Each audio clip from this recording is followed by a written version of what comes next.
Zhao Wuwanjiu, a diligent worker named Lin Zhaozhao, met an untimely demise when struck by lightning, only to fortuitously transcend into the pages of a book.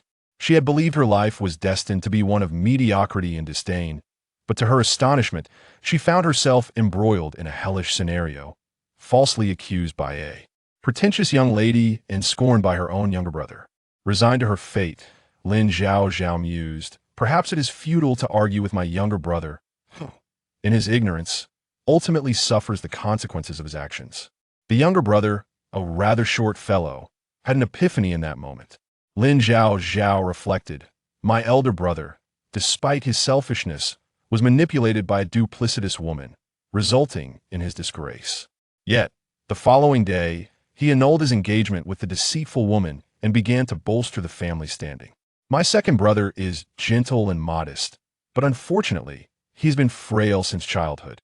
My third brother, a cunning strategist, was unexpectedly ensnared in treachery that left him heartbroken."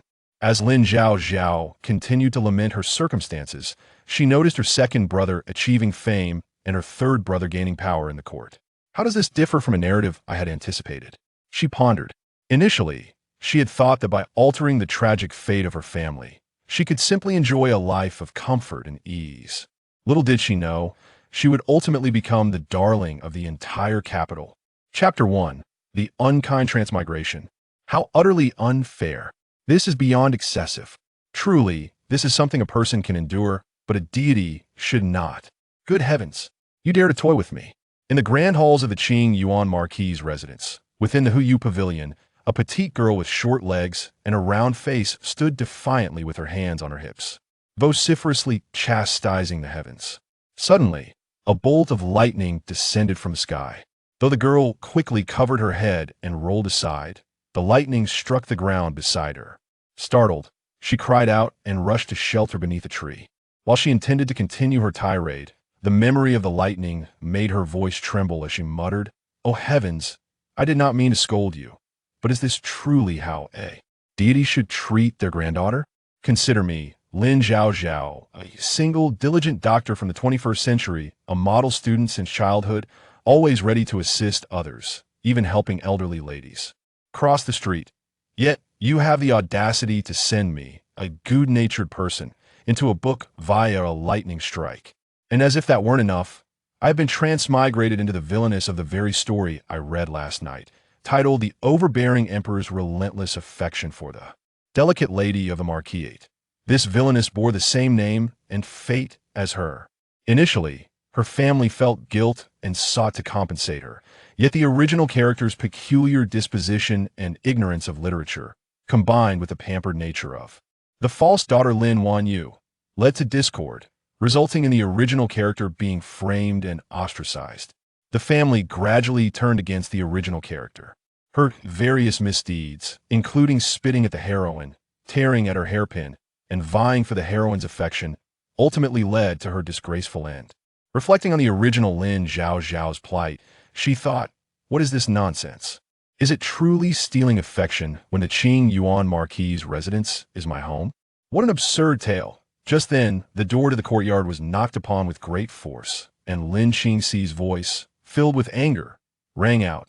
Lin Zhaozhao, Sister Wanyu has just awakened from her medicine-induced slumber. What are you doing hiding in the courtyard? Hurry and apologize for pushing her down the stairs. 3 days prior, chaos had erupted in the Marquis' residence. The original character had quarreled with the heroine, resulting in Lin Wanyu mysteriously falling from the upper floor. Startled, the original character had reached out to help, only to be pushed away by Lin Wanyu, leading to her own head-injurious scene witnessed by her brother Lin Qingxi, who immediately blamed her for the incident and whisked Lin Wanyu away. At a loss for words, the original character was rendered speechless, and in a fit of rage, she found herself transmigrated. How ironic. This little brat at the door is partly responsible for my transmigration. Now that I am filled with indignation, let us see how they handle the consequences of placing me in the role of the villainess. With determination, Lin Zhaozhao flung the door open. Lin Qingxi nearly lost his balance but steadied himself, exclaiming, Lin Zhaozhao, you were at fault first. Why act so unruly? Is it truly laughable that I am at fault? A gem unpolished cannot shine, and a brother must learn his lessons. Lin Qingci was taken aback. Was Lin Zhaozhao daring to scold him? Just as he was about to respond, he realized she had not spoken aloud, leaving him in confusion. What are you looking at, future eunuch? With that vacant expression, do you dare to accuse me of madness? Lin Qingci, bewildered, thought, did I just hear her thoughts? Lin Zhaozhao, did you just insult me in your mind? And what if I did? Lin Zhaozhao retorted, raising her round face, her innocence belied by her fierce words as she pointed at him. If I wanted to strike you, no one would dare to object. It is only natural for a sister to discipline her brother. Today, I will make you recognize your familial position. Taken aback, Lin Qingci took a step back, disbelief etched on his face. Previously, their family had struggled to connect with Lin Zhaozhao, and for the past 3 years, she had always spoken to them with deference, never in such a commanding tone. Seeing this, Lin Wanyu quickly interjected, Lin Zhaozhao, what are you doing?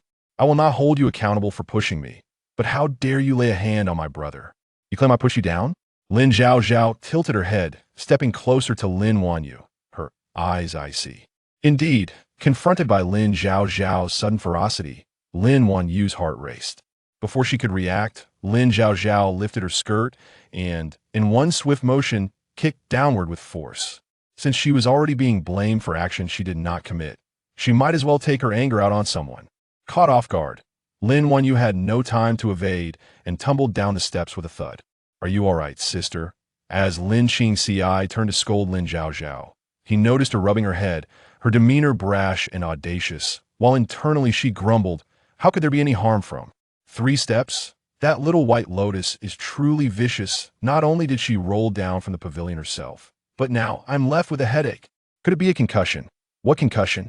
Was it a metaphor for her thoughts being in disarray?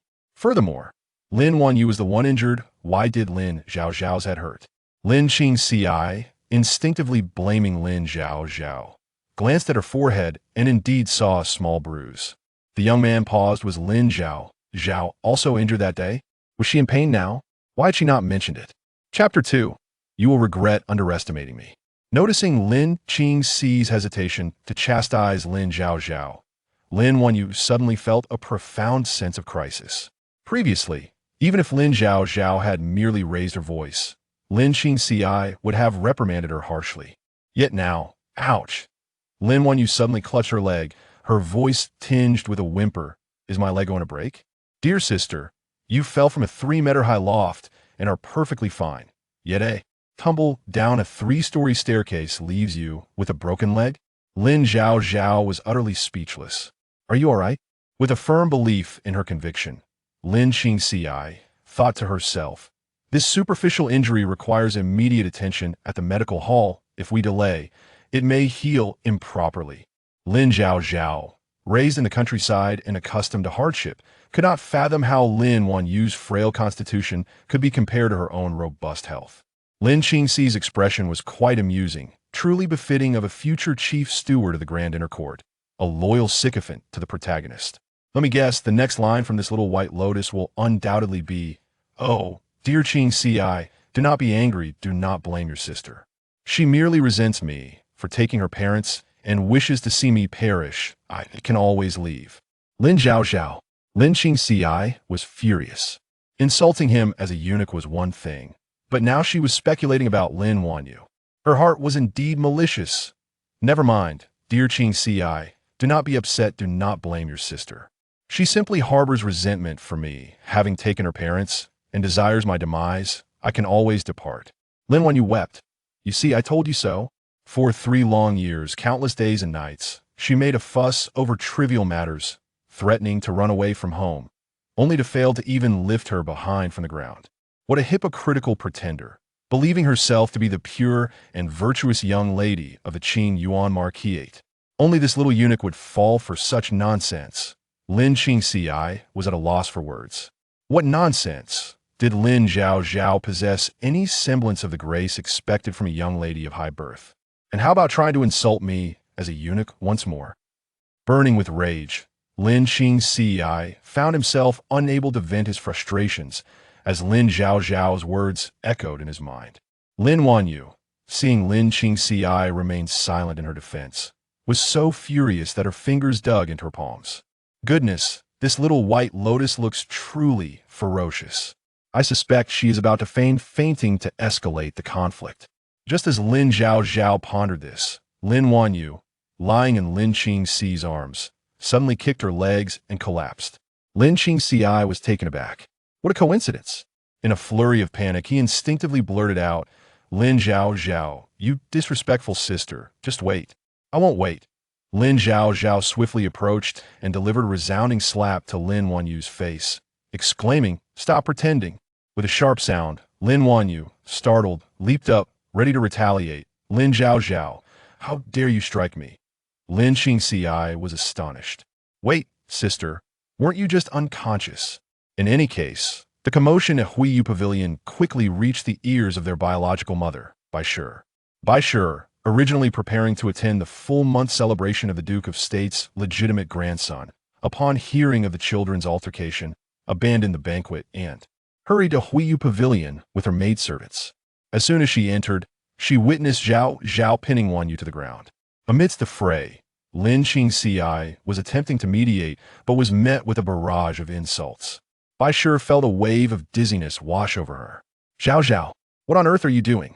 Assaulting her elder sister and humiliating her younger brother, what kind of reputation would that bring? Did she not care for their family's honor? Clearly, this child had been raised away from her, resulting in such unruly behavior. She needed to be disciplined and proper standards enforced. Otherwise, what would become of her once married into another family?" Bai Shi's expression hardened. "You better get up right now." Just then, a voice unexpectedly chimed in. "Wanda F.A. Who is this stunning woman? Is she my mother?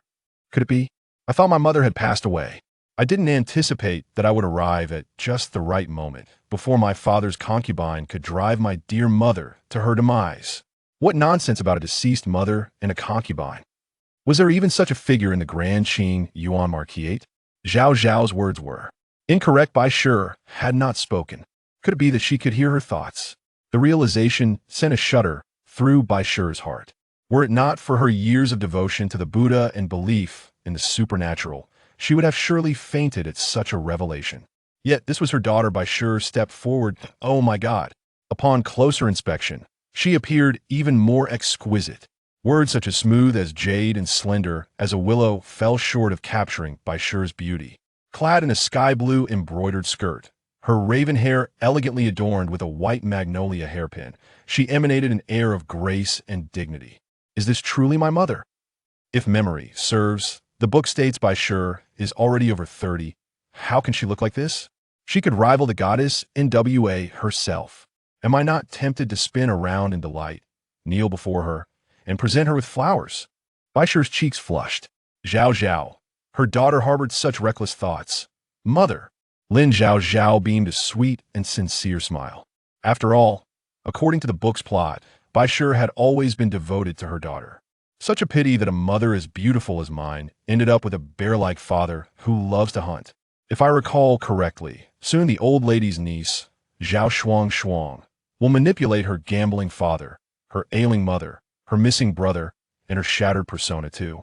Intoxicate my father and force him into a marriage, all while pregnant. And what of my mother? She and that bear of a man once shared a love that was passionate and unwavering. Who would have thought that a friend would become a mistress, leading my mother to a state of despair, ultimately causing her early demise? Bai Shi was bewildered. What? The Marquis had a fleeting romance with Miss Zhao? How can that be? What on earth is Zhao's mind occupied with? Fortunately, she alone could hear it.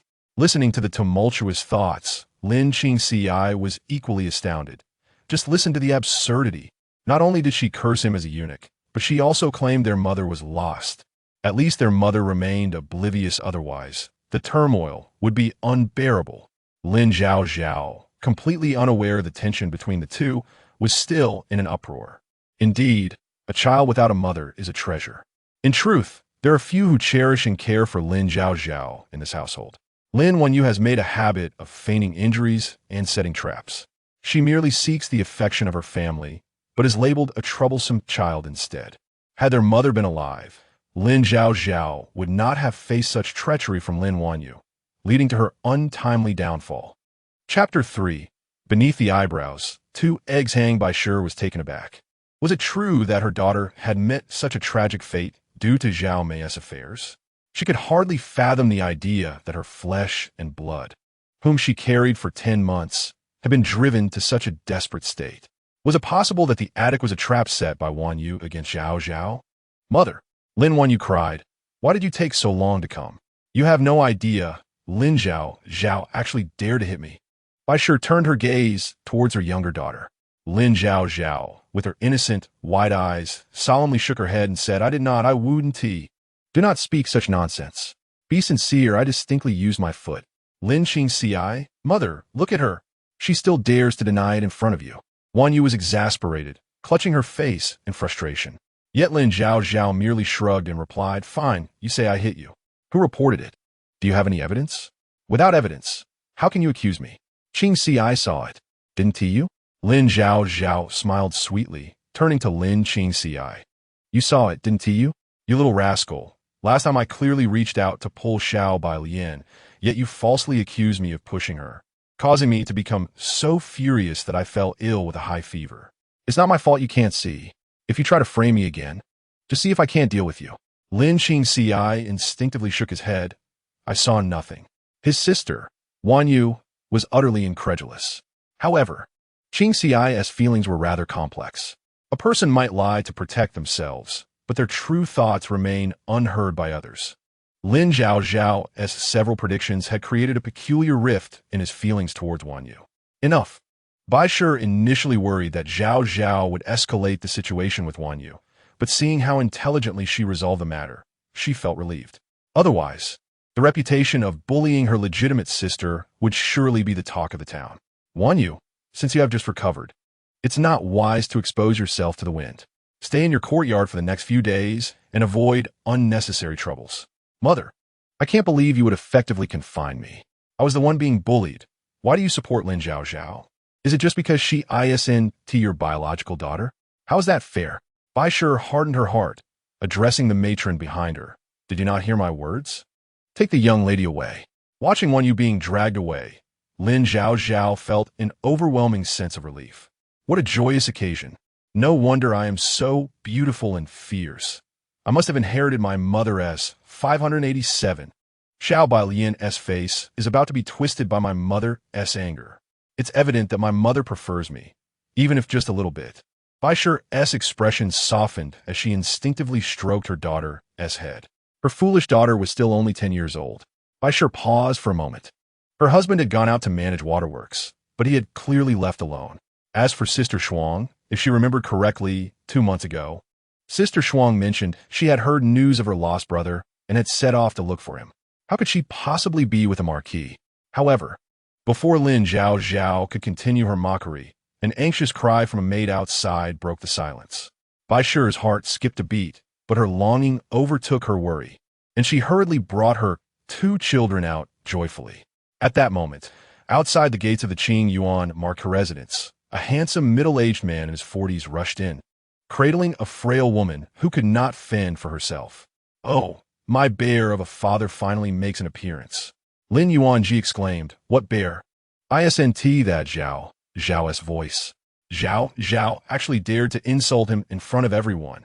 Bai Shi, how are you raising your child? Before he could voice his reprimand, he heard Bai Shi and their younger son exclaiming in delight, husband, father.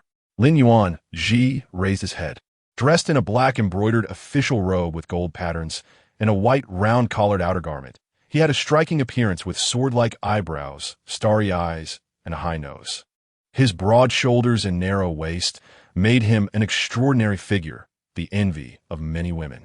Wanda Fa, no wonder so many women envy my father. Just look at those muscular arms. He must be someone who pays great attention to fitness. He probably even has abs, though his eyes are a bit dim. And when hungry, he eats anything, whether fragrant or foul. Lin Yuanji, who often stayed up late reading novels, furrowed his brow, seeing Bai Shi and their son appearing as if nothing had happened. He finally believed that he had been granted a divine ability to hear the thoughts of those who disrespected him. Indeed, he had learned to eat when hungry, drink when thirsty, and sleep immediately when tired. With such excellence, how could he not be the chosen one? Ouch! Suddenly, Zhao Shuang, cradled in Lin Yuanji's arms, cried out in pain, her watery eyes fixed on him. Lin Zhaozhao thought, here comes the call of the spring season, full of affection. With such longing gazes, one could easily believe they were under the covers, creating life together. Lin Yuanji was baffled by such scandalous words. Chapter 4. All about the Bai Luo Chun of Westlake by Sure watched as Zhao Shuang held onto Lin Yuanji's neck, looking more like his new wife than his legitimate spouse, especially after Zhao Shuang cried out in pain. Lin Yuanji's previously calm demeanor shifted to one of urgent concern. He immediately pushed past Bai Sure and rushed into the residence, shouting, "Where is the physician? Has he perished?" Bai Sure's face visibly paled. Fortunately, Lin Zhaozhao quickly supported her, allowing Bai Sure to regain her footing. Taking a deep breath, she spoke softly, "Husband, weren't you supposed to be managing the waterworks? And Zhaomei, what is going on? Regardless, my cousin is my savior. She has suffered enough. The priority now is to treat her. Step aside." His righteous tone eased Bai Sure's tension, leaving her feeling somewhat guilty. It was one thing for her not to be by her husband's side when he was injured, but it was another to obstruct someone who had risked herself for him from receiving treatment. This was truly inexcusable. Lin Zhaozhao let out a cold laugh. If I remember correctly, even in ancient times, regardless of how progressive the young has become, what does it mean for an unmarried woman to embrace a man? Don't you know in your heart? Yes, Bai Sure frowned. While she appreciated Zhao Shuang for saving her husband, what did it mean for an unmarried woman to be so close to a married man in public? How could she feel comfortable with that? Moreover, my poor mother has cared for her children and been dutiful to her mother-in-law, enduring 3 months in solitude without a single complaint. Yet here you are, playing the damsel in distress for a hero. Next, are you planning to repay her by marrying her? Lin Yuanji exclaimed, "What nonsense are you spouting? My cousin was injured while saving him, suffering nightmares for several days. They were in a hurry, and Zhao Shuang's carriage was too simple for proper rest. Being such a delicate girl, I had no choice but to share a carriage with her." Before disembarking, Zhao Shuang mentioned feeling dizzy and nauseous. As a man, I had to prioritize the situation. Where's the thought of marrying her? Lin Zhaozhao's thoughts were so lewd, as if her own father were lecherous and had some inappropriate relationship with Zhao Shuang, which made him feel inexplicably awkward, feeling like he was holding a hot potato. Lin Yuanji shouted behind him, "What are you staring at? Hurry and take Miss Zhao to the Frost Moon Pavilion to find a doctor for her pulse and medicine." "No, Yuanzi, I'm scared." Zhao Shuang trembled, tightly clutching Lin Yuanji as if she were a frightened little rabbit. Bai Sure furrowed her brows, poised to articulate her thoughts, when suddenly a melodious voice inquired curiously, "What are you afraid of, dear lady? Is it the prospect of indulging freely at our Qingyuanhou residence that frightens you, or the thought of departing from the tender embrace of your man?" Zhao Shuang was taken aback. She was merely 21 years of age. Moreover, Lin Zhaozhao, who was typically rather dull and unappealing, had taken on a rather biting tone today. At a loss for words, Zhao Shuang pressed closely to Lin Yuanzi, feeling wronged as she protested, "I am not." Lin Zhaozhao, suddenly enlightened, exclaimed, "Oh, so you're not scared? I thought, as one who comes to our residence seeking favors, we have no reason to fear you. What could you possibly be afraid of?" Zhao Shuang felt as though she might lose her mind at Lin Zhaozhao's audacity to humiliate her.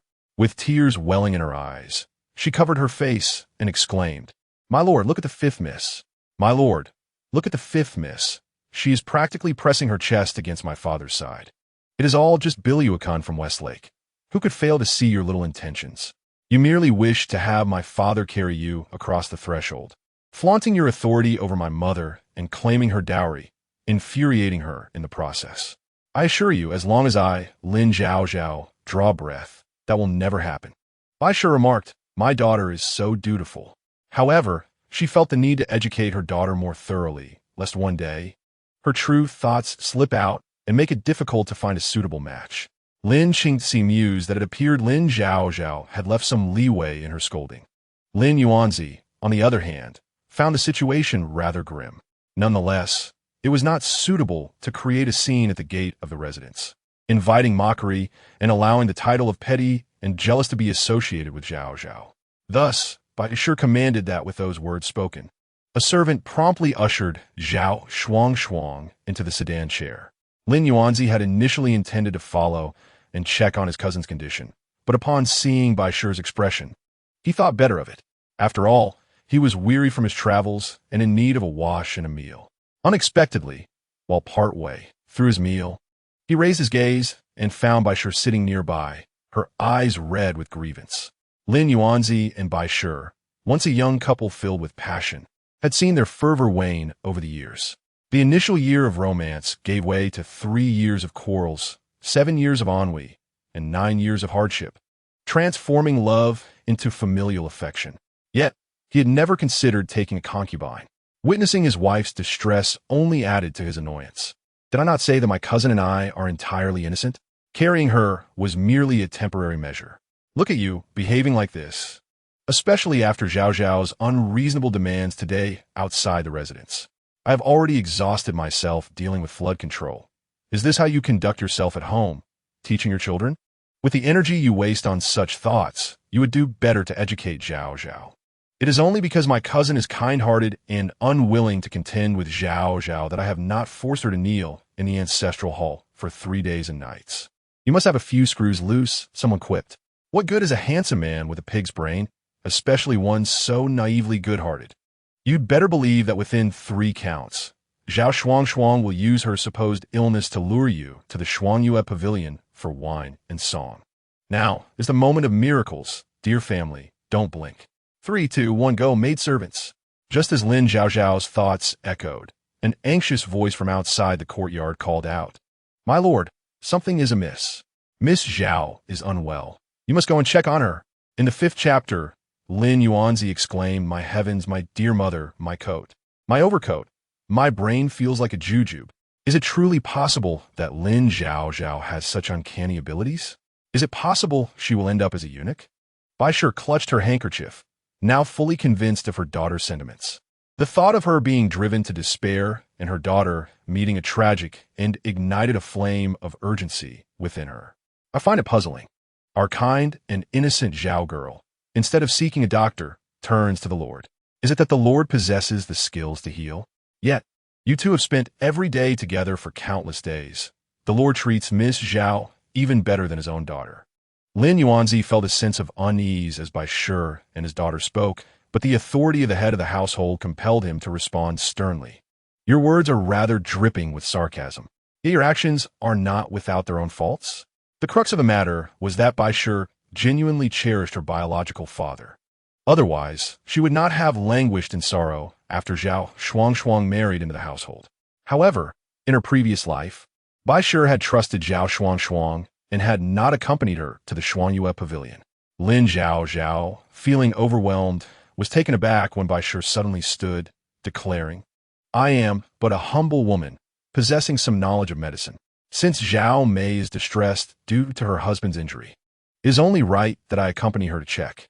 With that, she rose and took Lin Zhaozhao by the hand, leading her toward the Shuangyue Pavilion. At that moment within the Shuangyue Pavilion, as Lin Yuanzi followed closely behind Baisher into the room, he was suddenly greeted by the sound of a woman's song. He paused in his steps. The melody was gentle, imbued with a hint of melancholy, and the soft dialect instantly transported Lin Yuanzi back to his childhood in the water towns of Jiangnan, leaving him in a daze. Baisher, noticing this, coldly scoffed. How impressive! Just moments ago you were complaining of aches, and now you sing without a hint of breathlessness. I wouldn't watch your performances even if the Chinese music scene depended upon you.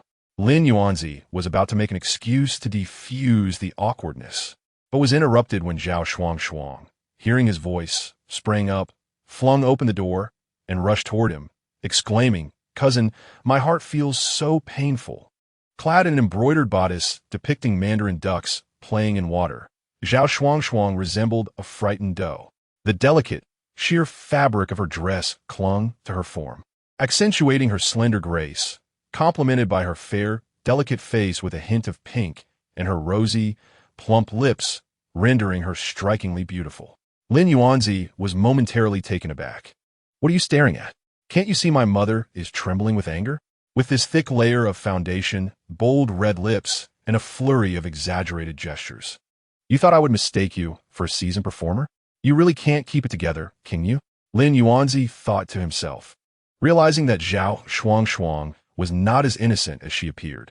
His mind echoed with the phrase, clouds think of garments, flowers think of beauty. The spring breeze caresses the threshold, dew is rich. However, his enthusiasm waned upon observing the powder cascading from Zhao Shuang's face as she moved. At that moment, driven by irritation, Bai Shi had already taken 2 steps ahead of Lin Yuanzi. Zhao Shuang, unable to halt her momentum, leaned against Bai Shi, pulling her hand toward her chest, pleading, "Cousin, would you please give me a little rub?" Bai Shi, nearly laughing in disbelief, remarked, "Zhao Shuang, don't you wish to glance up and see who I am?" A familiar voice triggered an unsettling realization in Zhao Shuang, and as she looked up, a sharp and piercing scream erupted from her lips. "Ah, Bai Jia, why are you here?" The most cherished younger sister has taken a fancy to the husband whom Bai Shi holds dear. Bai Shi feels an overwhelming rush of blood, hardly believing that such a calamity could befall her. What sins has she committed to deserve this?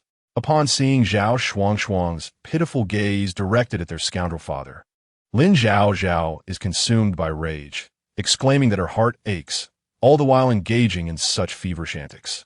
"How can my mother still consider you a dear sister? What audacity you possess, Lin Yuanji, what venomous words you utter." In summary, affection has twisted into betrayal, and with so many eyes upon them, Zhao Shuang, being a woman of dignity, hurriedly dons a small jacket, choking back her words, "Sister, things are not as they appear. Please allow me to explain." "Very well, speak. I am listening." Zhao Shuang, confronted by Bai Shi's icy demeanor and Lin Yuanji's evident disinterest in intervening, finds herself momentarily speechless. Her mind clouded as if filled with glue, unable to conjure a plausible excuse. Seeing this, Bai Shi's anger flares further. "Didn't Zhao may want to explain?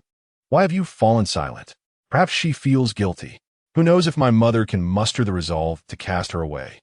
After all, since taking her position, she has schemed to seize my mother's wealth and dowry, even going so far as to set me up with a 60-year-old lecher, collecting 1,000 taels as my dowry before sending me off. Lin Yuanji, Bai Shi, how could she not cherish her own flesh and blood? The very child she bore for 10 months, to the point of allowing Zhao Shuang such humiliation? Let it be so. Your cousin has resided in our household for 2 years. It is now time for her to marry. With so many men in our residence, it is inappropriate for her to continue living here. I will provide you with 300 taels. You may move to the estate outside the city today." "What?" Zhao Shuang screamed, utterly incredulous.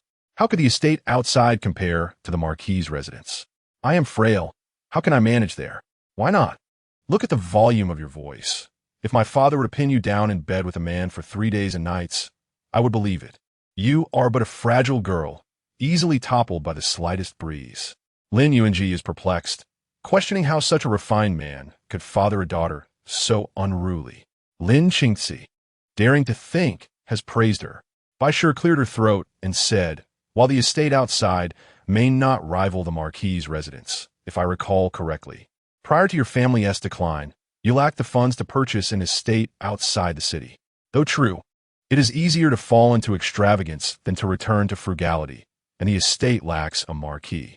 Who would Zhao Shuang be flaunting herself for? The coachman? Moreover, sister, you have few close friends in the capital. How could you possibly leave me? Not to boast, but if my mother were to leave you, it would be akin to a bird leaving water or a fish abandoning its bicycle, entirely unaffected." Chapter 6 unfolds. Bai Shi, unclear about what a bicycle is, nevertheless feels invigorated by her daughter's words. "Your statement is laughable. A month ago, when you left the house to seek your younger brother, you pilfered 1,000 taels from my private treasury. Over the past 2 years, have not clothing and jewelry all been purchased by me? I do not wish to speak harshly, for you know the truth. Pack your belongings tonight, depart tomorrow."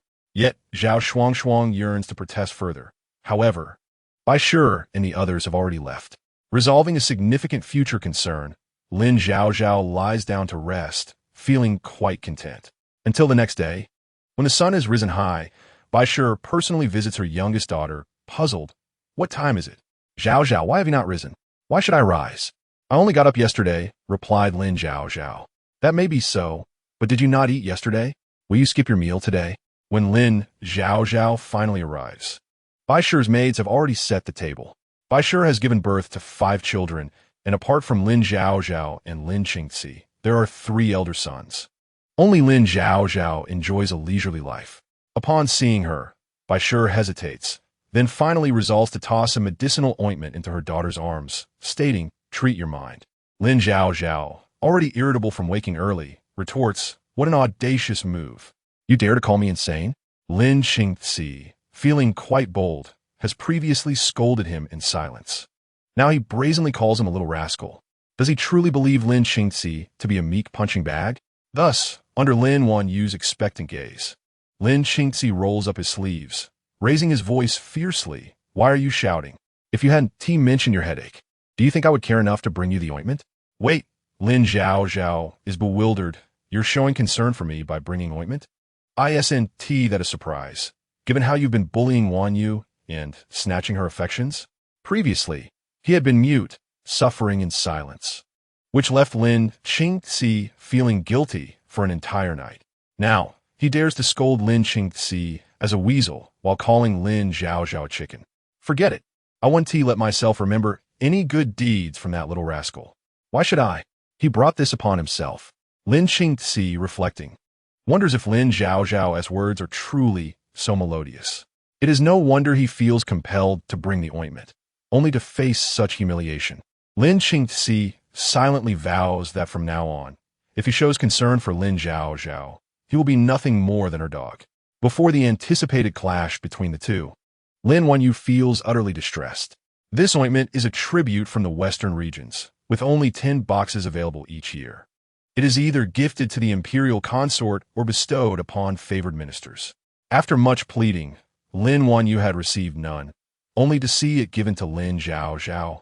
This wild child, does he not know who his true sister is? In a fit of anger, she throws down her chopsticks, her eyes reddened, declaring, "I want to eat." Enough. What kind of joyous occasion is this, to be throwing a tantrum? Is this how your mother raised you? Just as she is about to continue, a maid stationed outside rushes in, saying, "Sir, madam, the old madam has requested your presence with the 5th miss immediately." Lin Yuanji is somewhat puzzled, wondering why his mother wishes to see Zhaozhao. In Diyong, filial piety is paramount, and Bai Shi, as a daughter-in-law, must pay her respects to the matriarch after breakfast. However, the matriarch is known for her affection towards the children, often excusing them from such formalities. Today is different. Isn't it obvious? It is likely related to your troublesome cousin. No wonder the saying goes, from ancient times, beautiful men bring disaster. Where there are many men, disputes are sure to arise. Lin Yuanji is truly at a loss regarding this daughter of his.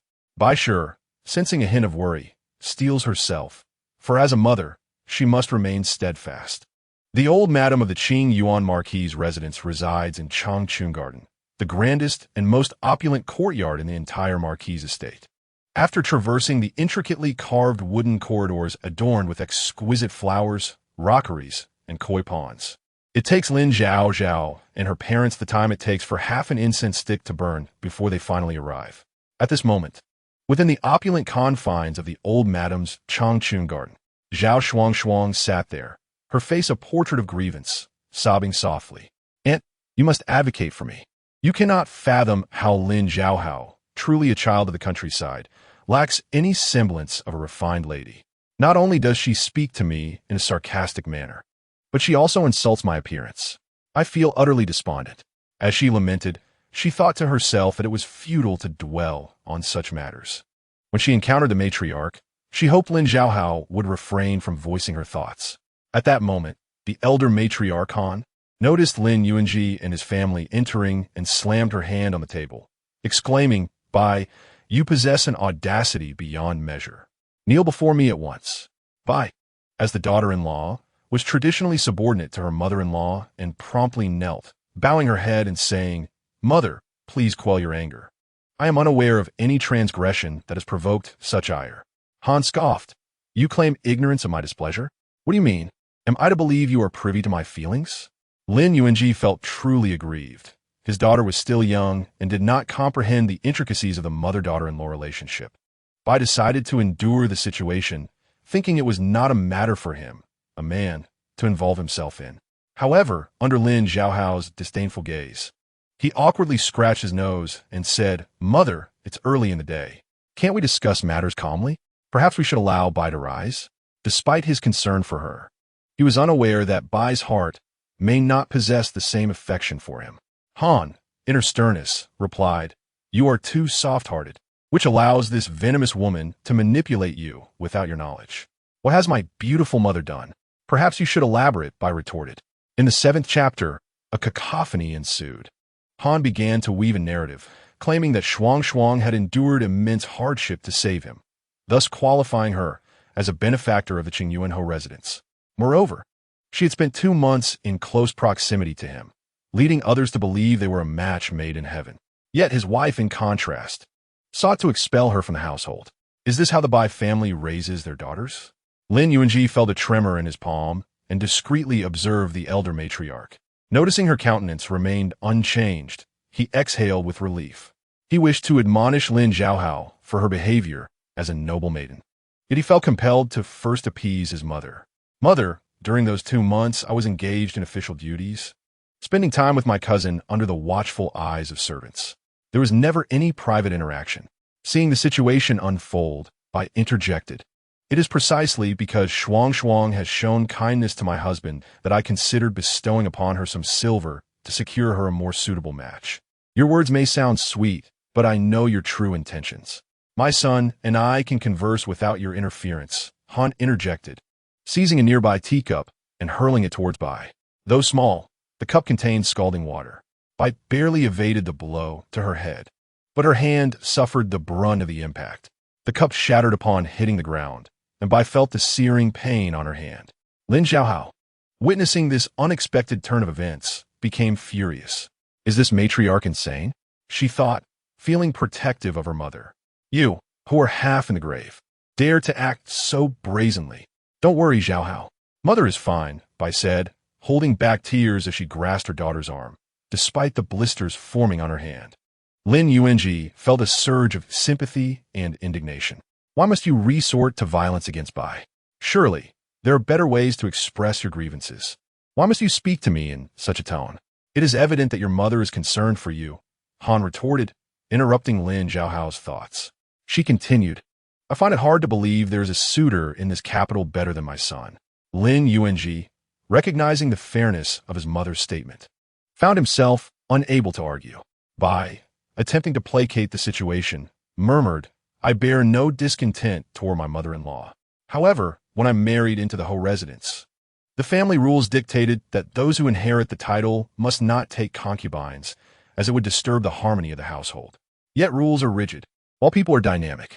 You have been taught to regard your husband as paramount. Your mother-in-law teaches you these lessons because she sees you as her own daughter. Look at others. Do their mothers voice such trivialities? Han replied, casting a critical glance at her eldest son. Your cousin wore such revealing attire yesterday. Surely you noticed. Can't you consider your mother's wishes and simply marry her? If yesterday's incident had not occurred, Lin Yuanji would have been quite taken by Zhao Shuang's innocent demeanor. He would have been willing to marry her just to please his mother. However, once he learned that it was all an act, he felt disillusioned. Furthermore, with his uncle recently reprimanded by the emperor, Lin Yuanji had planned to host a banquet in 3 days, assisting his uncle with the arrangements. If marriage were to be added to the mix, it could complicate matters concerning his uncle's reinstatement. The elder matriarch's expression shifted. I have not considered this properly. You may proceed with your banquet. If funds are insufficient, draw from your wife's private treasury. We can discuss Shuang's situation later. However, Zhaohao, being a child of the Qingyuanhou residence, should not mimic the behavior of a lowly maid when addressing her elders. As punishment, she must transcribe the Diamond Sutra 100 times. Is 100 times excessive? Lin Yuanji thought to intercede, but the matriarch's heart was resolute, and this decree was final. Lin Zhaohao exclaimed internally, Heavens, why must a kind and lovely girl endure such treatment? Meanwhile, Zhao Shuang attempted to voice her concerns. But Lin Yuanji took his wife and daughter and left without listening. Zhao Shuang, feeling wronged, turned to her aunt. Aunt, you promised to arrange my marriage to my cousin today. I was to report any developments regarding him to you. Why do your words carry no weight? The aunt wished to assist her, but urged her to stand firm. Lin Yuanji had no intention of pursuing this matter, as preparations for the banquet were paramount. You shall remain in the residence for a few more months, and I promise to fulfill your wishes, she said. However, ever since her arrival, her aunt had insisted on waiting, and now 2 years had passed. In Diyong, girls were often promised to suitors at the age of 11 or 12, and could marry by the age of 15 or 16. However, she is already 20 years old now, regarded by others as an old maid. If she waits any longer, what market will there be for her? It is imperative that she strategizes for her future. Upon leaving Changchun Yuan, she took 30 taels of silver and instructed the maid beside her, "You, go purchase some items." In another scene, the elderly matriarch, who has always been a firm believer in deities, ensured that Changchun Yuan housed numerous altars dedicated to various gods and spirits. Lin Zhaozhao was taken by the matron to search for the Diamond Sutra. Bai Shi, after applying medicine to her hands, followed behind, feeling a twinge of discomfort. Zhaozhao is merely 10 years old, and the Diamond Sutra is such a voluminous text. If she were to transcribe it 100 times, I cannot fathom the toll it would take on her small hands.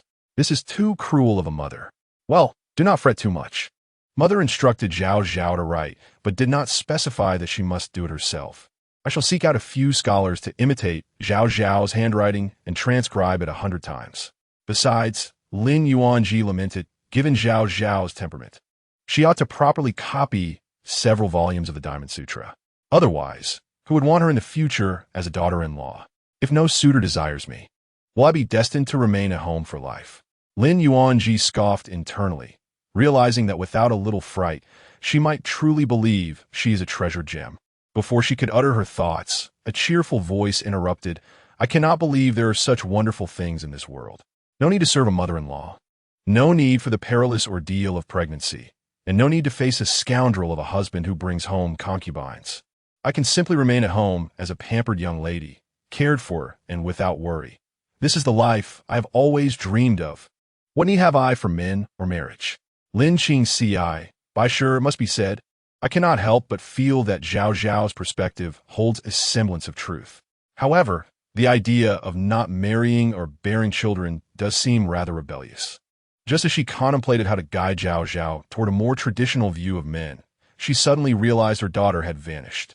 "Bai Shi, where has my daughter gone? My heavens, this little old lady has even offered my beloved Bai Yu Guang." Lin Zhaozhao, having procured 3 sticks of incense from somewhere, fervently clasped her heart and cried out to the main deity, "Lord, I wish to marry you, even if it means becoming a concubine." Bai Shi, do we not agree that she should not marry? It seems she wishes to become the concubine of Prince Zhao. Lin Zhaozhao thought that even if she were to be a concubine, if the prince were to show her affection, she would gladly accept a life of luxury, residing in opulent mansions and driving grand carriages. Ultimately, after acquiring the Diamond Sutra, Lin Zhaozhao was left with no choice but to laboriously transcribe a few characters in her room. For 3 days, she was confined within the household. Meanwhile, Bai Shi diligently prepared for a banquet, neglecting to summon Lin Zhaozhao for breakfast. Fortunately, her neglectful father showed some concern for her, arranging for someone to imitate her handwriting and write the Diamond Sutra 100 times. Having read countless tales of domestic strife, Lin Zhaozhao instinctively sensed something was amiss and quickly ducked behind a nearby tree. The young maid, standing at the entrance, glanced around and, seeing no one, sighed in relief before quickly closing the gate and entering. Lin Zhaozhao furrowed her brow. Something was definitely off. It was broad daylight, and Zhao Shuang's maid was entering through the back door instead of the front. Surely, there must be something sinister at play. Unfortunately, the gate was too high for her to climb over and eavesdrop on what the two were scheming. Meanwhile, in the courtyard, the maid hastily presented a packet of medicine, assuring, "Do not worry, Mississippi. I specifically consulted the doctor, and he said that this medicine is highly praised by those who have used it. As long as you can get the Lord to consume it, he will have no choice but to comply with your wishes. Tomorrow's banquet will be my moment to shine. Once it is done, I will expose the Lord for his drunken indiscretion before everyone, and he will have no choice but to marry me. You will surely benefit from this. Thank you, miss, but I'm somewhat concerned. The Lord has refused to see you these past few days and sent me away. That is of no consequence. Zhao Shuang waved her hand dismissively. I shall have one you accompany me. Will the fourth miss agree? Lin Wan Yu would undoubtedly agree. Although she had a fondness for Bai Shi, she had grown increasingly discontented with the preferential treatment shown to Lin Zhaozhao. If she could gain another ally to aid her in pushing Lin Zhaozhao out, it would be a boon. After all, men often take multiple wives. So her mother would not be overly distressed. Leave this matter to me. The following day marked the occasion of the Qing Yuan Ho Fu's grand banquet. Many esteemed families gathered from various estates. Lin Zhaozhao woke early, closely following Lin Yuanji. Just as he was about to head to the lavatory, he asked, "Do you not have your own affairs to attend to?" Feigning shyness, Lin Zhaozhao replied, "Father has been away managing the waterways for months. I have not seen him for a long while and wish to spend a moment with him." Internally, she thought, "Oh, you foolish man. Do you think I want to accompany you at this hour? If it were not for Zhao Shuang and her maid concocting some scheme, I would fear you might fall for it and still be sleeping soundly in bed." Lin Yuanji brushed off her concerns. What schemes could those two possibly have? Wan Yu is my and Bai Shi's daughter, naturally inclined to side with her mother. She would not conspire with Zhao Shuang. Enough with your wild thoughts. I must leave. However, Lin Zhaozhao had more to say, but Lin Yuanji, feeling an urgent need, hurried away, leaving her behind. In the 9th chapter, Lin Zhaozhao found herself at a loss and inquired of a nearby servant, "Where is Lin Wan Yu waiting for my father?" "In the study." But the study is right behind the lotus pond, where the ladies of various households would naturally pass to admire the flowers during the banquet. I must check the study first. With determination, Lin Zhaozhao hurried toward the study, only to find another presence within. Scanning the room, she soon spotted a figure hiding behind the screen. The height and silhouette were unmistakable. It was Zhao Shuang. This meant Lin Wan Yu had not come to the study at all, but had sent Zhao Shuang in instead. How intriguing, this little white lotus. Lin Zhaozhao decided to scare her, kicking the desk, causing Zhao Shuang, who was hiding, to tremble in fright. How dare you hide in the study with such a weak constitution, plotting against my father?" Meanwhile, outside the estate, the old marquis alighted from his carriage, his expression grim as he entered the house, questioning, "Why are there so many people in the estate today? Where is that ungrateful son? Did the emperor not instruct him to prepare to welcome the northern Rome's great prince? Instead of thinking about how to entertain the guests in a few days, he dares to host a banquet and waste time here." At the same moment in the study, Lin Zhaozhao stared at the wine jug and cups on the table, her lips twitching in frustration. Why? I wonder, must one be so careless with the method of administering the drug? What a predicament you find yourself in. While pouring the powdered medicine into the wine glass, could you not have taken a moment to wipe up the powder that fell onto the table? That white powder smeared across the surface is hardly inviting for anyone to partake in the drink. However, it must be noted that this is Zhao Shuang's first venture into such underhanded dealings, and her inexperience is evident. Coupled with her inherent nervousness and a resolve that failure would result in dire consequences, she fears the sudden entrance of the marquis might unveil her actions. Thus, after stirring the wine with her finger, she instinctively licked it clean.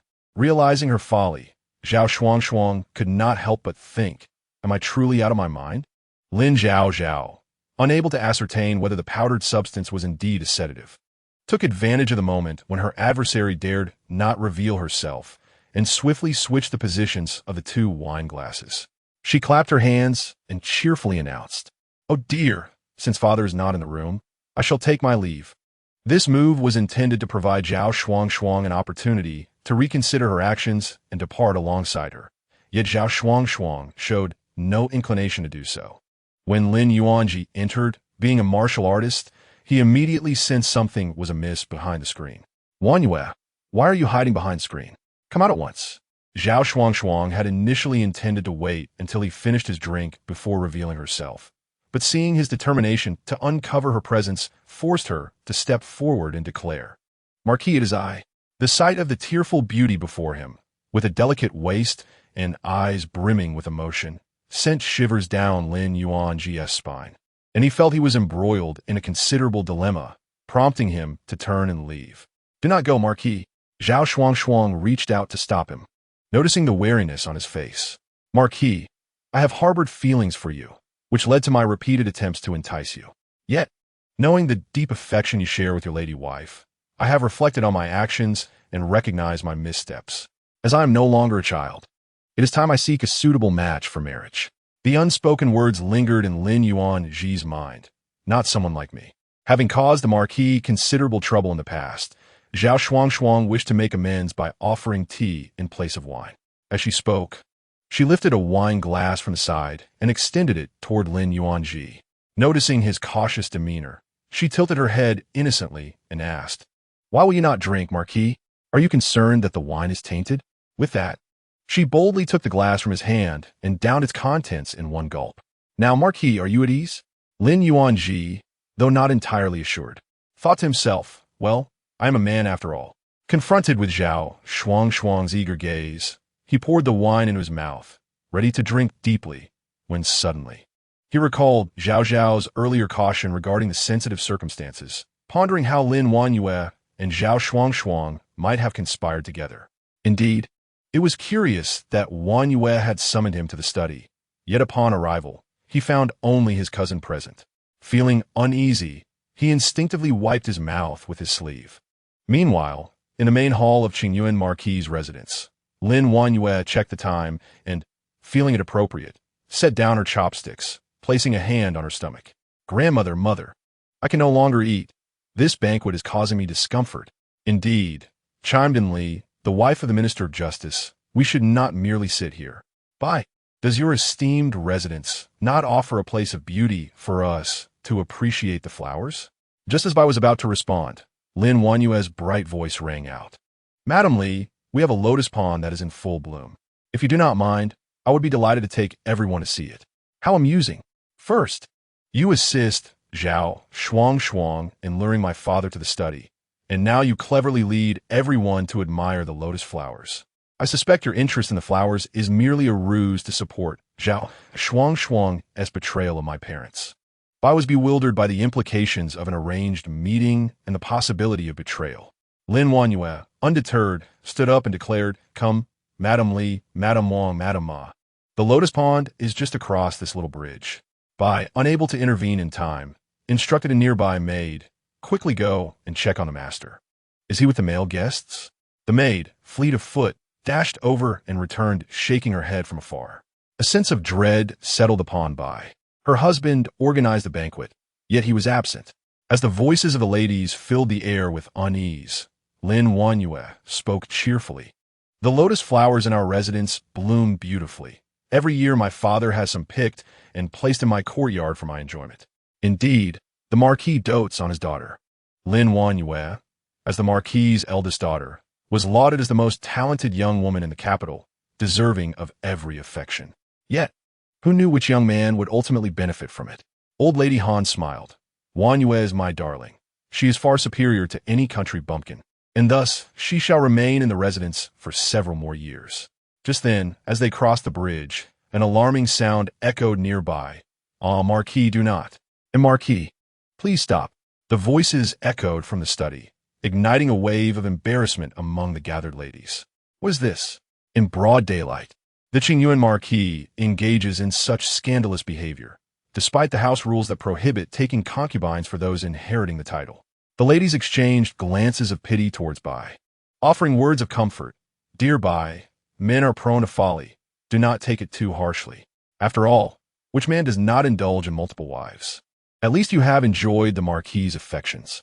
Yet, they could not help but feel a sense of satisfaction at the unfolding drama, even as they were restrained by societal decorum from rushing to the study to witness the spectacle firsthand. Lin Zhaozhao, feigning innocence, broke the tension by exclaiming, "Mother, I believe I heard my cousin Shuang calling for father. What are they doing in the study? Should I summon them for a meal?" Bai's lips moved, but she could not form a coherent response. Lin Zhaozhao retorted with a cold laugh. "What is the matter? Have you become a glutton, merely consuming food? This is hardly the time for indulgence. At the age of 10, you must have encountered tales of romance," she added. "The matter of food was secondary. Fourth miss, If I am not mistaken, you will soon be celebrating your father's joyous occasion. Li, whose husband was not on good terms with the Qingyuan marquis, recognized that if the truth of the situation became public, she would ensure her husband address the matter in court the following morning. Lin Zhaozhao dismissed Li's comments. You have not witnessed it firsthand. How can you claim to know that it is indeed my father in the study? Lin Wanyue asserted with confidence. It cannot be anyone else but father. You were raised in the countryside, unlike me, who has been cherished by father. Just by seeing that hand through the window, I am certain it is him. Moreover, this is the study of your esteemed Qingyuan marquis, a place of utmost significance, where surely no one else would intrude. You inquire, as the venerable Lady Han frowned deeply upon being named, for as a member of a prestigious family, the occurrence of such an incident at a banquet reflects poorly on their upbringing, subjecting them to ridicule and potentially jeopardizing her son's career.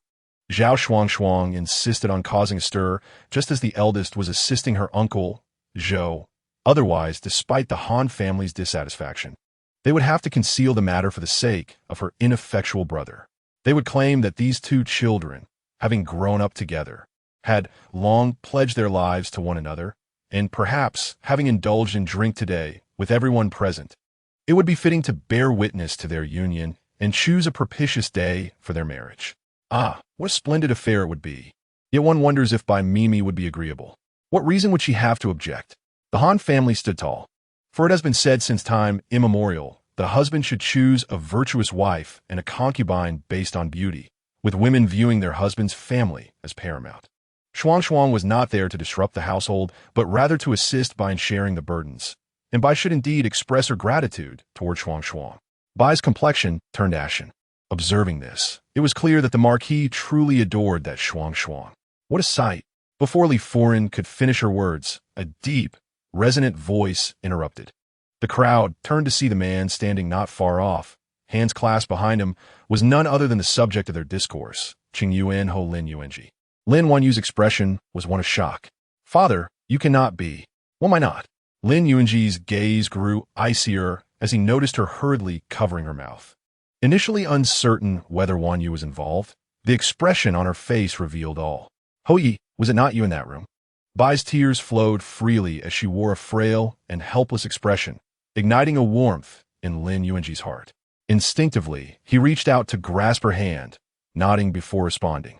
Lin Yuanji, with a flick of his sleeve and a resolute gaze infused with an air of dominance, made Lin Zhaozhao's heart flutter with admiration. Vang Difa, my father is simply too dashing. The cool indifference and aloofness in his eyes. What a splendid tableau. It would be a pity if he were not the leading man in life. Lin Yuanji, amidst this sincerity, felt a twinge of embarrassment. Although he often believed himself to be extraordinary, akin to a protagonist in a tale of mortals and immortals destined for greatness, his overt self-promotion felt somewhat immodest. Thus, he cleared his throat, suppressing the upward curl of his lips. Yet, Li Foren trembled slightly at the sight of Qingyuan Ho, instinctively explaining, Hou-yi, I am not fabricating rumors here. Your daughter herself stated that the one in the study was you. We have not spent every day with you. So how can we know? Indeed, the fourth young lady of the Ho residence possessed keen observation skills. From a distance, merely by looking at a pair of hands, she could discern whether or not it was her own father. A woman friendly with Li spoke up to support her. Lin Wanyu found herself suddenly the target of scrutiny. In her panic, she hurriedly explained, No, I only heard a woman in there calling my father's name, which is why Thus, you made a mistake, embroiling me in this unfounded gossip. Li Foren interjected, shifting the conversation. However, if it is not the Hou-yi in there, who else could it be? Indeed, within the Ho residence, there was but one Hou-yi, was there not? Could it be that Shuang had been deceived by some rogue outsider? Han's brows furrowed, an inexplicable ominous feeling creeping in. Chapter 11. Seeking Excitement. Today, with so many officials present at the banquet, could it be that some lady's husband had entangled with Miss Zhao? The moment this speculation was voiced, a concerned lady rushed forward, declaring, I must see which shameless individual has come to another's residence, seeking excitement. Ultimately, this scoundrel was not Qingyuan Ho, and the crowd eagerly gathered in groups. The previously tightly shut study door was forcefully kicked open by an unknown assailant. As they drew closer, the sound from within grew ever clearer. I cannot hold on any longer. Please, Ho Yi, do not leave. Let me handle this. I can. The study, shrouded in shadows, was dimly lit as Li Foren, quick to act, held up a candle, illuminating the figures behind the screen. In particular, Zhao Shuang caught everyone's attention. Lin Zhaozhao gasped, covering her eyes with her hands. Her cheeks flushed as she turned away. This is indecent. Why does it seem that Andy is not wearing anything? I could not suppress a laugh. At that moment, Lin Zhaozhao pointed at the figure, a man's silhouette facing away from the crowd. Raising her voice, Lin Yuanji, do not hesitate to pull this man out. I must see who possesses the audacity to impersonate the Ho Yi within Qing Yuanho's residence. The maid summoned by Li Foren stepped inside, barely glancing, nearly fainting from shock, lacking the courage to confront the scene. Did you see who is inside? I inquired. The trembling maid glanced at Han Tai Tai, but remained silent. What are you looking at? Speak. It was Li Foren who finally lost her patience, asking, which master is masquerading as the Ho Yi in there? Are you mute? The timid maid, overwhelmed with fear, knelt on the ground and stammered. The figure behind the screen is indeed the Ho Yi, but not the young Ho Yi. The crowd gasped. What? It is the old Ho Yi? What scandal? This little white lotus intended to seduce my scoundrel father, yet she is in bed with my grandfather. Could this be a real-life version of, if I cannot have you, I will have your father as my little mother? Li Foren, though eager to witness the misfortunes of Qing Yuanho's residence, found herself astounded by the shocking revelations that unfolded before her family. Truly, the old Ho Yi embodied the conservative ideals of his generation while engaging in unrestrained behavior.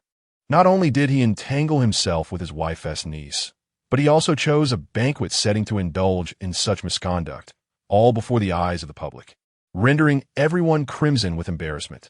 Qing Yuanho, do not take offense, but your father's actions leave me feeling utterly mortified on their behalf. Lin Yuanji chuckled. I had not realized your face was so thin. While the two exchanged sharp words, Han Tai Tai felt as though she might faint from the shock. This cannot be. The old lady braced herself against the desk, inhaling deeply, and just as she straightened, she struck the maid's face, exclaiming, Nonsense. How could the master be entangled with Zhao Shuang? Bring forth this troublemaker and have her sold off. Old madam, I did not lie. Master, madam, I implore you. Save me. The maid sobbed, tears streaming down her face. By feeling compassion, said, Mother, I do not believe the maid is lying. Perhaps, if she is not lying, are you implying that your father is lecherous? That is not what I mean, the daughter-in-law replied. What I mean is, Lin Zhaozhao interjected. To hear is to be deceived. To see is to believe. This maid dares to slander my grandfather before everyone. I say, the man within ought to be dragged out, and both he and that maid should be taken to court for defamation. Fifth misspeaks wisely. Li Foren, wishing to expose the disgrace of Qing Yuanho's residence, kicked aside the screen, and with a loud crash, a scene of white flesh was revealed. Zhaozhao, do not look. Bai instinctively shielded her daughter's eyes. Yet her movements could not match Lin Zhao's swift gaze. Wang Defa, how a woman from Nan village has wronged me in my old age. A feudal serf has taken advantage of me. Zhao Shuang, appearing frail and delicate, is unexpectedly a wild girl. Thankfully, my father did not take her as a concubine, otherwise. With such a scandalous union, would the child be called my father, elder brother, or old man? Indeed, the noble circle is as chaotic as ever. By sure, Lin Yuanji was just about to advise his daughter to behave with more decorum when the elderly Qing Yuanho turned around. The crowd was stunned. Indeed, it was the old Howie. I thought he was an unashamed lord who had barged into someone else's residence, and it is no wonder these two are so uninhibited. Lin Yuanji could no longer tolerate this farce. He cleared his throat gently and said, Father, you should consider the nature of this occasion. You and your cousin should cease this at once. Yet, completely under the influence of the drug, Zhao Shuang seemed to have lost her sanity, showing no shame or confusion at being caught in such a compromising situation. It was still the old Qing Yuanho, and Lin Fei was nearly hoarse from pleading, unfilial son. Quickly save your father. My old back. If this continues, I fear my life may end here. Lin Zhaozhao exclaimed in feigned casualness, Grandmother, Why is my grandfather going to meet his end here? What is he facing? Quickly think of a way to save him. Han Shi was nearly at her wit's end. Lin Zhaozhao, exasperated by his mother's frantic behavior, his daughter's madness, and his father's unrestrained actions, sighed deeply. He dashed outside the study, grabbed a large bucket of water, and doused both individuals with it. With a splash, they slowly looked up, eyes wide in disbelief. How ya? It's your uncle by marriage. Surprised, are you? Excited, perhaps? Chapter 12. Cunning minds abound enough. Hurry up and dress properly. What kind of spectacle is this? Lin Zhaozhao declared, unable to bear the sight any longer. Without waiting for a response, he escorted everyone to the courtyard, as the study was far too scandalous for him to remain in. Inside, Zhao Shuang felt as though struck by lightning. How could this be happening? She had clearly seen the Howie drink the spiked wine.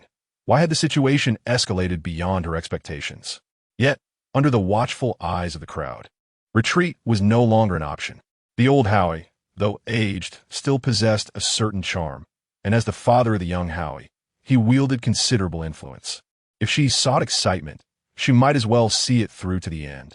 Tears brimming in her eyes, Zhao Shuang steeled herself, gazing at the old Howie, who was trembling in his attire and feigned vulnerability. Fairly Gidge. A clever move, uncle by marriage, she mused. But wait, did Zhao Shuang just refer to my grandfather as Fairly Gidge? The laughter erupted. What a name. It's hilarious. I can only imagine Zhao Shuang walking down the street with my grandfather, calling out affectionately, Fairly, only to have countless knights pursue him in a fit of jealousy. Lin Fairly, puzzled by the uproar, wondered who was speaking. He turned around but saw no one aside from Han Shi and Zhao Shuang. Was it merely an auditory illusion? Before he could contemplate further, Han Shi, upon hearing the four words, erupted like a cat whose tail had been stepped on. She lunged forward and slapped Zhao Shuang, exclaiming, Fairly Gidge, it seems you are so famished that you dare to steal your own aunt's provisions. One must have dignity. As a young lady, do you not care for your reputation? What aunt? You are merely a cousin.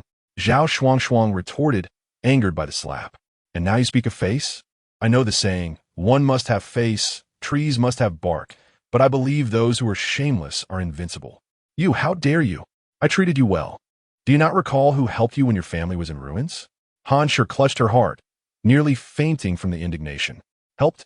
You mean you kept me like a dog, useful only when you needed me to seduce your son and relay messages, but discarded me when I was of no use? If you truly cared, why did you not allow me to marry the young Howie? Do not speak nonsense. Had you possessed the ability, would I have obstructed your marriage to my son? Well then, now that I have the ability, I shall marry Fairly Gidge. How scandalous. The uproar continued, with the crowd outside eagerly listening. Who knew Han Laotai was such a prominent lady? She scolds others as though she were a country bumpkin.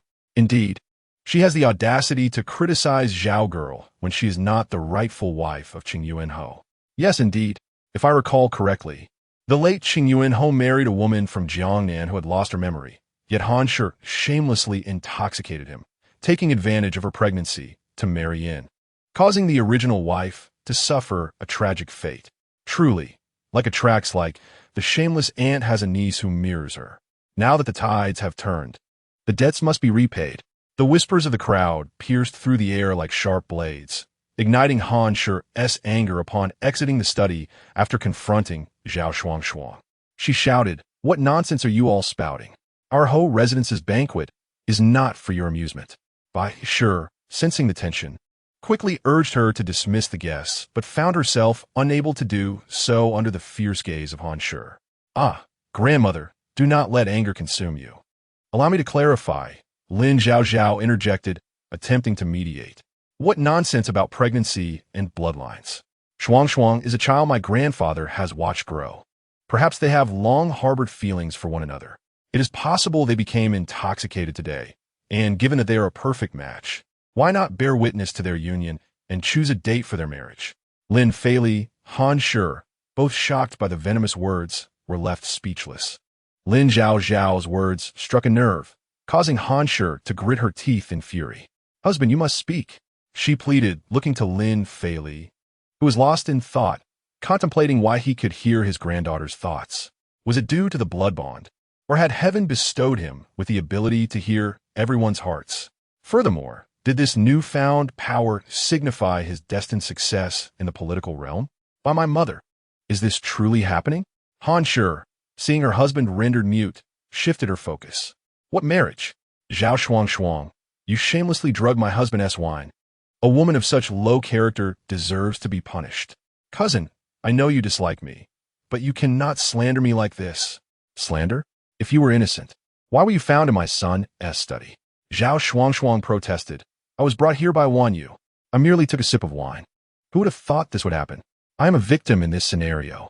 Han Shi shot a glare at Lin Wanyu. Lin Wanyu indeed brought her cousin Shuang along, yet she never intended to jeopardize her grandmother's love in her twilight years. Fearing her grandmother's resentment, Lin Wanyu hastily clarified. It was Shuang who insisted on apologizing to father, and I merely accompanied her. I am entirely uninformed of the rest. Such ignorance is absurd, someone retorted, while another added. With a mind more cunning than a lotus root, who could possibly outsmart you? Go investigate the matter and send the guests away. Summon the family physician to ascertain whether the wine contained any foul substances, Lin Fei decisively commanded. Chapter 13. The Maternal Aunt. Listening to the insinuations in his granddaughter's words, it was evident that Zhao Shuang and Lin Wanyu had conspired to entrap him. Bah! How shamelessly she covets his affection, he scoffed. No wonder upon entering the study, he could not find the ungrateful son. After just a sip of tea, he became disoriented. Poor old back, so ruthlessly tormented by a woman. Yet, since Zhao Shuang dared to undertake such an endeavor, she must have thoroughly prepared for every eventuality. There was so little tea, just a sip each, and, in no time, the cup was drained. The physician could discern nothing amiss. This man had indeed fallen asleep soundly, and in front of everyone, especially as this was the elderly lady's niece. Dismissing her would be utterly unreasonable. Lin Fei, anxious that others might perceive him as a mere flower overshadowing a crabapple, exasperatedly asked Han, "What do you propose we do about this?" Brother Fei, Zhao Shuang said, her eyes brimming with tears, just about to play the charming damsel. However, Lin Fei erupted like a powder keg. Do not call me Fei. As an upstanding gentleman, why did his parents bestow such a name upon him? Observing her husband's fierce rejection of Zhao Shuang, Han felt a momentary sense of relief before gritting her teeth. Today's events are indeed peculiar. Since the master has already shared a bed with her, why not make her a concubine in the household? Lin Zhaozhao feigned innocence. Did not grandmother say that a woman should understand her duties and virtues? At her age, she cannot bear any more sons for grandfather. Why not let Shuang come, as she has joined this family to share the burden with grandmother and bring comfort to grandfather? Surely, grandmother would not refuse. Why, she almost choked. This is outrageous. She struggled to maintain her composure, fighting the urge to laugh out loud. Han, she muttered, glancing down, where's my knife? Why can't I find a way to rid myself of this little wretch? I must find a way to silence her for good. But the immediate concern remained. I did not consent to bringing her into the household as a concubine. You think this is a delightful notion? But granddaughter is merely following grandmother's teachings, which emphasize tolerance and generosity. Why is it that the same principles do not apply to you? Lin Zhaozhao scratched her head. I have not read many books and feel as though something is amiss. Please, grandmother, enlighten me. I see you are not seeking my guidance, but rather wishing for me to be guided by you. Zhao Shuang, sensing an opportunity to retaliate, interjected. I genuinely adore Brother Fei. If I can marry him, I will surely bear 2 children in 3 years, and 8 and 5. This infuriated Han, who, as the matriarch, could not deny having made such statements in front of everyone. Yet, she had indeed adored the old Marquis deeply. Despite his age, the Lin family bore good genes, and Lin Fei possessed an indescribable charm. The thought of giving him to another woman unsettled her heart. Moreover, Zhao Shuang appeared to be an unsteady character. Should she bear a son or daughter for the master, would that not mean her younger son's inheritance would be shared with others? She thus sought an excuse. I have no objection to the master taking a concubine, but if news spreads that Shuang is my niece, what will others think of our whole residence? Even if we do not care for public opinion, how shall Shuang address me and the marquis once she enters the household. That is simple enough, Lin Zhaozhao quipped. In due course, Zhao Shuang will call you sister, and you will call her niece. She will address grandfather as uncle, and grandfather will refer to her as niece. What a harmonious arrangement that would be. Lin Yuanjai, taken aback, retorted, You must be joking. Seeing this, Zhao Shuang knelt. This cannot be allowed. Lin Yuanjai frowned deeply. The fact that his father had shared a bed with Zhao Shuang was known to all. If he were to die outside the residence, how would that reflect on the Qingyuan Ho residence? Should this escalate, would the emperor not hold him accountable, jeopardizing his official position? Ultimately, the situation reached a resolution as the old marquis waved his hand. Han, choose a suitable date. I shall take her as my concubine. Though Han wished to protest further, the matter had been decided. She gestured angrily at Zhao Shuang and Lin Wanyue. Very well. You all remember this. Father, dear father. Lin Yuanjai ordered the others to leave, retaining only Lin Qingci, Lin Zhaozhao, and Bai Shi, who rushed in. Take them to the ancestral hall and kneel. Lin Qingci wished to plead on their behalf, but was met with a stern gaze from Lin Yuanjai. Lin Wanyue, choking back tears, knelt on the mat. Wanyue, before our ancestors, tell your father how involved you were in today's events in the study. Lin Wanyue felt her heart tighten, fearing exposure, and stammered, I. Her mind raced. Bai Shi's heart grew colder. As she perceived the other's intent to leave, Lin Wanyue quickly exclaimed, Father, Mother, I know nothing. It was Shuang who told me she had wronged father before, so she wished for me to help her apologize. Father and mother, I will eat very little and be exceedingly obedient. Please do not despise me. Do not abandon me. Bai Shi was momentarily taken aback, her heart inexplicably softening. Ultimately, however, Wanyue was still an innocent child. From a position of privilege, she had nearly fallen into disgrace. Who could endure such a fate?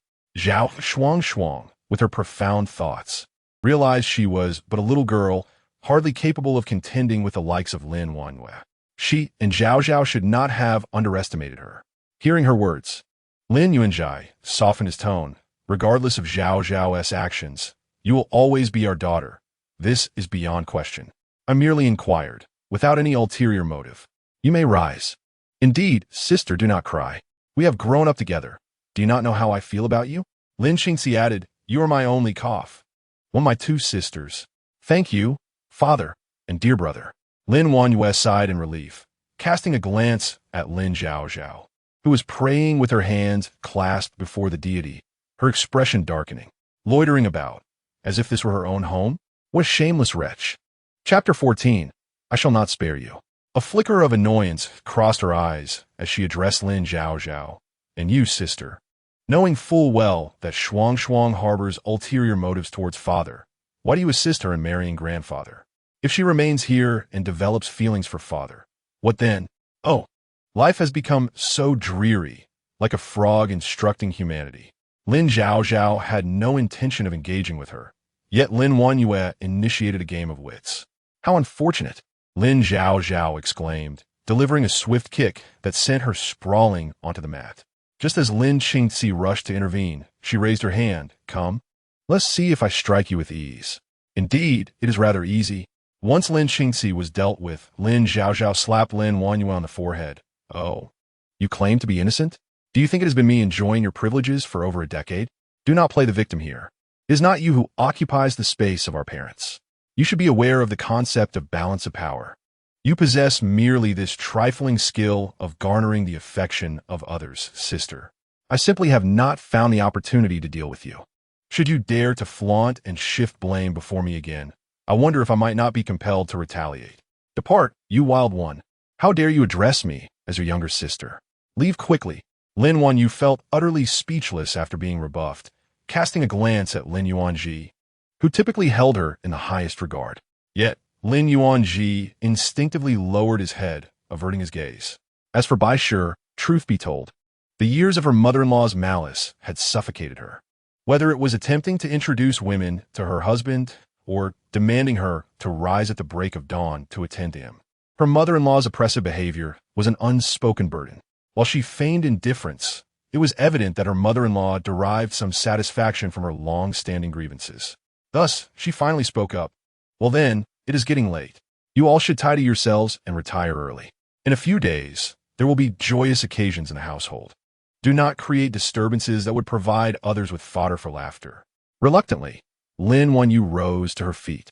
As Lin Zhaozhao departed, Lin Qingci approached to offer comfort. "Sister, do not stoop to the level of that madwoman." Lin Wanyu, clutching her throbbing forehead, choked out, "I never intended to stoop to her level. I am aware that Zhaozhao has always resented me, believing I have usurped her parents' affection. Therefore, I have tolerated her many provocations, but you witnessed how she resorted to violence without hesitation, treating both of us as mere servants to be humiliated at will." Lin Qingci awkwardly scratched his nose. Having grown up with a father perpetually away for work and a mother preoccupied with her thoughts, he had always relied on Lin Wanyu, who had been a gentle and caring sister to him. Over the past 3 years, whenever he approached Lin Zhaozhao, Lin Wanyu would express her displeasure, and Zhaozhao would bully her. He often contemplated sending Lin Zhaozhao away to the countryside. However, times had changed. "Rest assured, sister, after she struck you this time, I shall not speak to her for an entire month, allowing her to learn her lesson." Lin Wanyu feigned a pitiful expression, her lips twitching in disbelief. How had she never realized her brother was so foolish? She had orchestrated a situation to provoke conflict between Lin Qingci and Lin Zhaozhao, ideally leading to a physical confrontation, hoping their parents and brothers would be disillusioned with Zhaozhao. Yet, he proposed to ignore Zhaozhao for a month. What sort of threat was that? Ultimately, Lin Wanyu was so infuriated that she could not sleep through the night, wishing she could hire 100 assassins to eliminate Lin Zhaozhao on the spot. Meanwhile, Lin Zhaozhao, having just arrived in this ancient era, had resolved a significant predicament for her mother. Bai Shi had bestowed upon her a considerable amount of silver, prompting Lin Zhaozhao to contemplate exploring the streets and purchasing some gold and silver ornaments. After all, in her previous life, she had never had the means to buy exquisite items from museums, but now circumstances had changed. In a museum, a hairpin worth 80 million was available for merely 199, and gold prices had skyrocketed. In modern times, she would have felt a pang of regret for spending 6,000 on a necklace, constantly calculating if the price of gold might drop. Yet in this ancient setting, with her wealthy and doting mother supporting her, Lin Zhaozhao adorned herself with an oversized longevity lock and a pair of exquisite jade bracelets. It was no wonder people spoke of the benefits of prosperity. Clearly, wealth nurtured vitality. She could hardly fathom the joy of being a cheerful and lively girl if her mother were to provide her with 5,000 taels daily for frivolous purchases. Observing her daughter's blissful demeanor brought Bai Shi immense tenderness, reflecting on the hardships her child had endured. It seemed that the allure of material possessions brought great joy to Lin Zhaozhao. Seizing the opportunity while her daughter selected jade rings, Bai Shi decided to ascend to the upper floor to discuss the possibility of acquiring 2 golden guardian lions for her daughter. After all, the Bai family thrived in business and had plenty of resources.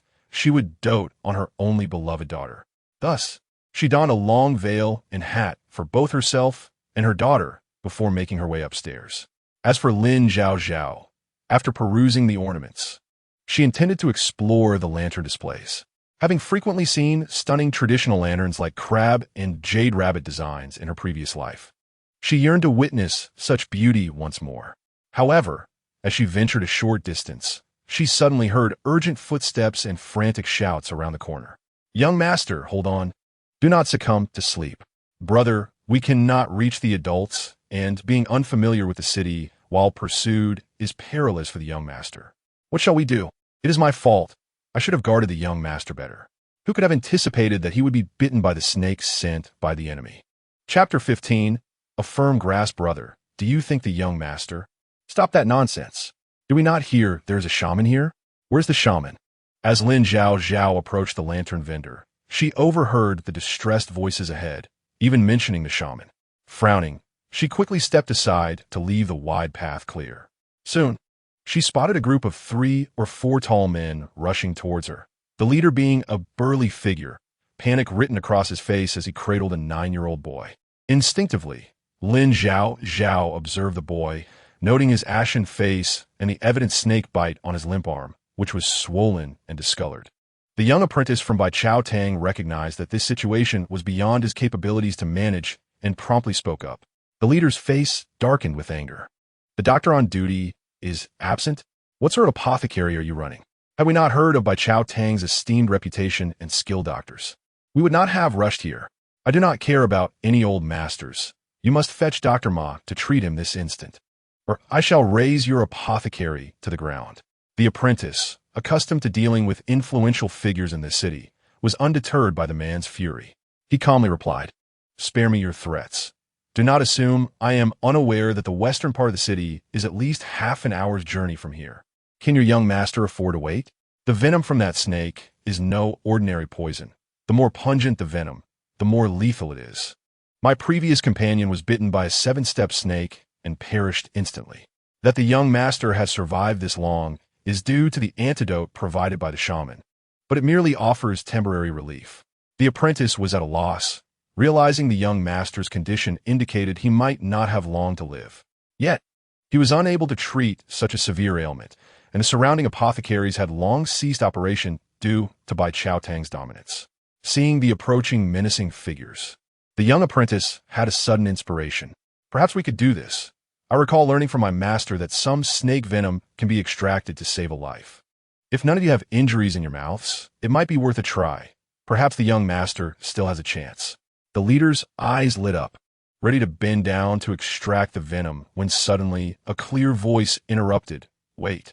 Even if you have no injuries in your mouths, snake venom can spread rapidly through saliva into the bloodstream.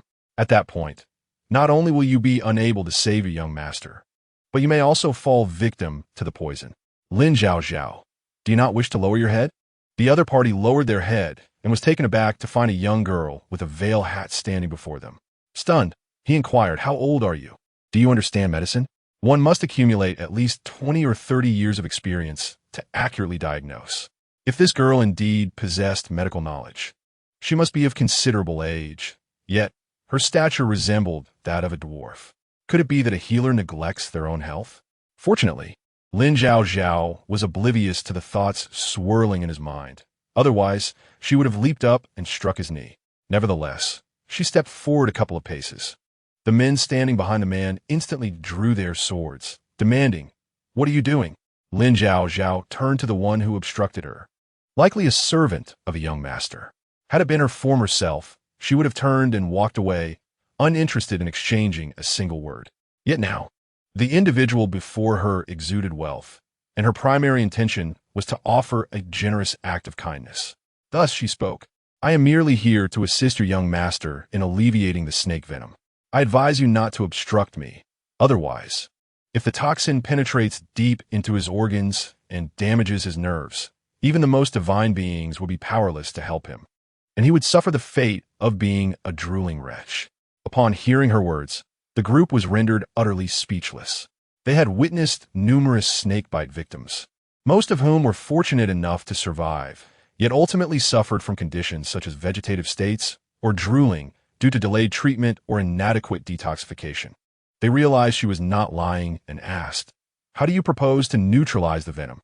Lin Zhaozhao's method was straightforward. 2 silver needles, a sharp knife, a clean bowl to hold white wine, and a fire starter.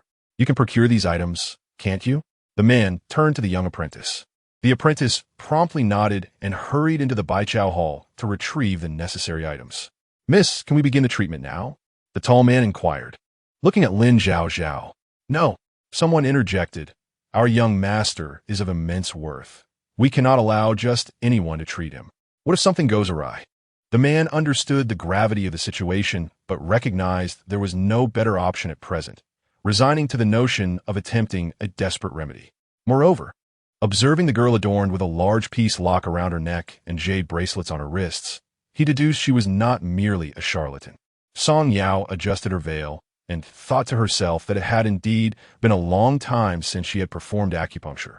While she had learned a few medical skills from an elderly man in her village in her past life, his lack of formal education and certification prevented her from practicing medicine for profit. Thus, she had resigned herself to being a white-collar worker, enduring the grind of a 996 work schedule. Nevertheless, this snake venom seemed manageable. She felt confident in her ability to eradicate it. Meanwhile, at a nearby tavern, a man in a purple robe, fanning himself with a folding fan, smiled as he observed Lin Zhaozhao. I was unaware that there existed anyone in the capital capable of counteracting the venom of the seven-step snake. Huan, do you believe she is merely spouting nonsense, or that she truly possesses the skill? The man named Huan sat across from him, his raven black hair elegantly tied up with a jade crown. He wore a robe adorned with crane motifs, complemented by a flowing black outer garment. His high and deep bone structure was accentuated by his enchanting peach blossom eyes, which glimmered with a hint of frost. At this moment, he had neither the leisure to lift his head nor to comment, simply remarking, "Noisy." Outside Baichao Hall, Lin Zhaozhao held the silver needles, initially feeling some apprehension until she realized the remarkable quality of her current physique. Her hands were exceptionally steady as she inserted the needles into the acupoints to prevent the venom from spreading to the heart. Once she sealed the venom, she ignited the white wine and placed a knife atop it for disinfection. Centering on the wound on the young master's arm, she made a cross-shaped incision deep into the subcutaneous layer. Then, raising her hand, she pressed repeatedly from the area near the heart towards the wound to expel the venom from the incision. The sight of blackened blood mixed with flesh was both heart-wrenching and horrifying, leaving the nearby guards anxious and wishing they could endure such suffering in their young master's stead. "How long must we press?" "Until the blood flows," Lin Zhaozhao replied, feeling exhausted from the effort. Once she had finished, the young apprentice used clean water to rinse the young master's wound multiple times. Turning to the men behind her, she asked, "Do you recognize the snake that bit him? I saw the snake had ringed patterns, yellow and black. It must be a Jin Huan Shi. Jin Huan Shi, known for its neurotoxic and cardiotoxic properties. If not treated promptly, it can lead to respiratory paralysis and circulatory failure, resulting in death. Fortunately, the young master is not severely poisoned. I can still save him with the skills I learned from the old man." However, the subordinates at the entrance were skeptical, casting doubtful glances at their superior. "This girl appears too young," one remarked. "Indeed, sir. If she causes harm to the young master, how shall we explain it to our superiors?" Another added, "We must hurry. There may still be a glimmer of hope for the young master." Furthermore, while this girl appeared youthful, she maintained her composure and wore elegant attire, suggesting she was not someone to be trifled with. Since she was willing to assist, she must possess ample confidence in her abilities. The subordinates wished to voice more concerns, but after witnessing the resolute attitude of their superior, they could only sigh in resignation. They instructed the man to crush the mugwort and mix it with water to administer to the young master. Perhaps the young master, aware of his injury, cooperated by sipping the medicine while in a daze. After enduring this ordeal, the bruises on his lips and arms gradually faded, turning a healthy shade of red. Could it be working? My heavens, she truly is a miraculous healer. Lin Zhaozhao waved her hand humbly. It is merely flattery. Observing the young master's complexion, she surmised that the toxins within him had likely been cleared to a considerable extent. "With the medicine I have gathered, you should decoct it for him. If he takes it for 7 or 8 days, he should be well on his way to recovery." "What does no major issues mean?" one asked instinctively. "Does it imply he won't be paralyzed or become muddled in the mind?" "Yes. Did you not say it yourselves? I am a miraculous healer. The Jin Huan Shi venom is not as fearsome as you imagine. As long as one administers the right treatment, recovery is assured." No sooner had she spoken than the previously unconscious young master suddenly murmured, "My arm hurts." "He speaks." The crowd surrounding them gasped in disbelief, staring at the young master. The tall man was the first to react, exclaiming, "Young master, you have awakened. Do you feel any discomfort? How do you feel now?" The young master seemed slightly dazed but was far more alert than before, mumbling, "My arm hurts." His words jolted those around him, each exclaiming, "He feels pain and can speak. That signifies recovery." This young girl, resembling a sprout, was both amusing and endearing, yet her medical skills were unexpectedly formidable. One could not judge a person by their appearance, nor measure the sea by a single cup. Could she possibly be the daughter of a royal physician? Not only the onlookers, but even the young apprentice regarded Lin Zhaozhao with admiration. It was well known that the previous year, his master had treated a snakebite victim who had also been unconscious upon arrival. Despite countless needles, the patient had not survived. Yet, this young girl had managed to achieve what his master could not. Especially at this moment, her veil concealed her features, leaving only her beautiful eyes visible, embodying an ethereal presence that seemed to suggest the accolades were not meant for her. The man in charge poured a bit of water into the mouth of the young master and hurriedly pulled out several banknotes. A mere token of gratitude, hardly a respectful gesture. Knowing the young master, he added another 1,000 taels. The other party, Lin Zhaozhao, was taken aback, not realizing she had spoken her thoughts aloud. She quickly snatched the banknotes back, clarifying, "What I meant was, as a healer, my benevolence is not for the sake of silver. Your actions are rather inappropriate." The corner of the man's mouth twitched, inwardly contemplating that if she not so swiftly accepted the money, he wouldn't have assumed her to be so avaricious. Perhaps she had suffered from poverty in a past life and sought to amass wealth in this one. However, aspirations can be grand, while reality often proves starkly unyielding. Unexpectedly, a sharp sound of a projectile slicing through the air pierced her ears. An arrow was swiftly aimed at her forehead, mere millimeters away. Lin Zhaozhao's mind raced with dread. This was it, she thought. In her previous life, she had assisted an old lady across the street, and now, having finally done a good deed, fate seemed to conspire against her. Goodness seldom prevails, and calamity lingers for ages. Heaven sought to take her, Lin Zhaozhao. Chapter 17. The Little Fool. Yet, upon closing her eyes, the anticipated pain did not arrive. Instead, a series of crisp sounds, as if sharp instruments were clashing, reached her ears. Lin Zhaozhao cautiously opened her eyes to witness a stone, seemingly from nowhere, shattering the arrow mid-flight. "My heavens, you are indeed watching over me. Little fool, what are you staring at? Hurry and run. Who are you calling a little fool?" Lin Zhaozhao was vexed, but in the face of life and death, there was no time to ponder who had insulted her, especially since the opposing group appeared formidable, all clad in black with their faces concealed, brandishing swords toward the young master and his entourage. The crowd on the street scattered like frightened birds. The leading man swiftly unsheathed his sword and charged forward, demanding, "Who sent you here?" Lin Zhaozhao realized she had become an unwitting victim of circumstances. However, when it came to survival, she knew her priority. As the target was not her, she swiftly crouched down and slipped into a wooden barrel of a neighboring shop. Just as she did, the leader's long blade was pressed against the neck of one of the black-clad men, and with a forceful strike, he severed the man's head. Such valor was remarkable. Yet, the adversaries were numerous and fierce, and even if one man could face 10, the situation remained dire, especially since the guards of the capital had yet to arrive. The leader of the assailants boasted, "Surrender the young master, and perhaps we might spare your lives. Otherwise, do not blame us for being merciless." The leading man would never acquiesce. "I spit on your foolish delusions. To take the young master, you must step over our corpses." Lin Zhaozhao thought to herself. What audacious words and thrilling spectacle. This scene was far more vivid than anything seen in a cinema. The world of martial heroes was alive with chivalry. "Miss, please take good care of the young master."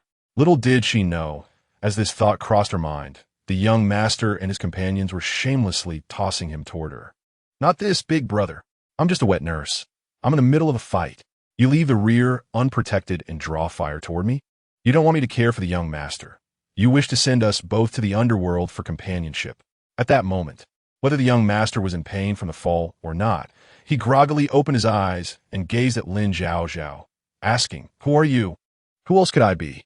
I am merely a wretched soul." "My lord," he murmured, still dazed, "I have only given you 1,000 taels. Yet your subordinates expect me to risk my life?" Lin Zhaozhao, noticing the approaching sword, quickly exclaimed, "Gentlemen, let's not misplace our grievances.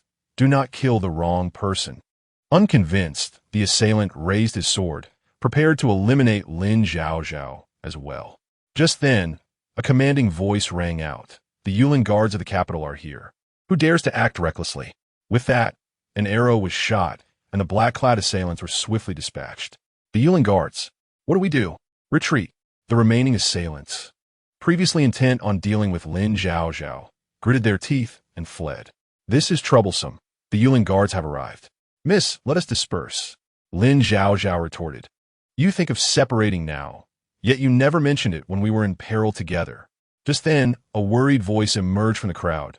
Zhaozhao, where are you? Mother, I'm over here. Lin Zhaozhao hopped toward her. This sight alarmed Bai Shi, nearly bringing her to tears. Are you unharmed? Of course, I am fine, mother. Lin Zhaozhao twirled around, proclaiming, I am blessed with good fortune. What could possibly happen to me? If anything were to occur, it would be to someone else. Assuming Bai Shi's gentle nature would prevent her from scolding, Lin Zhaozhao was taken aback when her mother suddenly slapped her on the back, eyes red with emotion. You child, what are you doing running around? Do you not understand the danger? I heard there were assassins here. If anything were to happen to you, I might as well not live. Bai Shi embraced Lin Zhaozhao, enveloping her in a unique fragrance and warmth. Lin Zhaozhao felt utterly at a loss. Having been abandoned by parents who had given birth to her at a mere 18 or 19, she had never known the love of a mother. Instinctively, she resisted and felt embarrassed, yet her eyes grew moist, a wave of unexplainable grievance washing over her. I will never do it again, mother. In any case, such a significant upheaval in the capital did not escape Lin Wanyu's attention. She harbored resentment that Lin Zhaozhao had survived the turmoil. After all, these things were meant to be provided by her mother, and with Lin Zhaozhao stealing even a fraction of that, her own dowry would diminish accordingly. How could she be pleased? However, her elder brother had always doted on her.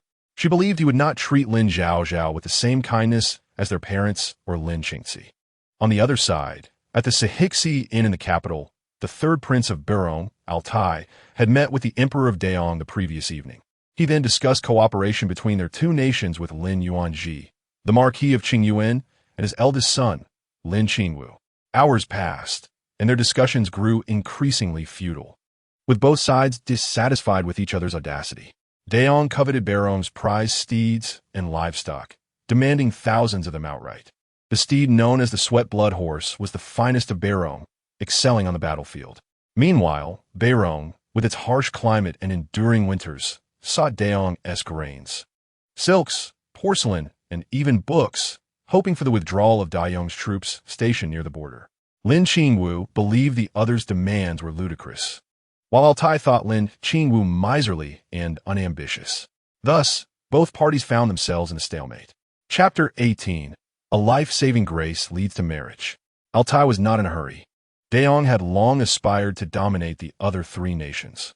However, Daong's military forces were not particularly strong, which is why the old emperor wanted Lin Yuanji and his son to secure the Sweat Blood Horses to bolster their military strength.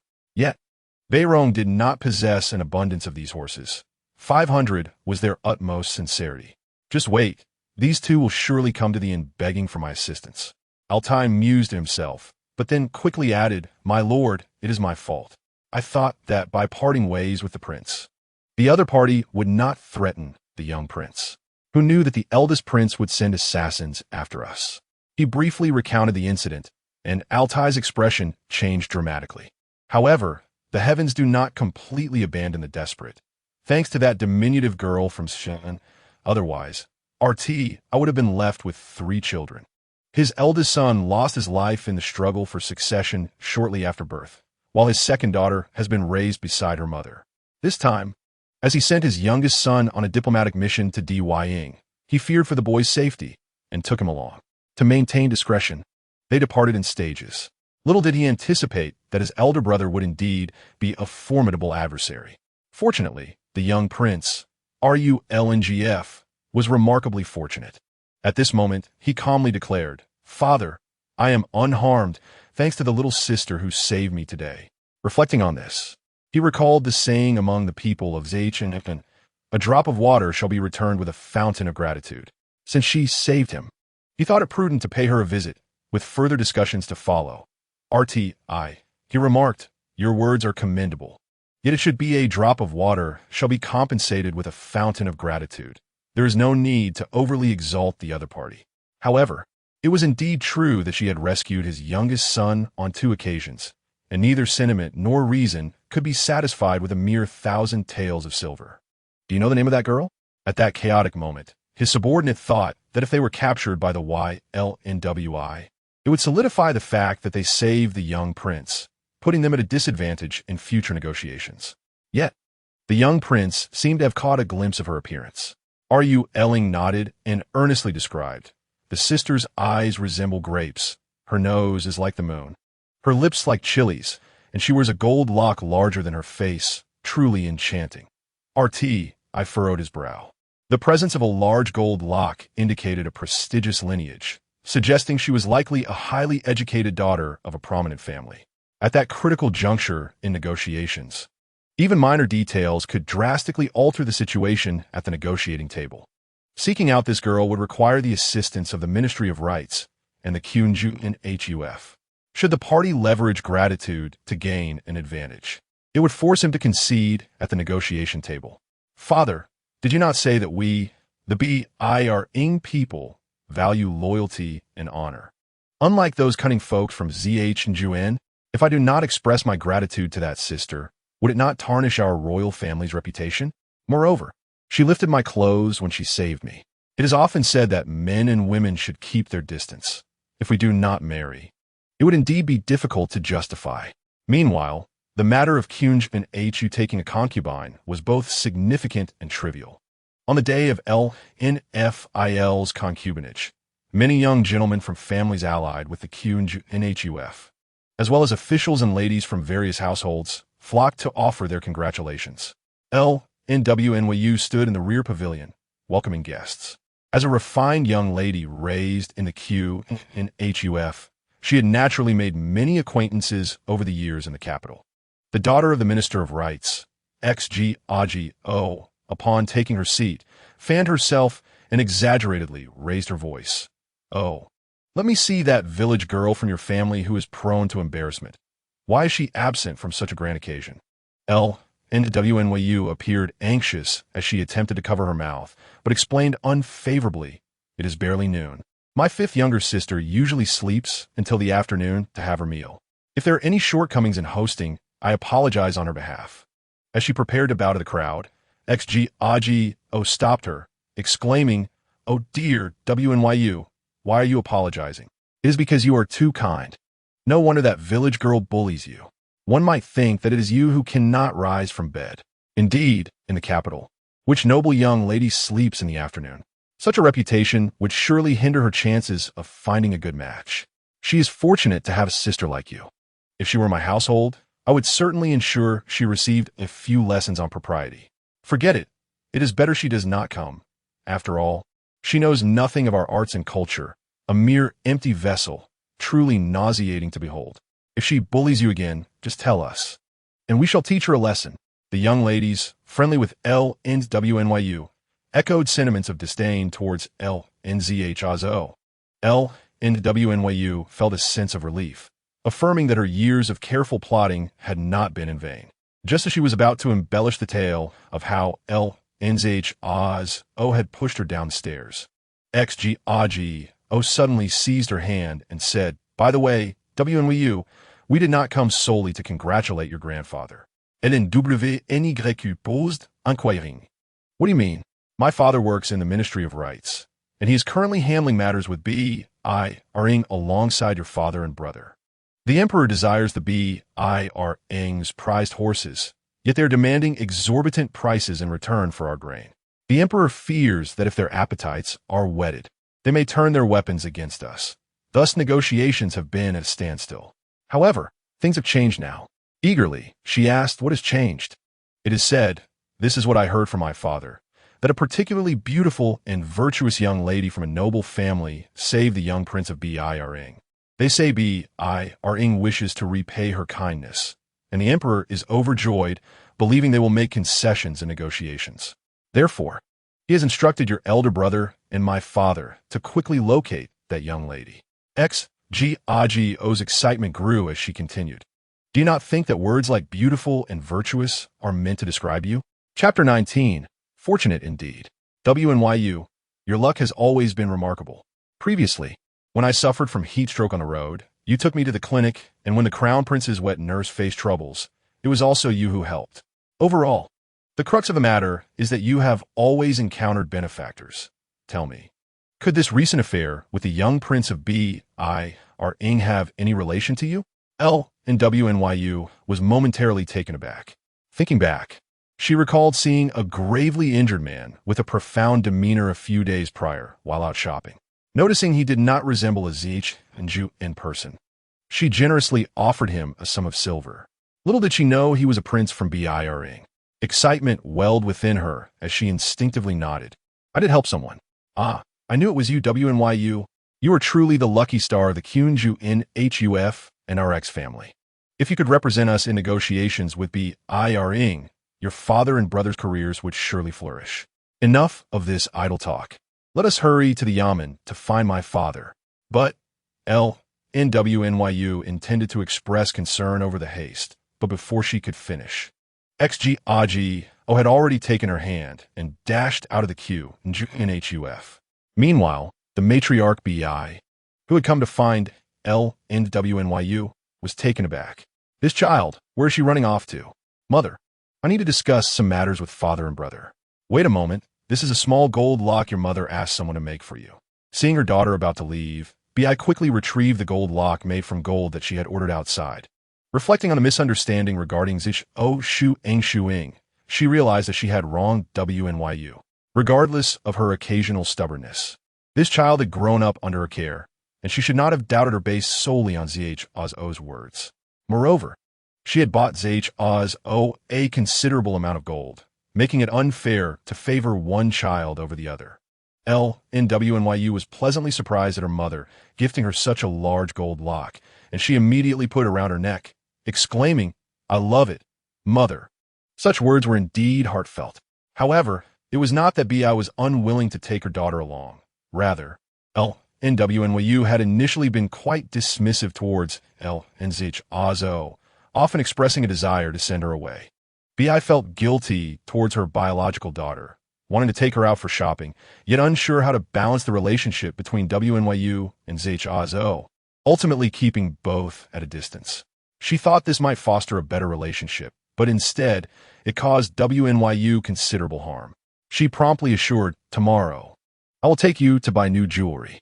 Only then did LNWNYU leave joyfully, heading straight to the Yamen of the Minister of Rights. Meanwhile, BI had just instructed servants to move the golden stone lions when she saw her daughter sitting alone in her room, washing up. Reflecting on the friends surrounding WNU, one cannot help but feel a pang of sorrow for who, having grown up without a confidant, has never experienced the warmth of a true friendship. Just as tears are about to fall, WNDF's exquisite golden lion radiates an aura of opulence and corruption. Mother, where did this lion come from? It is simply my dream lion, utterly enchanting. Do you not adore gold? Mother mused, realizing that merely gifting you these safety locks was rather superficial. In Ing, stone lions are traditionally believed to ward off evil and attract good fortune, symbolizing power and authority. A stone lion crafted from gold, in addition to these attributes, possesses undeniable value. Upon hearing this, LNZHO was nearly transformed into a screeching hen. My dear mother, how could she be so beautiful, kind-hearted, and long-legged? Truly, she embodies the grace of a noble woman. When she acts, it is with unparalleled grandeur. Alas, I fear I shall love my mother for eternity. BISH, taken aback by her daughter's daily exuberance, found herself both amused and perplexed. Meanwhile, in the Ministry of Rights, the midday hour drew many officials to their quarters for respite and dining. Consequently, the entrance of the two ladies captured everyone's attention. Isn't she the daughter of Lord X? Another remarked, what brings them to our place of affairs in broad daylight? Regardless of the speculations of onlookers, XGOGO strode in with an air of pride, exclaiming, Lordly, have you seen my father? Miss X, your father is currently inside, discussing matters concerning the Northern Rhone with the QNUN Marquis and the Grand Heir. Inside the room, tensions were rising. If this continues, we may not locate him, and the Northern Rhone may not be amenable at the negotiation table. QNUN Marquis, Grand Heir, You must devise a solution. Yet, what could Lin do? He had not rescued the individual, and after days of frantic searching, he found himself exasperated, stating, "And what of that young lady? What kind of upbringing leads her to engage in noble deeds without seeking recognition, unaware of the gravity of her actions?" Lin furrowed his brow, about to speak, when he suddenly spotted his younger sister, Wnu. The youth, clad in a deep purple robe, paused momentarily before hastening forward. "This is a significant matter for the ministry. What brings you here?" Before Wnu could respond, Xgogo interjected. "My father mentioned that a prince of northern Rome was rescued by a beautiful maiden from the Central Plains. In Dying, only the daughters of princes closely related to the emperor were typically bestowed such honors, as a county princess held a position equivalent to a second-rank official. Historically, such titles were rarely granted for minor deeds, usually reserved for marriages or formal appointments." LNWNU's eyes widened in astonishment, while Xgogo expressed her disbelief. "A county princess? Why did you not mention this earlier, father?" "I refrained from speaking to avoid the risk of someone claiming credit for the deed, which could lead to complications," replied XSH. "But you are merely seeking the savior of the prince, are you not?" As she spoke, Xgogo pushed Lnwnu forward. Chapter 20. A misunderstanding of gratitude. "I have brought the prince's savior." "What?" XSH gazed incredulously at the pushed forward Lnwnu. Even Lnqw, who was contemplating searching among the gentry for clues, was momentarily stunned. "What do you mean by claiming you have brought the savior? Are you implying my younger sister saved a member of the Northern Rome royal family?" "Indeed." In front of the crowd, Lnwnu instinctively nodded. "This révélation choqued Lnuz. When did you save someone? Why did you not inform me? Do you have any idea how long we have been searching?" While Lnwnu sought to claim credit, she simultaneously cast a sidelong glance at Lnzhaozhao. As anticipated, Lnqw frowned and remarked, "You are the elder sister. She is your younger sibling. Out of duty and reason, it is your responsibility to guide her. How can a younger sister usurp the role of an elder? Truly, the treacherous terrain breeds cunning folk. Having grown up away from the family, she lacked proper decorum. If this behavior were permitted to continue, it could lead to even greater trouble in the future." Lnwnu's expression brightened. Her brother clearly cared for her, especially after aiding a prince of northern Rome. Once she became a county princess, would Lnwnu not have to bow before her?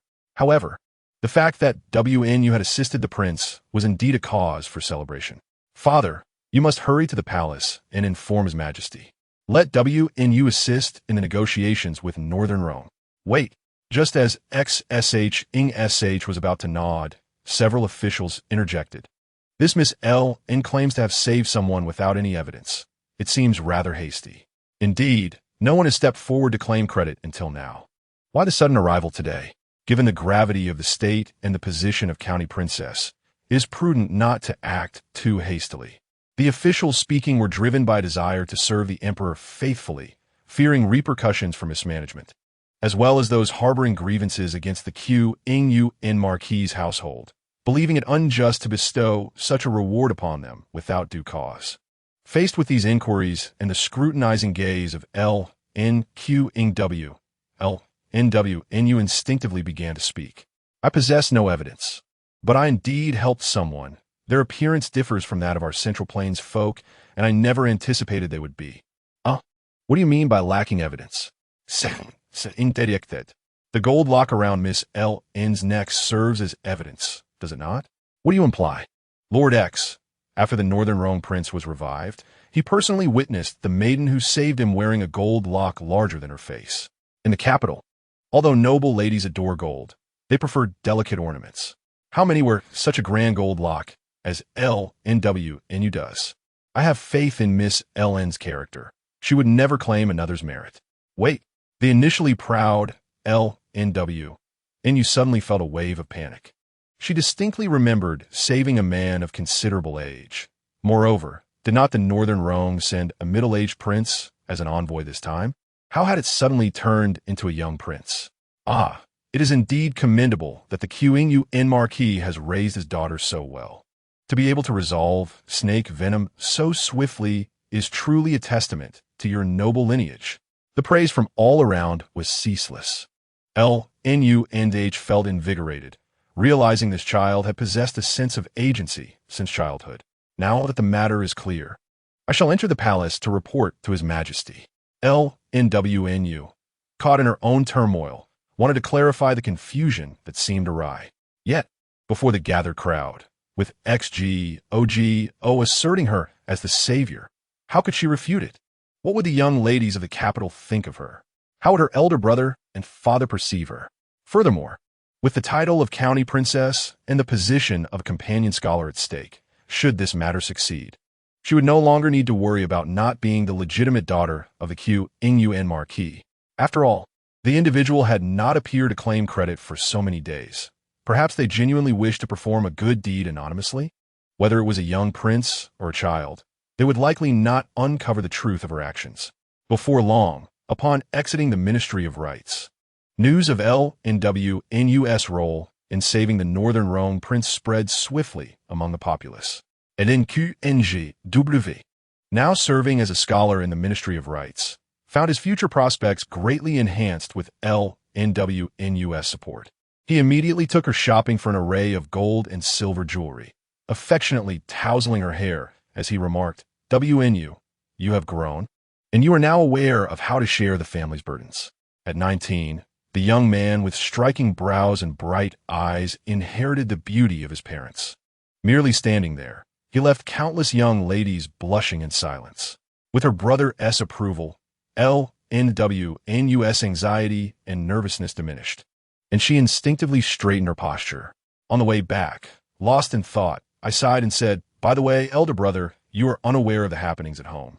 Zhao Shuang has actually been seducing both our father and grandfather. Not only does Zhao not blame her, she even assists in marrying her off to our grandmother. Zhao's behavior is becoming increasingly outrageous. After all, I am not her biological sibling, and there are certain things I find difficult to voice. Though you are not of my blood, you are nonetheless my cherished sister, he replied. You two are sisters and should support one another, looking out for each other. Am I not already looking out for her? Lin Zhaozhao retorted, somewhat displeased that her elder brother treated an outsider better than her. She behaves like a shrew in the residence. Perhaps I should just let her take the credit for saving someone. Enough, Lin Qingbu frowned, choosing not to dispute her remark about shrews. After all, he remembered how, when she first arrived at the Marquis's residence, she was emaciated and appeared quite unattractive, exuding an air of lowliness. Subsequently, she had taken to throwing tantrums, directing her frustrations at Wanyue. He had long harbored dissatisfaction towards her, pulling Lin Wanyue along as they made their way into the house. He was determined to clarify things with Lin Zhaozhao, to prevent her from mistakenly believing that a mere blood relation granted her the right to bully Wanyue. At this moment, within the Qingyuan Marquis's residence, the atmosphere was vibrant and festive. Han Shi was still fuming over the arrival of the lowly woman. Ever since her family's male relatives had offended the emperor and been dismissed, she had been waiting for a chance to restore her family's honor. Little did she expect that her granddaughter would unexpectedly possess the ability to counteract snake venom, a testament to her upbringing under her grandmother's care. How humble and sensible you are. If it weren't for your elder brother mentioning it, would you have concealed this from your grandmother? Lin Wanyue shyly replied. I had no intention of hiding it. It was an unforeseen incident, and I simply hadn't found the moment to explain. Yet, her heart was filled with delight. After all, just a few days prior, due to Lin Zhaozhao's actions, their grandmother had formed a negative impression of her, believing her to be thoughtless and siding with Zhao Shuang, which had put her at odds with the matriarch. Consequently, for several consecutive days, she had risen early to pay her respects to her grandmother, only to be dismissed by the maids under the pretext of her grandmother feeling unwell. The household servants, aware of Lin Zhaozhao's increasing favoritism, had gone to great lengths to curry favor with her, leaving Wanyue seething with frustration, feeling robbed of everything that belonged to her. However, fortune smiled upon her unexpectedly. A fool had saved someone, yet failed to claim the credit. allowing her to benefit without effort and gain a good reputation. You child, what unforeseen event? Don't you see that saving even a stray cat or dog would earn you your grandmother's favor? Remarked the maid who flattered the matriarch. It's no wonder the temple master declared that the fourth miss is our Qingyuan Marquis's little lucky star. Ever since your family's male relatives fell from grace, the fourth miss has established such a significant bond with the royal family. Han Shi waved her hand dismissively. What bond? I'm merely thinking that our Qing Wu has held the position of assistant minister for so long. Now that there's a chance with Wang Yue's support, how can we not rise to prominence? Once Lin Qing Wu ascended, her family's restoration would be assured. At her age, she deemed her own reputation trivial. Her only desire was for her brother and youngest son to achieve great success. Lin Wanyue's heart surged with excitement. Previously, those who flattered her did so solely because she was the legitimate daughter of the Qingyuan Marquis. But now the situation had changed. A decree from the royal family conferring her the title of county princess was a coveted honor that many esteemed ladies dreamt of. Who knows? She might even marry a prince in the future. Overwhelmed with joy, Lin Wanyue placed her hand over her heart and quickly bowed, expressing her gratitude. Thank you, grandmother. There is no need for such formalities between us, the matriarch replied, dismissing thoughts of how to punish Zhao Shuang and instructing someone to draft invitations to various residences. Meanwhile, Lin Qing Wu surveyed the room and declared, Where's Lin Zhaozhao? Your younger sister just woke up and is currently having her meal. I sure had intended to inform you of your business, came the response. Upon hearing this, Lin Qing Wu's expression darkened. It is already late in the morning, and she's still hiding in bed. If she does not understand proper decorum, how will this reflect on Wang Yue's reputation when word gets out? How can she hope to find a suitable husband? Her mother indulges her like this. Which man would want to marry her? Lin Qingwu, who had excelled in his studies from a young age, becoming the youngest top scholar in Daong at 13, was regarded with a degree of apprehension by Bai Shi, particularly given his current furious stride towards Huiyue Pavilion. He could only follow behind, saying, Wang Yue is the same age as her. How could she be a role model for the young ladies? Lin Wanyue, filled with joy, said, Elder brother, please don't be this way. I want to hold it against my sister. She then turned to Lin Zhaozhao, who had just emerged from her room, saying, Younger sister, why are you only just getting up? Come greet elder brother. Lin Zhaozhao, having just finished her meal, stepped out to behold such a handsome face. As a beauty herself, she blurted out, Good morning, elder brother. Lin Qingwu had originally intended to send Lin Zhaozhao to the ancestral hall as punishment, but upon hearing her compliment, he furrowed his brow. This sister, with whom he had not been particularly close, seemed to have found her voice. Was this truly her heartfelt expression? Noticing that Wang Yue and the others exhibited no unusual behavior, he suppressed his confusion and the inexplicable smile tugging at his lips, clearing his throat and asking, What time is it? Is it still early? How could it still be early? A handsome face is one thing, but to possess such a sweet voice? No wonder one day he will be honored in the ancestral temple. Truly, he is both beautiful and powerful, Lin Zhaozhao remarked. Lin Qingwu retorted, What do you mean by being honored in the ancestral temple? The Qingyuan Marquis's title may sound grand, yet much of the real power has been diminished.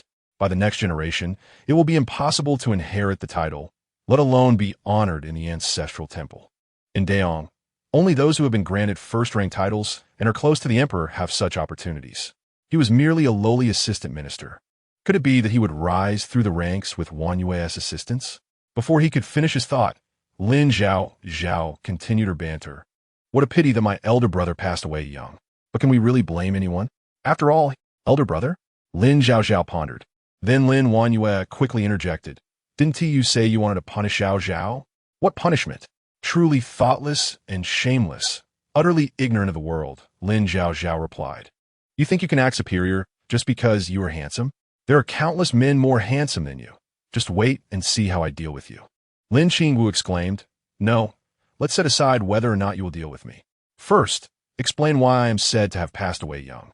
What is the reason? I don't believe there is a man in the entire capital more handsome than I. As for Lin Zhaozhao, she did not concern herself with his beliefs. Focusing instead on her thoughts, stop giving me 2 points of color and thinking you can open a dying house. You might call yourself my elder brother, but in less flattering terms, aren't you just a man sentenced to death by the emperor, torn apart by horses? Get too close to me, and I fear the misfortune of your fate might affect me. How can you still dare to punish me while bringing along a little green tea? Lin Qingwu, exasperated, exclaimed, You dare to curse me with such a fate? Slamming his hand on the nearby table, he found himself at a loss for words regarding her outrageous claims. Instead, he used a different excuse. Wang Yue is my biological sister, and we have grown up together. What gives you the right to bully her in this house? Is this the upbringing of a highborn lady? Upon uttering those words, Bai Shi immediately felt a pang of sympathy, exclaiming, Qingwu, Zhaozhao is not that kind of person. Your words are rather hurtful. My words are hurtful, yet her actions do not inflict pain? This was meant to be a good deed, after all. He had long disapproved of Lin Zhaozhao's morose demeanor, sulking in her room with an air of entitlement, taking out her frustrations on others, and behaving in a manner unbecoming of a child of the Qingyuan Hofu. Yet, excessive arrogance often leads to disaster. Lin Qingwu felt compelled to express his stance, saying, Mother, how you indulge Lin Zhaozhao is beyond my concern. But Wang Yue is also your daughter. You are well aware of how much affection we brothers have for Wang Yue. Please refrain from treating them unequally, especially now. Lin Zhaozhao seemed intent on ingratiating herself with him, clearly aiming to usurp Wang Yue's position. Who would have thought that upon failing, she would turn hostile? Her words, laced with venom, unmistakably not one to be trifled with. Eldest brother, please do not speak of mother in such a way. She has always treated me well. Lin Wang Yue interjected, attempting to defend Bai Shi. Lin Zhaozhao let out a cold laugh, observing the performance of this little white lotus. Now you realize mother treats you well? Why did you not speak up when Lin Qingwu first mentioned it? Pointing a finger at Lin Qingwu, she continued, You claim Lin Wang Yue is your biological sister, but she is not our parents' true daughter. Eldest brother, could it be that you were also switched at birth, perhaps a child of unknown origins? As she spoke, she covered her mouth, feigning shock as though she had stumbled upon a sensational scandal. Lin Qingwu felt as if he had struck an iron wall. Yet, Lin Zhaozhao never intended to berate her. Unfortunately, the unkind author had bestowed upon her such a misfortunate identity. Why must it be a tale of mistaken identities? The original victim had already endured disdain from her brothers, and now it was touted as the central theme of the novel. Though Lin Wang Yue's biological parents held lowly positions, did noble lineage truly matter? The female protagonist ought to ascend through her own efforts. Having read the entirety of the text, Lin Zhaozhao felt compelled to rely solely on her own merits, lamenting the foolishness of the female lead and the author alike. Lin Qingwu, you truly are. What am I? Lin Zhaozhao scoffed. Do not speak of brotherly love. When others are cruel to her, she offers no kindness in return. What are you looking at in disbelief? If you anger me, I shall break your legs to spare you the future fate of being torn apart by horses, dragging your entire family down with you. Lin Qingwu found it increasingly difficult to manage this rebellious sister. You are indeed a most ungrateful person. He took a deep breath and said, I speak these words not for my own sake, but for yours. If you possessed even half the diligence of Wang Yue, I would not expect you to rescue the young Prince of Barong. If you could diligently learn the arts of music, chess, calligraphy, and painting, as well as the fundamental principles of medicine, I would consider it a blessing from above. Lin Zhaozhao paused, pondering, what do you mean by rescuing the young prince? Something felt amiss. Lin Wang Yue, unaware of Lin Zhaozhao's unease, seized the opportunity to assert her dominance, exclaiming, of course. I am referring to the young prince of Barong who was bitten by a venomous snake and poisoned. I helped to detoxify him. No, you assisted in detoxifying a snake bite. Lin Zhaozhao found it absurd. Does she not know her own capabilities? The author had only granted her the fortune of a favorable fate, not the ability to detoxify venom. What nonsense is this? Lin Zhaozhao thought, recalling that in the original narrative, Lin Wang Yue had indeed claimed credit for the original protagonist's accomplishments. The original protagonist had saved the severely injured third prince of Barong during negotiations, carrying him to a carriage and ensuring his survival. To her shock, Lin Wang Yue had brazenly usurped the credit. Upon discovering this, the original protagonist had been consumed with rage, intending to confront Lin Wanyue and expose the truth, but was thwarted by Lin Qingwu, who confined her to their home. Meanwhile, Lin Wanyue had not only secured the title of county lord, but had also forced the original protagonist to bow to her upon their next meeting, subsequently entering the palace as an attendant to the 6th princess, and even befriending the male lead, the 9th prince, ultimately ascending to the position of empress. However now, whether due to her transmigration, the person saved had become the young prince, yet the usurpation of credit was indisputable. Lin Qingwu was taken aback by Lin Zhaozhao's candid thoughts. What do you mean by that? What do I mean? Lin Wanyue, do you not understand your own heart? You claim the young prince is your savior. Yet I distinctly recall that day. I was the one who saved him. You speak nonsense. Lin Wanyue instinctively retorted, preparing to accuse Lin Zhaozhao of being shameless, but inadvertently caught sight of the large golden lock adorning Lin Zhaozhao's neck. Suddenly, she recalled what Lord Su had said. The young prince mentioned that the girl who saved him wore a large golden lock. Today, Baishur had just gifted her an identical one. Could it be? Lin Wanyue's face paled. No, it cannot be. Lin Zhaozhao was nearly driven to madness by her audacity. If one wishes to keep a secret, one must not act shamelessly.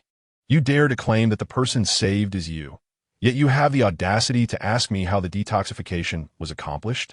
Lin Wanyue gritted her teeth. Why should I tell you? Who knows if you will usurp my methods and spread falsehoods? You need not divulge anything to me. Today, both eldest brother and mother are present. You ought to clarify and let them hear who among us is lying. Chapter 23. To seize wealth is akin to murder. Lin Zhaozhao's words were piercing. Baishur, naturally believing in her, inquired, Wanyue, did you truly save the young Prince of Baron? Why does your eldest brother claim you rescued him? Is there a misunderstanding? What misunderstanding? I see it as intentional. This deceitful little green tea, having gained benefits, yet pretending to be virtuous, I wish to see if she can articulate the method for detoxifying snake venom. Lin Qingwu, too, began to harbor doubts about Lin Wanyue's honesty. After all, he had suddenly acquired the ability to discern Lin Zhaozhao's true feelings. Observing her agitated demeanor, it was clear she was not fabricating lies. Considering the future of the Hofu, he said, Zhaozhao has a point. If you do not trust her, it would be better to discuss the process of your detoxification outside. What process of detoxification? She is not a medical practitioner. Moreover, today this incident was sudden. Lin Wanyue merely claimed credit without preparation. To his surprise, Lin Wanyue, under the scrutiny of Baishur and Lin Qingwu, stammered, eldest brother, I. What do you mean, I? If you saved him, you did. If not, then you did not. This is a simple matter. Have you considered whether your own mind is troubled? Lin Zhaozhao seized Lin Wanyue, intending to take her outside and confront the guests gathered for their grandfather's new marriage. You must clarify to everyone that you have usurped my achievements and apologize. No, that cannot be. Two voices protested in unison. Lin Zhaozhao looked up to see a young man standing before her, pinching a piece of jade ring. Lin Qingwu, possessing a striking appearance, appeared particularly cold and aloof at this moment. However, his words were far from agreeable. Wanyue's claim of credit is indeed incorrect, and I will ensure she is punished by kneeling at the ancestral hall. This matter ends here. There is no need for you to cause a scene. A scene? Lin Zhaozhao was at her wit's end, nearly driven to madness by this so-called elder brother. Moreover, if it were merely a matter of losing face, it would be tolerable. The crux of the issue is that Su Shangshu has already reported this matter to His Majesty, and the bestowal of titles and entry into the palace as a companion reader for the county princess is undoubtedly assured. If you were to go out now and create a scene, it would be tantamount to striking the emperor's face, which would bring disgrace upon our whole residence. Qingwu Baishur felt that her elder brother's words were rather biased. Zhaozhao has lost her position as county princess and the opportunity to enter the palace as a companion reader.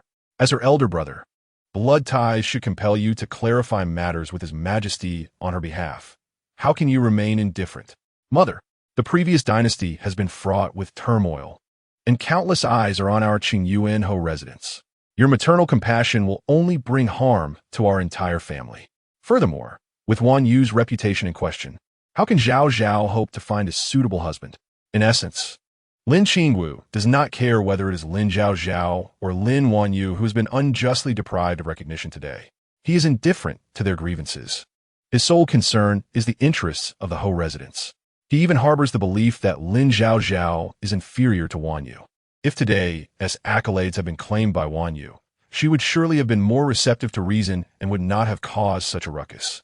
Conversely, Lin Zhaozhao seems obsessed with those hollow titles and rewards, showing no regard for the interests of the Ho residents. Lin Zhaozhao felt a mix of anger and amusement at Lin Qingwu's remarks. How could she possibly be expected to find a good husband? I do not gain any advantage from this. When trouble arises, I am the first to be blamed. Truly, when you grant a few favors, you siblings become insufferable. Having rescued the Northern Rome prince, how can his majesty fail to reward me? And now it appears that all the rewards have been bestowed upon Lin Wan Yu. It is often said that to take away someone's wealth is akin to killing their parents. Lin Wan Yu's actions are no better than killing my parents. And yet you dare to elevate the moral standards of the Qingyuan Ho residents? Lin Qingwu, it is simply a matter of accolades being misappropriated. Given that Lin Zhaozhao has already benefited greatly from the Qingyuan Ho residents, what harm is there in enduring a little grievance? Why are you even invoking the notion of parental murder? What do you truly seek? Wan Yu's acquisition of the county princess title reflects well upon you too. Bah! Does your reputation truly matter to Lin Zhaozhao? A mere wage labor values money above all else. This situation is akin to working tirelessly on a project, only to have a colleague steal the plan and claim the promised 5 million as their own. Are the emperor's praises and the position of county princess truly more significant than wealth? Lin Zhaozhao cannot bear this. Yet, she is acutely aware that even if she were to run out and accuse Lin Wan Yu of stealing her accolades, no one would likely believe her.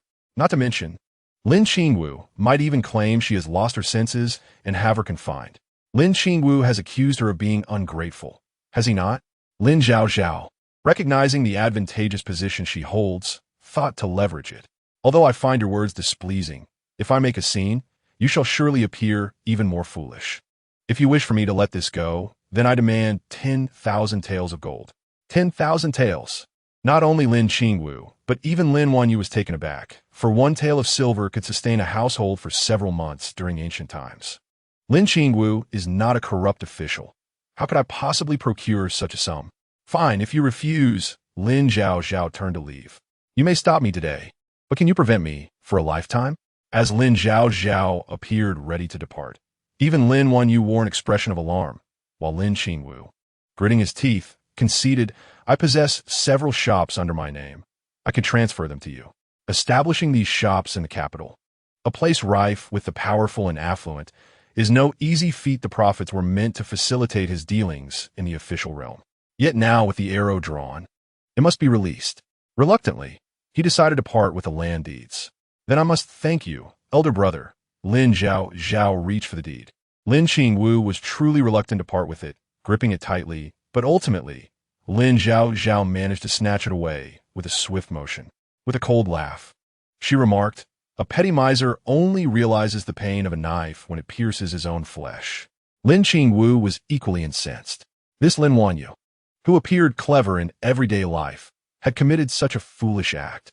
She was indeed a product of the outside bloodline, demonstrating utter folly. Chapter 24, Displaying Power.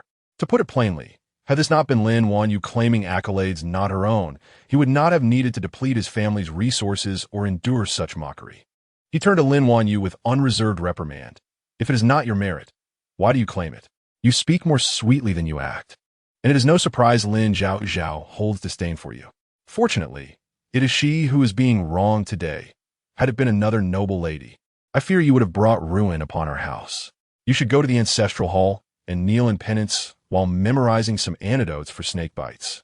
Lin Qingwu's harsh words were akin to a resounding slap, striking Lin Wan Yu squarely in the face, shattering any expectation she had of his previous calm demeanor.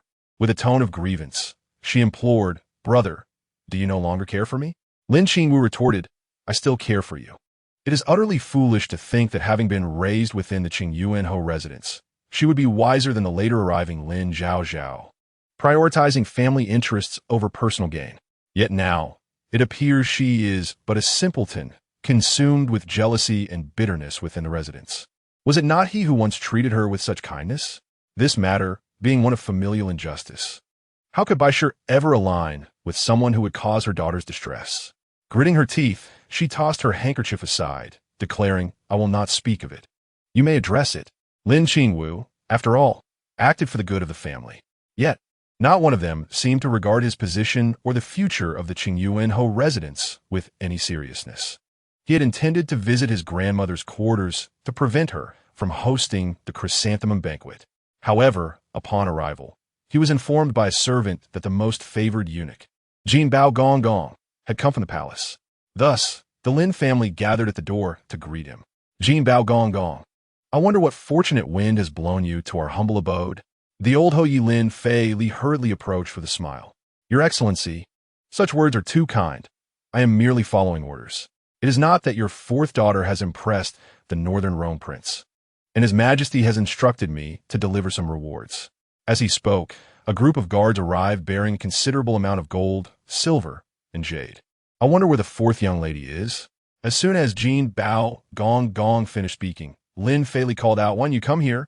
Lin Wanyu, who had been weeping in the ancestral hall due to her punishment, was terrified that Lin Zhaozhao would run out and slander her, ruining her reputation.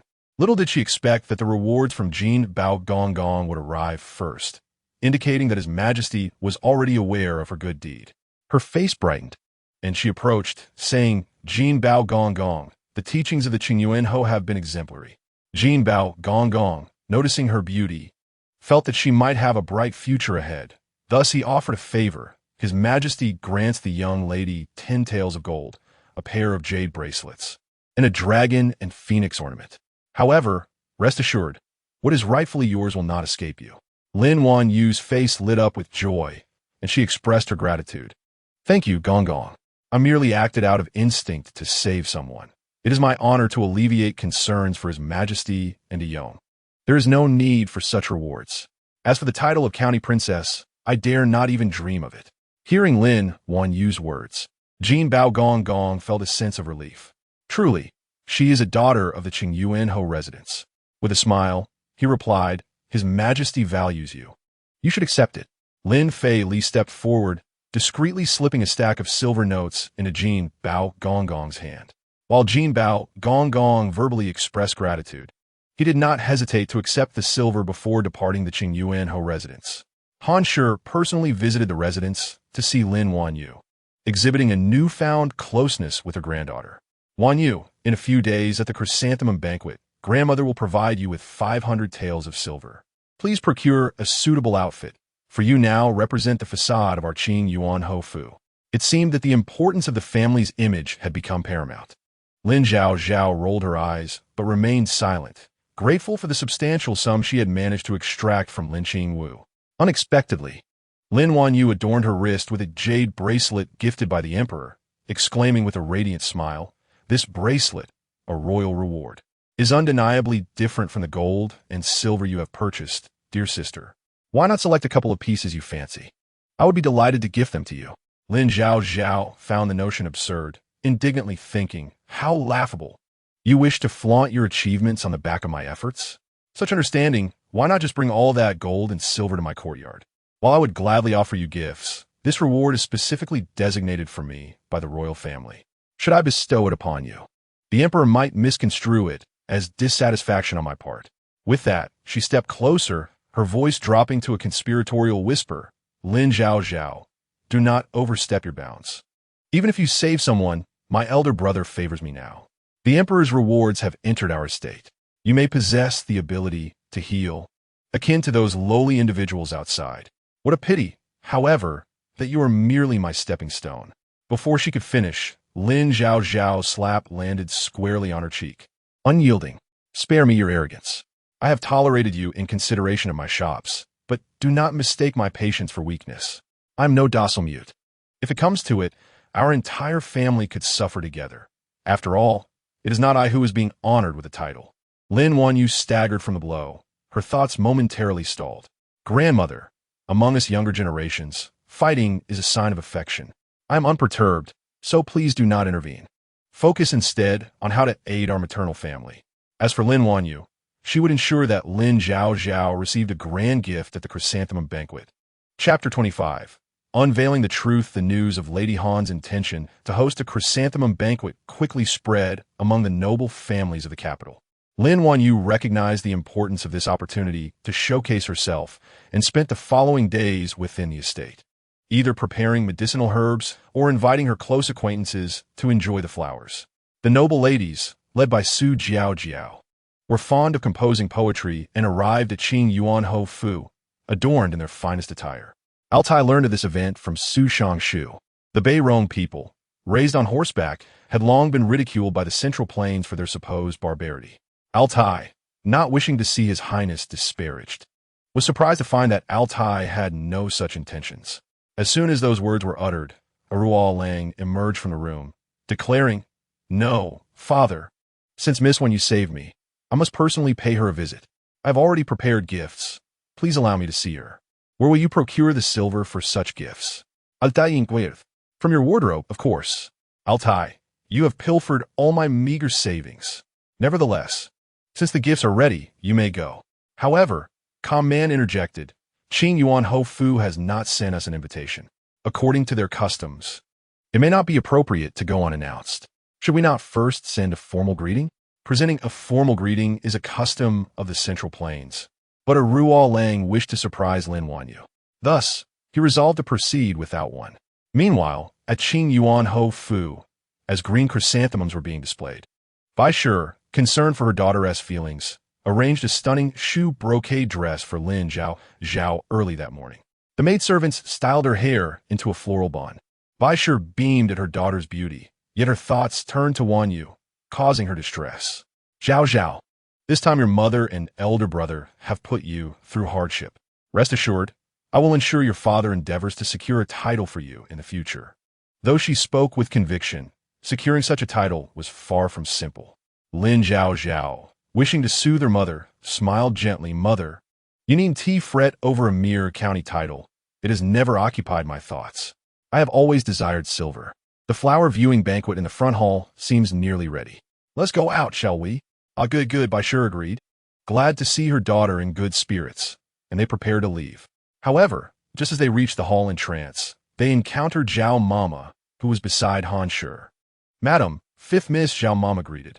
The misunderstanding arose from Lin Wanyu's fear that Lin Zhaozhao might disrupt her achievements, prompting their grandmother to escort Lin Zhaozhao away. Upon hearing this, Bai Shi's expression shifted. Today, with so many young ladies visiting, it would be beneficial for Zhaozhao to socialize and gain exposure. This behavior is inappropriate. Before she could finish, a mocking female voice interjected by "Your words are misguided. We have come to Qing Yuan Ho Fu today for Wanyu. To allow someone with no knowledge to attend would bring shame to the Ho Fu." Su Zhaozhao, surrounded by her companions, provocatively scrutinized Lin Zhaozhao. "Who in the capital does not know of your infamous reputation? This banquet is to honor Wanyu. The glory of Qing Yuan Ho Fu is earned by her. Yet here you are, leaping about as if the emperor intends to award you a title." Lin Zhaozhao's true intention in attending the banquet was to bask in Wanyu's glory. How shameless! Lin Zhaozhao found Su Zhao's demeanor laughable. "How can you presume that she is the one to be bestowed a title and not me?" "Su Zhao, you have lost your mind. You did not even save her. Why do you presume to confer titles?" Zhao Mama chimed in, "Madam, sending her away is the old lady's intent. Please do not trouble this old servant." In another part of the hall, Lin Wanyu was warmly greeting the guests alongside Han Shi. She had risen early to prepare herself, adorning a golden lock around her neck and the emperor's jade bracelet on her wrist. Her graceful demeanor and stunning appearance captivated all present. "Truly, she surpasses even my beauty at her age. I wonder if she might be suitable for my son." One lady remarked, "Do not harbor such hopes. Surely you do not believe you are here merely to admire the flowers?" Another countered, "My husband has said that the emperor is quite pleased with the fourth miss and intends to bestow her with a title." "You mean the negotiations with Beirong succeeded due to this fourth miss?" "Indeed, one cannot help but regard her as a fortunate star for Qing Yuan Ho Fu. Among daughters, how is it that Lin Wanyu is so favored?" As Lin Wanyu absorbed the praises, her mood soared. Yet, she noticed Lin Qingwu was absent and turned to inquire, "Where's my elder brother?" A maid quickly responded, "It seems someone has arrived at the estate." and the eldest young master went out to greet them. The young master followed suit. A sense of foreboding struck Lin Zhaozhao, yet she dismissed it as overreaction, reasoning that receiving a guest could not possibly lead to any trouble. Chapter 26. Unveiling the truth continued. At that moment, within the grand hall of Qing Yuan Ho Fu, Lin Qingwu had just been informed by the servants of the manor that an envoy from Beirong had personally come to visit. Lin Zhaozhao had indeed taken credit for others' accomplishments. Lin Qingwu felt a momentary panic in his heart, but he quickly reassured himself that since it was an envoy visiting, it must be for the purpose of presenting gifts. As long as Lin Zhaozhao was not present, there would naturally be no blunders. He promptly made his way to the hall. To his surprise, upon arriving, he saw the third prince of Beirong, Altai, along with his young son, Arualang. As the most qualified and promising heir to the throne of Beirong, Lin Qingwu had no intention of offending him and thus approached with respect, bowing and expressing his apologies for not having welcomed the third prince properly. Lin Gongzi, you're too polite. We are the ones who have intruded. As long as you do not find it bothersome, we are content, Altai replied, adding, Beirong has signed a contract with Daong, and in 3 days, I shall depart the capital. However, I have heard that your manor is hosting a chrysanthemum banquet. Since I learned that your younger sister saved my son, I took the liberty of coming to express my gratitude in person. May I ask where I might find her? Lin Qingwu's expression soured. He dreaded the thought of revealing the truth. However, many were aware that Lin Zhaozhao was entertaining guests at the chrysanthemum banquet. If he claimed she was unwell, it would be an implausible excuse. After some consideration, Lin Qingwu arranged for the prince to be seated in a pavilion near the water in the inner hall. He then instructed his subordinates, go summon the fourth young lady, and inform her that the king of Beirong and his young prince wish to see her. The young ladies in the inner courtyard were apprehensive about the presence of a male visitor and suggested, let her wear a veil. Meanwhile, Lin Zhaozhao, who had just learned of the situation, turned pale. To meet the prince of Beirong, while a veil may conceal my face. Did my brother not inform them of my ill health? She protested, today there are numerous guests at the flower banquet, and many of my sisters are here. If I attend to the prince, it will be neglectful to my friends. Oh, dear child, how can you not discern the urgency of the matter? Han Shi, overhearing this, exclaimed, patting her chest in reassurance. Your grandmother will look after you. Hurry and receive the prince. When Lin Zhaozhao insisted on wearing a veil, she was met with resistance. What need is there for a veil? You saved him, and he wishes to see you. This is a matter of great significance. Your elder brother is present, and you need not hide. Grandmother thought that Lin Zhaozhao had reached the age of marriage, and historically, Daong had princesses marry into Beirong. If the young prince were to take a liking to Lin Zhaozhao, it could elevate her family status. Lin Zhaozhao, dear, your grandmother has paved the way for you, she said, pulling the veil from her granddaughter's head. Lin Zhaozhao thought to herself that rather than clearing a path, her grandmother had effectively blocked one. In any case, under the watchful eyes of everyone, she could not dash off to reclaim her veil. Reluctantly, she followed the servants to the pavilion, filled with anxiety and trepidation. If the young prince discovered that she was not the one who rescued him, she would be utterly humiliated. It will be fine, fourth young lady, her subordinate reassured her. The young prince of Beirong seems quite amiable. I doubt he will express anger. You saved him, so go with confidence. Meanwhile, the third prince of Beirong was extolling Lin Zhaozhao's medical skills to Lin Qingwu. Lin Qingzi, feeling bored, had come to listen but grew increasingly suspicious. He had grown up alongside Zhaozhao and was well aware of her medical abilities. You say my sister cured the snake venom? Indeed, Altai continued, as far as I know, snake venom is difficult to treat, even for a deity. Yet, Miss Lin not only saved my son from death's door, but he has suffered no after effects. Lin Qingxi's expression grew even more perplexed. You mean to say that your son has a condition where he cannot recognize faces? Even though Miss Lin was previously unveiled, my brother's son would find it hard to identify any young lady from Zhongyuan. Had it not been for your assistance, it would have been challenging for him to locate her.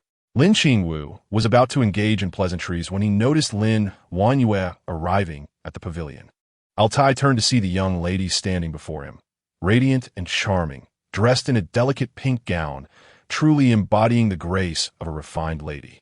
Miss Lin, Altai said, rising to acknowledge her. Despite his noble status as the future ruler of Burong, he recognized her as his son's savior and nodded respectfully. Lin Wanyue was taken aback.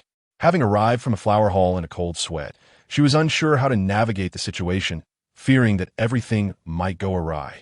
To her astonishment, the unexpected twist of fate revealed that the prince did not recognize her as his savior. If she could maintain her guise, she would not falter. She offered a polite greeting. "I have the honor of meeting your highness." Pausing, she glanced at the eager Ruolang behind Altai and added, "Assisting the young prince was merely a small act. It hardly warrants such a grand gesture of gratitude from a king." Her words pleased Altai, who appreciated her humility and realized she was not one to seek undue credit. He found himself increasingly fond of her, concerned initially that his son's affection for a Zhongyuan girl might bear no benefits. Yet now, he felt quite the opposite. "Miss Lin, may I inquire if you are available to take my son to see your garden?" Lin Wanyue wished to decline, fearing that more words would lead to more errors. However, Ruolang stepped forward, expressing, "Lin Mimi, thank you for saving me. I have some matters I wish to discuss with you privately." Upon hearing this, Lin Qingwu was alarmed. "My sister is an unmarried young lady. Private discussions." He suggested, "How about we allow the 3 children to explore the manor while we converse here? They may not find it easy to speak freely in our presence." Reluctantly, Altai agreed, and Lin Wanyue had no choice but to lead them aside, saying, "Our manor has many green chrysanthemums. If the prince is interested, you may see them." "I am not very knowledgeable about flower appreciation," Ruolang thought, as he struggled to find a topic of conversation. Just then, he noticed the golden lock around Lin Wanyue's neck. "This little gold lock seems different from what I saw that day." He recalled seeing clouds and the sun engraved on it, but now it appeared to depict clouds and the moon instead. Lin Wanyue's heart skipped a beat. She knew her mother had crafted the lock at the Baibao Pavilion. She and Lin Zhaozhao each had one, but given her mother's bias, perhaps Zhaozhao's was slightly larger, hence the suspicion. Feeling a bead of sweat on her palm, she remained composed as she explained, "What seems different? I have 2 gold locks that I alternate wearing. Perhaps what you saw that day was the larger one." She continued, "There is little difference in size. It's nothing significant." Ruolang, considering the gravity of the situation and the multitude of noble ladies in the capital, thought it unlikely that anyone would falsely claim credit. After all, he had never seen anyone wear such a large lock around their neck, and it certainly did not seem burdensome. Truly, she was different from other girls. As he prepared to say more, a rustling sound suddenly emanated from the rockery. Something was amiss.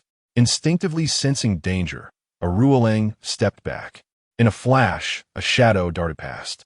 Lin Qingxi and the others looked up to see a pure black cat leaping from the rockery, heading straight for Lin Wanyue's feet. A guttural growl escaped her lips as Yaolin Wanyue gasped in surprise.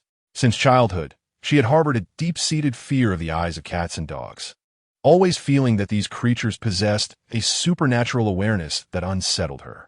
As a result, she staggered back in fright, nearly losing her footing. Fortunately, Lin Qingxi rushed forward, swiftly pushing the black cat aside, and inquired with concern, "Sister, are you all right? Quickly, take this cat away." "Who allowed it to enter the manor?" Lin Wanyue's face turned as pale as a ghost from the fright. "You're afraid of cats?" Ruolang asked, puzzled. "Doesn't your highness find this wild cat untamed and fearsome?" Lin Wanyue's voice trembled, especially before the young prince of Burong. She thought to herself that this young prince, looking so handsome and refined, must surely prefer delicate and gentle girls. Tears streaming down her face, she turned to reveal her left profile, feeling secure in the knowledge that it was more charming than her right. Her eyes glistened with unshed tears, exuding a fragile allure that naturally evoked a protective instinct in men. Ruolang gazed at her, his fingers curling slightly by his side. He felt a sudden constriction in his chest, not from sympathy, but from an unsettling sense that something was amiss. It truly was quite strange. The approaching black cat was no larger than his palm, and still a juvenile, merely 3 or 4 months old. In Burong, many women of status not only kept cats, but also raised cheetahs and wolves. The delicacy of Central Plains women fearing cats was nothing extraordinary. However, the fact that a woman who dared to treat his snake venom would exhibit such a fear struck him as exceedingly odd. Would a healer truly harbor such fears? She was not what he had envisioned a benefactor to be. Arrow Lang felt a twinge of apprehension, wondering if she was truly the person he owed his gratitude to. Yet, he hesitated to voice his concerns, fearing he might inadvertently hurt her feelings. He extended his hand to help her up, saying, "Sister Wanyue, do be careful. I suddenly recall some matters I must attend to with my subordinates. Might you wait for me in the front hall? We shall admire the flowers together shortly." His sincerity, coupled with his striking appearance, made Lin Wanyue's cheeks flush slightly as she replied, "Yes." Lin Xingzi observed the interaction with a sense of discomfort. This individual had come in and immediately lavished attention on his sister, only to change his tune now. He could not fathom what was so urgent that he needed to set his sister, her savior, aside. "Sister, you can cure snake venom? I was unaware of this before." Lin Wanyue felt inexplicably reluctant to let her brother know she had claimed credit for something that was not entirely hers, considering Lin Xingzi's age. He was particularly unforgiving of such transgressions. Moreover, claiming credit was, in her eyes, not a grave matter. Lin Zhaozhao had showered her with affection, and perhaps heaven could no longer bear witness to such favoritism, hence the recompense. She evasively replied, "It's just something I happen upon. Now, let us hurry to the front hall." Lin Xingzi appeared somewhat worried, but concealed it well. "Is there something the young prince desires?" "No, it's just that my stomach feels a bit uncomfortable, and I need to use the restroom. This marquis residence is vast. Father, may I have come on accompany me?" "Of course," replied Altai. Once they reached a secluded area, Come On asked, "Your Highness, what do you wish to discuss?" "Come on, I'm quite anxious." "You must scale the wall and procure a certain item for me," Arrow Lang whispered urgently.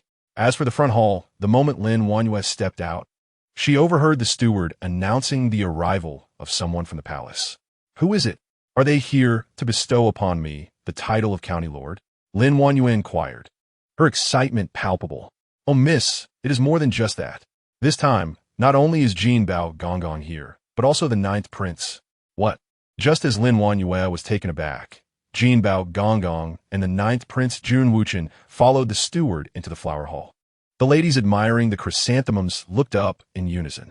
The man leading the procession was tall and well-built, adorned with a dragon-shaped buckle at his waist, a prominent nose, and deep-set eyes that made him tower above the other young men present.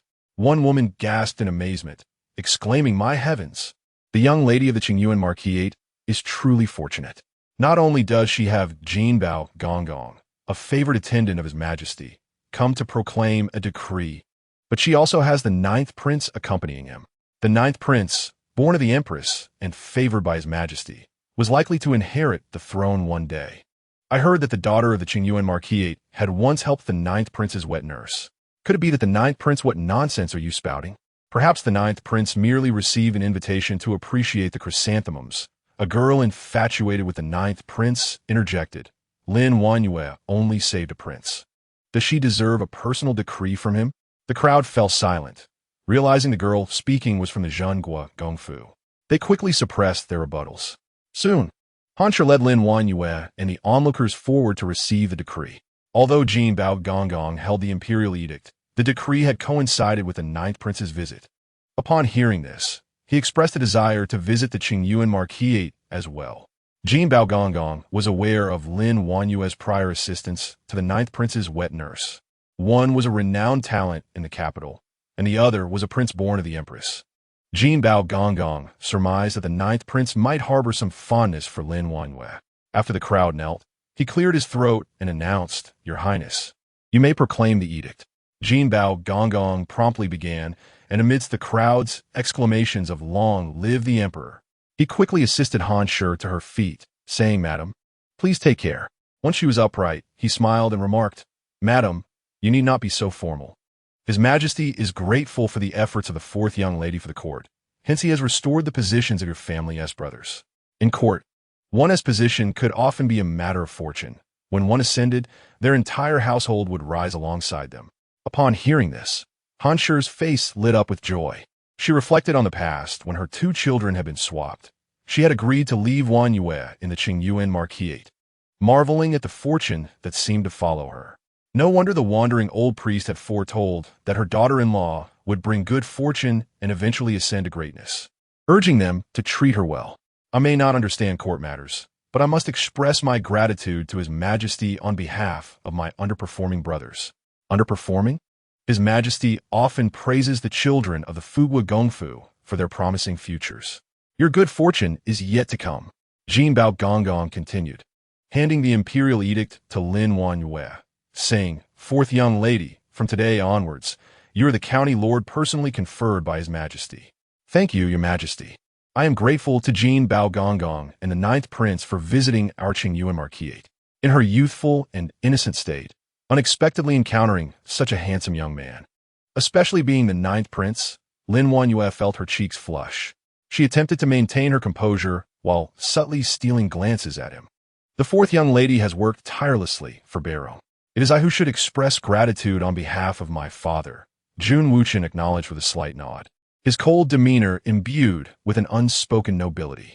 Shortly, the air was filled with continuous congratulations. Since His Majesty ascended to the throne, I have never witnessed a young lady bestow such honor upon herself.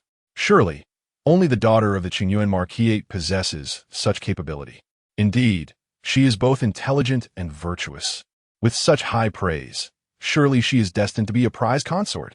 How is it that my little girl only knows how to eat, drink, and play, while the young ladies of the Qingyuan Marquisate shine so brightly? With the ninth prince personally visiting and looking so handsome, the prospects for the marriage of the Qingyuan Marquisate's daughters were surely bright. Bright? Have you forgotten about the fifth young lady of the Qingyuan Marquisate, who lacks any talent? If not for the fourth young lady, her reputation would surely be even better. Amidst the murmur of discussion, Jun Wucheng, standing amidst the crowd, could not help but fix his gaze upon Lin Wanyue, whose face was flushed with embarrassment. What a paragon of grace and intellect she was. His father had long expressed the desire for him to marry, and his mother was perusing the noble daughters of various families. Yet, he had no clear choice in his heart. This time, however, his father mentioned that the daughter of the Qingyuan Marquis had saved the young prince of Barrow. His informants had indicated that Lin Wanyue did not seem to be of the Marquis bloodline, and he had little inclination to marry her. However, observing the affection the Qingyuan Marquis had for Lin Wanyue, combined with the incident involving Barrow, he realized that only such a woman was worthy of becoming his future spouse, someone who would bolster his endeavors as they progressed together. At that moment, before the assembled crowd, Lin Wanyue joyfully approached, exclaiming, "Grandmother, I have succeeded. As a granddaughter, I have not brought shame upon the Qingyuan Marquis." This was indeed true. Han Shi had always cherished her. If it were not for the matter concerning Zhao Shuang, there would have been no rift between them. Now, having resolved her family's issues, Lin Wanyue found herself increasingly fond of the child, declaring, "What a good child. Having you in the Qingyuan Marquisate is a blessing for us." In the background, Bai Shi could not suppress the clenching of her fists. What nonsense about blessings. It was clearly Zhaozhao who had saved the day. Now, fearing the imposition of a crime against the emperor, she could only endure the injustice. Her heart was filled with discontent. Just as this thought crossed her mind, a sudden whistling sound pierced the air. Several black and red objects fell from the sky. Lin Wanyue looked up and screamed, "A snake! Such a large snake!" Jin Bao Gonggong and Jun Wucheng followed her gaze, spotting a red snake, the size of a child's arm, flicking its tongue menacingly at Lin Wanyue. A gust of wind swept by, bringing with it a foul, fishy odor. This is not good. Jin Bao Gonggong's expression changed. He was well aware that highly venomous snakes exude a strong, putrid scent. If anyone were bitten, even if healed, they would still suffer. Quick! Protect the ninth prince. Help! Help! Lin Wanyue cried out frantically. What is this creature? Is it poisonous? How could such filth exist in our residence? Someone come quickly. However, as it was the day of the chrysanthemum banquet, many noble families present were horrified by the terrifying sight and fled in all directions, their faces pale. With the crowd in panic, the servants were unable to catch the snake. Nearby, Lin Qingxi, startled, exclaimed, "Sister, do not move. This appears to be a Qilian snake. Its bright colors indicate it is venomous. If you keep jumping around, you risk being bitten." What Qilian? Lin Wanyue, merely a girl of about 10 years, felt the cold sweat break out. What are you waiting for? Quickly, get it away from me. I do not wish to die. As Lin Zhaozhao wept softly, fixated on the snake with its flickering tongue, Lang, watching from a corner, cast a surprised glance her way. The reason was simple. He remembered the girl who had treated his snake bite with remarkable composure, and she had not shown such panic during the assassination attempt. Although Come On had asserted that she possessed great medical knowledge, this girl before him could not even identify a snake of this caliber. How could she possibly know how to treat him? As Lang pondered this, the previously subdued Lin Zhaozhao, confined in the courtyard, heard the commotion outside. It seemed that the plot was unfolding as it had in the original story, where the Qi Lian snake nearly bit Lin Zhaozhao, and the male lead, the ninth prince, arrived just in time to rescue her, leading to their fateful encounter. Without a second thought, she crawled out through a dog hole and kicked the threatening Qi Lian snake, exclaiming, "Take that! How dare you threaten me?" Lin Qingzi, while having acted to save her sister, was far from exhibiting a demeanor of kindness. Yet, upon witnessing Lin Zhaozhao's boldness, Lang's expression changed drastically. The reason was evident. Although he suffered from prosopagnosia, he was no fool. One girl could not distinguish between snake species, yet claimed to have cured his snake bite, while the other had skillfully seized the snake by its vital point and struck it against the ground. In the original narrative, Lin Zhaozhao had not encountered the wildcat that Lin Zhaozhao had purposefully released, and Lang had not ordered the capture of so many snakes. However, at this moment, he could not help but admire Lin Zhaozhao's spirited demeanor. Lin Zhaozhao was oblivious to the thoughts of the young prince. Having bound the unconscious Qi Lian with a knot, she contemplated that the snake's venom could be used for medicinal concoctions, and its body could fetch a good price at the herbal shop. Just as she began to formulate her plans, Lang approached quickly, asking, "Which family do you belong to?" Just as Lin Zhaozhao was about to respond, Lin Zhaozhao sprang up, exclaiming, "Lin Zhaozhao, did grandmother not forbid you from leaving the courtyard? How dare you defy her?" Her tone was righteous, and her demeanor fierce, making it seem as if Lin Zhaozhao were a grave offender. Lin Zhaozhao could not be bothered to engage with her petty schemes. Why would grandmother not allow me to come out? You know the answer yourself. Besides, I was merely resting in my courtyard, yet you all created such a ruckus outside, making it sound as if you were afflicted with hysteria. I had the decency to come check on you, and you are displeased? You know the reason you cannot come out? Lin Zhaozhao insisted, moving to pull Lang aside. Your Highness, this is my incompetent sister. She is unaware of the rules, and I hope you will not fault her for her lack of decorum. I shall take her away immediately. However, as she reached to drag Lin Zhaozhao away, Lang's eyes brightened upon noticing the golden lock around Lin Zhaozhao's neck. I understand now. You claim to have saved me, yet it is not true. You are clearly usurping the credit that belongs to my beautiful sister. His voice was not particularly quiet, and even Altai, who rushed out upon hearing the commotion, caught every word. What did you just say, Lang? Father, the people of Zhongyuan are indeed treacherous.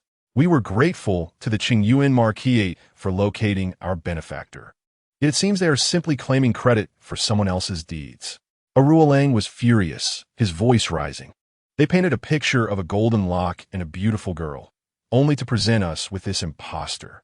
His accusatory tone caused the faces of those present to change drastically.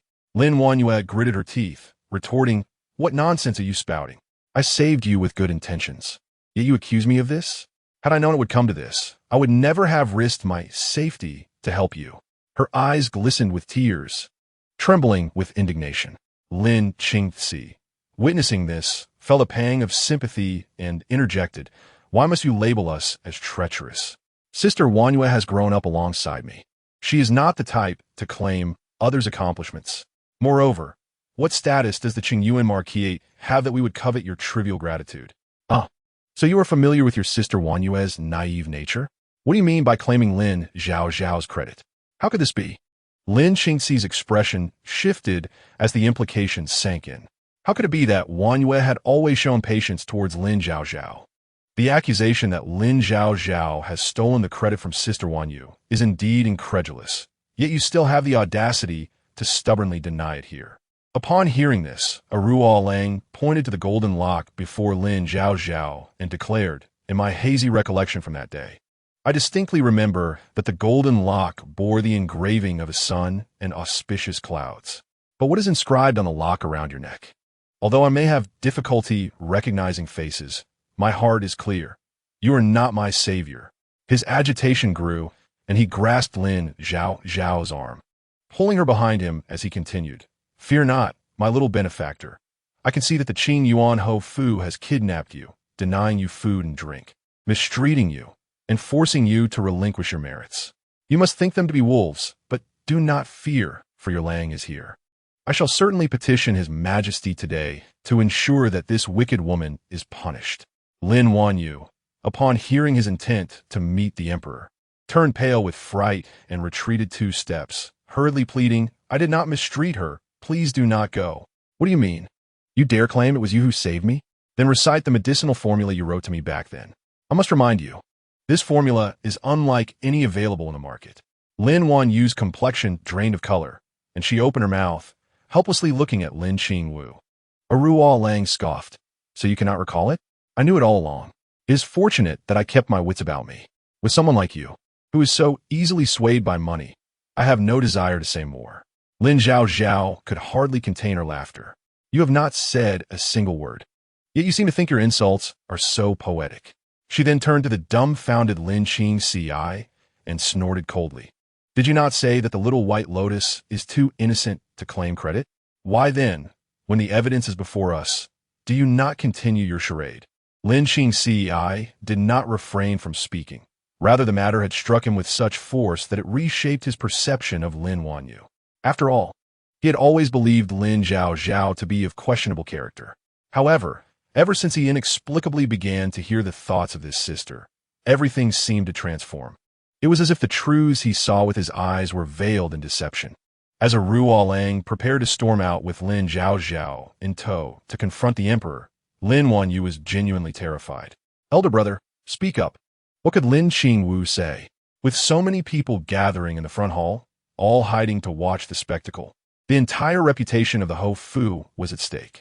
He could not help but feel a surge of anger towards Lin Zhaozhao for her lack of integrity, having taken so much silver from him. And now what was the result? What are you looking at? If it were not for your good sister's frantic cries when bitten by a snake, would I have rushed out to catch the snake? Besides, even if I had not come out, do you think they would be fools and not realize that Lin Wanyu is deceiving? It must be said that Lin Zhaozhao's words were indeed not without merit. Originally, she ought to have been quietly in the residence, identifying snakes for the past few days, yet she could not even recognize a red snake. Upon witnessing this, come on spot, bah. What a claim to be the first talented woman in the capital. A talented woman who steals others' credit? Had I known you would usurp merit in such a manner, we should not have conceded so much during negotiations. The expressions of others were equally splendid. After all, the Qing Yuan Ho Fu had reaped such benefits, and while everyone feigned congratulations, many felt a pang of jealousy. Who would have thought that here they would be caught deceiving the emperor? They could not blame others for turning into scavengers in the fields. Han Shi, the ninth prince, and even Jin, Bao, Gong Gong, all wore grim expressions. No, this cannot be.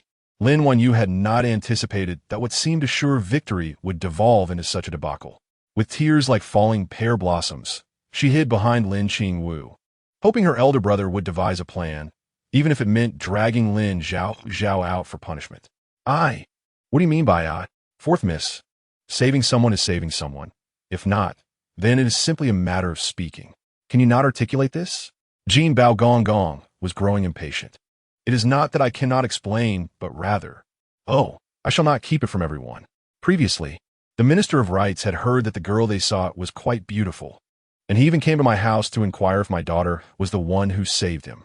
My daughter is honest. Saving is saving, and if not, then it is not. She despises lying. It is a shame that the Qing Yuan Ho's reputation, once esteemed, has now been tarnished by this daughter of his. Listening to the discussions among the noble ladies around her, especially those laden with sarcasm, Lin Wanyu felt exposed, as if a shroud of shame had been torn away, leaving her speechless and choking back tears. And they still speak of the first talented woman in the capital. What a disgrace. My heavens, I cannot fathom how distressing it must be for that young girl who has had her credit usurped. This is not how it is. Lin Wanyu could no longer endure being pointed at and hurriedly asserted, I truly saved a man. He was from Beirong, gravely injured. I sent someone to deliver him to receive treatment and even provided him with silver. I merely made a mistake, which led to this misunderstanding. Misunderstanding, you say? It sounds pleasant, yet everyone knows that the injured was the young prince, afflicted by snake venom, while you saved a middle-aged man, merely giving silver to send him to a medical clinic. Is this the same matter? Just admit to claiming credit. Everyone is not a fool. So what is there to salvage? Why are you crying? Shouldn't it be Lin Qing Wu who is weeping? He thought he could ascend to higher ranks. Yet now it seems like a fleeting dream, and he may even face the emperor's wrath. Qing Yuanho, look at the situation. Jin Bao Gong hesitated, glancing at Lin Yuanji. On one hand, it is selfish and shameless to occupy another's merits. On the other, it is akin to deceiving the emperor and seizing a rightful title. He must ascertain the Qing Yuan Ho Fu's stance before reporting to the emperor. Lin Yuanji was equally vexed with Lin Wanyu. If one cannot even save a person correctly and instead claims credit without knowing restraint, how can one be a daughter? Yet, she is still his daughter. He cannot simply watch her face the emperor's impending wrath. With a sweeping gesture, he declared, rebellious daughter, you have brought shame upon the Qing Yuan Ho Fu. Kneel down at once. Kneeling. In front of so many people, Lin Wanyu felt utterly humiliated. Clearly, if it were Lin Zhaozhao who had erred, would their father truly allow her to kneel? Tears streamed down her face as she knelt in disgrace. The Qing Yuan Ho inhaled deeply and addressed the young prince from Beirong, saying, this matter is indeed a fault of our Qing Yuan Ho Fu. I only now realize she has claimed credit unlawfully. Now that such a significant error has occurred, I shall take my entire family to seek the emperor's forgiveness and accept the appropriate punishment. Why must you bring your entire family to seek the emperor's forgiveness when this matter has no connection to the little fairy? A Ruo Lang assured Lin Zhaozhao, who is sheltered behind him, rest assured, you are the victim in this affair. I know you have endured much suffering. As the saying goes, the pain is yours, but my heart aches for you. I shall not allow you to suffer any further. The crowd murmured, what do you mean you have only just met? Is her slightest discomfort truly a matter of your heart? Your heart seems quite fragile. Han Shi was nearly rendered speechless by the scene before her. She had doted on her favored granddaughter, who had usurped another's credit, while the one she disregarded was genuinely deserving, now punished and cast into the courtyard. Before the watchful eyes of many, to demand an apology from this granddaughter was simply unbearable. Furious, she exclaimed, clearly, she was not raised under my care. This wretched girl saves someone but insists on hiding it, awaiting a grand occasion to bring disgrace upon herself and Wanyu. What a disgraceful creature. Moreover, although it may be true that she saved this person, you and Wanyu are sisters. We are all one family. Why must there be a division between yours and hers? What sisterhood is there? I do not know of any sister who would seize the credit from her own sister. Arua Lang interjected, Sister Zhao saved someone. Yet Lin Wanyu is here dancing about. Does she not realize she resembles a mere clown? That would mean depriving her maternal family of their official positions. Please, Your Highness. At this moment, Han Shi could no longer afford her haughtiness and hurriedly apologized to Lin Zhaozhao, insisting that her grandmother had merely mentioned it in passing. It was undoubtedly your merit. Any punishment should be directed at you, and the gossip from the servants is baseless. In grandmother's eyes, you are the most cherished. While she spoke thus, Lin Wanyu had received 500 taels of silver for dresses, yet I received none. As a granddaughter, I feel that to be fond of someone, one must shower them with silver. Han Shi, you are beautiful and deserving of such generosity. Surely the heavens have favored you. Silver is not easily earned. With a darkened expression, she was about to scold. Han Shi, I would gladly host, but have you not noticed? I am no longer in my prime. Would anyone wish for my hospitality? You, my child, fret not. I shall give you 500 taels of silver, so worry no more, Han Shi said through gritted teeth. Only then did Lin Zhaozhao smile radiantly, thanking her grandmother. Rest assured, once I attain wealth and status, I shall not impose upon you again, grandmother. Of course, Lin Zhaozhao would not allow Han Shi to take advantage of her. Meanwhile, Su Jiaojiao and her circle of noble ladies, who had been close to Lin Wanyu, initially wished to console her but were pulled aside by their own mothers, preventing them from approaching. After all, Lin Zhaozhao had engaged in such shameless acts. Should they continue associating with her, they too would suffer from a tarnished reputation, jeopardizing their chances of finding a good husband. Zhaozhao, are you still angry? A ruo remarked, noticing Lin Zhaozhao lingered. I have yet to express my gratitude. Had it not been for you, I would have been left drooling even if cured. Lin Zhaozhao smiled subtly and replied, You are fortunate. Had it been an hour later, I would have been arranging your funeral. Her laughter was bright. At the spring banquet, the young lady donned a delicate green outfit, appearing far from a rustic girl from the countryside, more like a pampered young lady of the capital. Lin Zhaozhao unconsciously clenched her palm, the pain from her grip causing her immense discomfort. The gazes of the crowd upon Lin Zhaozhao seemed to declare her the favored daughter of heaven, while she felt akin to a wretched insect in the gutter. Tears fell unbidden, and she sobbed softly. This sight infuriated Su Zhaozhao, who immediately stepped forward, declaring, What are you so proud of? Is it certain that you saved her? Who knows if you're merely fabricating tales here? Indeed, Lin Zhaozhao had previously usurped credit. These two sisters could very well share the same disgraceful traits. Do you have any sense of shame? You stand before me, questioning my savior. I am well aware of who saved me. With my brave little benefactor, your appearances could not possibly match her brilliance. Aruo was reluctant to let others speculate about Lin Zhaozhao. Yet Lin Zhaozhao was unfazed. Who does not speak ill of others behind their backs? Their criticisms would not diminish me, and besides, they might not be as impure in thought as I am. Bai Shi and Lin Yuanji could attest to this. Zhaozhao's words were particularly sharp. Well then, Sister Zhaozhao, if you have no pressing matters, shall we head to the palace and clarify everything with His Majesty? We must prevent anyone from stealing your credit again. What do you mean by stealing credit again? The surrounding noble ladies burst into laughter. The implications were too stark, leaving Lin Zhaozhao's face mottled with humiliation. Fortunately, Lin Yuanji had the sense to halt Aruo from leading Zhaozhao to the court. After all, the Qing Yuan Marquisate had already offended the emperor with Aruo's embellishments, who knew how the emperor might react towards Zhaozhao and Zhaozhao. He reassured, Rest easy. Your Highness, Zhaozhao is my own daughter. If she has suffered any grievances, I shall certainly seek justice for her, and there is no need for you to escort her to the palace. Moreover, with such family disgrace, Lin Yuanji quickly directed his wife to see the guests off. However, Aruo took a liking to Lin Zhaozhao, departing with great reluctance, exclaiming, Although I have no place in the vast Qing Yuan Marquisate in my heart, no one is more important than you. Sister Zhaozhao, if you face any injustice, do not hesitate to tell me. As the saying goes, a drop of kindness should be repaid with a fountain of grace. I shall gladly marry you with a bridal procession 10 miles long. Lin Zhaozhao replied, No. The old saying suggests that a drop of kindness should be repaid with a fountain of grace. It does not mean a revengeful repayment. She was so young. Why must she marry when she could simply thwart Lin Zhaozhao's revenge, allowing the Qing Yuan Marquisate to decline while she enjoyed a comfortable life? Aruo appeared heartbroken. Sister Zhaozhao, do you not like me? We were quite intimate back then. That was merely a case of healing. What healer does not touch their patient? You are being unreasonable. Lin Qingci, overhearing, felt discomfort. The journey from the capital to Beirong took at least a month. How many could claim happiness from distant marriages?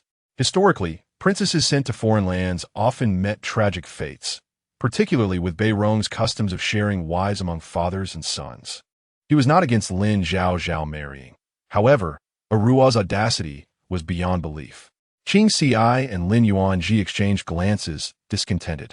Though his tone was stern, the father felt pleased, wishing his younger son would speak more, preventing this ungrateful person from fantasizing about his beautiful daughter. Aruo declared, If I were to marry Sister Zhaozhao, I would certainly build her a golden house, keeping her sheltered and well cared for. Fearing Lin Zhaozhao might doubt him, he promptly produced 5,000 taels of silver from his pocket, thrusting it into her hands. Here, Sister Zhaozhao, accept this. Lin Zhaozhao accepted the silver, enunciating each word. I prefer those with a kindred spirit. We do not share that connection. What? A roundhead? But in Beirong, they prided themselves on flat-headedness. Did Sister Zhaozhao truly favor men with round heads? Aruo felt as though struck by lightning.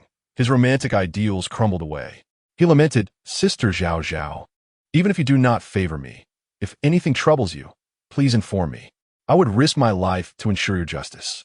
Tai, you wretched son, why not risk your own life instead? Aruo pondered. Why should anyone suffer alone? Lin Zhaozhao reassured him, fear not. The Emperor of the Yong is the embodiment of fairness and justice, my idol. He shall certainly administer justice. Xinbao Gongsha Fohet Duike. This fourth daughter of the Qing Yuan Marquisate, usually perceived as slow-witted, had proven to be quite articulate. Indeed, over the years, not just the Yong, but across all nations, who had healed from snake bites without lingering consequences. This had always been the emperor's concern. While Lin Zhaozhao might appear greedy, she understood the benevolence of a healer. Nodding, she said, I can provide you with a remedy. However, different snake species require distinct treatments, with varying dosages. If you are not in haste, I will first classify the snake species and subsequently write the corresponding antidote. Oh dear, fifth miss, you truly are a bother.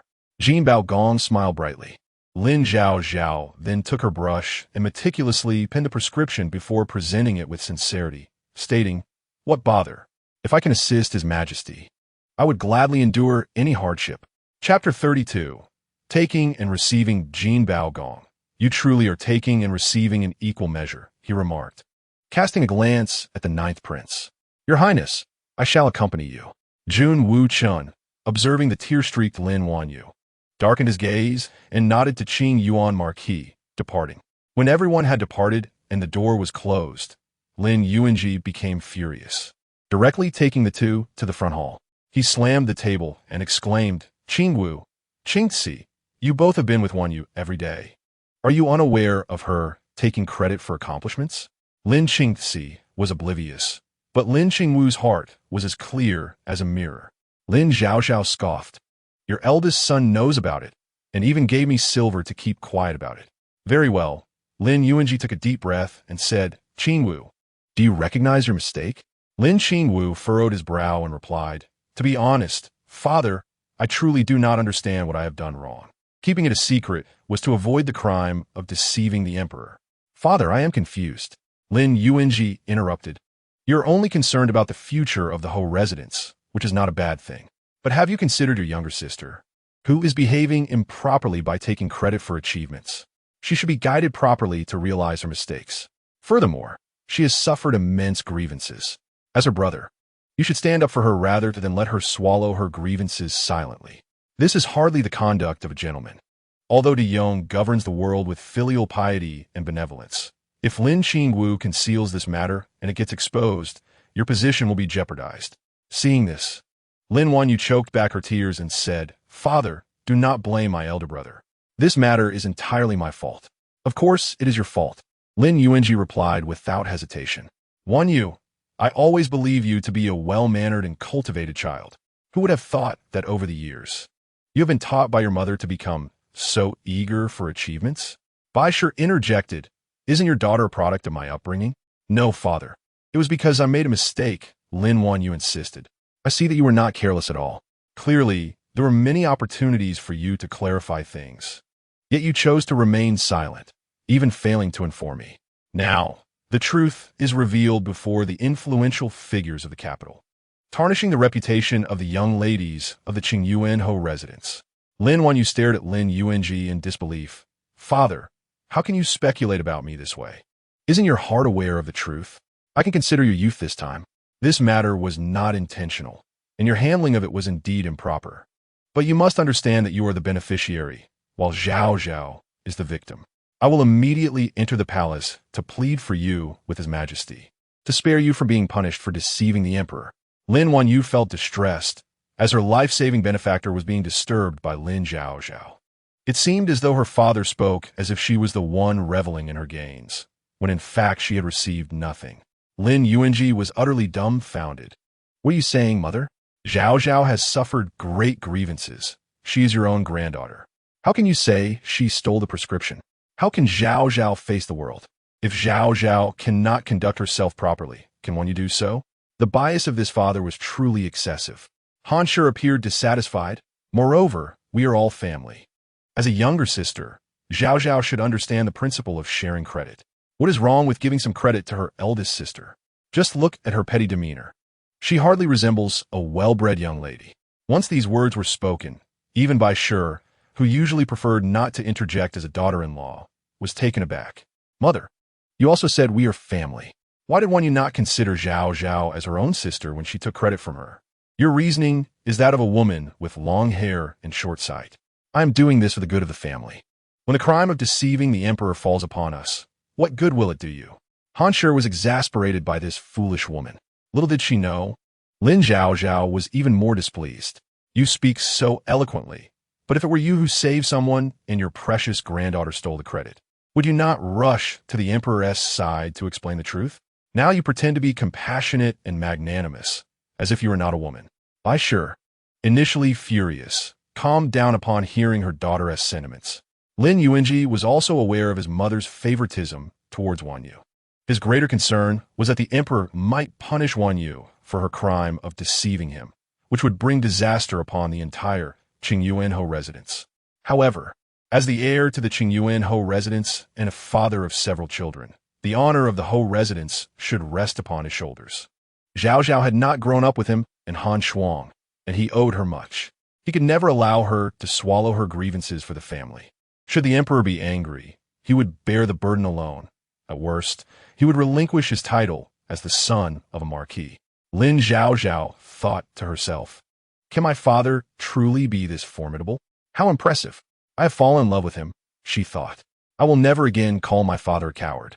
Lin Yuanji instinctively straightened his back and looked towards Lin Qingwu and Lin Wanyu, saying, both of you, I am deeply disappointed in your actions today. Before the emperor's punishment is upon us, do not linger idly. Go to the ancestral hall and kneel for 3 days and nights, copying the family rules 100 times. Reflect upon how to conduct yourselves in the future. Meanwhile, in the palace of Deyong, Gonggong Jinbao and the 9th prince had just arrived. They saw the 3rd prince, King Chun, finishing his report regarding the incident with the earth dragon. Gonggong Jinbao hurriedly saluted, Your Majesty, Your Highness, King Chun. Father, 3rd brother. King Wuchen nodded at King Wuan. The youth standing beneath the dragon throne wore a long black robe. His brows fierce, yet his demeanor tall and upright like a pine or bamboo. Despite being greeted by King Wuchen, he did not even raise his head. However, King Wuchen was accustomed to it. Once King Wuhan finished speaking, Gonggong Jinbao hurried forward to present the prescription for antidoting snake venom. Emperor Hui took a glance at the haphazard handwriting, which nearly blinded his eyes. Fortunately, he was ignorant of medicine. The headache belonged to someone else. He immediately summoned Imperial Physician Li of the Tai Hospital, tossing the prescription to him. Take a look and see if this prescription truly has such miraculous effects against snake venom. Imperial Physician Li quickly reached out to receive it and lowered his head to examine it. His eyes ached painfully. What kind of person could write such scrawl? After taking a deep breath, Imperial Physician Li prepared himself mentally and read it word by word. The more he read, the more excited he became. It turned out there were various species of snakes, and the dosage of medicine varied significantly among them. Remarkable. As the head of the Tai Hospital, Imperial Physician Li was naturally well-versed in medication. If he deemed it acceptable, Emperor Hui would undoubtedly be overjoyed. After all, since his ascension, he had faced floods in Jiangnan and the Earth Dragon incident. Many commoners claimed he had committed fratricide and parricide and was unworthy of the throne, thus incurring divine punishment. Now, with the 4th young lady of the Lin family presenting a prescription for snake venom, which annually claimed countless lives and left many paralyzed, if he publicized this prescription, it would undoubtedly be a significant achievement. The common people would surely praise him as a capable emperor.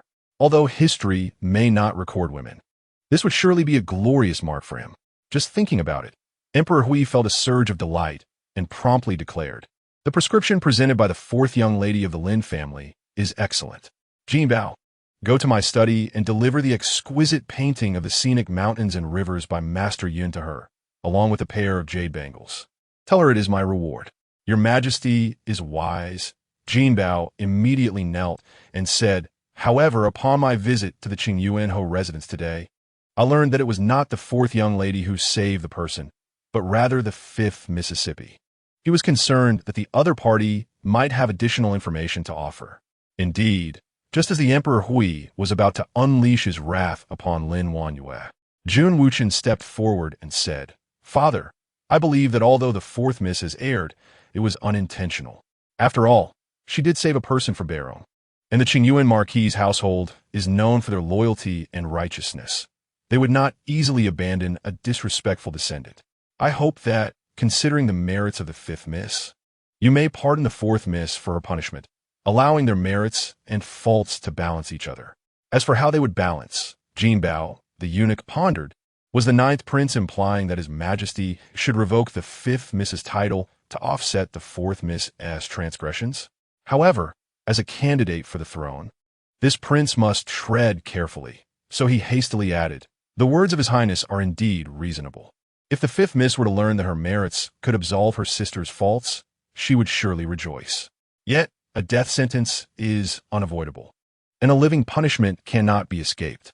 The Emperor Hui, gripping his jade ring, emanated an unspoken authority, contemplating the audacity of Lin Zhaozhao, who had brought shame upon the court.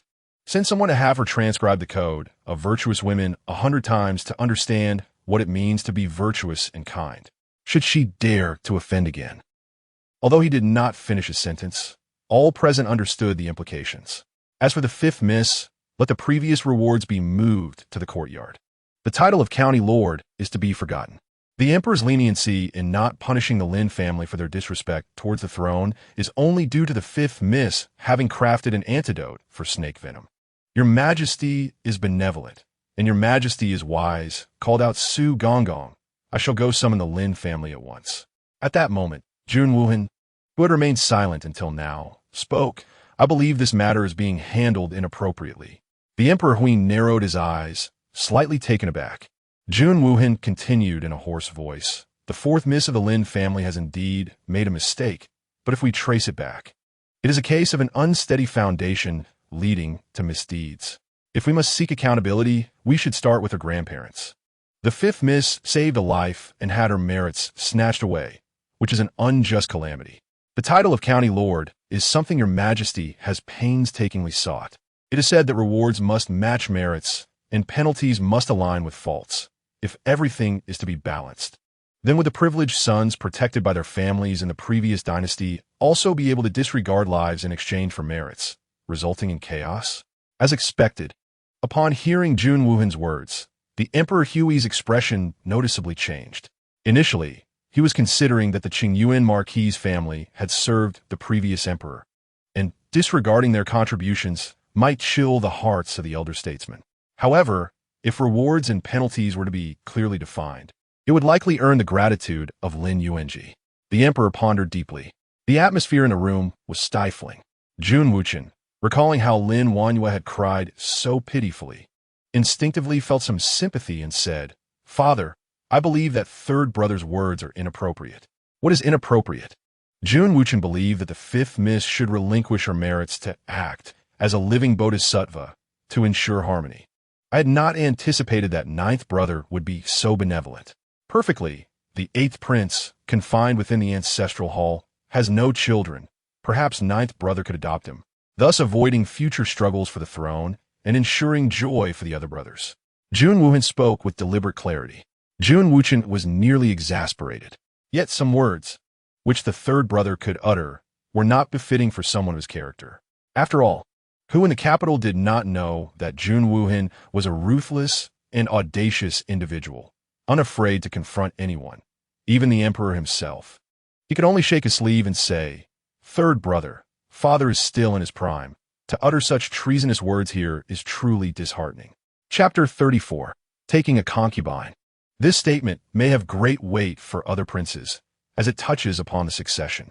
However, for Jun Wuhan, who generally disregarded the opinions of others, it was hardly significant. "Enough," the emperor raised his hand and declared, "The third brother does have a point." Furthermore, in these past days, it seems that Minister Su has clarified the matter regarding the Baron Prince to her. The fourth miss of the Lin family did not truly relieve the snake venom, but still insisted on claiming credit, revealing her low character. However, The Qingyuan Marquis family has contributed to the founding of the dynasty, and while they may not have great merits, they have endured hardships. I cannot allow the hearts of the Marquis' household to grow cold. Thus, let the fourth miss reflect on her actions in the household, transcribing the code of virtuous women 100 times. As for the fifth miss, the past is murky and untraceable. The future is bright and promising. I shall bestow upon her the title of the brilliant county lord. Jun Wuhan, for once, could not contain himself. The emperor, observing his son's incredulous expression, chuckled and said, "All right, it was merely a jest. Jinbao, go and grant her the title of Yeoman County Lord. Your servant accepts the decree. Furthermore, in a few days, there will be a royal hunt. The Yeoman County Lord has rendered meritorious service in saving lives, and thus, the family of the Qingyuan Marquis is specially invited to attend." After the emperor finished issuing his commands, the sky had darkened, and both Jun Wuchen and Jun Wuhan were preparing to leave the palace.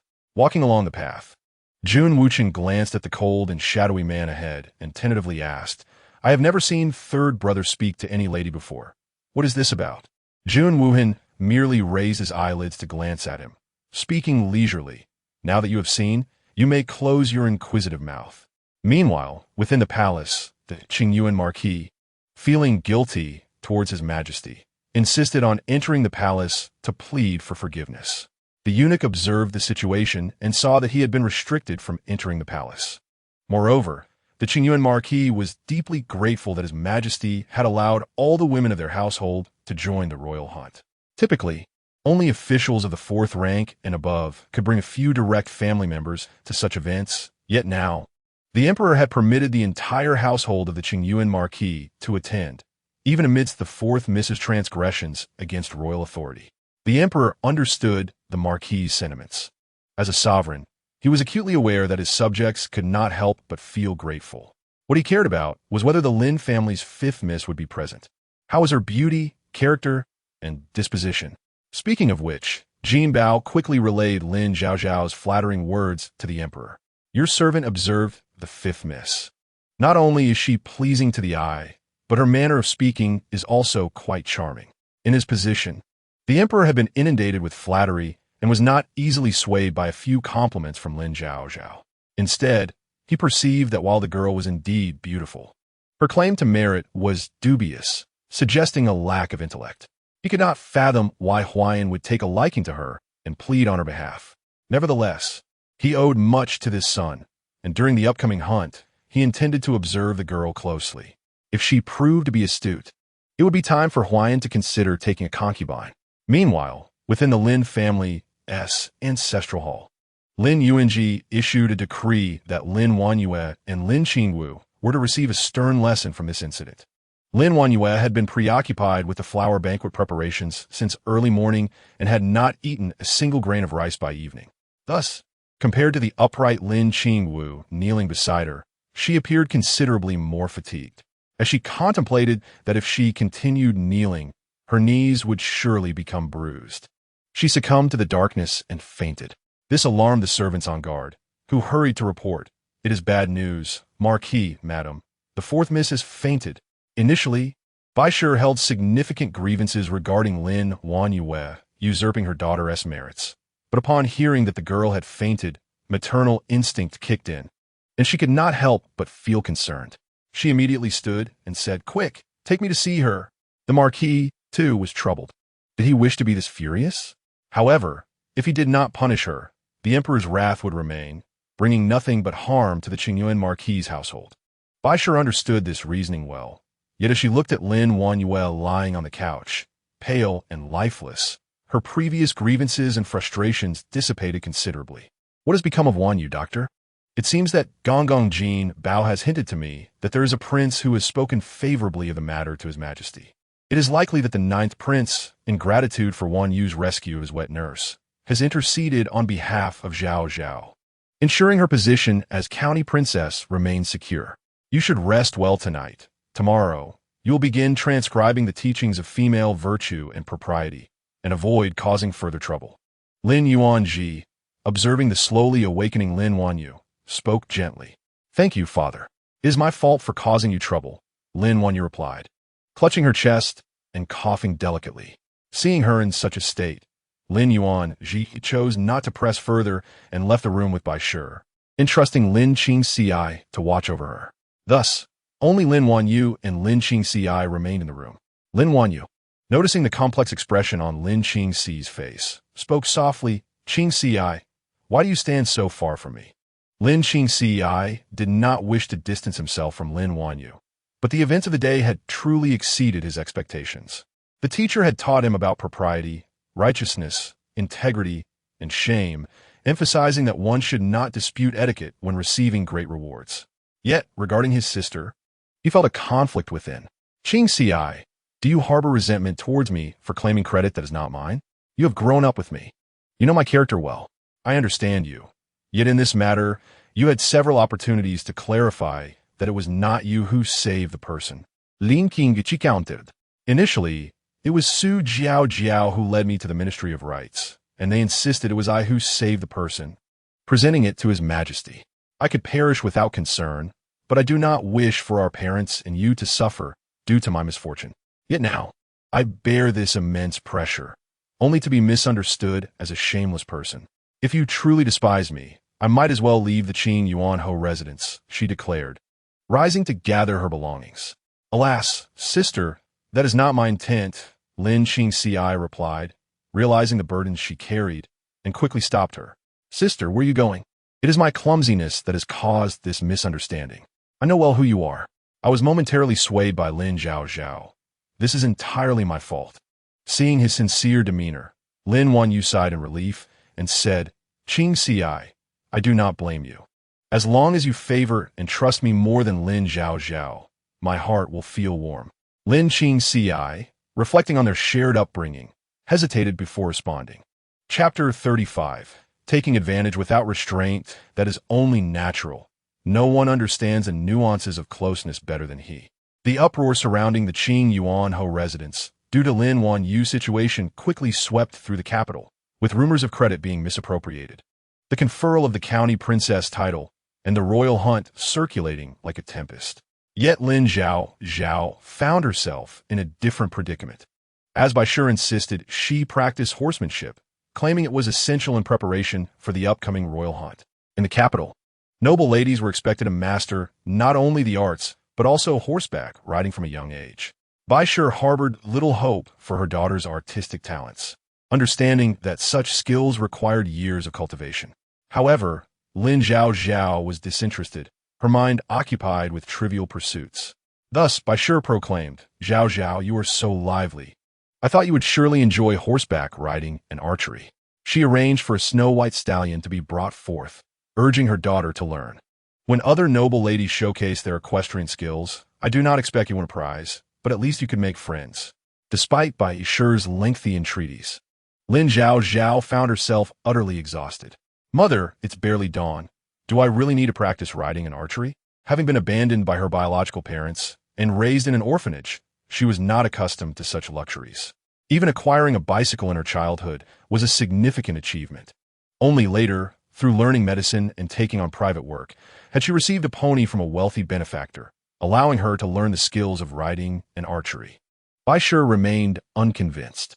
"Zhaozhao, I know you wish to sleep, but..." Upon glancing down, she noticed Lin Zhaozhao had already fallen into a deep slumber.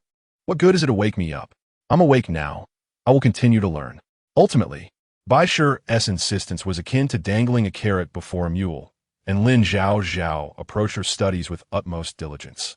Soon, the day of the royal hunt arrived. Lin Yuanji, with his family in tow, proceeded to the royal hunting grounds, situated atop a high mountain in the northern capital. As the Qing Yuanhou residence was favored by the late Emperor Hui, many carriages accompanied them. However, upon disembarking, Lin Wanyu noticed numerous onlookers gazing at her from a distance.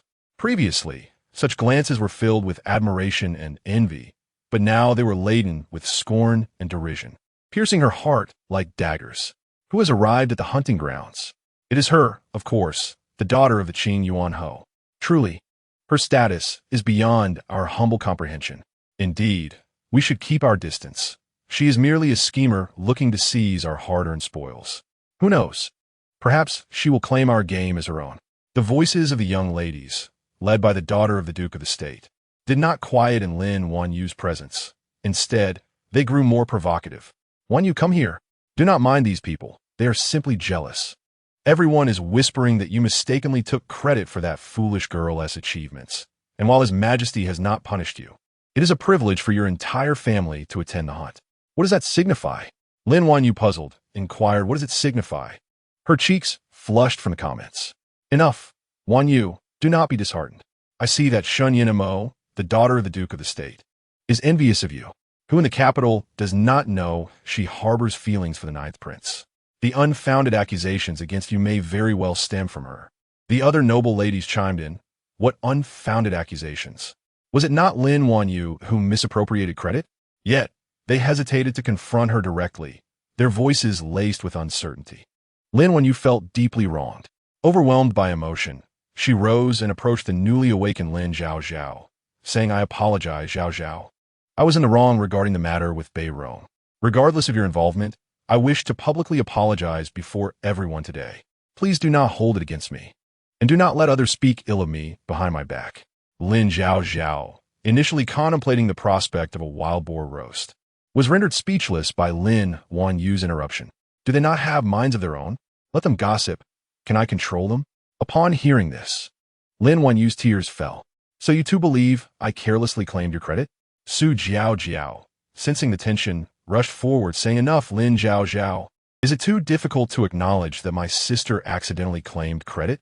If it were not for Wan Yu's connection to the ninth prince and his favorable words to His Majesty, do you think you would retain your position as county princess? Wan Yu considers you a sister. Do not repay her kindness with ingratitude." "What kind of logic is that?" Lin Zhaozhao fell silent, just as a cold, low voice interjected, "I was unaware that Lin Zhaozhao's title as county princess was secured by my intervention." Chapter 36. Stripping away your layer of skin is no problem. Is this the third prince? Su Jiao's face paled, for he was none other than Jun Wuhan, the eldest son of the late Mei Guifei. In the bygone years, Mei Guifei entered the palace for a decade, enjoying the emperor's favor without cessation. Jun Wuhan, favored since childhood by Emperor Hui, was raised alongside the noble consort. After reaching the age of 3, he was personally tutored by the emperor in the strategies of kingship. Remarkably intelligent, Jun Wuhan could read at 3, compose poetry at 5, and master horsemanship and archery by the age of 7. The Mei family, once loyal subjects who aided the founding of the Daong dynasty, had a brother, Mei Chongjian, known for his valor and military prowess, who quelled the northern turmoil. From the age of 9, he took Jun Wuhan to the battlefield, where decapitating enemy generals became second nature to the emperor's third prince. Many believe Jun Wuhan was destined to become the crown prince, his status surpassing even that of the legitimate heirborn of the empress. However, when Jun Wuhan turned 13, General Mei conspired with the late emperor's 8th son to rebel, threatening the capital. In a desperate act, Emperor Hui ordered the execution of Mei Chongjian to quell the insurrection. Mei Guifei knelt outside the hall, pleading for mercy, only to be stripped of her title and demoted. On the day of Mei Chongjian's execution, Mei Guifei tragically perished from grief.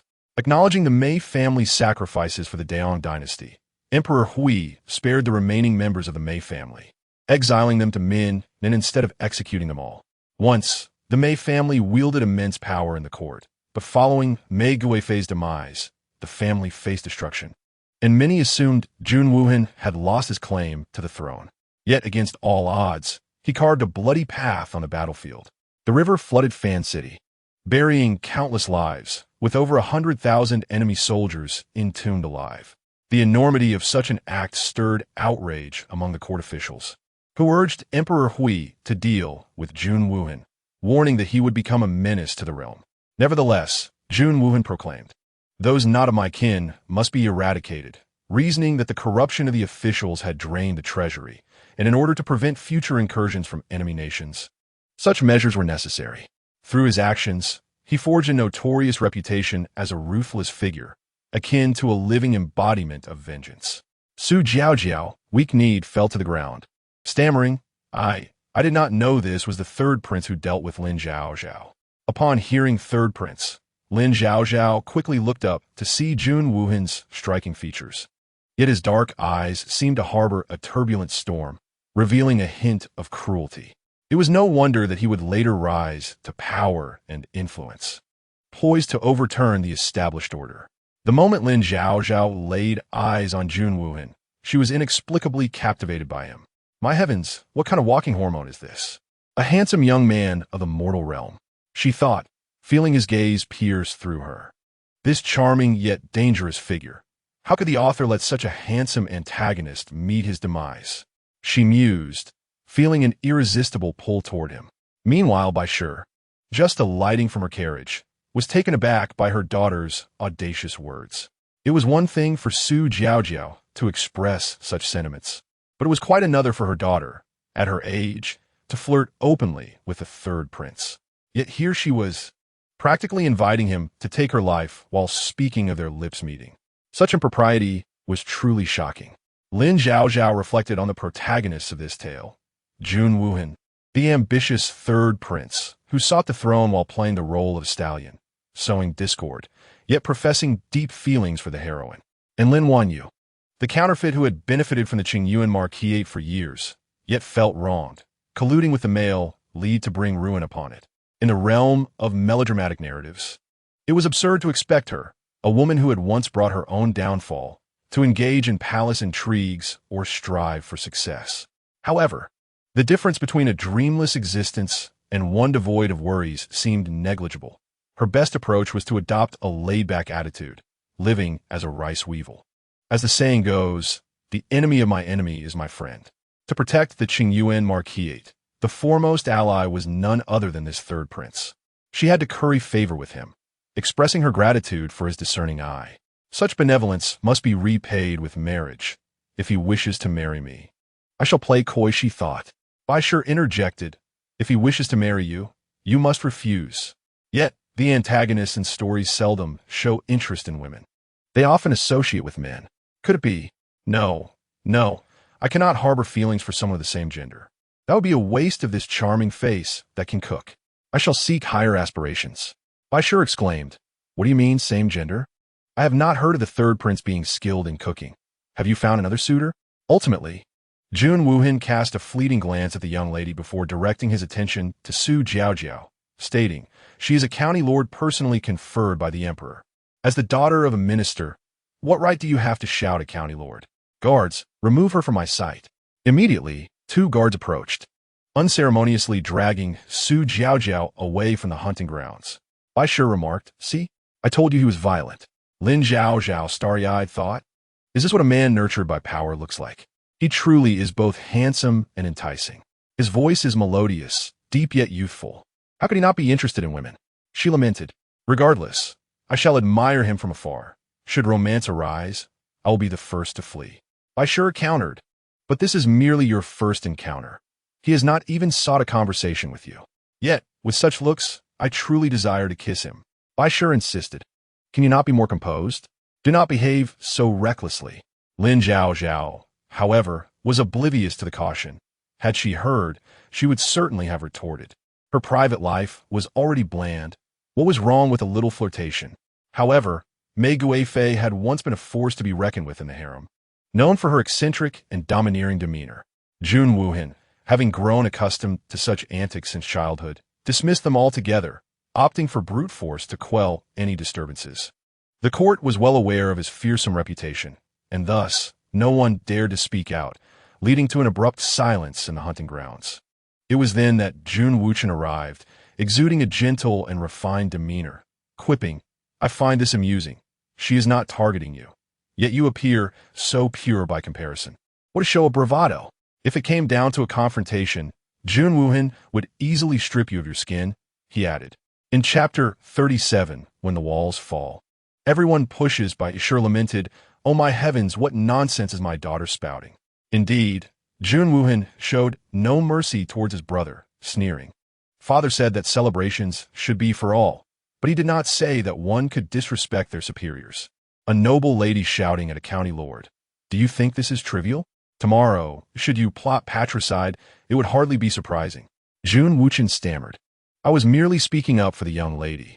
Jun Wuhan, there is no need to escalate this to patricide. Alarmed, He quickly bowed to Emperor Hui, asserting, "My loyalty to father is as clear as day. I harbor no thoughts of treason. Third brother, it would be wise to temper your words. Yet to call for caution, one must first exercise prudence. Either seal your lips or conceal your intentions." Lin Zhaozhao was left speechless. "Oh, this little chatterbox. I cannot watch a talk show without you." Ultimately, Jun Wuchen had assumed that Su Shangshu, as the Minister of Rights, wielded some authority, and speaking up for Su Zhaozhao would leave a good impression. In the present day, no favorable impression has been left. Rather, it has almost caused a cascade of trouble, even drawing the attention of Emperor Hui, who promptly instructed Gonggong Jinbao to take the two individuals to his mountain palace for a thorough admonition. However, this incident appeared quite differently to the onlookers. You see, the ninth prince had initially visited the Qingyuan Ho residence to bestow the decree of conferring the title of county princess upon Lin Wanyu. Today, when Su Zhaozhao was cast out by the third prince, the ninth prince surprisingly spoke in her defense.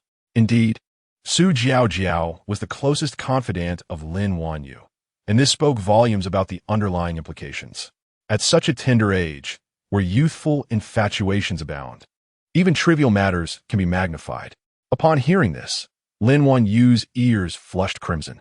Conversely, Baishir sensed the precariousness of the situation and pulled Lin Wanyu aside, expressing, "My dear, the ninth prince possesses an ethereal charm. Surely many young ladies in the capital admire him. Where there are numerous women, gossip is unavoidable. In a few days, I shall select a suitor of suitable lineage and character for you.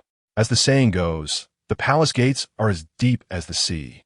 The ninth prince clearly harbored intentions of usurpation. Should my daughter marry him, she would inevitably become embroiled in court intrigues, a perilous fate indeed.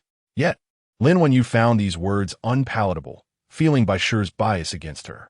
The ninth prince evidently held affection for her, should he take her as his primary consort. A life of unparalleled splendor awaited her, yet Baishir seemed intent on denying her this fortune. Were Lin Zhaozhao in her place, Baishir would undoubtedly be eager to elevate her. Indeed, a true mother would understand her daughter's desires. With resentment brewing within, yet outwardly restrained, she mused that traditionally, matrimonial alliances were dictated by parental wishes and matchmakers' words. Thus, she would defer to her mother's judgment. If you could heed this advice, it would spare you the strife with the legitimate daughter of the Duke of Zhenghua, Zhao Ruyin, which has caused unrest throughout the household, resulting in casualties. Baishir suddenly felt a jolt of concern. What casualties? Furthermore, why would Zhao Ruyin engage in conflict with Lin Wanyu when their families have maintained a cordial distance? Before Baishir could ponder further, an unexpected upheaval ensued. A whip came hurtling toward her, but Lin Zhaozhao, quick-witted, swiftly pulled her mother back. Chaos erupted as a magnificent black steed burst forth from the once tranquil hunting grounds, ridden by a young lady clad in a striking purple equestrian outfit, galloping wildly as if the reins were of no consequence, all the while shrieking in disarray. Accompanying her were several impeccably dressed young maidservants. "Make way. Quickly clear the path. My lady's horse is startled. If it collides with any of you, it shall be your own misfortune," cried a little girl with a flower bud hairstyle, as she urged the crowd to disperse. However, despite the warning, the horse, seemingly with a mind of its own, veered directly toward Lin Wanyu. Just as the hoofs were about to stomp upon Lin Wanyu's face, she fell to the ground with a thud. Any discerning observer would understand that should the horse strike a person, particularly a delicate young woman, it could lead to dire consequences. In that critical moment, Lin Qingci, appearing from a distance, dashed forward, mounted the horse, and with great strength, seized the reins, calling out forcefully. The horse, under the influence of such might and sound, raised its front legs high and halted abruptly. However, the young lady on its back darkened her expression, raised her whip, and struck Lin Wanyu's hand with considerable force. "Ah!" Lin Wanyu cried out in pain as an alarming gash appeared on her hand. "Oh dear, miss. Are you all right?" Lin Qingci, fully aware of the situation, quickly jumped down and grasped Lin Wanyu's hand, asking with concern, "Sister, are you hurt?" "How can I not be?" she retorted, recognizing that the whip had not been softened in its strike. Lin Wanyu, raised in luxury, had delicate skin that was prone to scarring. Without a second thought, she looked up and stated, "Miss Zhao, I am certain I have not offended you. I do not understand why you would strike me with your whip." "Miss Zhao, is it Zhao Ruyin?" The tension in the air thickened as the girl on horseback, adorned in her purple attire, bore a haughty expression. Unmoved by Lin Zhaozhao's inquiry, she merely scoffed and replied, "Miss Lin, you have done nothing to offend me. It was merely an accident that startled my horse." My maidservants had already begun to disperse the crowd. "It is hardly my fault that you stood there, dazed and injured. Should you not blame your own foolishness?" This accusation of foolishness, coupled with the rumors that the legitimate daughter of the Duke of Zhenghua had affections for the ninth prince, painted a clear picture of the underlying motives. Lin Zhaozhao was no fool. Since the horse had been startled and her brother had managed to restrain it, why then had she been whipped? Could it be anything other than intentional? And if it is intentional, so what? "I find your pitiful demeanor rather tiresome, Miss Lin. Fortune and misfortune can shift in an instant. You are fortunate this time, but who knows when calamity may strike again. I advise you to keep your thoughts to yourself and refrain from coveting what does not belong to you." Beside Zhao Ruyin, a close companion chuckled. "Ruyin, your words are rather delicate. She may not comprehend your intent. You claim it was not intentional, yet here you are, aggressively confronting her. Oh, with Miss Lin's penchant for claiming accolades, it is no wonder she might engage in disgraceful behavior, leading her to perceive others as shameless. In the past, Lin Zhaozhao had basked in the limelight, often rallying her small circle to bully Lin Zhaozhao. Yet now, with the tides turned, she faced the fallout from her own misdeeds, left only with Su Jiaojiao, who had been cast aside by Jun Wuhen.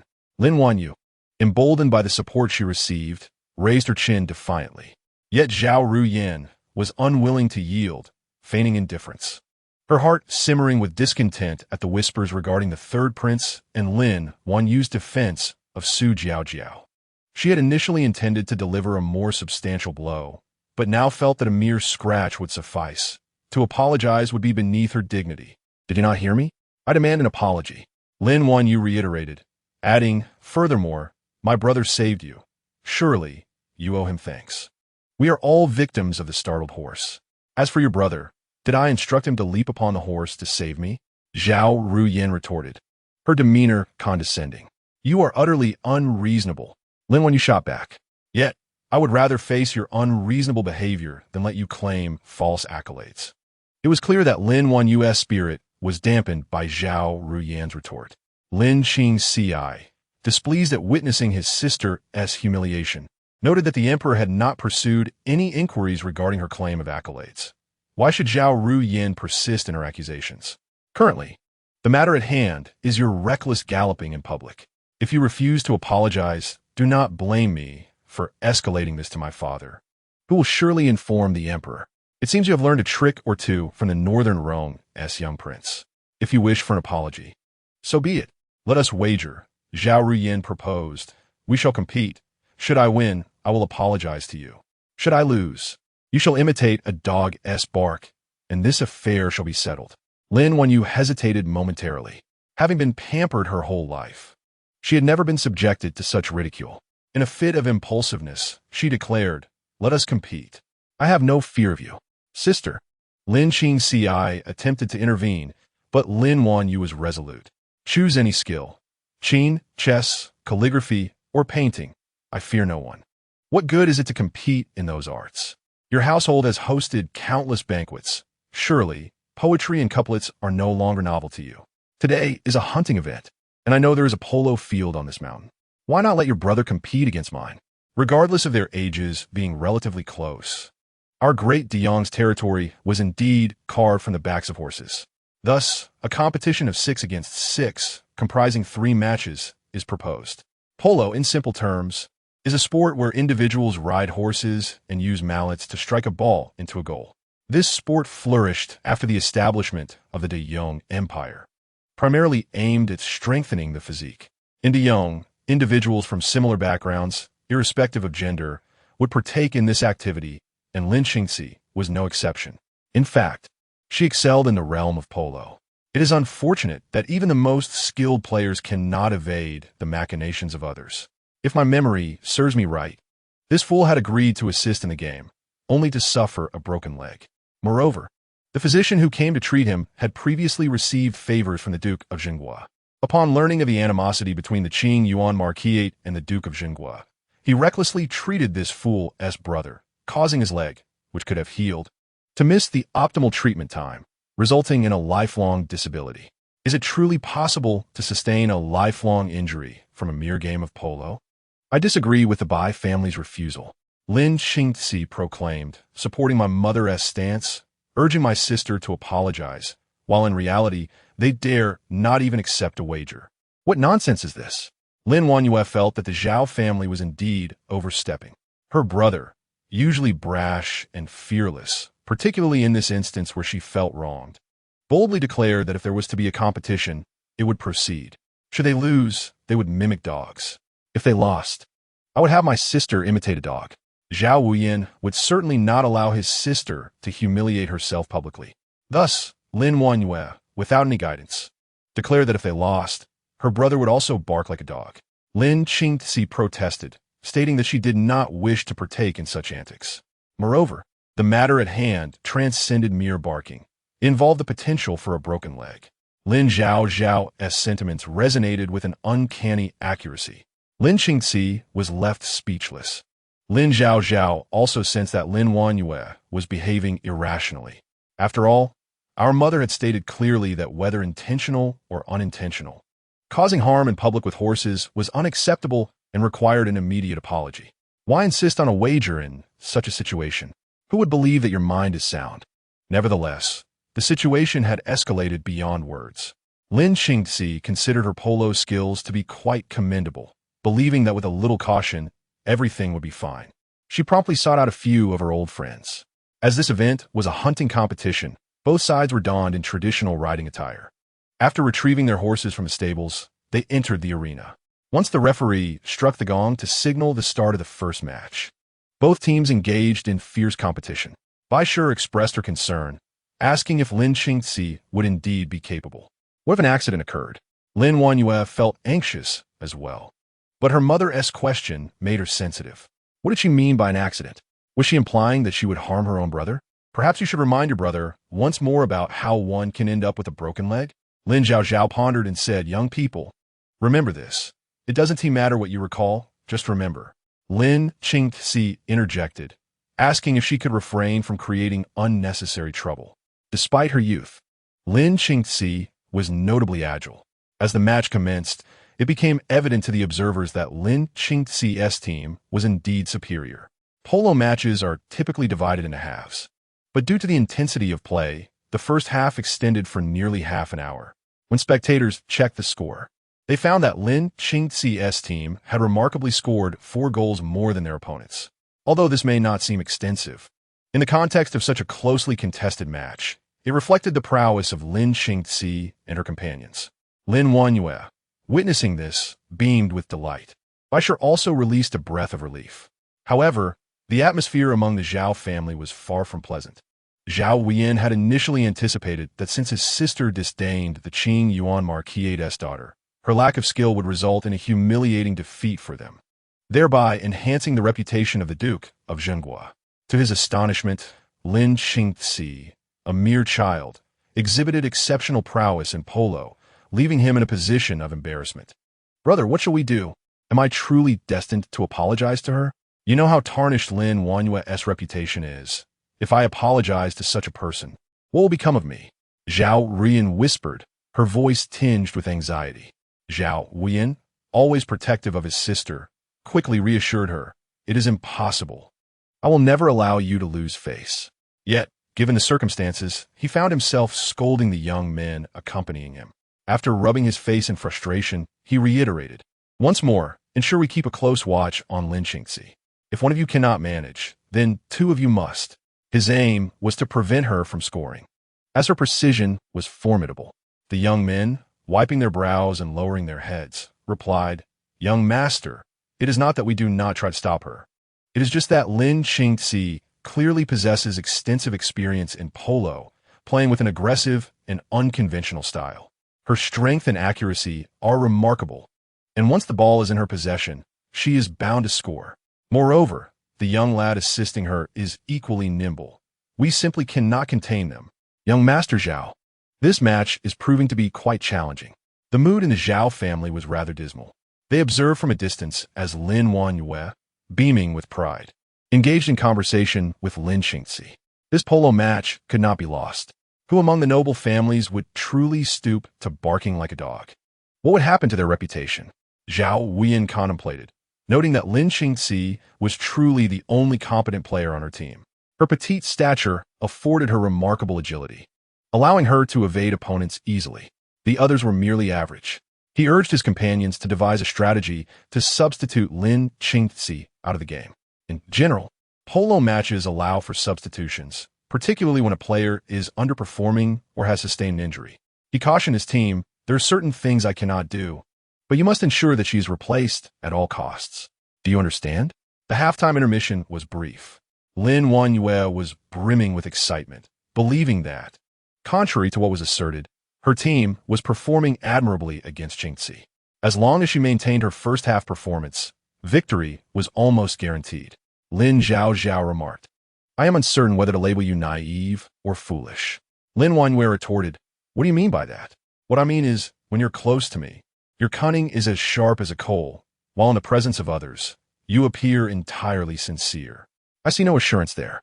Are you cursing my brother to encounter misfortune?" As the two were on the verge of an argument, Lin Qingxi quickly intervened. "All right, it's fine. No need to worry. Once this match concludes, I'll swiftly secure the victory, and there will be no accidents." "Good advice falls on deaf ears," Lin Zhaozhao muttered in retort. Lin Qingxi protested. Why must it be a matter of life and death? Before she could contemplate further, the referee signaled for both teams to mount their horses and enter the arena. Zhao Wuyan exchanged a knowing glance with his subordinates. As the polo match commenced, a young lad near Lin Qingxi seized the ball, with only Zhao Wuyan and another tall, slender boy closing in on her position. The young lad swung his mallet, passing the ball to the tall boy, who quickly pivoted, urging his horse forward, only to feign and toss the ball towards Lin Qingxi's side. The distance from the goalpost was approximately 15 or 16 meters. Lin Qingxi carefully timed his move and swung his polo mallet decisively. Zhao Wuyan and another youth rushed in from the side. In the fleeting moment of their confrontation, Zhao Wuyan chuckled softly and lowered his voice, saying, "You are quite impressive, and I admire you. It's a shame, though, your sister is a fool, fixated on someone unworthy of her affection. Don't blame me for being ruthless." Lin Qingxi pondered this, momentarily hesitating, yet a vague sense of foreboding crept into his mind. Seizing the opportunity, Zhao Wuyan's teammates sidestepped, avoiding the gaze of the spectators, and struck Lin Qingxi's abdomen with the injured mallet. The blow caused Lin Qingxi's mallet to fall, his face turning as pale as a sheet. His teammates, witnessing the scene, exclaimed in unison, "Damn." As they prepared to rush forward, Zhao Wuyan, unfazed, pulled his horse and delivered a powerful kick from its leg to Lin Qingxi's reddish-brown steed. The crowd watched in horror as the previously docile horse suddenly erupted with pain, galloping wildly. Lin Qingxi felt a sharp pain in his abdomen, possibly from his stomach, and realized he was in agony all over, his insides churning. Despite his attempts to pull the reins, he found himself unable to grasp anything. The horse's frantic speed and the tumultuous ride made it impossible for his teammates to pull him down. This terrified Bai Shi, who nearly fainted. "Qingxi." Just as those words were uttered, Lin Qingxi was flung from the horse. He had never endured such suffering before, being struck intentionally by a polo mallet and then thrown off his own horse. The sound of the impact echoed clearly across the polo field. Bai Shi rushed down from the stands, pulling Lin Zhaozhao along. Meanwhile, as everyone hurried to Lin Qingxi's side, Zhao Wuyan seized the moment to score 3 consecutive goals, leveling the score. The teammates of Lin Qingxi were dumbfounded. Could this even count as scoring? Lin Zhaozhao was infuriated and shouted at the referee, "Are you blind? They were clearly playing dirty, and my brother is in this state. Not only do you refuse to penalize them, but you also award them points. Do you even know how to officiate?" Chapter 40. Expertise in arts and letters. The commotion in the Qing Yuan marquis household echoed loudly. Other spectators from noble families did not witness Zhao Wuyan's underhanded actions, but saw his black stallion kick Lin Qingxi's horse. The force must have been considerable. As the horse panicked, Lin Qingxi lost control, resulting in his fall. The incident was neither trivial nor monumental. It was common for young nobles in the capital to indulge in polo. However, being trampled by a horse could lead to severe injury or even death. Observing Lin Qingxi clutching his leg, drenched in cold sweat, some expressed their discontent, feeling sympathy for him. Why engage in polo only to have your horse kick another's leg? Is it not an attempt to harm? A clamor arose as the referee struck a gong, declaring that such incidents during matches were normal. Previously, someone had accidentally struck another's horse with a mallet, and Zhao Xiaogongye had committed no foul. Thus, the match would proceed. You say continues. But how can my brother play in this condition? Lin Wenyu protested. If he can't continue, then he should concede. Lin girl, how can you not comprehend such a simple principle? Zhao Wuyan chuckled. All right, let's teach your brother to bark like a dog.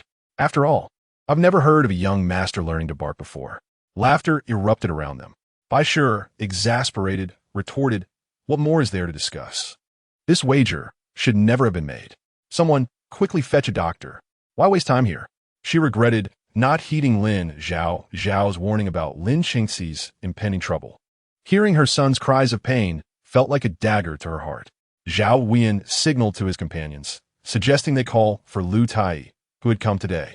No need, Bai Shi interjected, fully aware of Zhao Wuyan's intentions.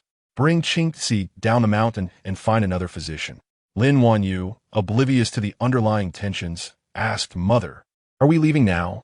There is an imperial physician here, and, if my brother departs, what will happen to the match? What will I do alone, facing ridicule? Bai Shi sensed the unspoken words of Lin Wenyu left her feeling cold. I'm not thinking of that. Lin Wenyu hastily clarified. I just don't know how to handle this situation. It hurts. Lin Qingxi gritted his teeth in pain. Lin Zhaozhao reached out, discovering his leg was swollen and bruised, indicating a fracture. We cannot move him carelessly, especially on this rugged path. We must set the bone immediately.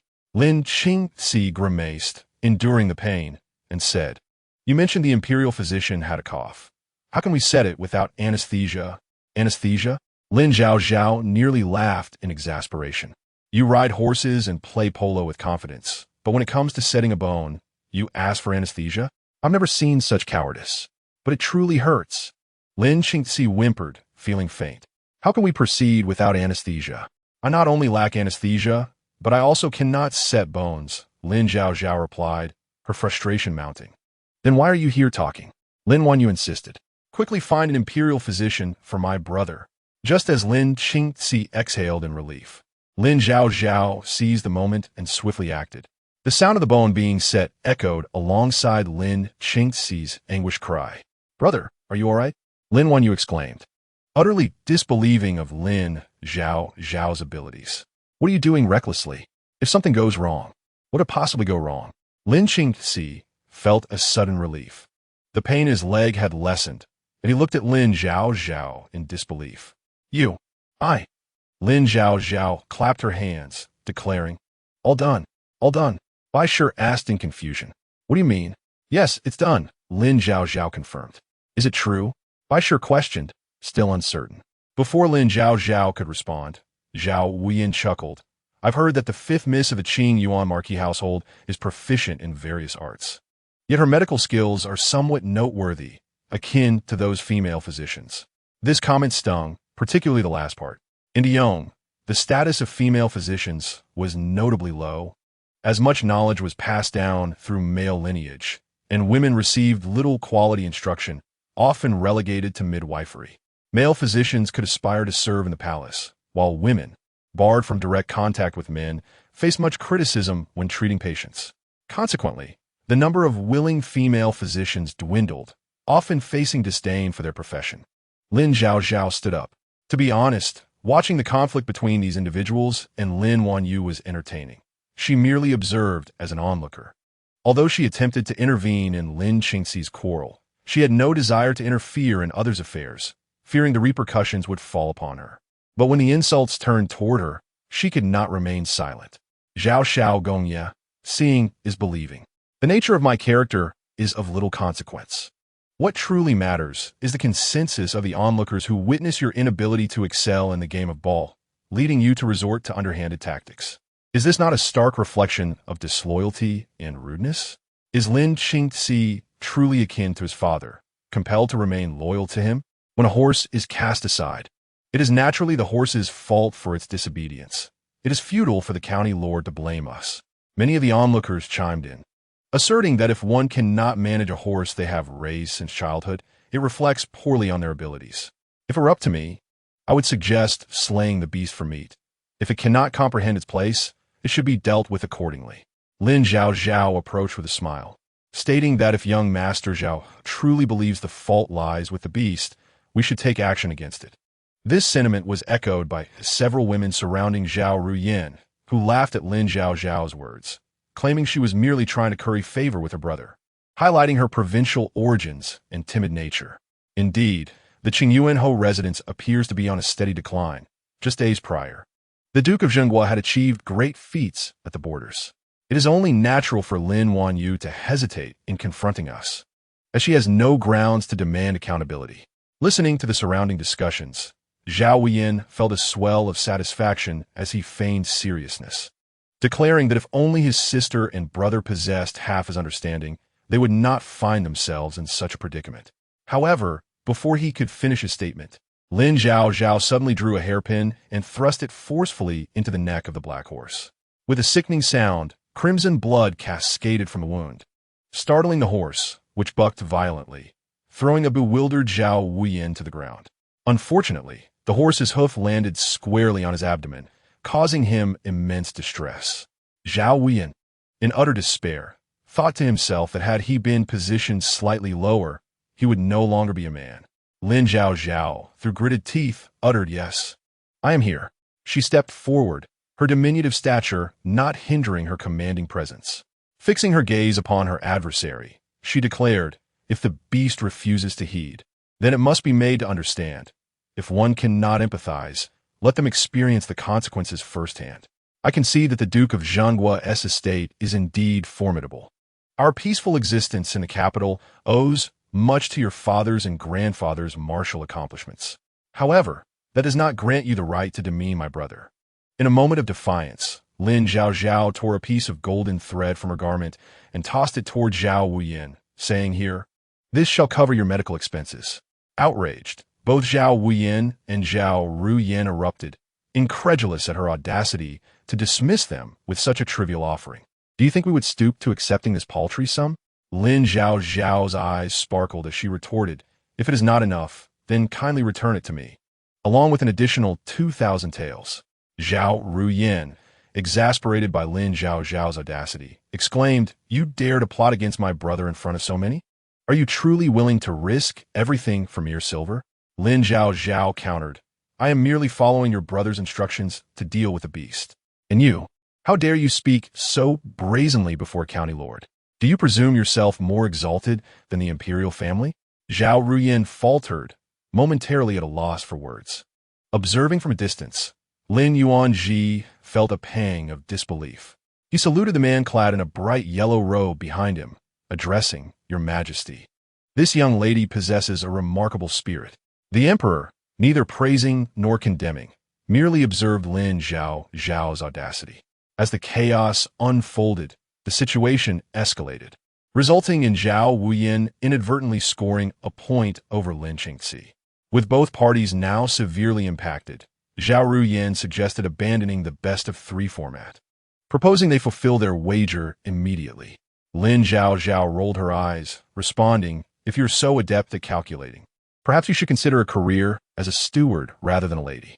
Zhao Ruyin pressed, "What shall you propose then? Is it not merely a game of polo? If my brother cannot play, we shall find a substitute." A cold laugh escaped Zhao Ruyin. "Are you volunteering to be that substitute?" Lin Zhaozhao had not anticipated taking her brother's place. She merely wished to observe the spectacle. After all, a victory would yield no personal gain, while a loss would bring her disgrace if Lin Zhaozhao were to mimic a dog. "Let your father contend with my father," Lin Yuanji interjected. "How can they even be compared?" Lin Zhaozhao, realizing the absurdity, turned to Lin Wanyu and stated, "Since you have agreed to this wager, it is only fitting that you take to the field against Miss Zhao." Lin Wanyu, the daughter of a civil official, was well versed in the arts, but woefully unprepared for a game of polo, knowing full well that she could not match her opponent. Furthermore, the thought of facing injury was unbearable. Feeling anxious, she declined, "I have just suffered a fall. My body is not fit for such exertion. Spare me your excuses. Will you compete or not?" Lin Wanyu hesitated. "My heart desires to compete, but my body protests." Lin Zhaozhao nearly laughed in disbelief at her reluctance. "After all this time, you have learned only to rely on others' generosity. Lin Qingzi would gladly take your place, yet you resist when it is your turn." Seeing the unfolding scene, Zhao Ruyin seized the opportunity, suggesting, "Let your brother mimic a dog, bark." This proposal, though seemingly demeaning, served a greater purpose. Should Lin Wanyu win, the Qingyuanhou residence would forever be associated with a brother who could bark like a dog, a scandal that would haunt her in the future. Lin Qingzi recognized that continuing the game posed a risk to Lin Wanyu's safety, and despite the pain in his abdomen, he declared, "I accept the wager. If it is simply polo, I shall play." Lin Zhaozhao spoke with a calm demeanor, but her words sent ripples of shock through the gathered crowd. "No, it is unacceptable for a girl to engage in such a dangerous sport without proper training. If you were to suffer an injury like your brother, it would be catastrophic," protested by Shi, her anxiety palpable. Yet undeterred, Lin Zhaozhao seized a stool and clumsily mounted a large, dark red horse. "Today, I shall show you what true polo looks like." Laughter erupted among the spectators, mocking her struggle to mount the horse while asserting her prowess in the game. "Look at her. She can barely mount the horse. Yet she claims to know how to play polo. Once she loses, she will have plenty of tears to shed." Despite the ridicule, her confidence suggested she might possess unexpected talents. Zhao Rian let out a cold laugh, having failed to notice the significance of the moment. Seated upon her horse, she addressed the fifth young lady. "I have always been the champion in the polo matches of the capital, never having faced defeat. Are you truly certain you wish to challenge me?" With that, she mounted her horse, dismissing any further discussion. Lin Zhaozhao's equestrian attire fluttered in the wind, while the members of the Qingyuan Marquis household grew increasingly anxious. At this juncture, victory or defeat mattered little. What weighed heavily was the concern that should Lin Zhaozhao be unseated and suffer injury, it would spell disaster. Observing Lin Zhaozhao's unwavering determination, Zhao Rian scoffed, her disdain palpable. She then turned to strategize, convinced that Lin Zhaozhao, coming from the countryside, would possess little skill in horseback riding and archery. "Focus on that tall, slender youth. We have but the briefest of moments left in this half. Let's end this swiftly and show her what true professionalism looks like." Zhao Rian extended her polo mallet, and the five young men below successively placed their mallets atop hers, shaking them thrice before retracting, declaring, "Success is our only option." The fervor of their proclamation reverberated through the air. The Zhao family was evidently serious about this match. Truth be told, such seriousness was unnecessary, for her opponent was merely a simpleton from the countryside. Why didn't Lin Wanyu step up to face her? If it were Lin Wanyu, she might actually have a fighting chance. With a resounding clang from the referee, the match commenced. Zhao Ruyin and her team, having taken the lead in the second half, seized the polo ball first. Both sides gripped their reins tightly, galloping across the grass, the thunderous sound of hooves echoing all around. "Go, Ruyin! Miss! Hurry and finish this game!" The raucous cheers from the maids and servants of the Duke of Zhenghua, along with Zhao Ruyin's companions, rang out, deriding Lin Zhaozhao as a fool. With the advantage already secured, all they needed to do was prevent the opposing side from scoring to claim victory. However, Lin Zhaozhao was not versed in the game, and Zhao Rian effortlessly scored goal after goal in the second half. Observers had little faith in Lin Zhaozhao's abilities. Yet, amidst the heavy atmosphere, a resonant voice broke through. "Go, Lin Zhaozhao." It was Lin Qingzi. "How delightful. Even with a broken leg, you still flaunt yourself," Zhao Ruyin remarked, unwilling to concede defeat as he shouted, "Go, Ruyin. Sister, press on." His voice was loud and affectionate, even casting a provocative glance at Lin Qingzi after his outburst. "Sister, charge forth. Go." One might think Zhao Ruyan was immensely popular. Lin Zhaozhao pondered for a moment, attempting to mimic the format of the cheers.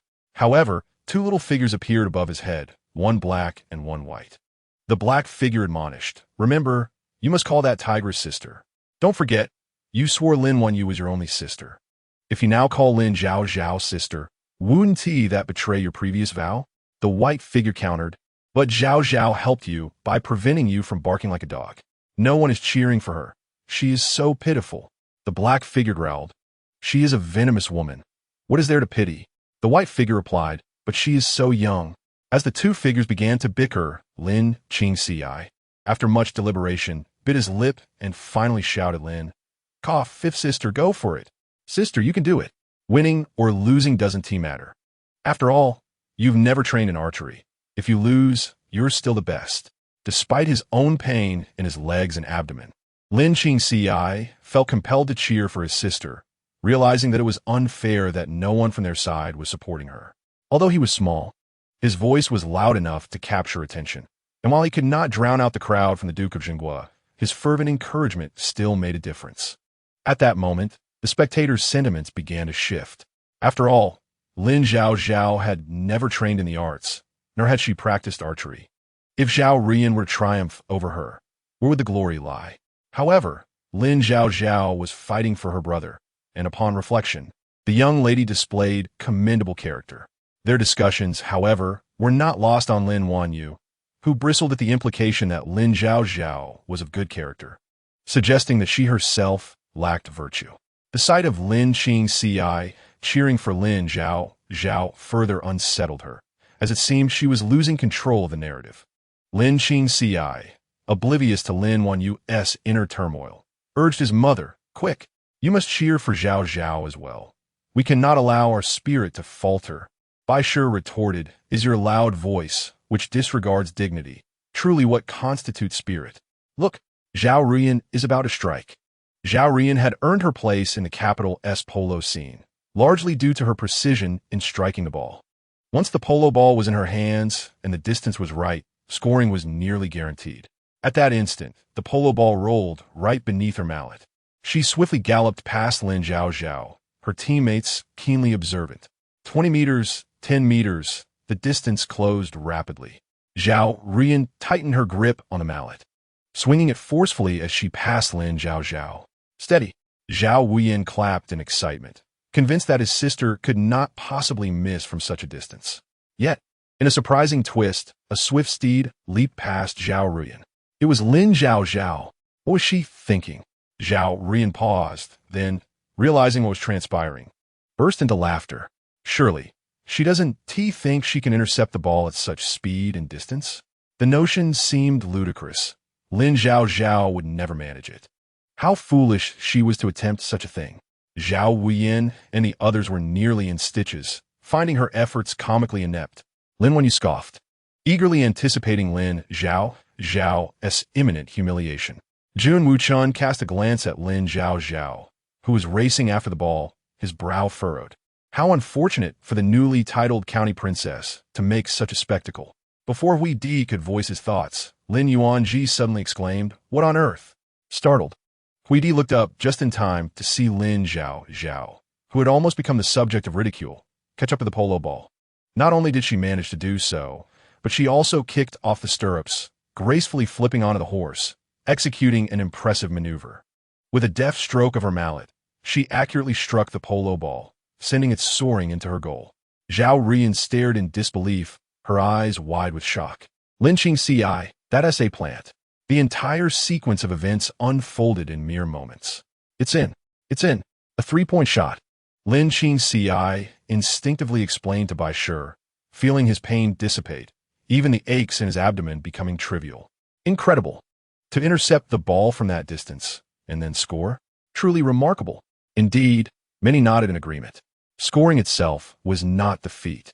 What mattered was the courage and skill to stand atop a galloping horse and execute such a daring move. Zhao Ruyan was rendered speechless. She had assumed her opponent to be a novice, only to discover that Lin Zhaozhao had stolen her ball and scored a goal. Zhao Ruyan was utterly flabbergasted. Lin Zhaozhao smiled slightly, Enunciating clearly, I accept disciples. Chapter 43. Little brother admires you, Zhao Ruyan. The crowd. What a way to take on disciples. Such an innocuous phrase belies its strong insult, and in mere moments, it shattered Lu Ruyan's composure. Frustrated, she exclaimed, "You merely got lucky and scored a goal. And now you're collecting disciples? What of it? I'm being quite mild. When I play games, I'm far less restrained. Hard work can compensate for lack of skill. I've endured through countless training sessions, and the future belongs to you. Don't waste my internet bill. Find your own shortcomings. If I wasn't worried that your head couldn't comprehend this, I would have said it long ago. Yet here you are, still unwilling to accept the truth." Lin Zhaozhao shrugged. Luck is indeed a part of strength, and it appears that Miss Zhao not only lacks skill, but also fortune. "I don't require luck," she retorted, her earlier nonchalance replaced with sincerity. Unfortunately, while she possessed skill, Lin Zhaozhao was no slouch either. With several attempts at the polo ball, Lin Zhaozhao intercepted each one with practiced ease. Henceforth, the game unfolded entirely on Lin Zhaozhao's terms. After seizing the polo ball, she afforded her opponents no respite, executing swift and precise movements. A three-point shot from 10 meters was executed with remarkable finesse. The onlookers were left in sheer astonishment. "What do you mean by this? You claim she's a simpleton from the countryside with no understanding of equestrian skills?" Lin Zhaozhao's reputation as a fool was being called into question. "Look at how she handles the polo ball. It's simply magnificent." Indeed, a true expert's prowess is evident at first glance. The polo ball danced obediently beneath Lin Zhaozhao's command, resembling a well-trained pet. At times, it seemed as though her mallet sent the ball soaring, only for it to reappear on the opposite side of her horse's legs in the blink of an eye. The crowd marveled at her exceptional display. Even Emperor Hui, accustomed to remarkable spectacles, couldn't help but exclaim, "Miss Lin, how astonishingly skilled you are at polo." "I never knew." Lin Yuanji, while acknowledging his daughter's prowess, felt a twinge of embarrassment, having been unaware of her remarkable abilities. However, the great Yong dynasty had been built upon horseback warfare, leading emperors to favor equestrian competitions and displays. Ultimately, the first round concluded with a one-sided triumph for Lin Zhaozhao.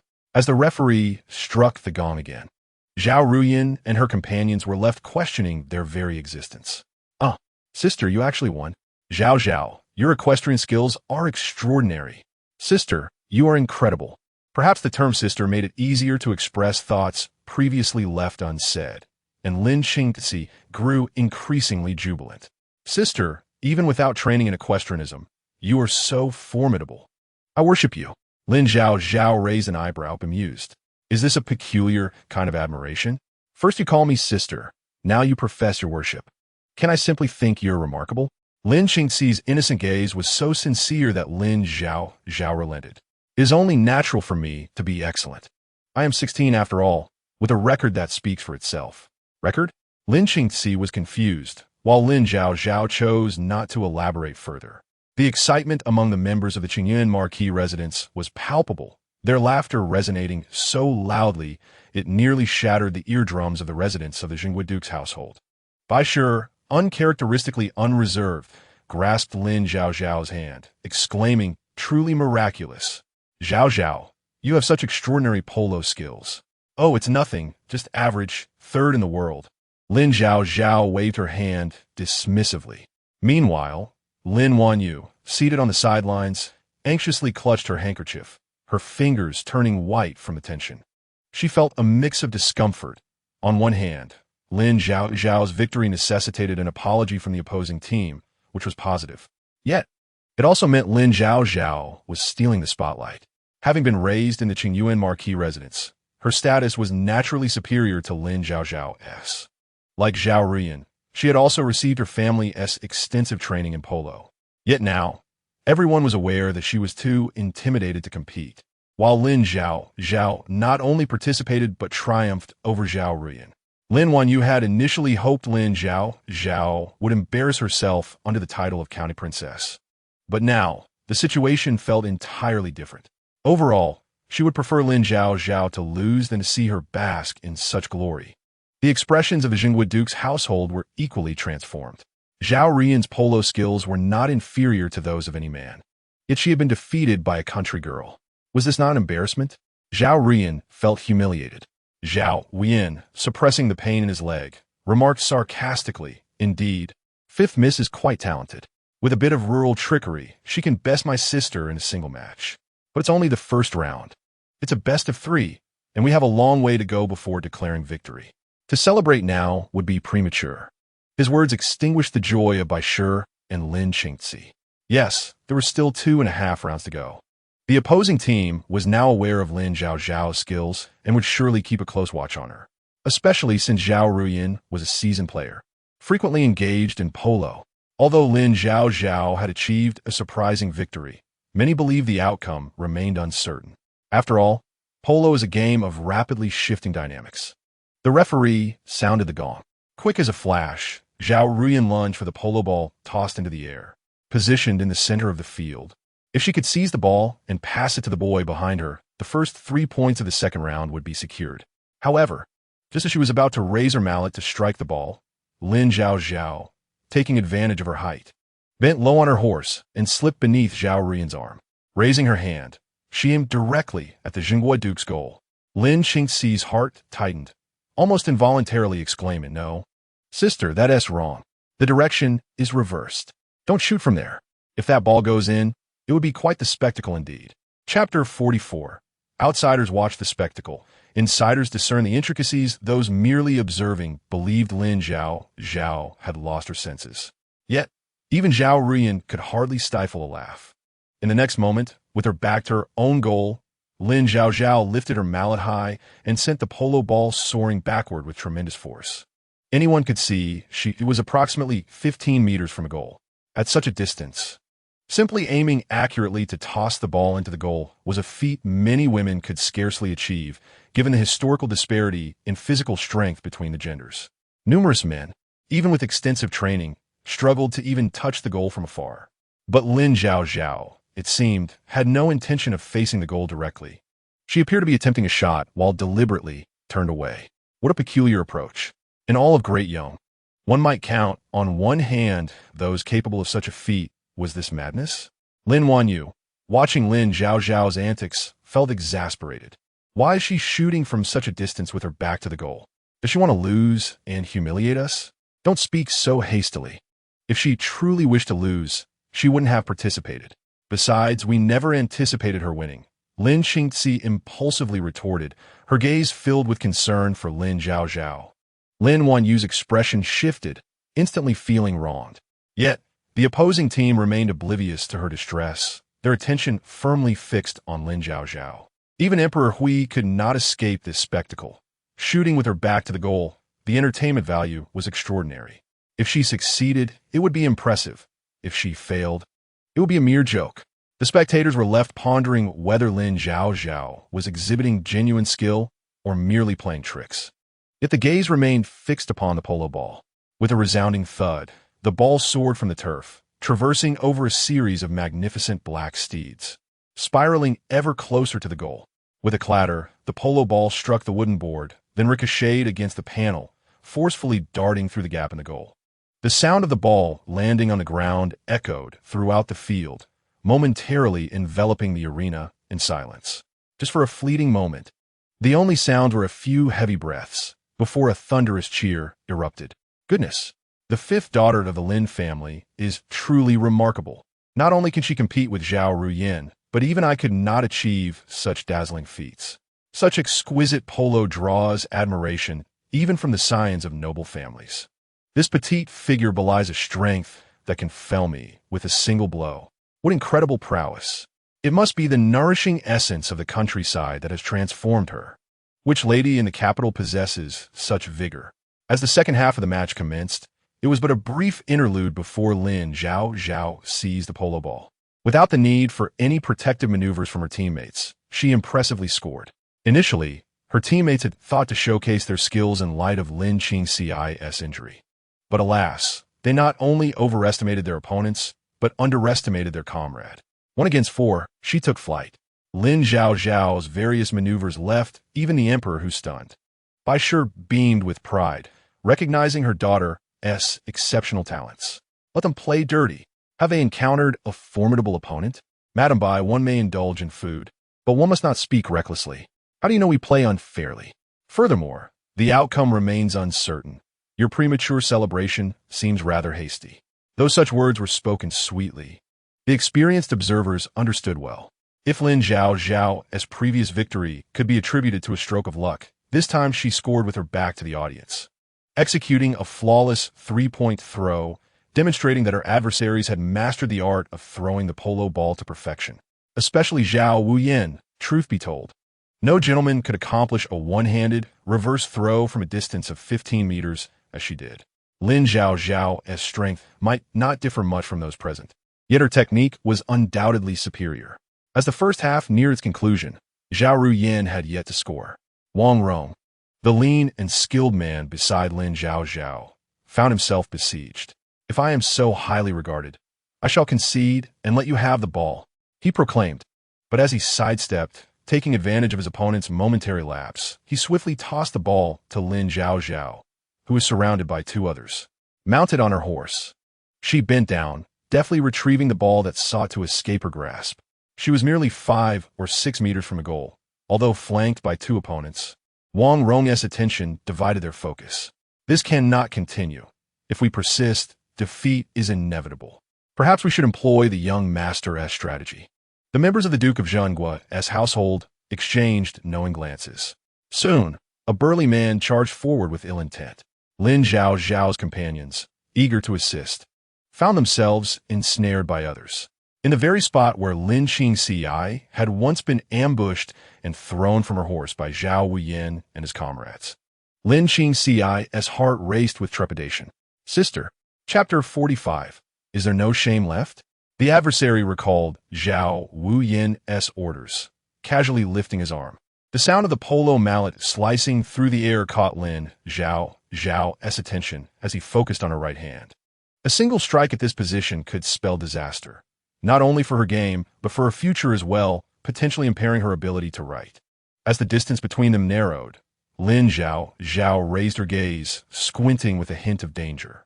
The opponent hesitated, feeling a jolt of alarm, then shook his head, dismissing the notion of being threatened by a mere girl, who appeared diminutive in stature. With a scoff, he approached, raising his mallet. Fifth miss, do not take offense. I am merely following orders. With a resounding clash, before he could finish his sentence, Lin Zhaozhao expertly redirected his strike with her own mallet. Employing à cliver l'ouvrage technique. A pained cry escaped him as he lost his grip, the mallet clattering to the ground. Whose orders are you following? Lin Zhaozhao, embodying tranquility, could tolerate the assault on her allies, but now he sought to strike her. You should worry about your own life. Two magnificent black steeds thundered past. Zhao Ruyin lay in wait before Lin Zhaozhao, her 5 teammates obstructed by others. If Lin Zhaozhao attempted to pass the ball, interception was likely. Zhao Ruyin understood that, given the circumstances, the safest strategy was for her to take the shot herself. Grasping the reins, Lin Zhaozhao halted her horse, which snorted in readiness, like a soldier poised for battle. As she raised her hand, the decision loomed. Would she shoot directly, pass to another, or feign a throw? Zhao Ruyin's mind raced, but the field resembled a battlefield, offering scant time for reflection. Lin Zhaozhao was likely to shoot directly, having done so in prior attempts, and her straightforward approach seemed an unlikely ruse. In a flash, Zhao Ruyin anticipated Lin Zhaozhao's actions, mounting her horse to intercept the impending shot. Yet in the next instant, Lin Zhaozhao's poised mallet, prepared for a powerful throw, halted just before the ball. It was not an upward thrust. She intended to pass it to Wang Rong. Zhao Ruyin swiftly redirected her horse towards Wang Rong. But Lin Zhaozhao's subsequent motion rendered her efforts futile. With a decisive upward throw, Zhao Ruyin turned in desperation to block the shot. But it was too late. In that fleeting moment, the ball soared through the air and into the goal. The first half concluded swiftly, with the referee sounding the gong. If Lin Zhaozhao had triumphed effortlessly in the first half, her prowess in the second was no less formidable. Even Lin Yuanji remarked, my daughter, though strikingly beautiful and perceptive, possesses an extraordinary skill in polo. Emperor Hu and others, typically inclined to temper praise with critique, found themselves unable to restrain their admiration. Lin Zhaozhao's handling of the polo ball was akin to a magnet, drawing it unerringly into her possession, leaving others helpless in their attempts to reclaim it. With a mere lift of her arm, she could read her opponent's intentions, deftly maneuvering them into confusion and accurately launching the ball into the goal. Zhao Ruyin's confident attempts at interception were effortlessly thwarted, leaving Bai Shi and Lin Qingxi utterly astonished. Lin Zhaozhao's maneuvers left them utterly astounded. Her skills were astonishingly formidable. A young master from a prestigious family felt a pang of anxiety for Zhao Wuyin, but fortunately, Lin Zhaozhao's benevolent nature led her to unceremoniously topple him from his mount and ruthlessly dominate Zhao Ruyin. Had she faced Zhao Wuyin, the thought alone was too embarrassing to contemplate. After all, what humiliation it would be for a man to be bested by a woman. Previously, one might have thought Lin Zhaozhao's actions were excessively fierce, but now, reflecting on her audacity to confront the young lord of the Jingua Gongfu openly, one could only conclude that Miss Lin was indeed a reincarnation of a bodhisattva. Zhao Wuyin, how quickly your words of disdain transformed into admiration. The match continued, with Zhao Ruyin and her companions failing to score a single point, an utter disgrace. As the ball was once again directed towards Lin Zhaozhao, the referee was poised to signal the end of the game. In a moment of desperation, Zhao Ruyin rushed forth to intercept the ball, no longer caring for victory, but simply wishing to make the score more respectable. Observing the 6 players converge on Lin Zhaozhao, Lin Qingxi felt a surge of anxiety and urged, "What are you all waiting for? Protect my sister. Do not let her be harmed." However, it was not a lack of protection. Rather, amidst the chaos, Lin Zhaozhao astonishingly aimed for the opponent's goal. Just as everyone expected her to replicate her earlier back-to-the-basket shot, she instead executed a flawless three-pointer. Dismounting with a smile, she declared, in the spirit of equestrian competition, "Friendship comes first, and the game second. This three-pointer is a gift from our Qing Yuan Hofu to you." Regardless of the referee's impending signal, she sauntered off the field, wiping her brow with a handkerchief, a blatant provocation indeed. Indeed, there are still a few moments before the final whistle, yet I choose to exit now. I care not for your continued play, she seemed to assert with unwavering confidence, as though to say, even if you rush to score, you shall not surpass my lead. This confidence was akin to a resounding slap across the face of her opponents. Zhao Ruyin, being the legitimate daughter of the Jingua Gongfu, could hardly shamelessly attempt to score while Lin Zhaozhao exited. In frustration, she hurled her mallet and confronted Zhao Wuyin. "What are you doing here, watching? Go back and tend to your injuries." Chapter 46. Learning to bark. Zhao Ruyin also harbored resentment towards her brother. The treachery was one thing, but to lose so dramatically, having dismissed Lin Qingxi only to be faced with the formidable Lin Zhaozhao, had turned her into the laughingstock of the capital. However, her momentary vexation provided Zhao Wuyin with an opportunity to slip away. "Alas, wait, Miss Zhao has yet to apologize to me," he interjected, for he had not yet learned to bark like a dog. At this juncture, Lin, when you stepped forward, Zhao Wuyin's frustration boiled. Who would have imagined that this stubborn girl would still recall their previous encounter? In front of the crowd, she halted him and his sister, reminding them of their wager, and beads of sweat began to trickle down his forehead. Lin Wan Yu continued, "What is this? A gentleman's word is his bond. Miss Zhao, the wager you set has yet to be fulfilled. You wouldn't consider escaping without honoring it, would you?"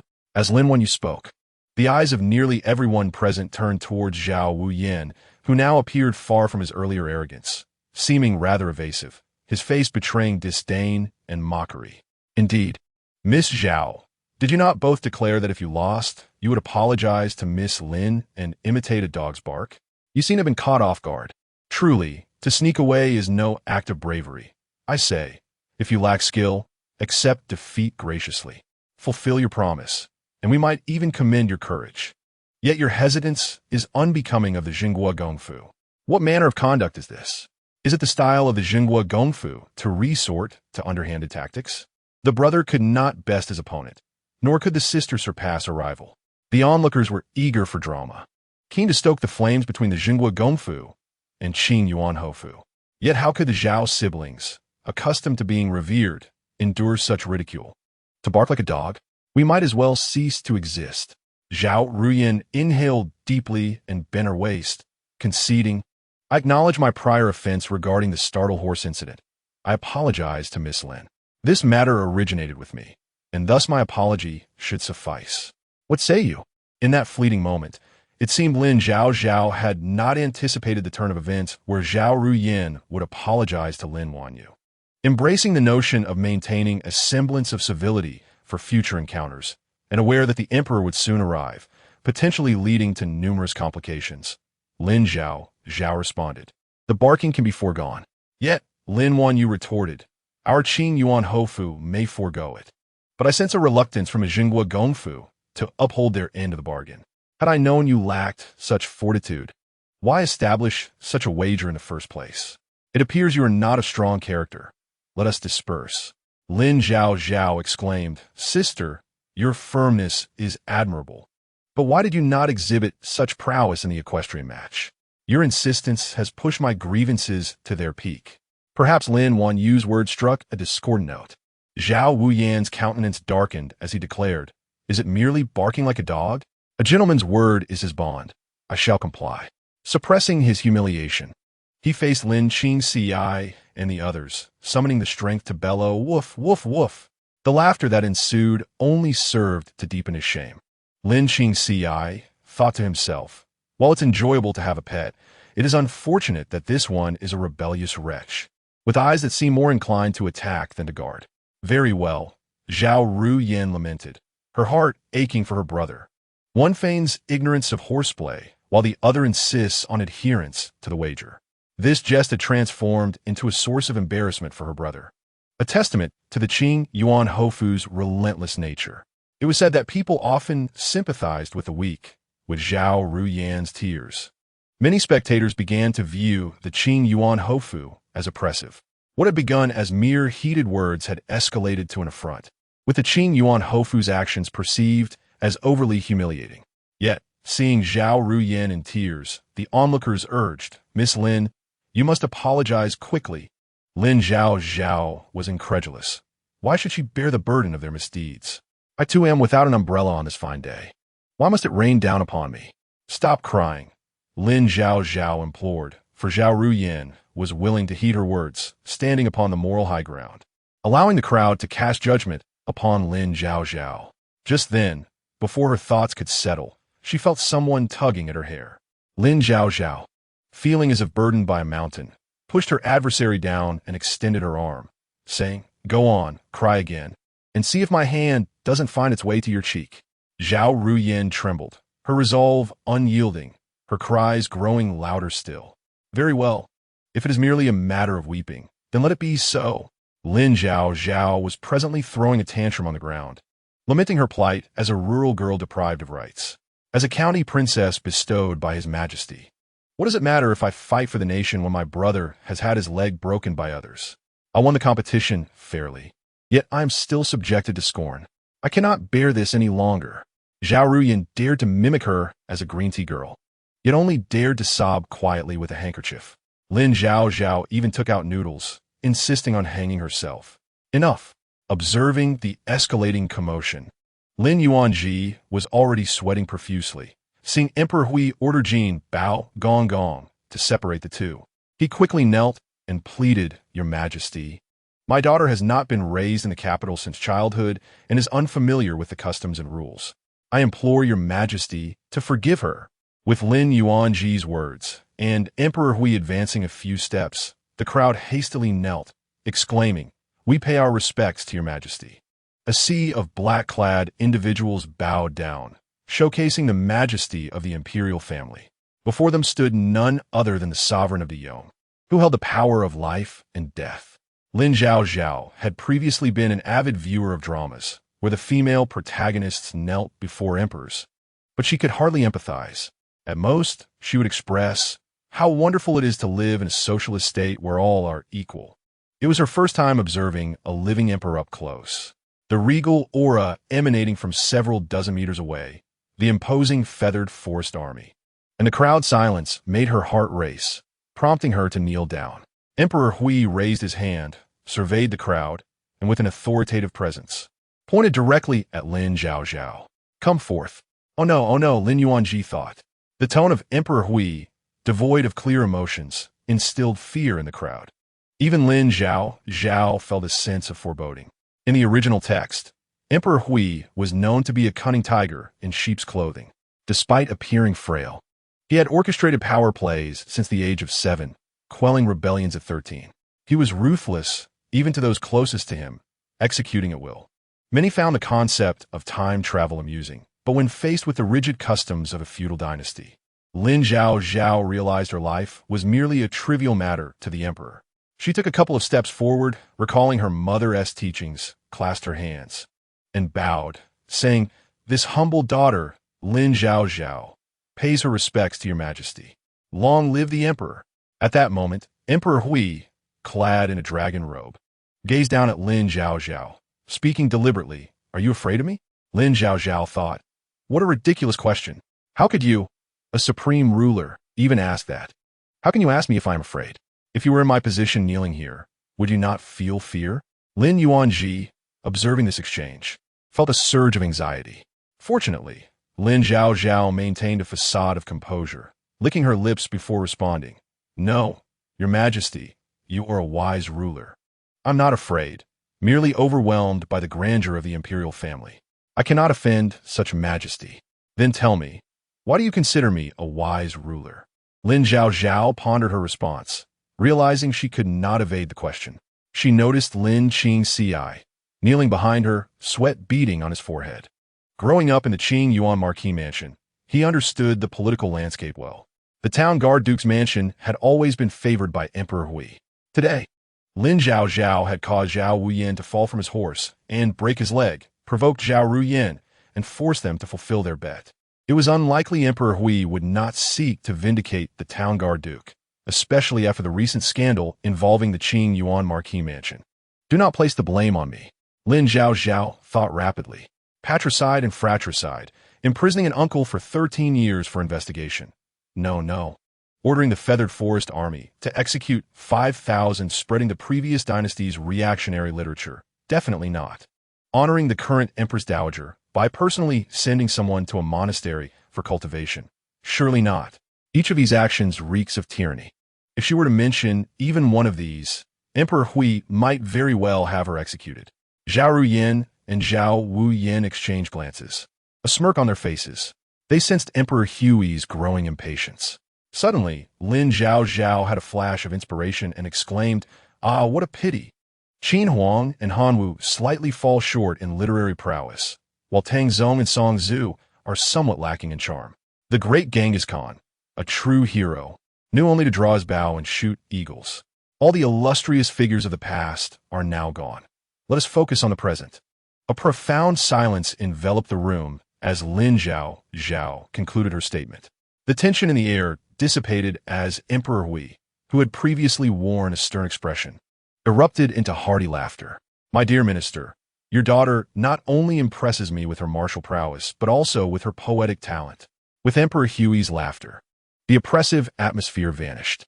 The crowd feigned smiles, echoing, "Indeed, what a remarkable line about Qin Huang and Han Wu. Miss Lin, your literary talent is truly exceptional." Lin Zhaozhao sighed with relief, thankful for her diligent studies. "How fortunate that I paid attention in school and memorized those ancient verses that are essential for time travelers. However, great leader, I did not intend to invoke your esteemed poetry. It was merely a stroke of luck." Lin Yuanji wiped the sweat from his brow, understanding the ways of court. "Your Majesty, my daughter has been raised in the countryside and knows little of poetry or the arts. She merely spoke from the heart, expressing her thoughts. I am grateful for your kindness." Emperor Hui waved his hand. "Is there anything you desire?" Lin Zhaozhao quickly bowed. "I am immensely grateful for your Majesty's bestowal of the title of County Princess. I truly do not wish for further rewards. However, as the elder has offered, since you have mentioned it, I shall grant you some silver." Lin Zhaozhao had no particular hobbies but loved silver. Initially, Emperor Hui viewed her as a simpleton, skilled in medicine yet easily outshone by others. But now he saw her differently. Reward her 100,000 taels of silver. Lin Zhaozhao felt elated. This infuriated Zhao Ruyan, who had expected Emperor Hui to find fault with Lin Zhaozhao for her arrogance. Instead, he seemed quite fond of her. Furthermore, despite the rumors that you lack literary skills, it appears otherwise. My 8th princess requires a companion for her studies. In half a month, you shall enter the palace to study with her. Oh, to study alongside the princess. Emperor Hui had 13 children, and aside from a few who had perished, most were studying in the palace academy. Being a companion to the princess might not seem significant, but the 8th princess was Emperor Hui's favorite, born of the late empress. Whoever could maintain a good relationship with her would rise to prominence. To add to the intrigue, several other princes also studied there. As the saying goes, the one close to the water gets the moon first. Who knew if Lin Zhaozhao might become a consort or even ascend to the throne in the future? Yet now, this coveted position was bestowed upon Lin Zhaozhao. Lin Zhaozhao was utterly astonished. What is happening? When the accompanying reader, Lin Yinji, felt a surge of excitement, it signified that one person's success could elevate everyone around them. As long as you, my daughter, put in some effort, and the 8th princess takes a liking to you, who wouldn't mention your father's name as Lin Yinji, mentor Lin Zhaozhao. In the future, Lin Yinji was in high spirits, yet Lin Zhaozhao felt as though a thunderclap had struck her. Oh, heavens above, why must you be so harsh on me? Lin Zhaozhao cried out in despair. The Emperor Hui was taken aback. Is this how deeply you are moved? Lin Zhaozhao replied, as a humble subject. It feels like listening to celestial music, my ears momentarily enlightened. Beside her, Lin Wanyu remarked, Mother, Lin Zhaozhao is such a sycophant. In chapter 48, sisters share a heart. You and your sisters use your minds, regardless of how distressed Lin Zhaozhao felt. The matter of entering the palace to study was as good as settled. Lin Qingxi consoled her, suggesting that studying in the palace had its merits. Lin Zhaozhao retorted, Then pray tell, what are its benefits? Lin Qingxi, who was not particularly fond of studying, scratched his head. If it were any other time, Lin Zhaozhao's impudent tone and attitude would have made him reluctant to serve her, but this was a different era. After all, Lin Zhaozhao had defended his honor, not only capable of severing Zhao Wuyan's leg, but also in moments of crisis, embodying the spirit of a poetic immortal to deliver a splendid poem. After a moment of contemplation, he finally spoke. It's not as if you need to rise early every day. Who knows, you might find yourself waking up to a miserable morning, only to be punished for a misplaced remark, leading to the complete annihilation of your family. Lin Zhaozhao exclaimed, How can you even use complete annihilation in such a context? Though I detest studying, I certainly do not wish to die for a careless word. She shoved him aside, asserting, with this time, I would rather watch my father hunt. Regrettably, Lin Yinji was rather incompetent. Although it was a royal hunt, the participants should have allowed the princes to have a fair chance, ensuring that the prey they caught was not more than theirs. Yet, it was evident that Lin Yinji put forth his utmost effort and only managed to catch a hare. Lin Zhaozhao remarked, I would fare better in hunting. Meanwhile, onlookers praised, What a remarkable daughter! The noble Lord Qingyuan only needs to make a slight effort, and it exceeds our expectations. The peers humbly asserted that archery required steadiness and precision, encouraging each other to practice diligently for a fruitful harvest. Your father is indeed a master of maintaining appearances, Lin Zhaozhao thought, fully convinced of her father's capabilities. Just consider the distribution of the catch. A mere rabbit. Yet everyone received a share. Otherwise, people would think that the Qingyuan Marquisate was easy to bully, coming to take advantage at will. Zhaozhao, you performed excellently today. Just remember to eat more after the polo match. He served Lin Zhaozhao 2 servings of hare meat with his chopsticks. Upon raising his head, he noticed Lin Wanyu sitting in a corner, feeling aggrieved and uneasy, and let out a sigh. Regardless of the circumstances, the polo match had indeed been instigated by the Zhao family, making his daughter a victim. However, compared to his biological daughter, Lin Wanyu seemed to lack the fierce spirit that defined Lin Zhaozhao. It was understandable, for the blood running through Lin Wanyu's veins was not that of the Qingyuan Marquisate. Lacking a sense of familial honor was only natural. After the previous incident of claiming credit, Lin Wanyu had grown somewhat disillusioned and had no desire to bring it up again. He intended to treat her as a demure young lady and said, "Wan Yu, you were startled today. Make sure to eat a bit more." This statement acted as a signal, causing Lin Wan Yu, who had felt neglected, to feel a lump in her throat as she replied, "Thank you, father." However, with genuine sincerity, she added, "I shall not eat. There is only a little hare meat. If I eat more, father should eat less." Lin Yinji was deeply touched by this. Just as he was about to praise her, Lin Zhaozhao interjected, "Is it really necessary?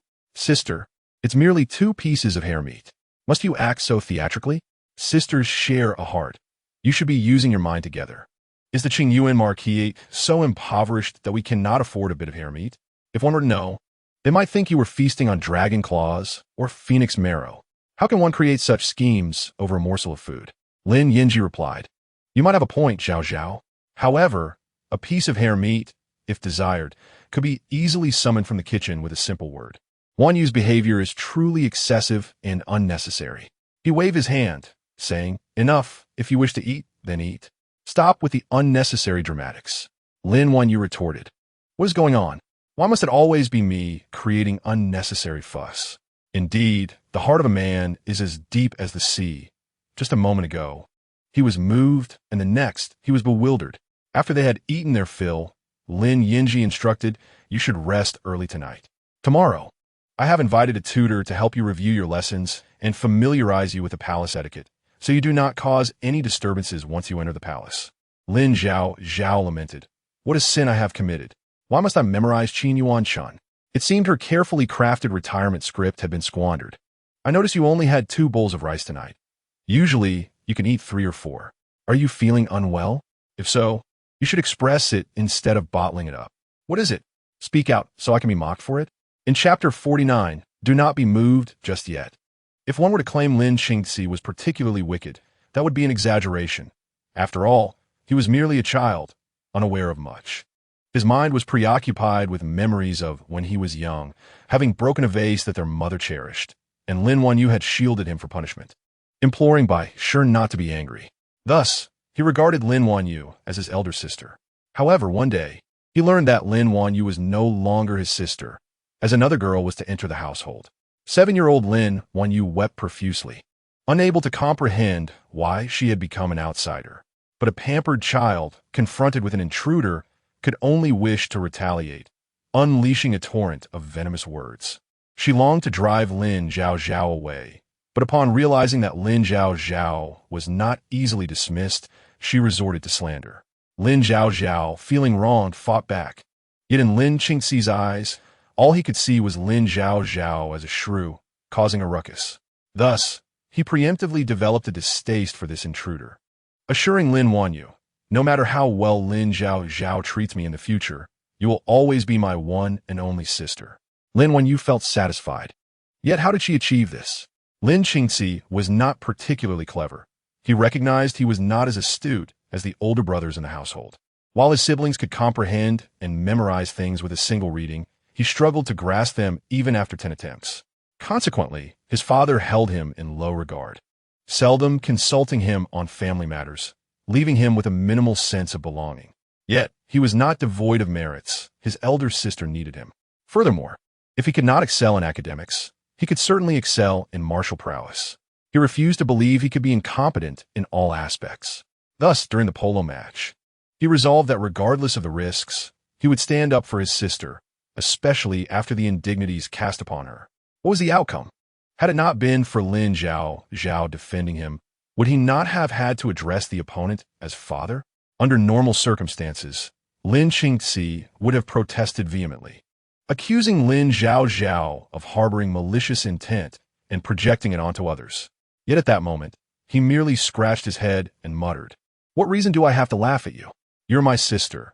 Mother said that eating less while dealing with many matters is unwise." He interjected, Hold on. I know you're deeply moved, but do not act just yet." Lin Zhaozhao finally understood Lin Qingxi's intention. This stubborn child was not merely seeking to witness her turmoil. Rather, he was here to make peace because she had stood up for him in the polo match. However, I must clarify that my participation in today as polo match is not to assist you, even if the one being bullied is a servant from the manor. I will intervene. After all, from a bloodline perspective, you are my brother. Your disgrace reflects upon our parents and me. I do not wish for others to mock our parents in the future. Hence you need not endeavor to please me merely because I am playing polo. To put it plainly, there is no necessity. Lin Zhaozhao did not engage in this match solely to aid Lin Qingci. Frankly speaking, Lin Qingci is still young, which is why he fails to comprehend that as a victim of the scheme akin to LMO who NT is, the original self perceives that Lin Wanyu has enjoyed all that was rightfully hers, thus harboring resentment towards Lin Wanyu. After being replaced, the original self lived in the countryside, rising before dawn to tend to cattle, wash clothes, cook, and care for her several younger brothers. Not only did she go hungry, but her abusive foster father would also strike her without reason. Conversely, Lin Wanyu, as the cherished daughter of the Qing Yuan Marquis, celebrated her birthdays within a manner, while the original self could not even boast a bowl of longevity noodles, let alone a dress purchased by her parents. At that time, Lin Zhaozhao was merely a child with modest desires.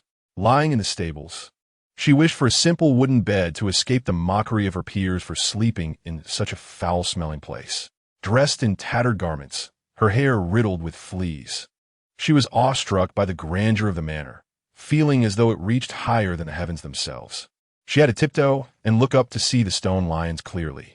At that moment, Baishur, with tear-streaked eyes, rushed towards her, apologizing profusely.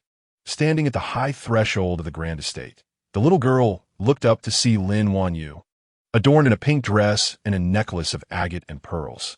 The hairpin atop Lin Wanyu's head was a style the original self could never dream of seeing in her lifetime. What thoughts occupied the original self's mind then?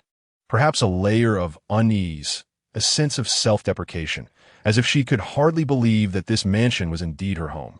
Could she, like the young lady, possess a fragrant and soft wooden bed or a beautiful dress? If her parents cherished her, she might not have to rise early to do chores. But what of Lin Wanyu? She had grown accustomed to her status as a young lady, yet was told she was not the true daughter of the household. Each time she encountered the frail little girl before her, she felt a wave of relief wash over her. Pinching her nose, she remarked to Lin Qingci, "How can mother hold such a stinky child while crying? Even the servants handling the slop do not smell as foul as her. Ugh, what is that jumping thing on her head? I refuse to have such a smelly person as my sister. You may go play with her." In her youth, Lin Qingci was protective of his sister Lin Wanyu. Thus, in front of everyone, he loudly retorted, "I do not wish to play with her. Who would want to associate with such a stinky girl? My sister does not smell as foul as she does." Indeed, this was merely the innocent banter of children. Baishur promptly scolded Lin Qingci, urging the original self not to take it to heart. She took the original self for a fragrant bath and dressed her in beautiful garments. Yet, Lin Wanyu wept, claiming that she wore her own clothes and had the same makeup and adornments. From Lin Zhaozhao's perspective, the original self admired Lin Wanyu. This was due to her innocence. The most beautiful girl she had ever seen was Lin Wanyu. Their parents favored Lin Wanyu, and so did her brothers. She did not want to be the excluded exception in this family. The disdain from her elder brother, the irritation from her younger brothers, and the mockery from the other young ladies of the manor all made her subconsciously imitate Lin Wanyu, believing that such actions would earn her affection. The result, however, was Lin Qingci's stern admonition, "Stop copying her. Can't you see that she is unhappy to see you? You should keep your distance from her." Was the original self at fault? Lin Zhaozhao did not think so. Sometimes, those who have never felt the blade's sting remain oblivious to the pain it brings. She understood that a child who has endured much suffering, lacking exposure to the world, does not comprehend the complexities of life. Her father, a government official in the previous dynasty, was more concerned with politics, leaving her upbringing entirely to Baishur. Though gentle, always showed leniency towards Lin Wanyu. Yet everyone seemed to forget that the original self was the true victim of the scheme. Had she grown up in a manner like Lin Wanyu, she might have been able to converse about music, chess, calligraphy, and painting, even if she were not an expert. Despite her introverted nature, she could have formed friendships. But now, after enduring relentless bullying and misunderstanding, she departed quietly. Her brother, at that time, even blamed her for Lin Wanyu's plight. Lin Zhaozhao found this laughable. What was the original self thinking as she left? Lin Zhaozhao could not know. However, she could never forgive Lin Qingci or restore their relationship. Yet, when these words reached Lin Qingci's ears, he exclaimed, "Heavens! Who understands family?" Previously, when he lacked understanding, he bullied Lin Zhaozhao. Yet she still considered him her brother. Lin Qingci was taken aback. Despite his past cruelty, Lin Zhaozhao still regarded him as family. Was this not love? Indeed, as her mother said, family ties run deep. Lin Qingci mused that his sister must harbor affection for him, despite her usual harsh words. He thought it unnecessary to engage in such tender matters, but it was of little consequence. He could manage it. Thus, Lin Qingci said, "Sister, I was foolish before. I cannot see who truly cared for me. We are siblings, after all. In crucial moments, your courage and potential to defend me in the polo match astound me. Honestly, I never expected your love for me to be so profound. You need not feign indifference. I see everything clearly. Lin Zhaozhao, your eyes can be donated to those in need. Do not linger here with me." "Not all, sister. May I stay a while in your courtyard tonight? My leg still aches, and I am leaning on a crutch. Could you possibly? If you are unwell, seek a doctor. Have I not made myself clear?" Lin Zhaozhao raised her hand, blocking him at the door. "Your visit now is merely to express your frustration over my assistance," contrasting it with Lin Wanyu's lack of help. "There is no need for this." Not so, Lin Qingci reflected deeply. His closeness to Lin Zhaozhao was not solely because of her recent aid. Truth be told, he had never truly disliked this sister. Initially, he looked down upon her, thinking her odorous, a pest who sought to usurp Lin Wanyu's affection. However, often, in contrast to her sister Lin Wanyu, who is more focused on her own attire and appearance, Lin Zhaozhao has assumed the role of the elder sister. Upon reflection, he realized that his discontent with Lin Zhaozhao stemmed not only from Lin Wanyu's instigation, but also from his own disdain. "I once thought you were perpetually submissive, imitating Wanyu's fashion while mingling with her friends. I could not comprehend why you could not forge your own friendships and express your own thoughts. My disappointment arose from the belief that you lacked assertiveness." Lin Zhaozhao found this absurd. Growing up in the Qingyuan Hofu, cradled in privilege, surrounded by servants, whenever you were unhappy, you could scold or strike them, knowing your parents would support you. But have you ever considered my living conditions? If it were left to Lin Zhaozhao, she would have preferred not to address these misunderstandings.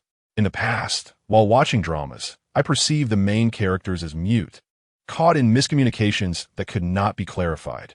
Yet, growing older, I realized that if everything must be articulated, what is the essence of companionship? With differing worldviews, you do not understand my struggles, and I do not grasp your life. However, Lin Zhaozhao is not merely herself. She recalls the young girl weeping in the night, feeling a pang of sorrow. "I have no one to support me. My life in the countryside, sleeping in a cow shed, consists of shoveling manure to fertilize the vegetable patch, swatting leeches off my legs with my shoes. Women who tend to chickens and ducks come from affluent families. In the countryside, there are no pursuits of the arts, and beauty is not measured by slenderness, but by robustness and fertility. From a young age, I understood that at an appropriate age, I would be sold off to gather funds for my brothers to marry. If fortunate, I might become a concubine to a man who wouldn't even spare me a glance. If unfortunate, I would end up as a wife to a butcher whose previous wife had died." Lin Zhaozhao licked her lips, recalling her previous life in an orphanage, stating, "You are a young master unaware of the world's hardships. Yet, I was meant to lead a similar life. However, that foolish author, no, fate, insisted that I endure suffering. In an unfamiliar environment, fearing expulsion, I exerted myself to please, thereby becoming a target of your scorn. I never intended to usurp anyone's friends. To speak plainly, I know you adore Lin Wanyu. Yet, we share the same blood, and I fear being cast aside. My instinct to mimic her was driven by a desire to belong to this family, but evidently my approach was flawed, and winning your affection proved to be an insurmountable task. No, that is not it. It is not that I do not like you. I simply do not know." He genuinely remains unaware of her upbringing and the hardships she has faced. Yet he incessantly condemns Lin Zhaozhao as a cunning, bullying child. "Yes, you know nothing at all. Because of your ignorance, Every word you utter, however unintentional, plants thorns in my heart that take root and flourish. You despise my weakness. Yet it is the very foundation upon which we, the lowly daughters of the countryside, survive. Lin Zhaozhao remarked, of course, it is not solely you. Many unkind words have been spoken by numerous individuals, and you need not dwell upon them. But how can I not take them to heart? Lin Qingxi felt a tightening in his chest, his eyes reddening as he recalled the hurtful things he had uttered. How he had claimed he had but one sister, or labeled Lin Zhaozhao as rustic and unsophisticated. Those thoughtless remarks, deemed harmless at the time, now cut deeply, etched into the fabric of their hearts. Sister, I was wrong. I should not have said such things. I promised to change. Grant me another chance. I did not mean it. I was simply being thoughtless. I do not need that. Truly, Lin Qingxi, I have outgrown the need for love. To put it simply, I am no longer a child. The original self yearned for Lin Qingxi to utter an affectionate word, to call her sister, but she is not the original self. She is merely a small-minded girl. You scold me. I scold you. You like me. I will consider whether I should like you back. But if you do not like me, then I am sorry. But I am of value. I must be cherished by all. Lin Zhaozhao's words were resolute, and her demeanor explicitly conveyed to the young boy before her that she was not sulking nor speaking in anger. Previously, I eagerly anticipated your affection. However, now, I no longer desire it. Lin Qingxi's lips parted, a dryness settling in his throat. He wished to speak, but found himself at a loss for words. The Lin Zhaozhao before him was so indifferent. In the past, when he erred, she would scold him, and though he would become agitated, he understood that some matters could be resolved through confrontation. Yet now, her silence felt like resignation. Sister, I truly realize my mistakes. If you could just strike or scold me. In the depths of that night, the boy lingered at the door, poised to knock. It was vexing. He had repeated such sentiments to Lin Zhaozhao, even telling others in moments of anger to keep their distance, not to pester him like a tail. He had not walked the path she had traversed, thus failing to comprehend her fragility. Yet now, merely listening brought him discomfort. Would Lin Zhaozhao truly be disappointed in him? Wishing him gone? Lin Qingxi wiped his tears away. Was this truly excessive of Zhaozhao? Lin Wanyue, who had chased after them, witnessed this scene and hurriedly approached, saying, You are still unwell. Your leg injury has not healed, yet Zhaozhao has kept you outside. Does she not regard you as a brother? No. The boy's response was imbued with determination. Lin Wanyue's expression brightened as she added, I suspected as much. I noticed during today's polo match that she did not mention her skills beforehand. Had I known, I would have insisted she take the field first, instead of waiting for you to appear, unaware of what made her yearn for the spotlight. Chapter 52. A lifetime of regret. Do you believe she played to showcase herself, thus substituting for me in polo? The young boy's eyes glistened with tears, reflecting a shimmering light that tugged at the heartstrings. After a moment's contemplation, Lin Wanyue spoke, acknowledging that it was merely a conjecture on her part. Perhaps there exists some misunderstanding. Although Zhaozhao often displays a fiery temperament and has bullied me, we are, after all, family. Perhaps she is not truly that person. It is simply that she has left you outside, and I cannot bear to witness it. Perhaps there is misunderstanding. Her temper is indeed fierce. How familiar these lines sound. Previously, in the attic, he had witnessed Lin Zhaozhao in a similar stance, pushing Lin Wanyue. When he inquired, Lin Wanyue had said that it might be a misunderstanding, that Zhaozhao had not truly pushed her. Later, there were claims of stealing credit. At that moment, he had known nothing, unwittingly dragged into the narrative of being the savior. Indeed, Lin Wanyue was oblivious. Every role she played was that of a victim, and he was willing to accept her as such. While professing that it might be a misunderstanding, he did not firmly discourage any speculation about Lin Wanyue. He pondered over these two events, but what else had he failed to notice? How much suffering had Lin Zhaozhao endured in the corners of his ignorance? He wondered aloud. Sister, do you genuinely believe that what Zhaozhao has done is for my benefit and not for her own glory? Lin Wanyue licked her lips, sensing that the situation was unfolding differently than she had anticipated. After all, at this time, she would typically have influenced him to believe that Lin Zhaozhao was at fault. At this moment, she could only pinch her fingertips and say, It is only natural. Sister, do you know? Every time you lie, you subconsciously pinch your little finger. Perhaps you are unaware that I truly regard you as my own sister. We have grown up together since childhood, and I believe that we share the same blood. However, later the servants informed me that you are not my biological sister. But what does it matter? We have lived together for so many years. When father hit me, you stood in front of me. When I was being unreasonable, you comforted me and told me not to be sad. In my heart, there is no difference between you and my biological sister. Therefore, even if you say you dislike Zhaozhao, I may be moved in my heart. But the moment you express your desire to run away from home, I will unhesitatingly stand behind you to protect you. But sister, how many truths and lies do you truly speak? I can no longer discern. You claim that Lin Zhaozhao bullied you, yet the truth reveals that for years, only she has endured the humiliation of swallowing her grievances. It is us who have bullied her with our words and actions. No, Lin Wanyu is completely stunned. What are you talking about? Aren't we discussing today's events on the court? Why are you dragging up the past? How have I bullied her? She is the one who intruded into this family. Don't you understand? Lin Qingxi could no longer contain her anger, declaring that she was not the intruder in this family. It was you. Originally, you should have been living in the countryside, in a cow shed, rising before dawn to toil, suffering from frostbite, while she endured all the hardships for you. I truly do not understand why you always manage to act as if she owes you something. No, I too am a wretch. Why do we always come off as so cruel? The ones who flaunt the sufferings of others and poke at their scars are truly us. The youth's resonant words and the large tears falling down startled Lin Wanyu. Does she not understand in her heart? If it were not for the mistaken identity, who knows what her situation would be? Yet, am I not also a victim in this swap of children? I do not even know who my biological parents are. Is it my wish to enjoy this wealth and glory? Suddenly, my good parents have become strangers. Should I not be worried and afraid? To this day, I do not even know who my real parents are. Am I not pitiable? Did Lin Zhaozhao just tell you something? Did I not tell you before that I had done wrong, but I was also forced by circumstances? Yes, you always have your circumstances. You always have your reasons. Without discussing the past, on the polo field today, I do not ask you to say a word for me. When I see you suffering, I will step in without hesitation. I never expected you to remember my kindness, as I believed you regarded me as a brother too. But, as the old saying goes, one must consider the master when disciplining a dog. Lin Qingxi felt that in this sister's heart, she was even inferior to a dog raised in the household. You say to go on the field, but Lin Zhaozhao claims he might break a leg.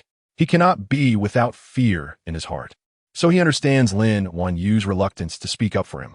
Yet understanding does not bridge the emotional chasm. I know you played polo for me, but today I'm truly unwell, which is why I did not step in for you. We grew up together.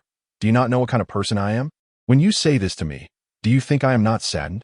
I used to think I understood you well. In Lin Qingxi's heart, Lin Wanyu was once an epitome of grace and kindness. I always felt I thought too much in the past because Lin Zhaozhao is the biological daughter of the household. Hence father and mother would favor her, and grandfather and grandmother would not mistreat her, while the brothers would treat her well. Therefore, I treated you well, thinking it fair, but was it truly fair? I know you love lychees, adore wearing pink dresses and fancy expensive jewelry, yet I still do not know what Zhaozhao likes. Clearly, this sister treats him better. She is indeed his biological sister. When they were in the same womb, he was the one who cautiously curled up, yielding nourishment, even though the other kicked and hit him. But now, whenever the other approaches him cautiously, he fails to cherish it. Lin, when you pinched her fingertips, are you blaming me now? No, I do not blame you. You are not at fault. You are not related to her. You may resent and accuse her, but she is my sister, and all along, I have been the one in the wrong. The youth picked up his cane and limped back to his own courtyard. However, it does not matter. He reassured himself that his sister is angry now, but life is long, and I can change my bad temper, study diligently, and earn money to repent to my sister. If 1,000 taels are not enough, I will give her 10,000 or even 100,000. Money stirs the heart. If it is not, it is surely because it is not enough. Chapter 53. All flaws can be compensated with silver. Crazy, crazy. Lin, when you thought Lin Qingxi was truly mad. How could you want to earn money for Lin Zhaozhao to spend? It is not that she looks down on Lin Qingxi. Could he really study well with such a mindset? Yet upon hearing this, Lin Zhaozhao's eyes lit up. She had been truly annoyed by him these past few days. How to describe this annoyance? It can only be said that those who have given birth know that feeling when one opens their eyes and the other is precisely standing in front of them, grinning widely, chattering incessantly. Even eating requires company. Drinking requires company. This was truly vexing for Lin Zhaozhao. If I go to the restroom, will you follow me as well? Sister, if you have needs, it would not be a problem to follow me. Lin Zhaozhao, with a foolish brother, is willing to compensate with silver. However, she wanted to compensate, but Lin Zhaozhao was willing to give her silver. Sister, I know you love these yellow and white objects. Here are the 5 taels of silver I saved over the past 2 months, along with the 10 taels I advanced from the household for next month, all for you. Lin Zhaozhao thought if the other came to apologize, she would not bother with it. But if it was about giving silver, who would refuse silver in this world? If you give me all this silver, how will you get by next month? Upon hearing this, Lin Zhaozhao was no longer sleepy. Sister, keep it to buy gold. Do not worry about me. I just need to visit the tavern a little less often. Oh, Lin Zhaozhao understood. To visit a little less means he still has enough silver for a few visits. Lin Zhaozhao silently handed over all the loose silver in his pockets. To be honest, at your age, this is the time to strive. You should go out less to those taverns. Look at others' brothers. At this age, they are already buying bridal dowries for their sisters. Listen to this, listen to this. What a statement. It nearly burned Lin Zhaozhao alive. Thus, the young man grasped the essence of this remark. Instantly, with tears in his eyes, he said, I said I wanted to accomplish something, yet no one believes in me. Only you, sister, think I can. One must say that a biological sister is indeed irreplaceable. Sister, do not worry. In the past, I was at fault. From now on, as long as there is a bowl for me to wash, there will be a penny of income for you. I will go see what business I can do. This is the right mindset. Lin Zhaozhao cannot just lie around in the household. Last time, she had managed to acquire several shops from Lin Qingwu. There were pharmacies, cosmetic shops, and clothing stores. She glanced at the income. The cosmetic shop was truly not doing well. However, it has always been said that a woman's business is the easiest to manage. Hence, Lin Zhaozhao prepared to take matters into her own hands and create some whitening pills. After all, as the old saying goes, a fair complexion covers a multitude of flaws. Fair skin is what most people pursue. Of course, tan skin is also nice, but many in Huagua have yellowish-black skin, making it awkward to be neither too dark nor too light. Hence, the lead powder from DeYoung sells like hotcakes. Lin Zhaozhao, wishing to claim a share of the profits, naturally decided to start from this aspect. However, this meticulous work, which demands timeliness, requires a touch of alacrity. Naturally, it must be complemented by a whitening powder akin to the modern foundation. Thus, in recent days, Lin Zhaozhao has been immersed in various activities within the manor, occasionally being summoned by her father's emissaries to learn about the court's etiquette. While she busied herself, Lin Zhaozhao devised ways to earn money and win her favor. Initially, Lin Wanyu assumed that given Lin Zhaozhao's fiery temperament and their recent discord, reconciliation between the two would be unlikely. After all, Lin Zhaozhao possessed a similar disposition, and in their childhood, whenever Lin Wanyu showed displeasure, Lin Zhaozhao would also turn away from her. Yet, contrary to her expectations, Lin Zhaozhao exhibited no signs of animosity toward Lin Zhaozhao over the past few days. On the contrary, he showered her with silver. Something felt amiss. This behavior contradicted her understanding of her brother. Restless, Lin Wanyu hastily brought delicacies favored by Lin Zhaozhao to the courtyard. I was wrong during the polo match.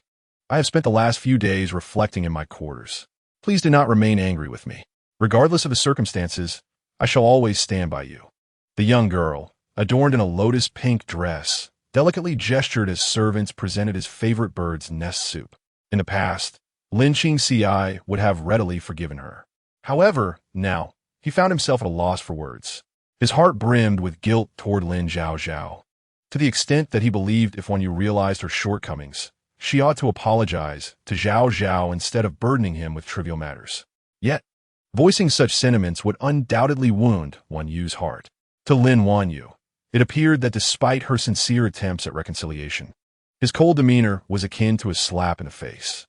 It was important to note that the Qing Yuan Marquisate was no ordinary noble household with only a handful of maidservants. Today, Lin Wanyu faced rejection in front of a considerable number of servants. While they feigned ignorance, whispers circulated amongst them. The adage brothers fighting side by side and fathers and sons in battle rings true. Those bound by blood share a unique affinity.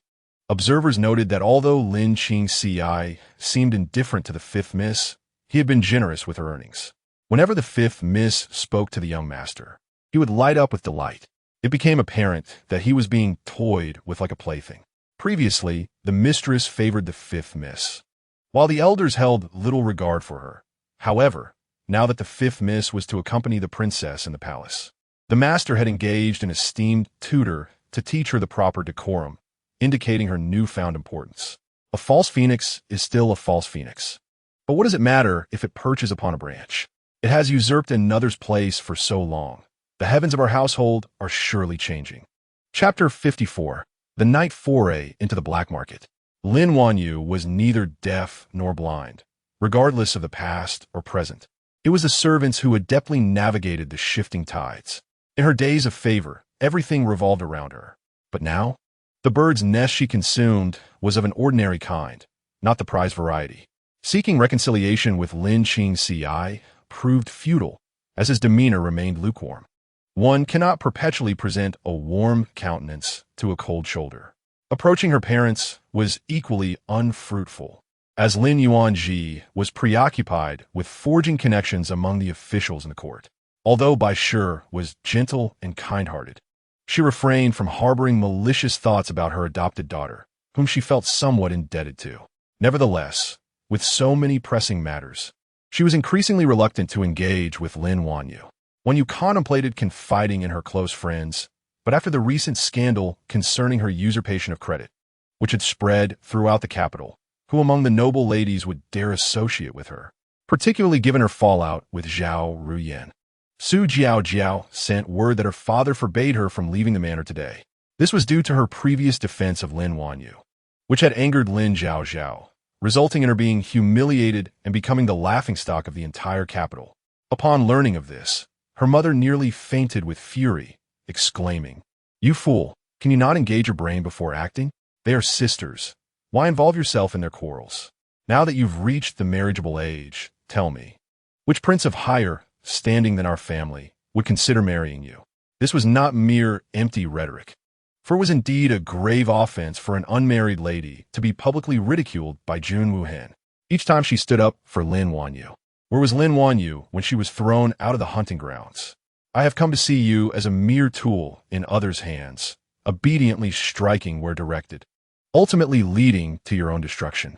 I cannot fathom how I bore such a fool. You should no longer seek Lin Wanyu. As for other matters, Mrs. Su mused, the emperor has permitted Lin Zhaozhao to enter the palace as a companion for the princess. Remember, your relationship with the princess is also favorable. I shall devise a plan for you.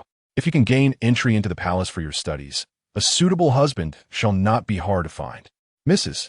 Su's decision to confine Su Jiao coincided with Zhao Ruyan's declaration that henceforth, anyone associating with Lin Zhaozhao and Lin Wan, you would be opposing the Duke of Jinghua. They ought to reflect on the consequences of such opposition. In the past, Lin Wanyu and Zhao Ruyan were both esteemed among the noble ladies, and no one would show favoritism. However, with Lin Wanyu's scandal of usurping credit, she had offended the royal family, although rumors suggested that Jun Wuchun was fond of Lin Wanyu. Considering the Duke of Zhenggua's rising influence, recent gatherings naturally excluded her, with invitations even extending to Lin Zhaozhao while disregarding Wanyu. This infuriated Wanyu to the point of confronting her former friends, demanding, "What do you mean by this?" Zhao Ruyan, not waiting for a response, coldly retorted, "We are all virtuous daughters of noble families and have no desire to associate with someone of your ilk." Of course, her words were not solely in defense of Lin Zhaozhao. While she initially sympathized with Zhaozhao's plight, the dog-calling incident had brought shame upon her brother, and she could not simply let it slide. Thus, she declared, "Your household is steeped in petty thievery. Your brother is a good-for-nothing who blames others for his losses in polo, and you are a fool who dares not fight back. If Lin Yu had exhibited even a modicum of strength, would Lin Zhaozhao have laid a hand on her? Ultimately, all blame fell upon Lin Yu, who still harbored hopes for the prince, yet needed to first evaluate her own worth. It was disheartening that her brother would not rally to her side at home, and that outside, she faced ridicule. Friends who once played with her distanced themselves. Lin Yu felt as though she would perish from indignation. Since they lacked compassion, they should not expect her to act justly. Did they not deem the Qing Yuan marquis beneath them? Did they not consider her brother a failure? Did they not relish in rivalry, vying for Jun Wuchen's affection? Then let them not blame her for bringing them shame. After all, her brother would no longer defend her. She might as well leverage his last usefulness to carve out a path for herself. At that moment, she veered into the black market and addressed the man guiding her. I wish to meet your little master. Here are the treasures I have accumulated over the years. I require your assistance in investigating Zhao Ru Yin's recent movements, along with 2 packages. While Lin Yu busied herself with these plots, Lin Zhaozhao remained blissfully unaware, consumed by her own endeavors, diligently crafting foundation and whitening cream, eagerly preparing them for sale. As she ventured out to sell such items, she naturally had to devise a careful plan. In the capital, were there any bustling locations akin to a black market? However, women's clothing posed certain inconveniences, so to mitigate unnecessary troubles, she opted for a youthful disguise. Following the maid's instructions, she promptly found her way to the black market on Dongjia. Despite its intimidating name, it was merely a rather prosperous street. Although night had fallen, the area remained brightly lit, with numerous lanterns hanging along the long street, illuminating it as if it were day. Suddenly, a young man with a refined appearance strode in alone, instantly drawing the attention of many onlookers. Some were eager to take advantage, while others speculated about his origins. However, Lin Zhaozhao meticulously surveyed the surrounding shops. Here, not only were antiques and paintings sold, but cosmetics were also plentiful. Yet, many items were scarce elsewhere, such as the pastries from Zhangyan's High, which were adored by young ladies from noble families. Even with early morning queues, it was challenging to secure them, but they were available for a premium in the black market. Lin Zhaozhao regarded this as a form of scalping. However, she was not interested in indulging in such treats. Her goal was to establish a reputation for her beauty-enhancing pills and foundation. Thus, she inquired, "Excuse me, could you tell me which vendor in this black market sells the best cosmetics?" Startled, the passerby sized her up and remarked, "Are you buying for your future wife? You've come to the right person. A significant figure in the cosmetics world has arrived today."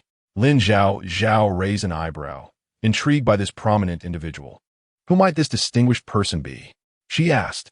"He is none other than Mr. Yang Wei, a leading figure in our Yong cosmetics realm," the passerby replied, excitement evident in his tone. This revelation startled Lin Zhaozhao. Was this a reference to the infamous Yang Wei?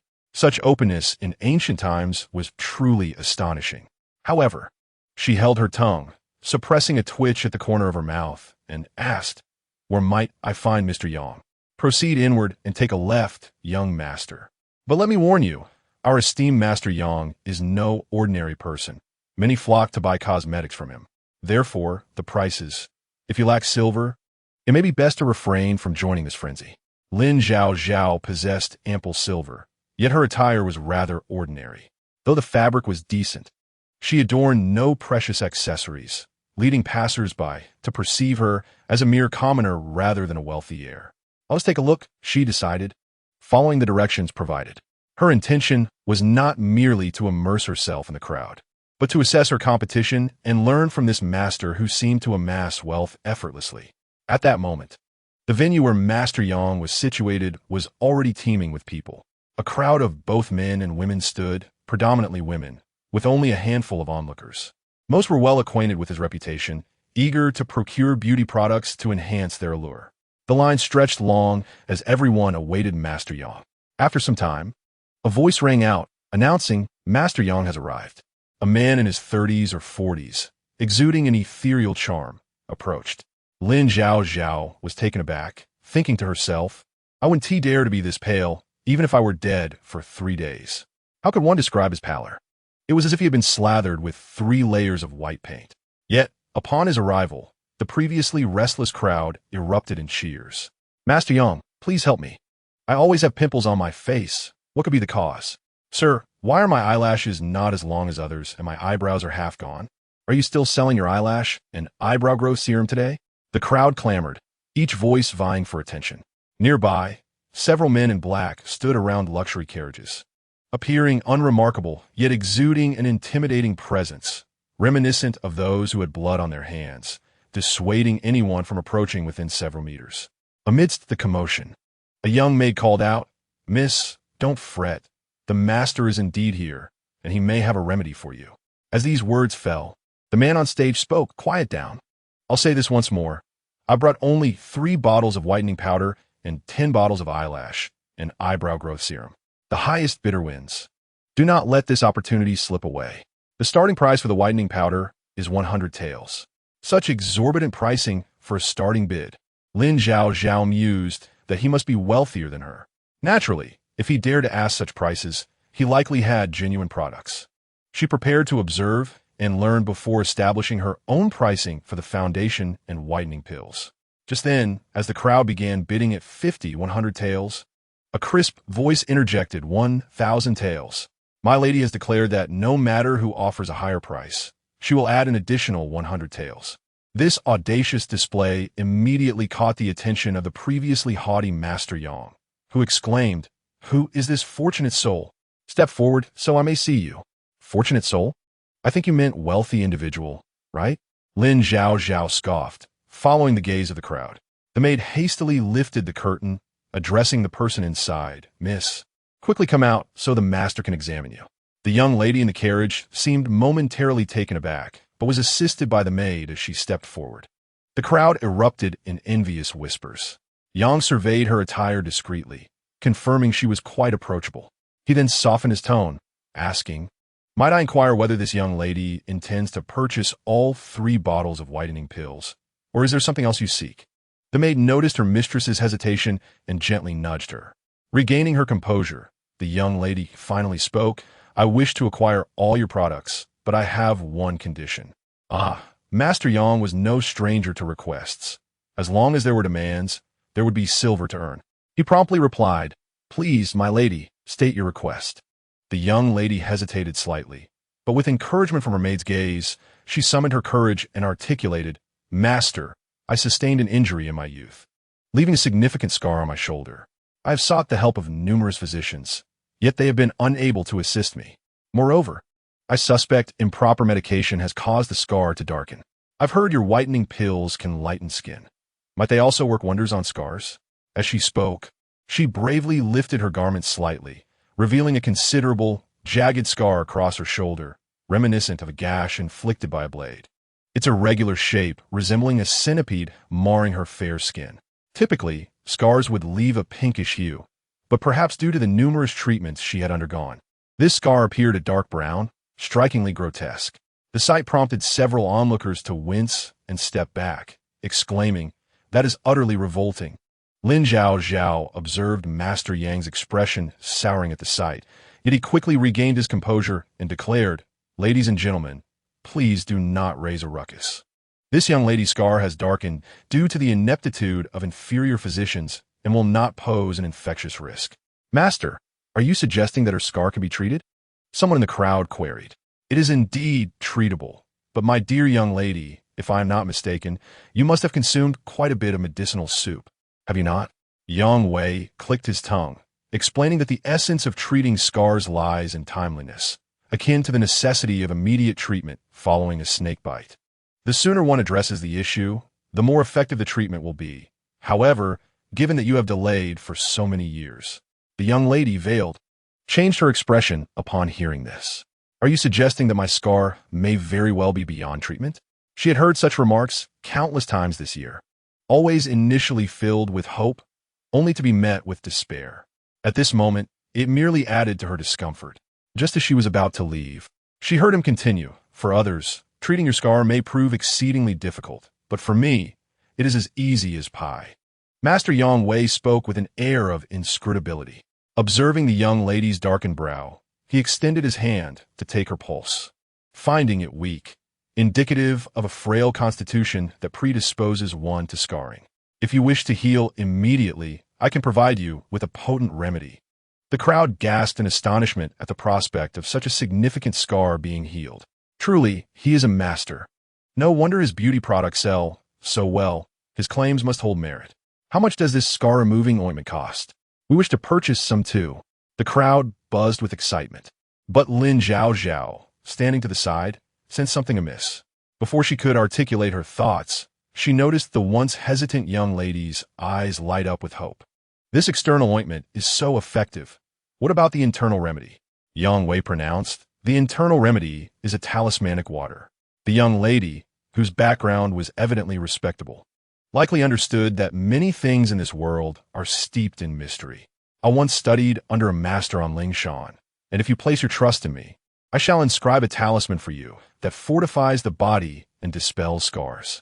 The maid, initially pleased by the prospect of treatment, grew anxious upon hearing that consuming the talisman might cause vomiting blood.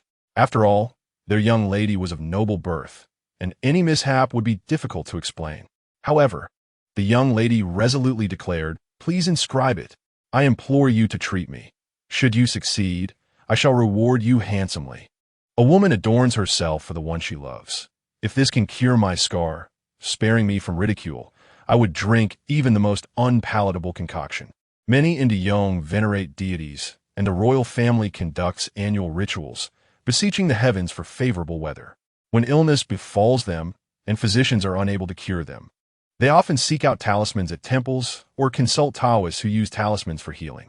Yang Wei, seeing her unwavering belief, felt a surge of joy. Truth be told, he possessed no real skill. He merely had a knack for luck, having learned to read and write a few more characters from a local scholar. He could read a room and discern people's thoughts, which enabled him to carve out a niche in this underworld. In truth, he did not even know who his parents were, having once been reported to the authorities for his dubious medical practices. Fortunately, he was clever enough to bribe his way out, substituting himself with another condemned prisoner. He had been in the capital for half a year now, and it was high time for him to make another fortune and relocate to continue his deceitful ways. As for the scar on this young lady, he had no idea how to remove it. Thus, he spoke of talismans, using a special ink to scribble on yellow paper. He then tossed the talisman into the air, watching it ignite into flames, turning to ash that fell into a cup of wine. "This young lady, drink this bowl of talisman water, and your scar shall heal within 10 days. Upon hearing this, her eyes sparkled with anticipation, and she reached for the concoction. Wait! At that moment, Lin Zhaozhao, standing among the crowd, suddenly interjected. She purposely lowered her voice, giving it a somewhat androgynous quality. The young lady, intent on drinking, hardly registered Lin Zhaozhao's presence. Her mind consumed with thoughts of becoming beautiful and captivating. She tilted her head back, ready to down the drink in one gulp. Little did she know, just as the liquid reached her lips, a hand seized her nape, and the stranger swiftly squeezed and patted her neck. The drink she had been so determined to swallow was instantly expelled. My heavens! There are assassins protecting the young lady. Lin Zhaozhao raised her hand, interrupting. I'm not attempting to assassinate her. Why would I? You merely wish to steal my talisman water. The young lady, momentarily taken aback by Lin Zhaozhao's beauty, was bewildered. Who is this striking young man? She quickly realized that he was after her talisman water, not her person. With a huff, she retorted, You think you can have the master-prescribed medicine without offering anything in return? Lin Zhaozhao replied deliberately, I have no interest in seeking out a charlatan for a remedy. My intent in stopping you from consuming this is for your own good. If you drink it today, you will undoubtedly suffer from severe abdominal pain and vomiting blood within half an hour, leading to a difficult poisoning. In ancient times, technology was not advanced, and talisman water posed no harm to the body. However, talismans ignited with ink or red powder are a different matter, containing harmful substances like benzene, which is toxic. Meeting is fate, and I, in my benevolent spirit, have reached out to assist you, dear young lady. Consuming such questionable remedies will only lead to tears for your family. What do you mean by that? The maid's face darkened with anger. How dare you curse our young lady to death? Do you know who we are? Yang Wei was equally incensed. You, sir, have gone too far. I harbor no grievances against you. Why do you intrude and make baseless accusations? Do you not fear retribution? He then turned to the crowd, who were starting to doubt him, and declared, I am here in the black market to rescue innocent young ladies troubled by their appearances. If you do not believe me, then I shall take my leave, and you need not seek me out for beauty products in the future. Chapter 57, A Sudden Death. The young ladies, who had been waiting for Master Yang Wei to beautify them, erupted in protest. Master, do not be angry. Why stoop to the level of this striking young man? Some people are merely handsome on the outside, with little substance within. We do not believe his words. Indeed, the healer has not spoken ill of anyone. Yang Wei felt reassured by the support of the crowd. His earlier anxiety dissipated. Thank you all for your trust. His tone was gentle, and his demeanor courteous, resembling one wronged. Lin Zhaozhao let out a cold laugh, her words seemingly pleasant, yet they merely reflected an understanding of women's desire for beauty. Yang Wei's expression changed drastically upon hearing this. He had added lead powder to his concoction, believing it could enhance a woman's complexion. To his surprise, the other party was aware of this fact. However, under the scrutiny of the crowd, he needed to maintain his composure and replied, I do not know what you are talking about. Moreover, even if there is lead powder in it, how can you prove that it is harmful to the human body? If you truly wish to know its effects, why not take a sip yourself? This bold suggestion scared Yang Wei. He had no knowledge of whether the substance was harmful. The other party's confidence made him hesitate, and he retorted stubbornly, You want me to ingest something meant for external use? That is entirely different. He continued, Nonetheless, I have already reported this matter to the authorities. If you dare to drink this talisman water, I will admit to my wrongdoing and apologize. Yang Wei was taken aback by the mention of reporting to the authorities. His mind became a tangled mess. Feeling guilty, he stammered, What does that matter? I am only doing good deeds. Why should I be forced to drink this water? If I do, it would only prove that I am afraid of you.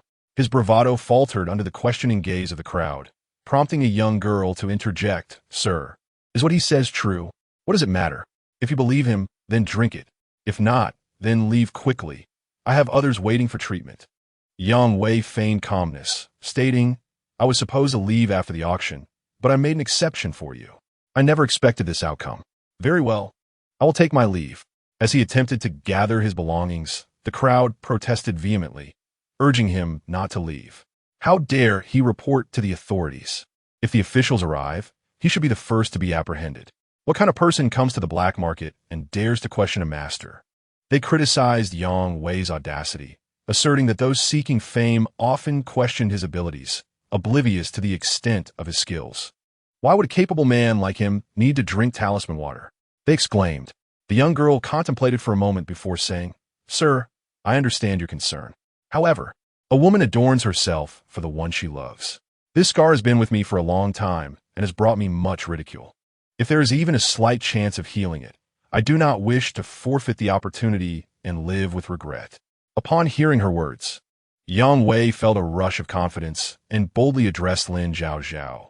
In matters of eloquence, I may not match you, but in the realm of beauty and skincare, you're still far from my league. Apologize and leave at once, or else. He sneered, presenting a threatening demeanor that suggested dire consequences if he did not receive a satisfactory response. Lin Zhaozhao found his arrogance amusing. She had never encountered someone so pretentious. Just as she was about to dismiss him with a gesture, a rhythmic sound of footsteps echoed from a distance, accompanied by a man's tearful voice exclaiming, It is him. Please, justice must prevail. My mother has a scar on her leg, and he forced her to take this talisman water, leading to her untimely demise. Yang Wei's face paled at the sight of the man, and he turned to flee, only to be swiftly kicked down by Lin Zhaozhao, landing hard on the ground. Immediately, officials rushed forward to subdue him. Lin Zhaozhao herself was somewhat bewildered. She had merely mentioned the authorities to intimidate him into revealing his true nature. She never anticipated the situation would escalate this way. Yang Wei hastily denied the allegations, pleading, Please, noble sir, I have done no such thing. Do not let them tarnish my name. His frantic response only fueled the crowd's anger, as they insisted, You are guilty. You are guilty. Seeing the turmoil, Lin Zhaozhao discreetly handed the talisman water to the young girl and advised, If he refuses to admit his guilt, it may be difficult to establish culpability. However, in legal matters, evidence is paramount. The only way to ascertain whether this talisman water is harmful is to drink it. Chapter 58. He is indeed a clever little rascal. Yang Wei was desperate to deny the accusations, yet he could demonstrate the truth of his claims through action. "Oh my heavens!" he exclaimed, realizing the precariousness of his situation. In the ensuing chaos, he managed to grasp the talisman water firmly, cleverly seizing the opportunity. "Very well, you refuse to admit your guilt?" the man exclaimed, his eyes gleaming with determination. He bore down on Yang Wei, prying his mouth open and pouring the medicine inside. "Didn't you claim this talisman water cures all ailments? Didn't you say it would transform my mother into a youthful beauty? Today, I shall show you the true meaning of suffering." Yang Wei was infuriated, but as a delicate figure, he could only muster the strength to protest. "How dare you? Did I not transform your mother into a beauty?" Yet, the urgency of the situation left no room for debate, as the talisman water was poured down his throat. Despite his struggles, he swallowed a significant amount. "This is bad," Yang Wei thought, his face turning pale as he summoned the strength to kick his assailant away and began to induce vomiting. "Oh, you dare to vomit now? If you claim this talisman water is a cure-all, you should be healthier for drinking it. Why do you hesitate?" The scene before them left no room for misunderstanding. It was evident that Yang Wei's talisman water was dubious at best. The crowd erupted in outrage, denouncing him as a fraud. "You scoundrel! We trusted you. After drinking your talisman water, I was sick and vomiting, yet I never doubted my own resilience, only your integrity." Fortunately, the crowd took note of the young girl's beauty and grace and began to rally behind her, recognizing her as a more trustworthy figure than Yang Wei.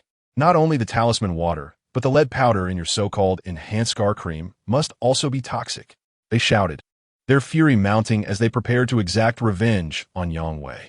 The officials intervened just in time, pulling Yang Wei away from the impending mob. Desperate, he pleaded, "If I am guilty, take me to the authorities for judgment, but do not let this madwoman claw my face off." However, the young girl who had almost consumed the talisman water stopped Lin Zhaozhao from leaving, her pale face betraying her relief. "Please, do not go just yet," she said, placing a hand on her chest. "Thank you for your timely intervention. Without you, I might have, having been frail since childhood." She realized that while others might recover from the talisman water with a mere illness, her own fate could be far graver. "Sir, may I ask if you're busy? If not, would you join me at the nearby tavern?" While the invitation was a pretext, she harbored ulterior motives. After all, despite her youth, she recognized that Lin Zhaozhao possessed depth and wisdom beyond her years, a trait that set her apart from others. She recalled her parents' advice. Often, a person's age is not directly correlated with their true capabilities. The individual was able to articulate that consuming the talismanic water might lead one to confront Yin Luo, indicating a certain level of understanding in medical principles. Furthermore, his immediate recognition of lead powder suggests a commendable familiarity with the intricacies of cosmetics. Perhaps he could offer a resolution to her current predicament. Lin Zhaozhao, observing the gaze directed at her, began to form a conjecture in her mind. She nodded in agreement and followed his lead into the tavern. However, upon entering, she was struck by an unsettling sensation that someone was watching her. Could it be that her recent immersion in books had clouded her judgment? Meanwhile, in a shadowy alley, a black carriage stood still. After taking a sip of the tea from the pearwood table, a man clad in red, seated opposite, fanned himself and addressed the other, "Your Highness." Since the princess has accompanied him inside, it is likely she no longer believes in the charlatans of the martial world. These two were none other than the third Prince Jun Wuhen and his aide Zhou Hiyu. Their presence was prompted by urgent matters. Previously, Jun Wuhen had been covertly attacked during a disaster relief mission, and traitors had infiltrated his personal guard.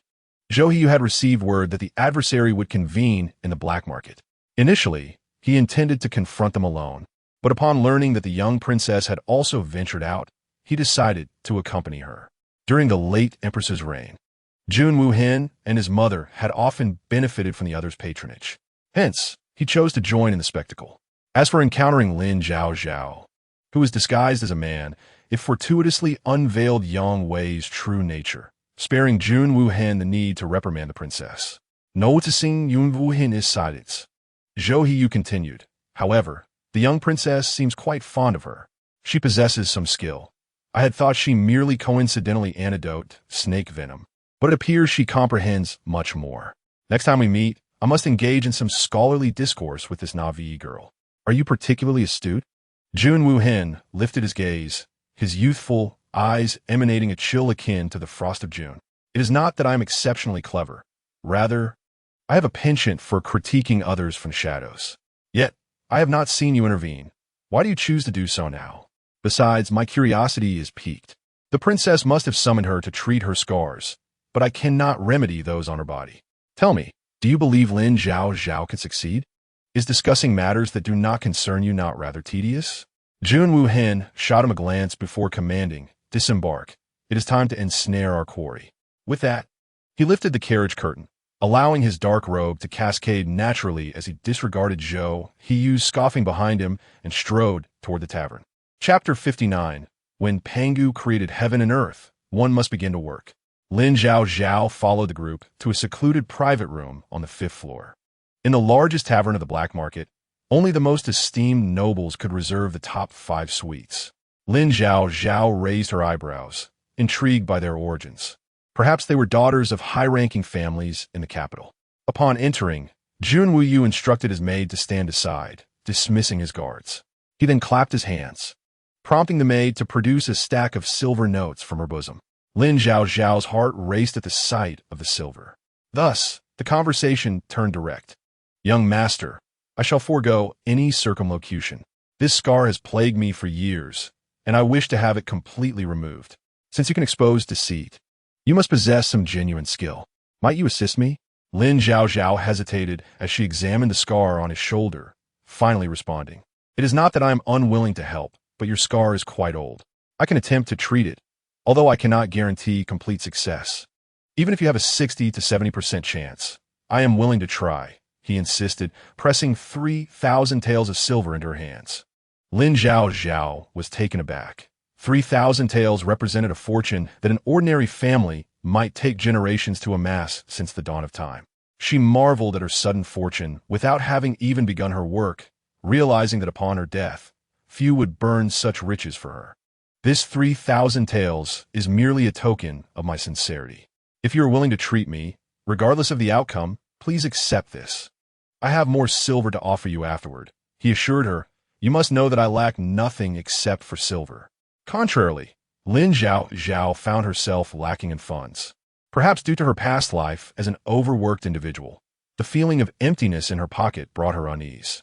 Thus, she swiftly seized the banknotes and tucked them away, declaring, "Fear not, for I have always been a warm-hearted person, adept at rescuing innocent maidens and engaging in redemptive endeavors. A mere scar? Allow me to handle it with ease." The young woman was visibly delighted. Lin Zhaozhao continued, "However, our meeting is fate. I shall accept the 3,000 taels. And if I can cure you, let us consider ourselves friends. You need not offer me more silver. Simply assist me with one small matter." Jun Woo-yu inquired, "What matter?" While the maid wore a wary expression. It is understood that matters resolvable by names are trivial, but promises carry weight, the higher one's status, the heavier the promise. Rest assured, it is merely a minor task, one that can be resolved with but a few words, Lin Zhaozhao said, retrieving the skin-whitening pills and foundation she had prepared over the past few days. You should take the whitening pills regularly, and with adequate rest, your skin will noticeably brighten in about a week. This foundation can enhance your complexion and conceal scars. I observe your scar, and the best treatment involves using scar gel. I believe there are apothecaries in the black market. Please procure the necessary ingredients for me. I will prepare a batch for you. Apply it 3 times a day for a month, and while I cannot promise complete disappearance, the scars will surely fade. Lin Zhaozhao worked swiftly, preparing the ointment and handing it to him. He nodded. 1 month from now, we shall reconvene here. That is a given. Once they boarded the carriage, the maid could no longer restrain herself. Your Highness, forgive my impertinence, but I find this venture somewhat dubious. There are many imperial physicians in the palace who cannot resolve such issues. Could this young master, being of similar age to us, merely be a swindler? Her intention was not to dampen hopes, but to shield her princess from disappointment. Regardless of whether he can cure me, I wish to try, the princess replied. Times have changed. My father has betrothed me to a man of his choosing. Although he does not mind, I still feel self-conscious about the hideous scar on my body. Now, feeling cornered, I might as well gamble on this, for the silver is inexhaustible. If he deceives me, it will simply be an act of charity. Your benevolence is commendable, Your Highness, the maid remarked. Suddenly, she retrieved a letter from her bosom. This is a letter from Miss Su. Why is Miss Zhaozhao writing to me? Junwu wondered, patiently perusing the contents of the envelope. It seemed he had offended the third prince. Your Highness, Miss Su is known for her loyalty, always ready to defend her friends. I do not perceive her as a malicious person. Rather, her mention of Lin Zhaozhao, who speaks rather bluntly to her sister, may cause complications if the emperor insists on bringing her into the palace as a reading companion. Junwu nodded, acknowledging that Zhaozhao had a decent relationship with me, since she deemed Lin Zhaozhao unworthy. Once the academy commenced classes in a few days, I could easily fabricate a reason to deal with her and cast her out of the palace. I assured Zhaozhao that she was my only friend, dismissing Lin Zhaozhao entirely. Should I engage in further conversation with her, I would consider myself a mere pup. Lin Zhaozhao, of course, remained oblivious to the fact that Su Zhaozhao, with her lack of discernment, dared to gossip about her behind her back. The purpose of her visit to the black market had nearly been fulfilled. She awaited the moment her reputation would be tarnished by the use of that whitening pill and foundation, just as she was about to depart after gathering her banknotes. A feeble cry for help emanated from the adjacent room. Help, help me! The voice was hoarse and grating, reminiscent of a rooster whose throat had been constricted, emitting a desperate clucking sound. My goodness, it seemed someone had resorted to torture. Curiosity, as they say, can be perilous, and Lin Zhaozhao swiftly turned to flee. I would say if there was money involved, where could it possibly be? Originally intending to leave without delay, Lin Zhaozhao paused, reflecting that perhaps indulging in gossip was a natural inclination of Huagua people. To defy one's nature is hardly to be human. Chapter 60, A Scapegoat. With urgency, I held my breath and concentrated. I heard the other party intermittently mention something about money. Why bring up that letter all of a sudden? Where's the money? Speak up. Are you socially anxious? Can't you raise your voice? Lin Zhaozhao, feeling a surge of impatience, lifted her skirt and stepped forward without hesitation. The other party had yet to lay eyes on Lin Zhaozhao. Taking a deep breath, she pushed aside the lush greenery before her. In an instant, a tall figure dressed in dark garments came into view. The night enveloped the long street, while outside, the clamor of voices echoed, contrasting with the opulence within the room. That dark silhouette suddenly emerged amidst the bustling human world. Just a glance was enough for Lin Zhaozhao to sense the inherent cruelty radiating from him, akin to a lion napping on the savannah, poised to unleash its claws for a lethal strike. Your Highness, I beg you, spare my life. It was my fault. I assure you, I will report everything truthfully. The sound of weeping filled the air again, drawing Lin Zhaozhao's gaze towards the man clad in black seated at the head of the table, then to the smiling Zhou Hiyu beside him, and finally to the bloodied man sprawled in the center of the room. He appeared to have endured severe torture, with scarcely any unscathed flesh remaining. His gaze was vacant, pupils constricted, as if he had been subjected to immense fright. Witnessing this scene, Lin Zhaozhao understood that curiosity can indeed lead to peril. She felt she had ventured too close to the epicenter of this unfolding drama and decided to retreat. At that moment, Junwu, seated at the head of the table, rubbed his temples, the fragrant incense swirling in the room as a wave of brutality surged within him. His fingers drummed idly on the chair's armrest, and in a low, gravelly voice, he spoke, "My rule is simple. Once disloyal, never trust it again." The moment Junwu uttered these words, Lin Zhaozhao inexplicably felt a chill creep down her neck. What had she said about the captivating world? That one should not become obstinate over a mere few coins? Surely, she was aware of what secrets were worth hearing and which were best left unheard. Fortunately, she was not like the protagonist from the original story who was always caught eavesdropping and subsequently punished. As long as she carefully extricated herself from the situation, she could preserve her life. With this thought in mind, her legs moved quickly, but before she could flee, a sudden sound interrupted her retreat. Lin Zhaozhao. The voice held a tone of warning. Lin Zhaozhao sighed, recognizing her misfortune. Given the circumstances, further discussion would be futile. She doubted she could outrun him, especially since she possessed only rudimentary skills, while he might be capable of leaping walls with ease. Resigning herself, she raised her hands in surrender and stepped forward. Meanwhile, Jun Wu-hen was exasperated, having only interrogated half of the matter when he noticed Lin Zhaozhao approaching with her head bowed, wearing a somewhat ingratiating expression. As a child, her small pouch had been filled with treasures. Now it appeared deflated. Taking a deep breath, she aimed to appear calm. Yet the air was thick with a metallic scent of blood. Now, closer, she could clearly see the flesh on the man sprawled on the ground, seemingly sliced away with a blade, an unmistakable sign of foul play. Jun Wu-hen, rubbing his temples, felt his previous impatience give way to a hint of intrigue and expectation upon seeing Lin Zhaozhao. The atmosphere in the room was tense. Lin Zhaozhao's mind raced, and she waved her hand. Under the impassive gaze of the man before her, she awkwardly greeted, "Good evening, third prince. You're out dining as well? What a coincidence. How about I treat you to a meal?" She had grown rather familiar with him. After all, during the last hunting event, she had yet to express her gratitude for his defense of her. "Help you?" Jun Wu-hen raised his eyes, coolly appraising the petite girl standing before him.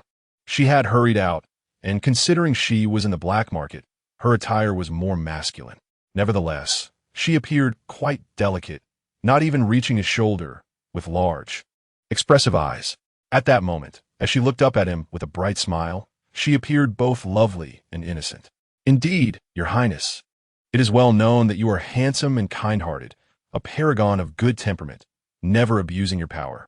Were it not for your assistance, I am notorious for my good temperament," Jun Wu-hen replied, raising an eyebrow, unable to suppress the cruelty that lay within him. He had initially thought her to be unique, yet here she was, flattering him like those who had met their end at his hands. Her words were but a veil to conceal her innate fear of his brutality. Even Zhou, you couldn't help but smirk. "What young lady you are, praising him so. Do you even realize that those who have stumbled upon forbidden knowledge and then dared to extol our prince have long since been dragged away to become fertilizer?" Yet Lin Zhaozhao remained blissfully unaware of these intricacies.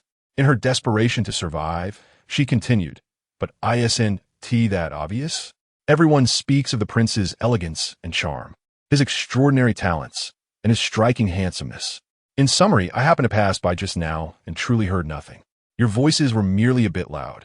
I caught only a few words about money and the plot against the prince orchestrated by a subordinate of the ninth prince." The previously half-conscious man suddenly spat a mouthful of blood, shouting loudly in an attempt to redeem himself. "Lin Zhaozhao, good brother, you truly care little for my well-being." In the end, it was clear that the fifth young lady had heard everything. The young man's low, hoarse voice betrayed no emotion. He understood better than anyone that Lin Zhaozhao's words were mere fabrications. She was undeniably drawn here by the man's anguished cries. After all, a 10-year-old girl is often innocent and romantic, embodying a compassionate heart. As for him, having witnessed such brutal acts, even a typical man would turn pale in fear. Jun Wu-hen had always believed he was accustomed to the gazes of others. No evaluation could stir even a hint of emotion within him. Yet, sitting there now, gazing at the young girl before him, an inexplicable sense of irritation surged within him, as thoughts of his own ruthlessness prompted an urge to hastily drag her away and eliminate the source of his emotional turmoil. Chapter 61. A True Werewolf. In the distance, wisps of smoke wafted from the incense burner, gradually dispersing into the air. Jun Wu-hen raised a finger, intending to have Lin Zhaozhao taken away. However, Lin Zhaozhao felt that her curiosity about the silver was rendering her akin to a subservient sycophant. Yet, one must not forsake their own life for the sake of dignity, must they? Observing Jun Wu-hen's seemingly unfazed demeanor, she intensified her emotional appeal, expressing her innocence and attempting to ingratiate herself.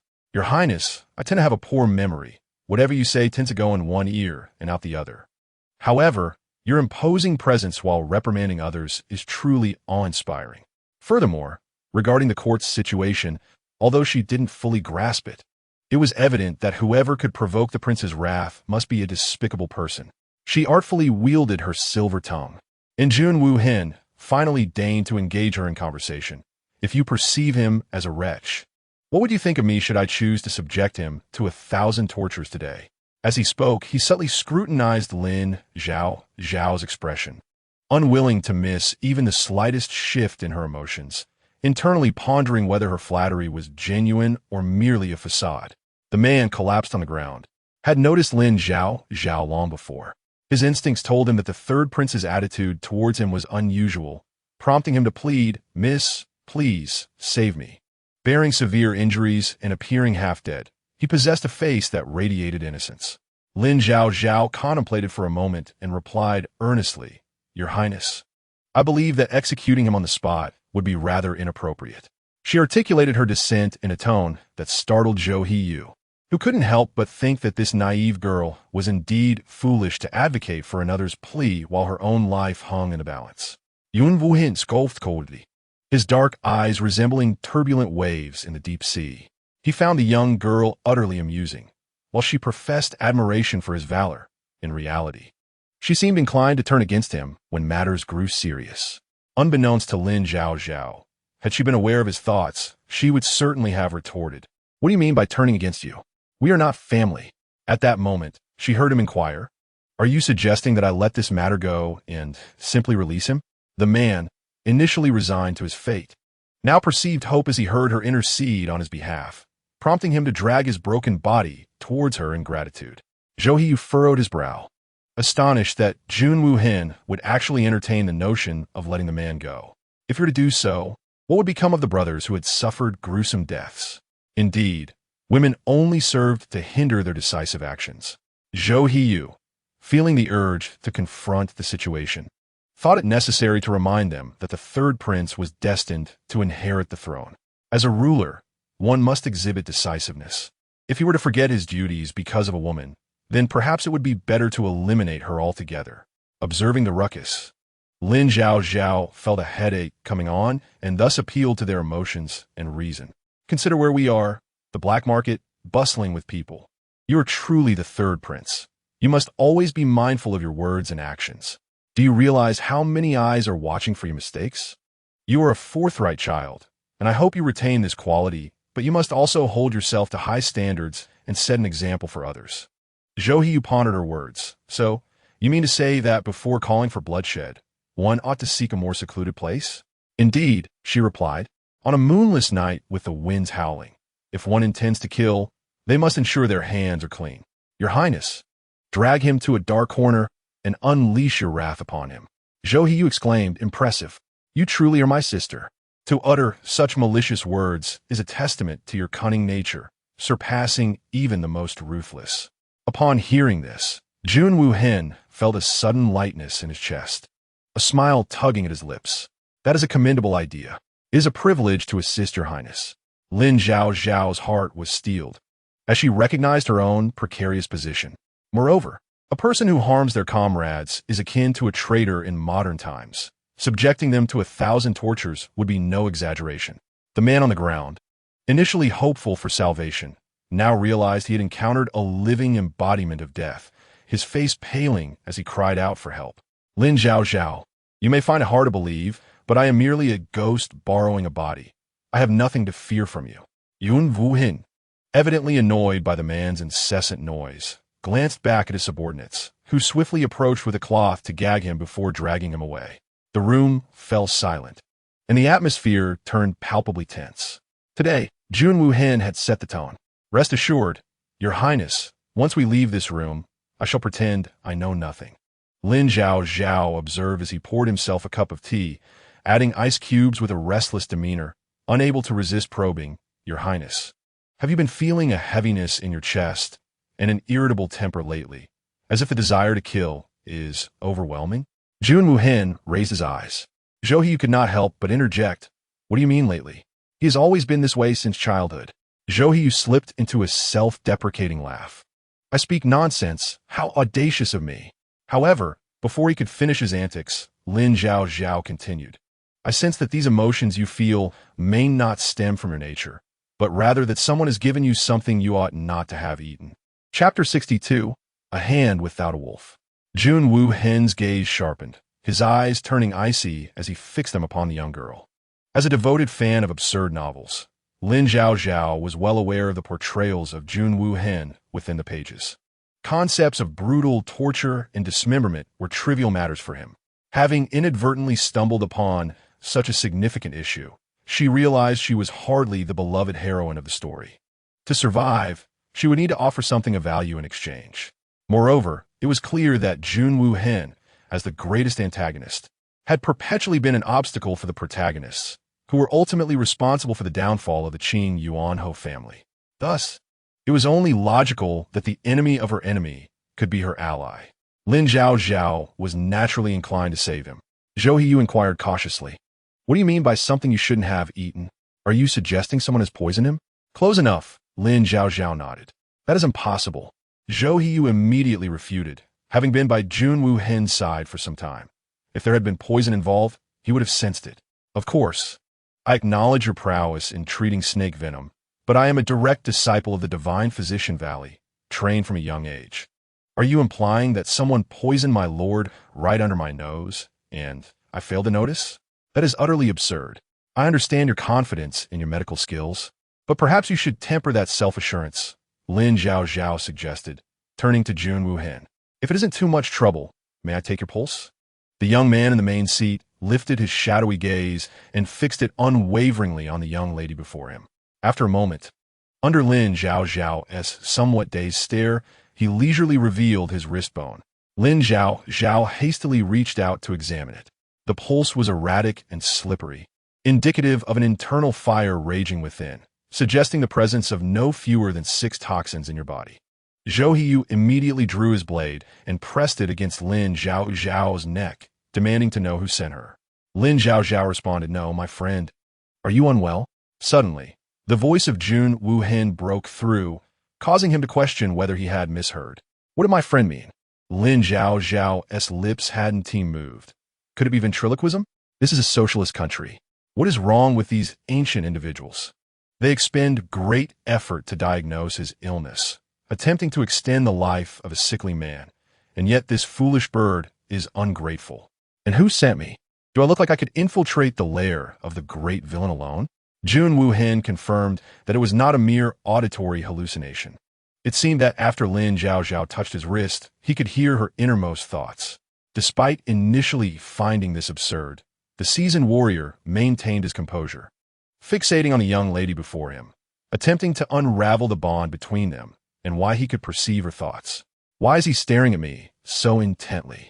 Am I so captivating that he cannot look away? Yet this great villain does not seem to be a shallow individual. After all, during our last encounter, he did not show much interest in me. Lin Zhaozhao touched her cheek and suddenly remembered that she was dressed in male attire today. Realizing that the great villain had escaped the allure of the female protagonist, who was beloved by all, she came to an epiphany. She was indeed disguised as a man. She then turned to Zhou Hiyu, saying, "I do not comprehend your words. Please clarify." Zhou Hiyu nodded. "You do not understand? Only a handful know of the toxins within my lord's body. Yet you assert that there are no fewer than 6? What does this imply?" "It certainly implies my exceptional medical skills," she retorted. "However, even I can only ascertain that there are more than 5 toxins in the princess body. Yet you perceive it more clearly than I," Lin Zhaozhao replied. "So, all those years of studying medicine have gone to waste for you." Zhou Hiyu exclaimed. "You insolent!" Jun Woo Hen interjected calmly. "Put down your sword. Do not make a fool of yourself." The dog beside Jun Woo Hen, emboldened, said, "What good is your sword? If you have the ability, why not cure the toxins in his body like I can?" Zhou Hiyu's expression changed. "You claim you can cure the toxins in my lord's body?" "Indeed," Lin Zhaozhao affirmed, raising her gaze to Jun Woo Hen. Upon closer inspection, she realized, no wonder those readers claim Jun Woo Hen is the culmination of Enwa's creation. When he dies, a crowd clamors to send the author a dagger. Such an imposing villainous face. Up close, he is even more handsome than before, almost tempting, Lin Zhaozhao thought. Jun Woo Hen pondered. This young lady appears demure. Yet her thoughts are so wild. What does she mean by wanting to lick a villain's face? Could it be that she's infatuated with me? Does she wish for an eternal bond? However, such notions were impractical. Marriage required elaborate ceremonies, matchmakers, and auspicious dates. Each step in the process was essential. Yet here she was, merely touching his hand, attempting to gain an advantage. Regrettably, the foolish author had portrayed him in such a manner. Lin Zhaozhao boldly declared, "Your Highness, I do possess a method to treat your ailment, though I am uncertain about 2 of the toxins due to their abundance in your body. However, it is evident that you have been consuming substances that exacerbate your condition." Zhou He solemnly inquired, "Do you know what those substances are?" "Uncertain," Lin Zhaozhao replied with a serious demeanor. "But I can investigate." To reassure him, she added, "The Qing Yuanhou residence has never participated in the power struggles among the princes. My assistance to your highness is merely a means of seeking a path to survival." Once she articulated her intentions, Zhou Hiyu began to trust her, glancing at Jun Wuhen, who observed him with an indifferent gaze. Zhou Hiyu continued, "When his highness was born, his mother experienced complications, and the imperial physician provided her with numerous medicines. However, since then Zhou Hiyu elaborated, the emperor has investigated his highness's daily life, ensuring he is well cared for. Yet you claim he has still been poisoned?" Lin Zhaozhao furrowed her brows. "Even the emperor has intervened, yet after all these years, no one has discovered who is behind this?" "No," Zhou He replied. "Whenever a lead emerges, it is swiftly cut off. Anyone who resorts to such treachery will inevitably leave traces." After pondering for a moment, Lin Zhaozhao proposed, "If your highness does not mind, may I accompany you to your residence for a brief inspection?" "Ah, I have never been to a prince's quarters," she thought, excitement bubbling within her. "I wonder what treasures lie within. Is the bed large?" Regrettably, she could only observe and not take anything. Otherwise, she would not merely become the wealthiest in Huagua, but could conquer the Forbes list with ease. Jun Wuhen listened to her thoughts and deemed her intentions rather unsavory. She claimed to investigate the source of his poisoning, while her true desire was to relish the grandeur of his chambers. He dismissed her with a wave of his sleeve and strode toward the exit. After a few steps, he turned and admonished Lin Zhaozhao, "Are you not following to my quarters?" "Oh, I'm coming," Lin Zhaoyu interjected. Just because she expressed the desire to go, you truly let her accompany us? You must know that Jun Wuhen is highly protective of his privacy. Even I cannot stay overnight in the prince's chambers, let alone visit frequently. Yet here we are, allowing such a foolish young lady to accompany us. Something is amiss. However, before he could discern what was wrong, Lin Zhaozhao was already marveling at the prince's chambers. Such beautiful celadon vases. They must be worth at least 50 million. Is this a tin jade? Priceless, my friend. Oh, could it be that in my lifetime, I am witnessing so many treasures? If anyone were to marry Jun Wuhen, they would surely prosper immensely. Jun Wuhen realized that she was not only coveting his body, but also the wealth he possessed. Unbeknownst to Lin Zhaozhao, she was lost in contemplation, lamenting that if Jun Wuhen had a normal sexual orientation and was willing to marry, she would inquire about when they planned to have children. Preparing to make her move. At that moment, Lin Zhaozhao gazed at the roses on the windowsill, pondering, is there something amiss here? With a smile, she remarked, "Everything seems fine." "That is good," Jun Wuhen replied. Lin Zhaozhao then pointed at the flower bed outside, asking, "Are there always fireflies here?" The eunuch in Jun Wuhen's residence replied, "Yes." Lin Zhaozhao continued, "Is there a chair here where the prince rests?" "Indeed," he affirmed. "Does he dine here?" "Yes, young lady. The prince occasionally enjoys tea and pastries while working here." Lin Zhaozhao nodded, confirming that the mastermind behind the scenes was indeed well aware of his highness's living habits. The frightened eunuch quickly knelt down, exclaiming that his hands were clean and that he had never harmed the prince in any way, pleading for his highness to see the truth. Yun Wuhen remained silent. Lin Zhaozhao approached the bedside, observing the incense burner and inhaling the fragrance, which was identical to that of the incense used in the private chamber of the black market. "Do you usually enjoy this scent?" she inquired. Before Jun Wuhen could respond, Zhou Hiyu interjected, assuring that the incense posed no issue. as it was concocted by his grandfather specifically to soothe the prince's frail constitution and restless nights, promoting tranquility and focus. He further emphasized that his grandfather's medical expertise surpassed his own, ensuring no errors would arise. Lin Zhaozhao clarified that she had not implied any flaws in the incense. "It is late, and I did not partake in a substantial dinner. Might I be permitted to dine at your highness's residence?" Jun Wuhen nodded, prompting his attendants to prepare a meal, as the emperor's favored third prince would naturally receive the finest offerings. A call was made for the meal to be served, and soon a procession of young eunuchs entered, presenting an array of 24 savory dishes, 8 desserts, and 4 varieties of soup. Lin Zhaozhao was astonished to see dishes she had never encountered before, her eyes lighting up at the sight. Is this the understated luxury of the affluent? This braised pork is exquisite, rich yet not greasy, and the duck soup with radish is tender and not oily. I can only imagine the joy of savoring the prince's meals daily. Jun Wuhen remarked, "You dare to imagine such things, contemplating your desires openly." Lin Zhaozhao mused that with wealth, she too could employ numerous chefs to prepare her meals. However, her primary focus was observing Jun Wuhen's dining habits, which appeared quite relaxed. Typically, to prevent unforeseen incidents, royal princes would have their food tested for poison, consuming no more than 3 bites. Yet, Jun Wuhen indulged freely. "Your Highness, do you have any favorite dishes?" A young servant eagerly responded that the prince particularly relished the sweet soup, consuming it roughly every 3 days. Lin Zhaozhao's interest piqued. She leaned in closer. "Is there an issue with the sweet soup?" Zhou Hiyu affirmed there was none. But Lin Zhaozhao had to do something. Chapter 64. Your Highness, remove your garments. Zhou Hiyu, puzzled, queried what she had understood, given that the sweet soup and surrounding items were unproblematic, suggesting a flaw in her judgment. Lin Zhaozhao found the situation somewhat amusing, noting the irony of the beautiful fool's character she had grasped so well. "Jun Wuhen, why has Zhou Hiyu become the beautiful fool again? Besides, are you not intrigued by my visage? Why shift your focus to his appearance?" Jun Wuhen was oblivious to his own comparison with Zhou Hiyu.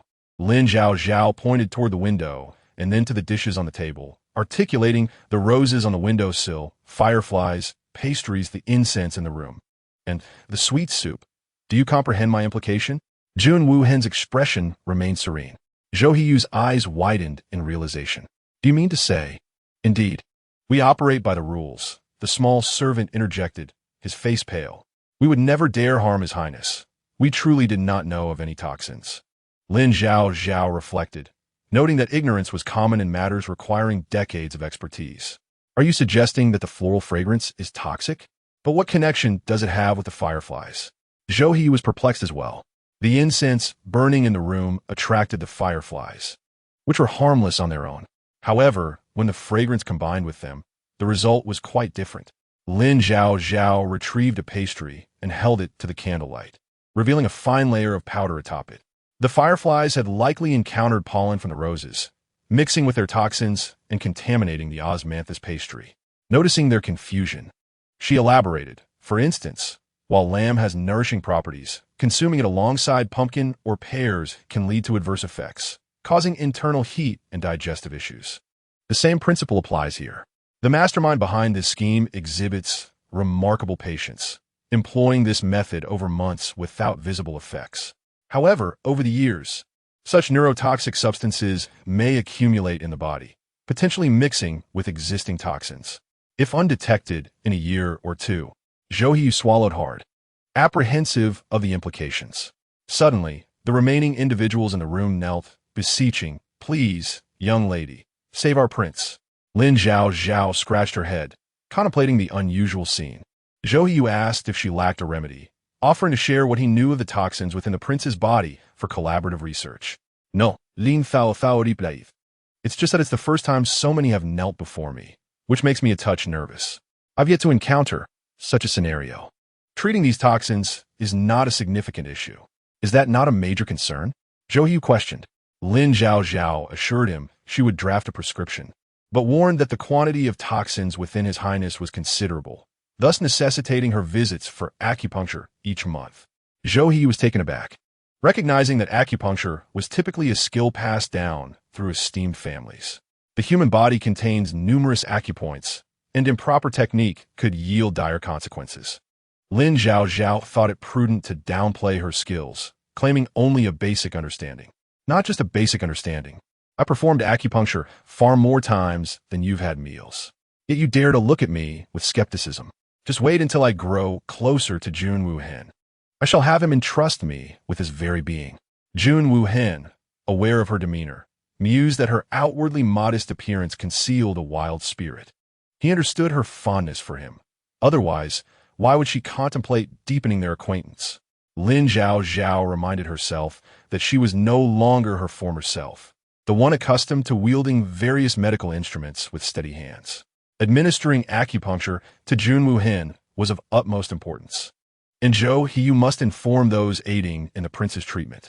The palace physicians, especially Zhou Hiyu's father, were likely to oppose such a decision, given that the prince's toxins had yet to threaten his life.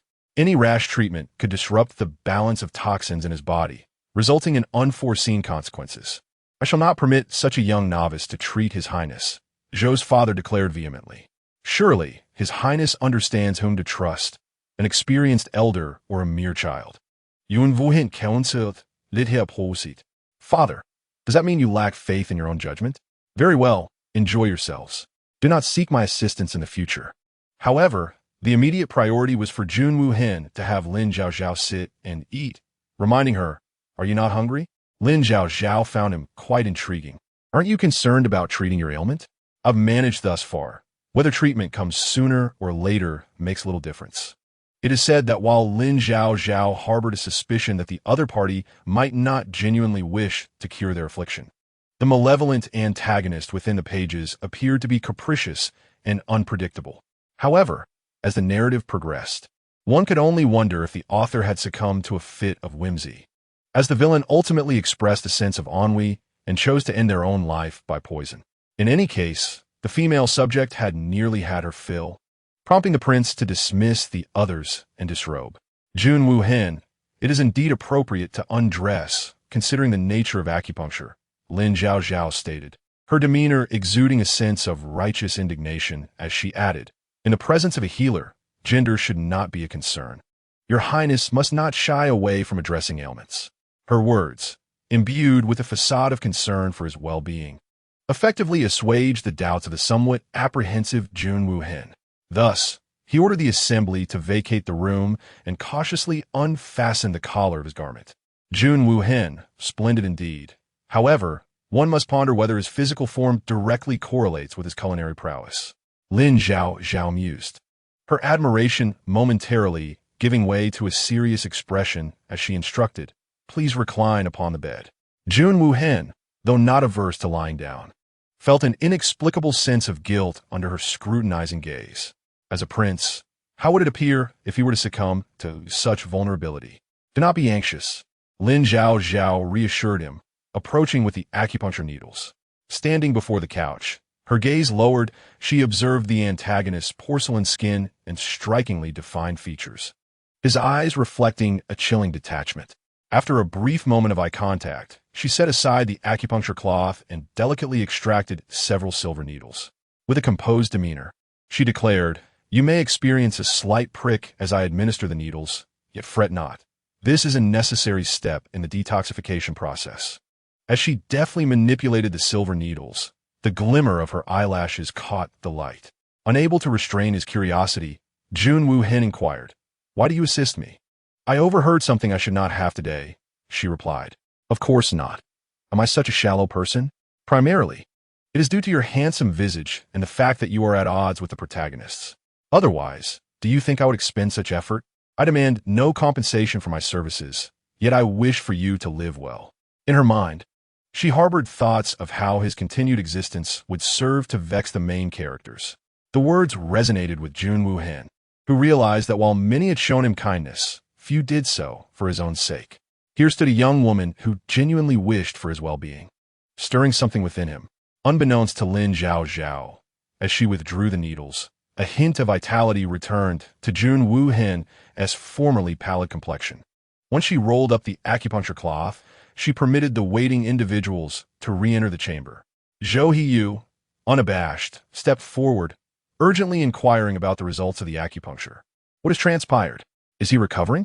Perhaps he has been of little use thus far, Zhou Hiyu reflected, noting the contrast with his father, who had approached Jun Wu Hen directly to take his pulse. The elder's expression shifted, bewildered by the unexpected findings. What is it, father? Have you discerned something remarkable? Is the prince experiencing a joyous turn of fate, or are we to mourn? Zhou Fu, at times, longed to silence his son's incessant chatter, especially when it was directed at someone of such importance. It seems the toxins within the prince's body have diminished significantly. His gaze, now ablaze with admiration for Lin Zhaozhao, conveyed a sense of hope. If I recall correctly, you did not initially harbor such thoughts, Zhou Fu remarked. Might I inquire as to your esteemed teacher? If you have the time, I would be honored to host you at the Zhou residence for a discussion on medical arts. Or perhaps you can enlighten me on healing methods.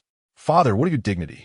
Zhou Hiyu interjected, having observed the abrupt shift in his father's demeanor towards the young woman. Ah, youth, Zhou Fu sighed. You are too young to comprehend the concept of shamelessness. Should one have the opportunity to learn the art of medicine, I would not hesitate to court this young lady, even if it means sacrificing my pride. How greedy of you, Lin Zhaozhao quipped. Yet, recognizing that acupuncture is a gradual process, she assured him, I shall return in 3 days for your treatment. But rest assured, there are no prying ears within the prince's residence. You shall not be implicated in this matter. With that, Lin Zhaozhao felt a sense of relief. For the intrigues of royal succession were often perilous, capable of leading to dire consequences.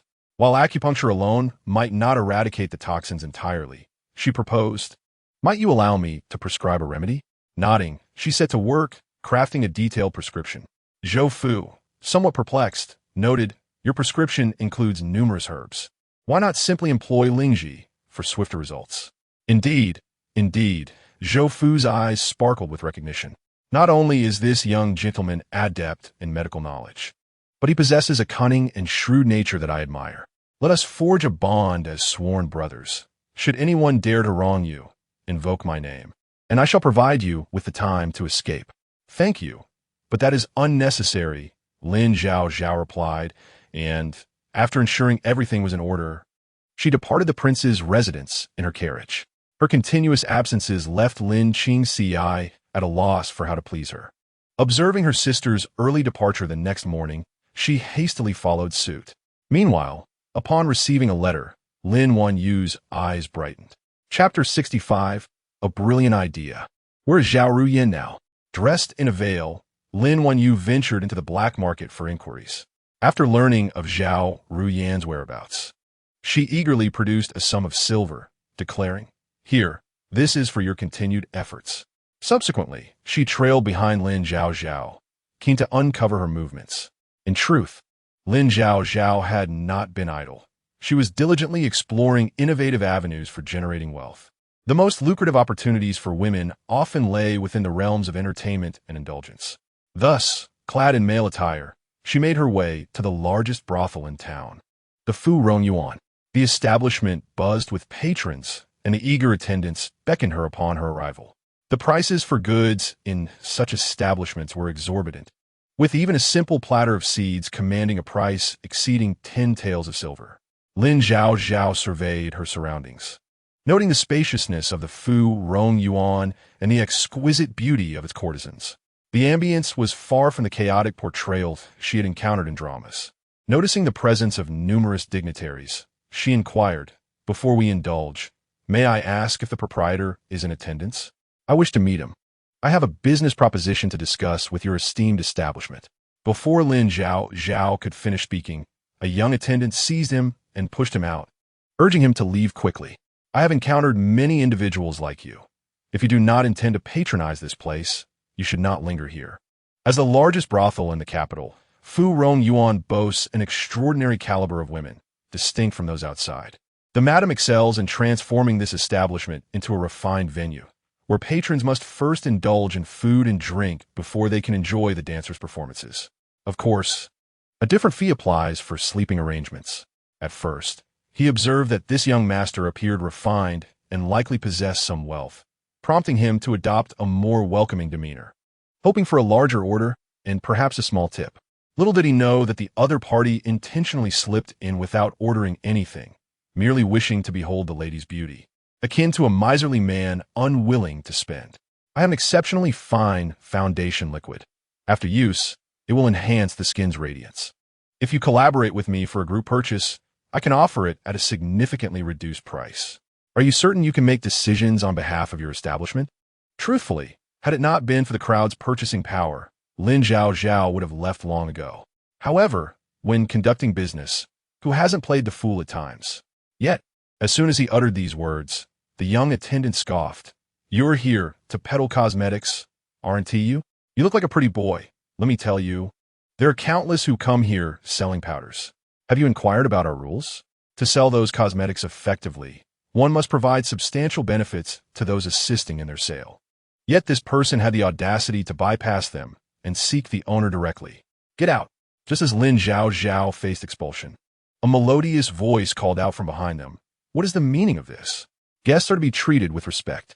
Since this young master has come to Fu Rong Yuan, he is here for leisure, not to be driven away.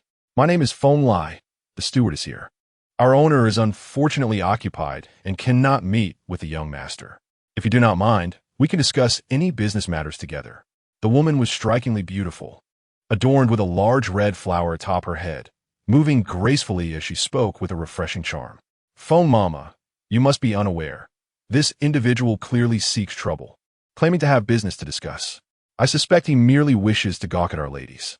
I am speaking with this young master. When did it become your place to interrupt? Someone throw him out." With a mere clap of her hands, attendants swiftly removed the still shouting young man. "My lord, there is no need to be angered by such insignificant figures. The noise from below is quite overwhelming, if you do not mind. Please accompany me to a private room upstairs where we may converse in peace." Lin Zhaozhao nodded, and they ascended together. Upon entering the room, Feng Lai candidly stated, "There are no outsiders here, so I shall speak plainly. I wonder what business brought you to Fu Rong Yuan." Lin Zhaozhao's expression shifted. "You recognize my packaging so quickly. I do not understand what you mean by packaging. However, having worked here for so long, I can certainly discern between men and women." Feng Lai's adept management of this establishment stemmed from her discerning eye. The young woman before her radiated the aura of a noble lady, likely raised in a wealthy family. Her presence in this establishment hinted at a desire to catch her man in the act. "I assure you, I am not here to cause trouble, but to discuss business."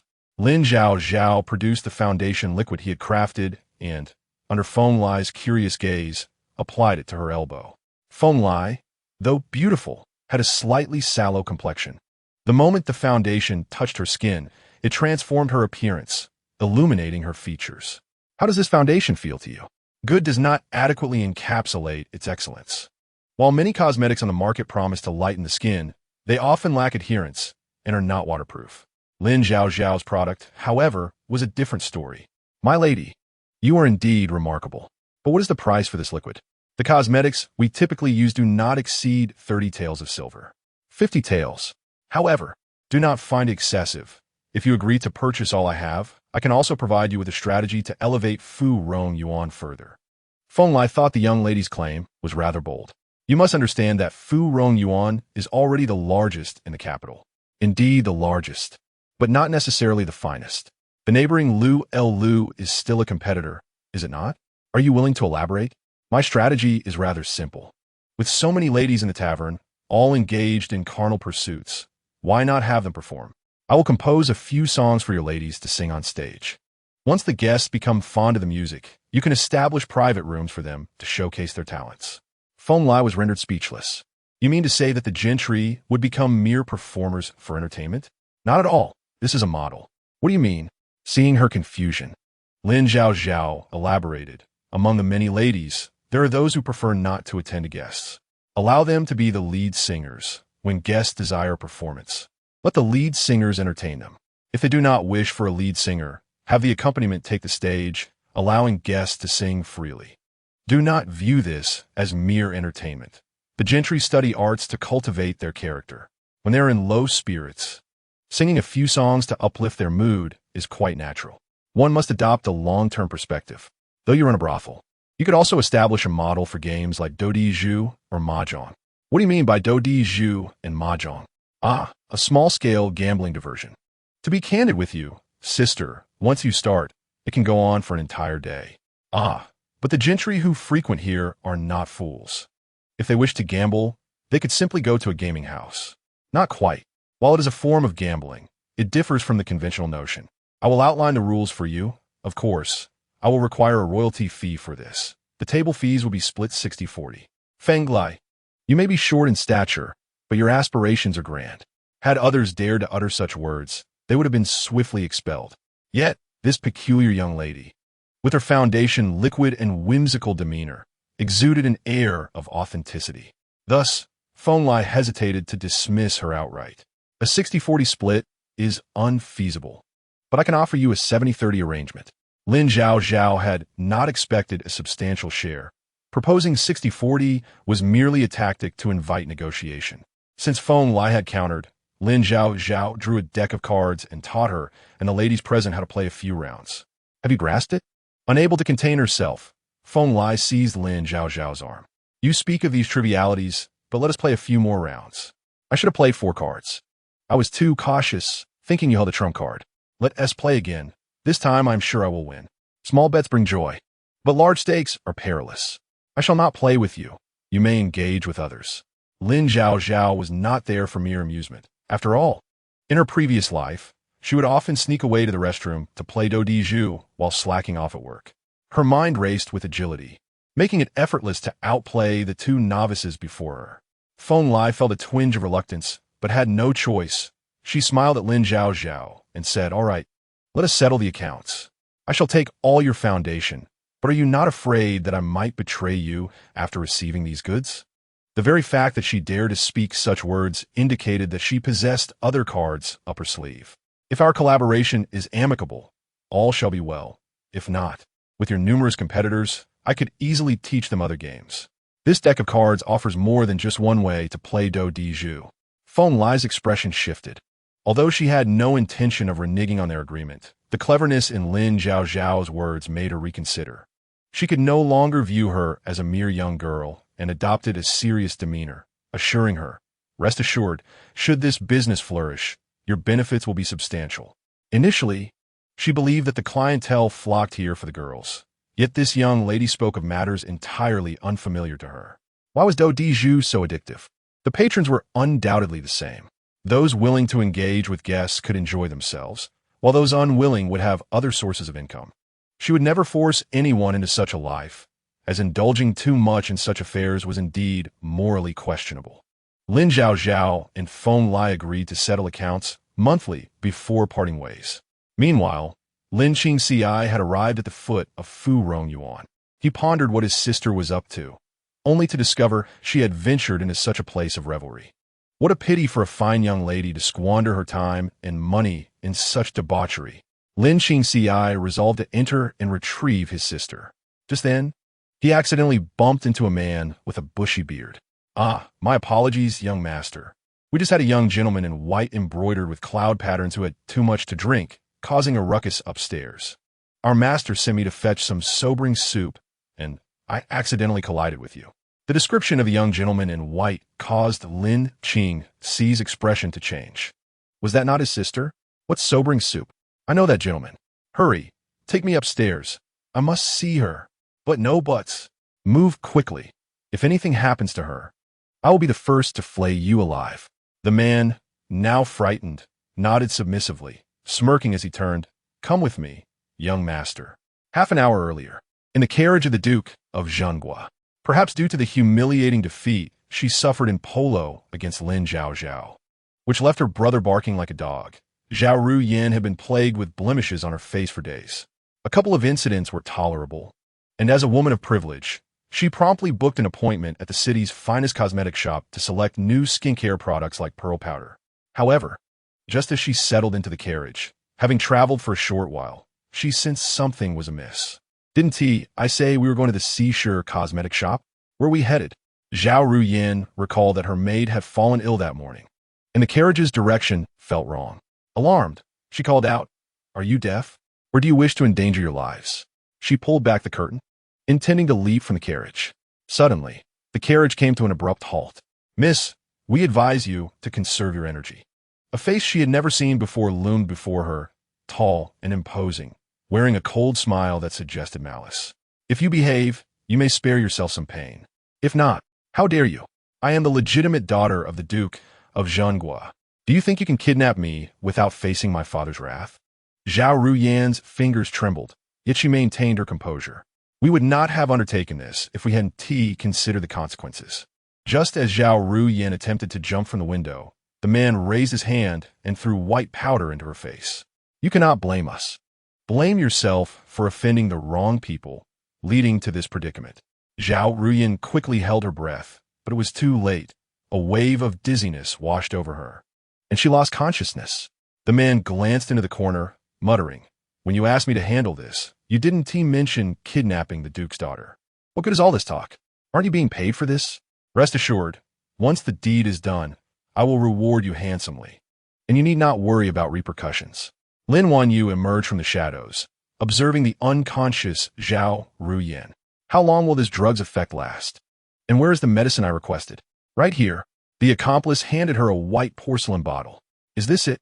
Lin Wanyu opened the bottle to find only a few black pills inside. "Are you certain this will work?" "Rest assured, this concoction was procured from Fu Rongyuan.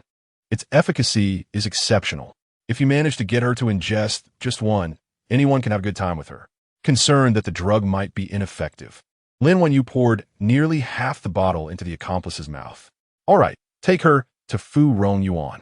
I have reserved some rooms there, and you will speak to Lin Qingci as planned." Meanwhile, Lin Qingci followed the bearded man toward a private room, but with each step, his forehead beaded with sweat. "Where's my sister? What is taking so long?" "Do not worry. She is in this room. You will see her shortly." The bearded man swung the door open. Lin Qingci, filled with urgency, rushed inside without a moment's thought, crying out to the woman lying on the bed, "Sister, are you all right? Why did you come here to waste your time? If you have such inclinations, you should have told me. I could have helped you find someone. It is dangerous for a girl like you to be here." As he reached to pull Lin Zhaozhao, he suddenly caught sight of a familiar yet strange face.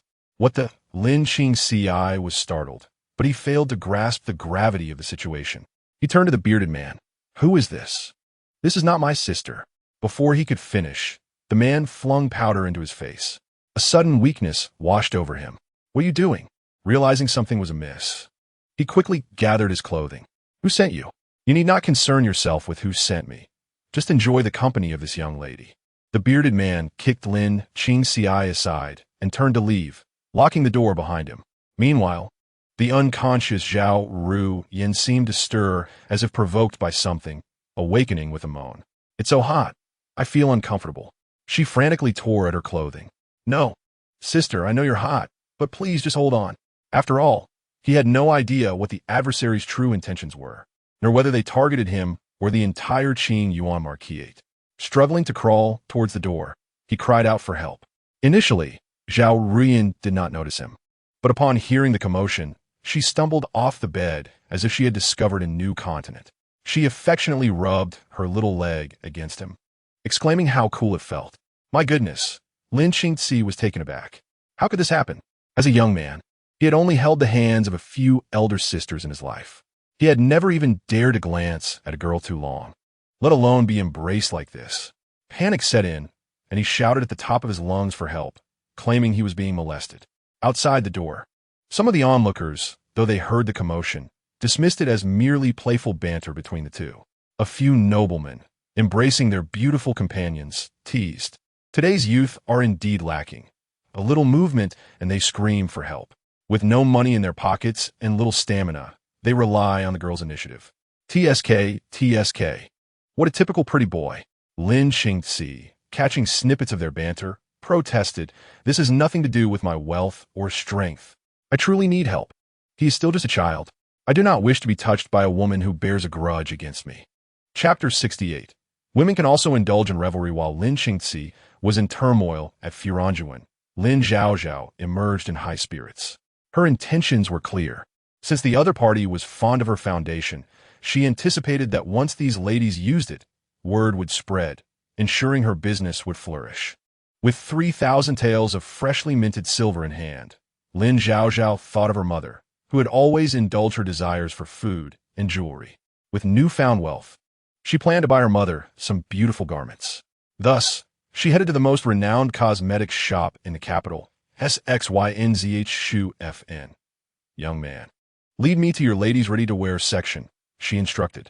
Of course, this way, esteemed guest, the attendant responded with enthusiasm, guiding Lin Zhaozhao to the clothing area. There, the young master quickly pointed out 3 garments. Seeing his eagerness, the attendant beamed. You have excellent taste. Although I am not a professional, I can tell you that these 3 outfits are the treasures of her shop. Just look at the quality and design. They are far superior to others. If gifted to your fiancé, your bond will be as solid as rock. Lin Zhaozhao regarded him with a hint of coldness, sarcasm, and indifference, ensuring her expression conveyed a clear message before she replied, No, what I mean is aside from these 3, pack up everything else for me. The attendant, taken aback, realized he had underestimated the other garments too soon. Apologies for my earlier remarks. Business is indeed thriving here, and your ability to converse with everyone is commendable. Lin Zhaozhao felt a pang of envy towards the profits being made, as she too was adept at flattery. However, she couldn't help but mutter, What time is it? Usually, Miss Zhao would be here by now to purchase some pearl powder and garments. Is something amiss at the Duke's residence? Lin Zhaozhao overheard the attendant and pressed him for more information. Did not our young lady leave to visit your shop? The maid, Belle, who served Zhao Ruyan, widened her eyes. We truly have not seen your lady today. If we had, why would I be here asking? Lin Zhaozhao was not overly concerned. Firstly, she was not well acquainted with the attendant.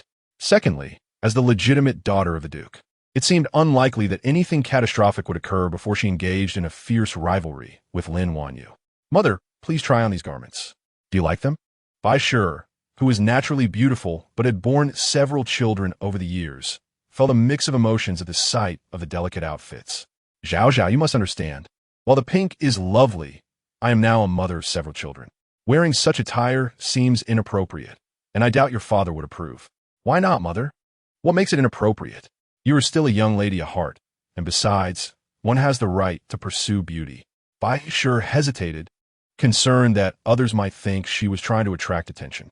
Oh, that is not the case. Besides, what is wrong with attracting men? Society allows men to have multiple wives, but frowns upon women taking additional husbands. You are too conservative, clinging to father alone, while men can easily woo other women. Bai Shi, though initially resistant, felt a flicker of enlightenment from her daughter's words. Ah, Lin Zhaozhao replied, momentarily perplexed by her mother's meaning. Bai Shi continued, Today, I went to your courtyard to find you and ask if you would like to have braised pork for dinner. I heard your servants say you had already left, and your brother and one you followed you. Did you not see them? She hadn't seen either of them. What were they doing following her? Something fell off about it. Could it be related to the brothel, Lin Wanyu, Lin Qingxi, Zhao Ruyan, and their disappearance? Chapter 69. A major incident, if my memory serves me right. This is when Zhao Wuyan will bring people to render my foolish brother incapacitated. But something feels amiss. This storyline typically unfolds in the latter part of the book. Has a relationship between the female and male leads deteriorated to such an extent? Why has the plot taken such an unexpected turn? As Lin Yuanji passed by, his expression shifted. His son was not meant to become a eunuch. He was strong and capable. He should not be such a useless child. Bai Shi's face also changed, pondering what Lin Zhaozhao meant. Was her son truly destined to become a eunuch? Especially with her husband suddenly appearing, she could not reveal her concern. Bai Shi, perhaps influenced by a series of disappointments, realized she no longer fully trusted Lin Yuanji. Now, with sweat beading on her forehead, she felt a growing anxiety. Lin Zhaozhao, however, did not wish to intervene. After all, it seemed Lin Qingxi was content to pursue Lin Wanyu. She intended to observe how things unfolded. If her brother truly became a eunuch, how would their relationship fare? Yet, upon seeing the look in Bai Shi's eyes, she considered that he was still her mother's son. If she disregarded it, her mother would surely feel troubled. Thus, she finally spoke up. I just remembered I have matters to attend to outside. Please try on the dresses. I will step out for a bit. Very well. If you leave, do you need me to send some assistance with you, just in case? Lin Yuanji, realizing the gravity of the situation, hastily interjected, Father, your demeanor is rather intimidating, as if you were about to engage in a brawl. Perhaps I should assign a few more individuals to accompany you, so that if any trouble arises, they can intervene. Lin Zhaozhao replied, No, Father, Mother, I am, after all, a well-bred young lady. My outings are merely for trivial matters, not for any altercation. Please do not speak as if I were involved with some underworld gang. Furthermore, if my memory serves correctly, in the original text, Lin Wanyu indeed drugged Zhao Ruyan, intending to lead Lin Qingci and Zhao Ruyan into an entanglement. This scheme was indeed cunning, as it not only dealt with Zhao Ruyan, preventing her from marrying the ninth prince, but also incited Zhao Wuyan, hoping he would exact vengeance on her brother. Should the situation escalate, it would completely obliterate the Zhenghua Gong Fu's aspirations of an alliance with the ninth prince and their dreams of rising to prominence. However, Zhao Ruyan was also clever and ultimately managed to escape, sacrificing another courtesan to protect her reputation. Thus, it became well known that the young lord of the Zhenghua Gong Fu and the heir of the Qing Yuan Marquis had a fierce altercation over a courtesan, resulting in the latter being rendered a eunuch. Lin Yuanji was aware that Lin Wanyu harbored ulterior motives, but to put it plainly, first, she was a child he had watched grow up, and he had invested genuine feelings in her, often wishing to turn a blind eye. Second, children from noble families were not feared for their cleverness, but rather for their naivety. He never considered ambition or malicious intent as significant issues. However, targeting one's own family with such thoughts was indefensible. As Lin Zhaozhao swiftly dashed out, only Bai Shi and Lin Yuanji remained in the courtyard, exchanging bewildered glances. Bai Shi, ever composed, remained steadfast despite her daughter's departure, although she felt a twinge of anxiety and urgency. After some deliberation, she resolved to investigate. Determined not to let her son become a eunuch, Bai Shi instructed 2 personal maids and hurried to the place where her daughter had left. If Zhao Zhao's concerns were valid, then Lin Wanyu had indeed stirred up a tremendous mess. No amount of guilt or maternal affection could be directed toward the child before her now. Lin Yuanji contemplated how to fabricate an excuse to discreetly follow his daughter and ascertain his son's condition. Upon witnessing her leave on her own, he breathed a sigh of relief and hurried after her. Meanwhile, within the Zhenghua Gong Fu, Zhao Ruyan's maid, Ling Deng, was in tears, exclaiming, Young master, it is dreadful. Who would have thought that Miss had not yet arrived at her destination? Zhao Wuyan, deeply fond of his sister, was enraged upon learning of her sudden disappearance. Crying is futile. Quickly gather a search party and find her discreetly. We must not allow this to escalate. By the way, did she mention any other places besides the cosmetic shop she intended to visit? None at all, young master. Recently, Miss has been suffering from pimples and has not cared to venture out. Where could she possibly go? Frantic, Zhao Wuyan took 3 steps back and then leaped forward, seizing his riding whip to rush outside. Just then, a servant dashed in. Young master, a letter for you, said to be from our young lady. What could my sister possibly want to write to me? Zhao Wuyan felt something was amiss. He opened the letter, and upon reading it, his expression darkened. Ah, the Qing Yuan Marquis and that wretched Lin Qingci. Gather everyone. We are heading to Fu Rong Yuan immediately. Simultaneously, within Fu Rong Yuan, Feng Lai was instructing the girls to create more of the paper cards when she suddenly spotted Lin Zhaozhao returning. Puzzled, she approached. Is everything all right? Not at all. It's quite serious, and not just for me. You may soon find yourself entangled in significant trouble. Quickly usher the guests out and secure the 2nd floor. Feng Lai protested. But we can't just dismiss our guests. They are distinguished individuals, and if I send them away, even the most esteemed officials cannot compare to the Qing Yuan Marquis and the Zhenghua Gong Fu. You have detained individuals who should not be here. Disperse the crowd at once. If the matter does not leak, you will not have to deal with the ensuing chaos. Feng Lai's expression changed, trembling at the mere mention of those 2 houses. Without further inquiry into the source of the information, she hastily urged the guests dining in the 1st floor pavilion to leave. However, those already in the rooms on the 2nd floor proved more challenging to dismiss. Lin Zhaozhao understood they had done their utmost. Do you know who occupies each room on the second floor? Feng Lai had no clue. Lin Zhaozhao clicked her tongue, recalling that there were no room numbers in ancient times. In a state of urgency akin to a frantic ant on a hot pan, Lin Zhaozhao began kicking open doors one after another in search of individuals. The startled gentleman inside paled, exclaiming, "Mistress, you have mistaken us. We have done nothing wrong. We were merely chatting under the covers." Some, more brazen, protested, "Who is this impudent child daring to interrupt our affairs? Are you seeking death?" As one man raised his hand to strike Lin Zhaozhao, she had no intention of engaging in a protracted argument and boldly declared, "Do not act rashly. You ought to retreat to a corner and reflect." The man retorted, "That is quite insulting," advancing to demand an explanation. Fortunately, Feng Lai swiftly intervened to calm the situation. Lin Zhaozhao surmised that if they were guilty, they would likely be in a more secluded room. After forcefully opening 3 or 4 doors, she discovered one locked from the outside.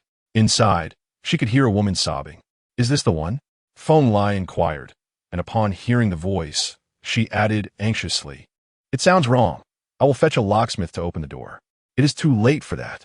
By the time you find a locksmith, whatever is meant to happen will have already occurred," Lin Zhaozhao declared, pulling a hair from her head and using it to deftly unlock the door. "Feng Lai remarqued. You certainly possess some skill in thievery." But Lin Zhaozhao had no time for such banter. "Please guard the entrance and ensure no one enters." Rest assured, as Lin Zhaozhao burst into the room, she was met with a feeble voice calling for help. "Save me." The frail tone and pitiful plea made her head spin. "These two are not right. My foolish brother has not done something he should not have. Has he? If so, I cannot protect him. Letting him play with Lin Wanyu is one thing, but if trouble arose, it would be his own doing." While her mind raced with these thoughts, she was suddenly confronted by a flash of red, a figure rushing toward her and embracing her without warning, planting a fervent kiss on her neck. Lin Zhaozhao gasped, "Oh heavens! Iam soiled, iam soiled."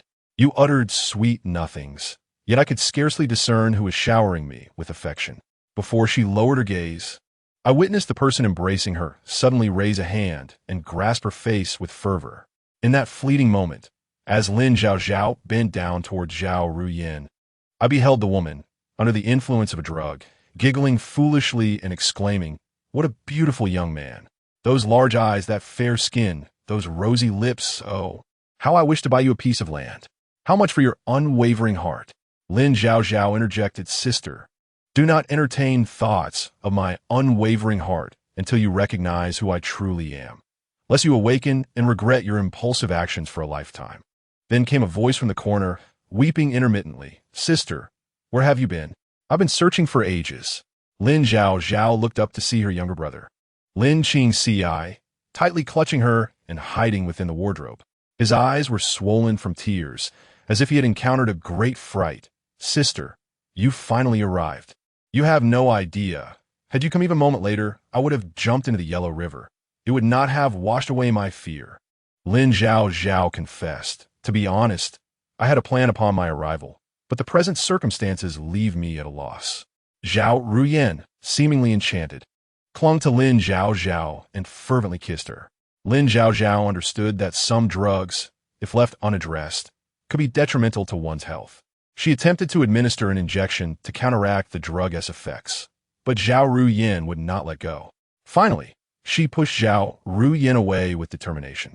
Consequently, Zhao Ruyin, already feeble, tumbled to the ground, tears streaming down her face. "You pushed me." Lin Zhaozhao replied, "I did it for your own good. I refuse to listen. If I fall, I can only rise again with a kiss from the handsome young man." Lin Zhaozhao retorted, "Indeed, you currently crave a kiss from the handsome young man, but once you regain consciousness, you will wish to eradicate me for uttering such embarrassing words." She then glanced toward the corner. "Why are you still sitting there? Hurry and assist me in restraining her while I administer the injection." Lin Qingci lamented, "It is not that I do not wish to help, sister. I simply lack the strength." Lin Zhaozhao felt exasperated. "Then tell me, what use are you?" Lin Qingci protested, "Do not say that, sister. I truly feel helpless."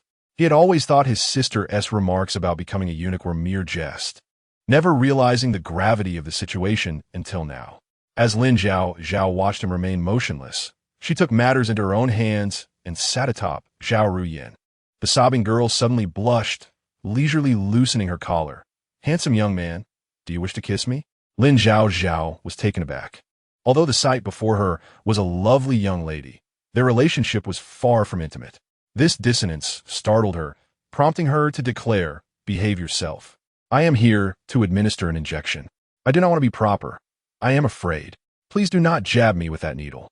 Zhao Ruyin cried, her eyes brimming with tears. Lin Zhaozhao mused, "Should she be acting out like this, I would gladly slap her. Yet, seeing her in such distress, I cannot bear it. Do not cry. The injection will not hurt." The youthful man, with his fair complexion and enchanting peach blossom eyes, appeared irresistibly captivating. Especially under the influence of the drug, Zhao Ruyin found him even more alluring, and upon merely gazing at him, she envisioned naming her child after him. In her pitiful state, she pleaded, "Then you must kiss me first before the injection." Lin Zhaozhao hesitated, unable to comply, and swiftly calculated her strength before delivering a precise strike that rendered Zhao Ruyin unconscious. Once she fell limp, Lin Zhaozhao hurriedly retrieved her acupuncture kit and began her work. Turning to the cowering Lin Qingci, she reassured him, "You have been affected by the Rugua sand. Fortunately, the dosage is minimal. You will recover in time, so do not panic." Then why cannot Zhao Ruyin recover on her own? Lin Qingci felt somewhat neglected by his sister's attention toward Zhao Ruyin and, in a pitiful tone, asked, "Can I not receive a few needles as well? Administering acupuncture requires no effort from me. Go away." Lin Zhaozhao retorted, exasperated by his inability to recognize his own familial position. Meanwhile, outside the Fu Rong Yuan, Zhao Ruyin led a group of menacing figures towards the establishment. "Bring forth your matron for me." The doorman, having just seen off several patrons, was taken aback by the sudden influx of angry individuals and stammered, "Sir, our matron is occupied upstairs. If you have matters to discuss, I can relay them." "Get out of my way, you insignificant fool." Zhao Ruyin kicked the doorman aside and shouted, "Men, search the premises." The individuals from Fu Rong Yuan were not to be trifled with, and soon a crowd surged forth to obstruct their path. However, in comparison to Zhao Ruyin's men, the defenders were significantly outnumbered. As tensions escalated, a voice echoed from within the establishment, "There's a flood in Fu Rong Yuan." Panic ensued as Zhao Ruyin's expression shifted dramatically, and he charged inside. Not far away, in a cosmetic shop, a group of noble young ladies were browsing for beauty products. Lin Wanyu, noticing the commotion, smiled and approached. "What a fortunate coincidence. My dear sisters are gathered here to explore cosmetics?" The ladies exchanged glances before one finally responded, "We simply have some free time today and came to purchase some pearl powder." Lin Wanyu nodded, "But where is Miss Zhao? She usually accompanies you." The young lady replied, "We are unsure. She did not join us today. This is peculiar. She frequents here daily. Why is she absent today? I just saw the eldest son of the Zhao family leading a group to Fu Rong Yuan, speaking of outrageous behavior and taking away unsuitable individuals." The information was weighty, causing a stir among the ladies. Although hesitant to investigate directly, they were intrigued by the commotion. "I heard there was a flood at a small eatery in the capital that resulted in numerous casualties. I wonder if something similar could happen at Fu Rong Yuan." Given the gravity of the situation, someone suggested, "Shall we go see for ourselves?" "I believe that is a good idea." As a chorus of agreement arose, they hurriedly formed groups and made their way toward Fu Rong Yuan. Just as Zhao Ruyin burst through the doors, Bai Shi and her maid, veiled and hurried, were also approaching. In her haste, she collided with a tall figure. "Ah, my lord, what brings you here?" Bai Shi inquired, "What are you doing here? Did you not mention you had matters to attend to at the shop? Are you here for an affair at Fu Rong Yuan? How could it not be your unambitious son, who has been schemed against?" It appears that both of them suddenly realized that they were able to hear Lin Zhaozhao's thoughts. Lin Yuanji mused, "I initially thought I was the chosen one, destined for greatness, but it turns out I am merely one among a family capable of perceiving thoughts." Bai Shi responded, "Since everyone can hear, she needn't hide her secrets daily. I hope Zhao can share more of her secrets." However, Lin Qingci, being a seasoned official, displayed a touch of wisdom and caution. He pulled Bai Shi aside and remarked, "Ever since Zhaozhao had that incident, her demeanor has become quite lively, almost as if she has transformed into a different person. Furthermore, we suddenly possess the ability to hear her thoughts.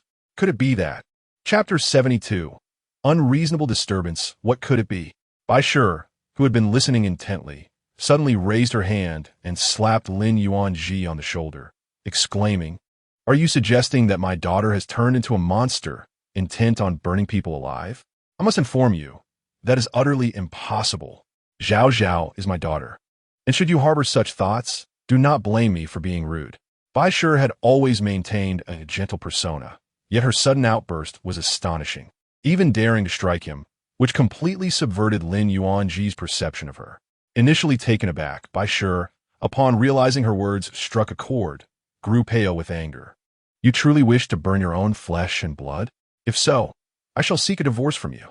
Lin Zhaozhao finally reacted, hastily interjecting, "You must know that Zhaozhao is my biological daughter. I am her father.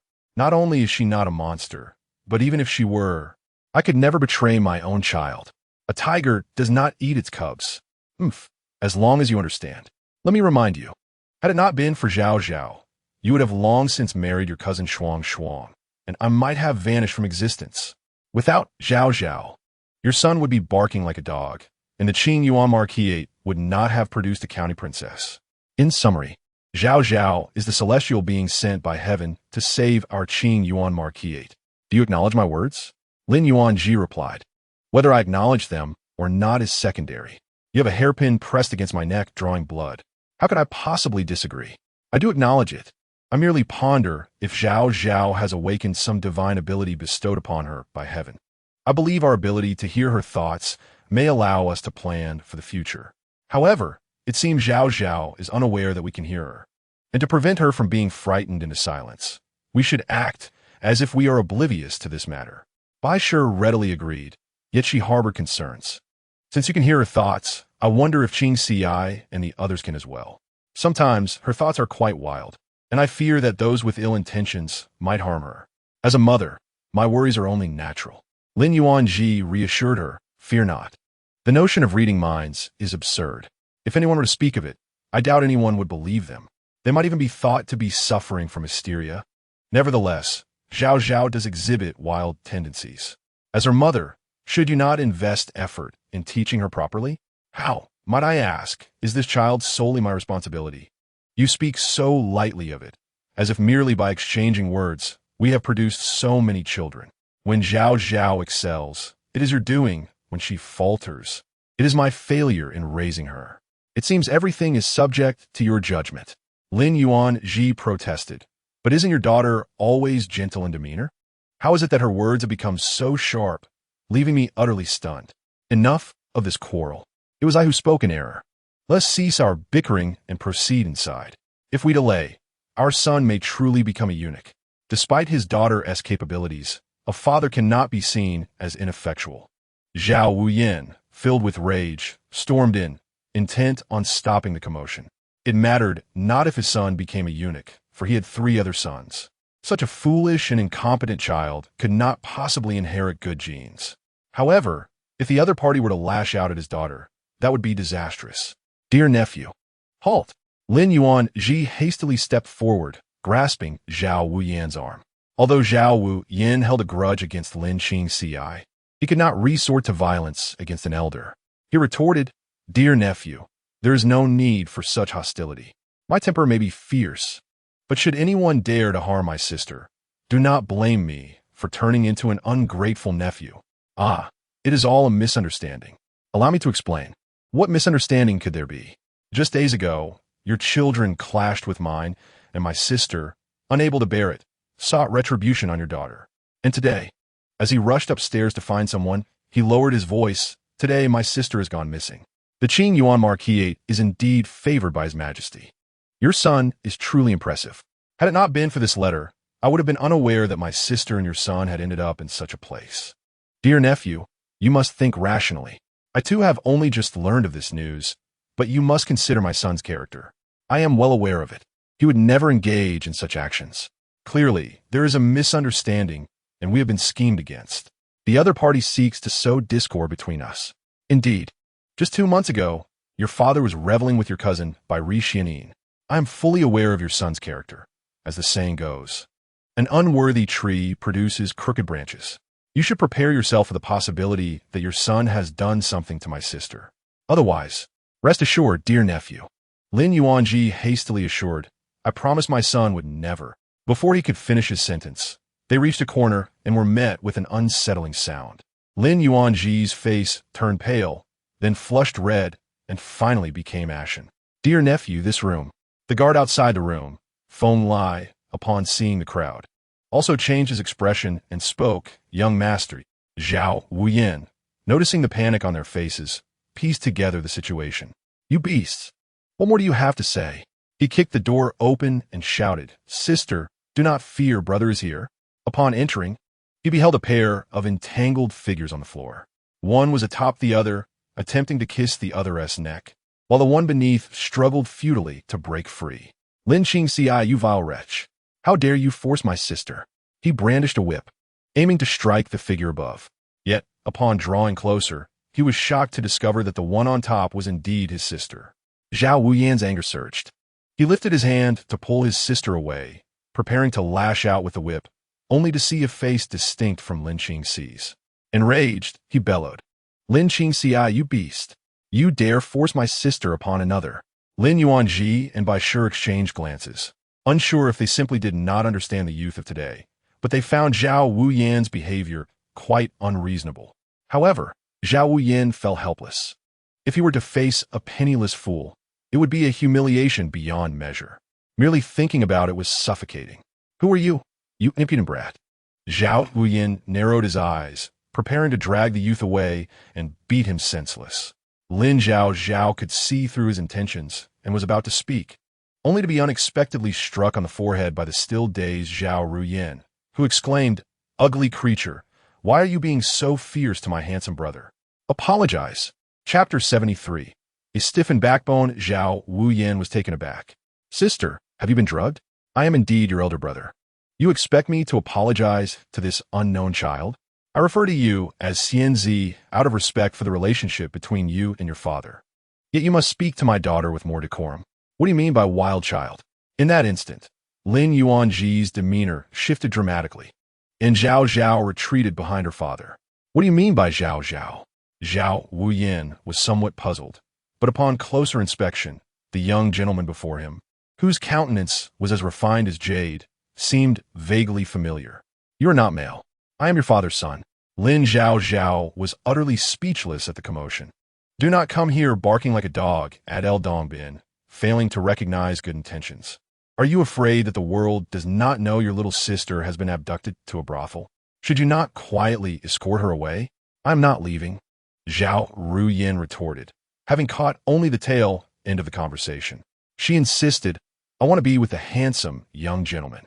Then she slapped Zhao Wuyin, exclaiming, It is all your fault. I was about to kiss the handsome young gentleman. You meddling dog, who do you think you are? Zhao Wuyin was utterly exasperated, unable to comprehend why everyone in the room seemed to target him. Little sister, could you not be more rational? I am concerned that Lin Zhaozhao will take advantage of you. I am but a child, Lin Qingqi exclaimed, feeling overwhelmed. I do not even have a concubine. I have not read any inappropriate literature. I do not understand why I am here. You arrived here without understanding, Zhao Wuyin retorted. If you had no untoward intentions, would you be in a brothel? Who has such vile intentions? Lin Qingqi replied, defiantly. I can't find my sister. Now I understand, Zhao Wuyin mused, realizing that Lin Zhaozhao was aware of certain peculiar inclinations. No wonder your sister has not been betrothed at this age. She is clearly pursuing my sister. Lin Zhaozhao, could you not reduce the theatrics to match the contents of your wallet? Just as tensions escalated and a confrontation seemed imminent, Lin Zhaozhao raised her hand and splashed water across Zhao Wuyan's face. Should you not calm down and assess the situation before causing a scene? Well, Feng Lai rushed in from outside, declaring, There's a crowd gathered outside, Fu Rongyuan. I heard from the servants that numerous young ladies from esteemed families are present. What are the young ladies doing here? Lin Yuanji pondered. After all, Fu Rongyuan is a brothel. Which noble young lady would dare associate with such an establishment? If word gets out, they risk their reputations and might be punished by their families. I will not argue with you. Upon hearing of the crowd's arrival, Zhao Yian finally regained his composure and stated, "However, my little sister has been drugged. This matter undoubtedly involves your residence, and you must provide an explanation, or I shall inform my father, and you will face the consequences." Lin Zhaozhao, rest assured, an explanation will be given. For now, you all should leave. My father will handle things. Wait, Lin Yuanji interjected. Why have you suddenly become so agreeable? Shouldn't you be confronting them directly? Yet, Lin Zhaozhao found herself with no other choice. After all, Lin Wanyu orchestrated this entire affair, and her resolve was crumbling. Moreover, if I'm not mistaken, the group of noble young ladies downstairs was summoned by Lin Wanyu. I am truly astounded by this fool. She acts without regard for Lin Qingxi's well-being. A young girl administering such a drug to another girl, and she dares to call herself the heroine. What madness! Wait, what do you mean Lin Wanyu called these young ladies here? Lin Qingxi questioned. Is it because Wanyu had a disagreement with Zhao Ruyin, and upon learning of this incident, she came to watch the spectacle? But how did she find out? From Zhao Zhao's words, it appears she orchestrated everything. Why would Wanyu do this? All right, Xianzi, take your little sister out the back door. Zhao Zhao, you and your brother should follow. No, I want the handsome young gentleman to carry me. Lin Zhaozhao protested. You little rascal, you cannot be carried.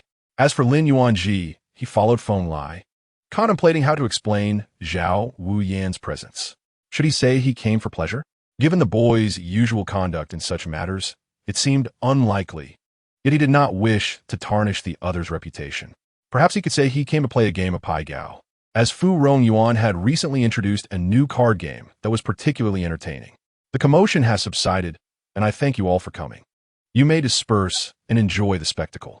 However, Lin Wanyu, who had yet to receive any favorable news, remained unconvinced. I just saw the eldest son of the Zhao family enter with the group, looking quite fierce. They do not seem to be here for card games. It appears they are searching for someone. Indeed, are you suggesting that Fu Rongyuan is secretly holding someone captive? As she spoke, she motioned for her maid to head towards Fu Rongyuan. Feng Lai, realizing the gravity of the situation, was about to intervene when Lin Yuanji, observing from above, stepped forward, stating, "What are you doing? He's playing cards with me today. As a young lady, you should be learning the arts at home instead of wandering into a brothel. Do you not realize that your actions will tarnish the reputations of your sisters? Hurry and return home." Lin Wanyu was taken aback to see Lin Yuanji, who appeared furious and clearly not to be trifled with. Startled and perplexed, Lin Wanyu feared her actions would be discovered and wondered why her father was present. She contemplated that this place, after all, was a den of vice, and she was concerned for Zhao Zhao's safety. Hence, she had not thought to privately counsel her against coming to such places. Instead, she boldly brought a group to witness the spectacle. Did she not? Chapter 74. It is fundamentally unfair to her. Lin Yuanji's countenance darkened, his tone impatient. Lin Wanyu was genuinely startled. She had often found herself in trouble since childhood, and while by sure occasionally lost her temper, Lin Yuanji had never once raised his voice. He believed that family honor should rest on the shoulders of the man, dedicating more attention to his sons. Moreover, he felt that girls, being delicate and soft, deserved leniency. Yet now, in terms of emotion, he had raised her for so many years. Although he did not constantly expend energy on her, the affection he had given was not insignificant. She might not know who her parents were, but she had called me and by sure father and mother for so many years. We were willing to treat her as our own. But what about her? Previously, Lin Wanyu and Lin Zhaozhao had many disagreements and conflicts, yet Lin Yuanji had always favored Lin Wanyu. Many believe that only those with blood relations are family, but relationships are akin to raising pets. The first cat you raise will always hold a different place in your heart than the second or third. Moreover, Lin Wanyu was exceptionally talented, a child he had watched grow up, and he believed that her discontent with Zhao Zhao stemmed from mere childhood rivalry, seeking adult attention, a notion that brought him some solace. He felt he had not raised her in vain. But now, "Father, I have always regarded you and Mother as my true parents, never harboring other thoughts. What do you mean by that? I truly do not understand. Upon hearing such words, Lin Wanyu felt a surge of guilt and anger. The guilt stemmed from fear that her actions would be uncovered, hence the current severity in his tone. Anger arose from the constant reminders that she was not biologically related to them. It was evident that Zhaozhao, dressed as a man, had ventured into such a place. I had contemplated advising her privately, yet you are well aware that she harbors no affection for me. If I were to voice my concerns, it would only serve to jeopardize our relationship. Zhaozhao's disdain for you stems from the fact that throughout these years, while you have enjoyed the fruits of life, she has borne the hardships. If their roles were reversed, it is uncertain whether you could surpass her. Lin Yuanji was reluctant to speak harshly, yet at this moment, one must only hint at the truth to an intelligent person. Nevertheless, some feign ignorance. As for my father, I am genuinely alarmed. I am uncertain whether this endeavor has succeeded, what the situation is, and why my father is aware of it. Upon our arrival at the front hall, Lin Yuanji succinctly conveyed his thoughts. In the front hall, Lin Zhaozhao, Lin Qingxi, and Bai Shi had long been awaiting their arrival. However, the effects of the medication on Lin Qingxi had only just begun to wane, leaving him looking rather frail. Upon observing him, Lin Wanyu appeared shocked and asked, "Qingxi, why does your complexion seem so pale? What has transpired?" She spoke earnestly, her tone betraying genuine concern. This only left Lin Qingxi, who had initially doubted her capabilities, feeling bewildered. He had never believed that his sister would engage in such actions, yet now he found himself questioning his previous assumptions. Feeling a twinge of guilt, it is amusing to consider that this brother of hers is rather naive, easily swayed by mere words. Lin Qingxi pondered. How could she possibly be scheming? Lin Yuanji, seeing the expression of his foolish son, felt exasperated. You know full well why your brother is in this state. I do not wish to speak harshly, but I have given you an opportunity to contemplate how to apologize. Yet, I suspect you're only considering how to conceal your actions. You claim ignorance, yet I inquire, how is it that you ended up at Fu Rongyuan today, accompanied by a group of young ladies from noble families? I have already explained, Father, it is all because of Zhaozhao. Zhaozhao. You always have an abundance of excuses. All the wrongs you have committed can be cleverly attributed to my daughter. Lin Yuanji was filled with rage, completely unaware of what he had nurtured over the years. If you possessed even a shred of conscience, you would recognize how much you owe Zhaozhao. If you truly cared for her, you would not have spoken of her visiting a brothel in such a public manner. Do you genuinely believe you can carry out your schemes without leaving any trace? The people you have engaged, I could easily dispatch someone to investigate and uncover the truth. At this point, Lin Wanyu felt a surge of fear. Her lips trembled, and her face paled. She could not fathom how her meticulously crafted plan had been discovered by Lin Yuanji so swiftly, leading to suspicion directed at her. Indeed, the absence of a biological connection rendered her feelings insincere.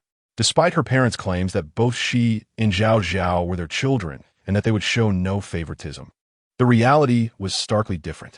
Even during the previous incident where she had claimed credit, she had risked the family's reputation to ensure Zhaozhao received her due. This time, why was it that no one suspected Zhaozhao was behind the entire scheme? This was profoundly unfair to her. Chapter 75. Journey to the countryside. Forgive me, Father.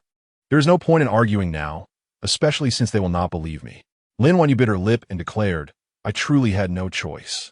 No one compelled you to undertake these actions, and you claim you had no options available? Bai Shi, seated at the head of the table, could hardly believe her ears. You have become increasingly outrageous. First the attic, then the northern border, and now you are plotting against your own brother. Qingxi has grown up alongside you. How could you treat your sister this way? But I was left with no alternative. Lin Wanyu protested, especially during the last incident. I had no idea I would be claiming credit. It was Zhaozhao who led me there. The outsiders are oblivious and only blame me. It is one thing for them to blame me, but in my heart, my brother has never been this way. He would play polo for me. Yet they claim he is unworthy of even holding her shoes. In that moment of anger, I devised this foolish plan. It was not intentional. I simply cared too much for my brother's reputation. Lin Qingxi, who had yet to grasp the situation, was taken aback by her words. Did Zhao Ruyin speak ill of me outside? Lin Zhaozhao, is that the main point? It is evident that Lin Zhaozhao possesses a remarkable ability to distort the truth. In this place, calling out to father and mother. She fails to recognize that they are not her true parents. Even if this family had previously acted irrationally, how could they not support their biological daughter? What harm is there in favoring one's own flesh and blood? To drug a girl. It seems you are merely venting your frustrations and thwarting her dreams of marrying a prince. Lin Zhaozhao reflected, indeed. Previously, I was reluctant to delve into the complexities of the situation, but upon closer examination, today's events are a direct result of Wan Yu's own actions. She claims to be doing this for me. Yet why not follow Zhao's example and confront her openly? Instead, she resorts to underhanded tactics. When Zhao Wuyan burst into the room, he startled everyone.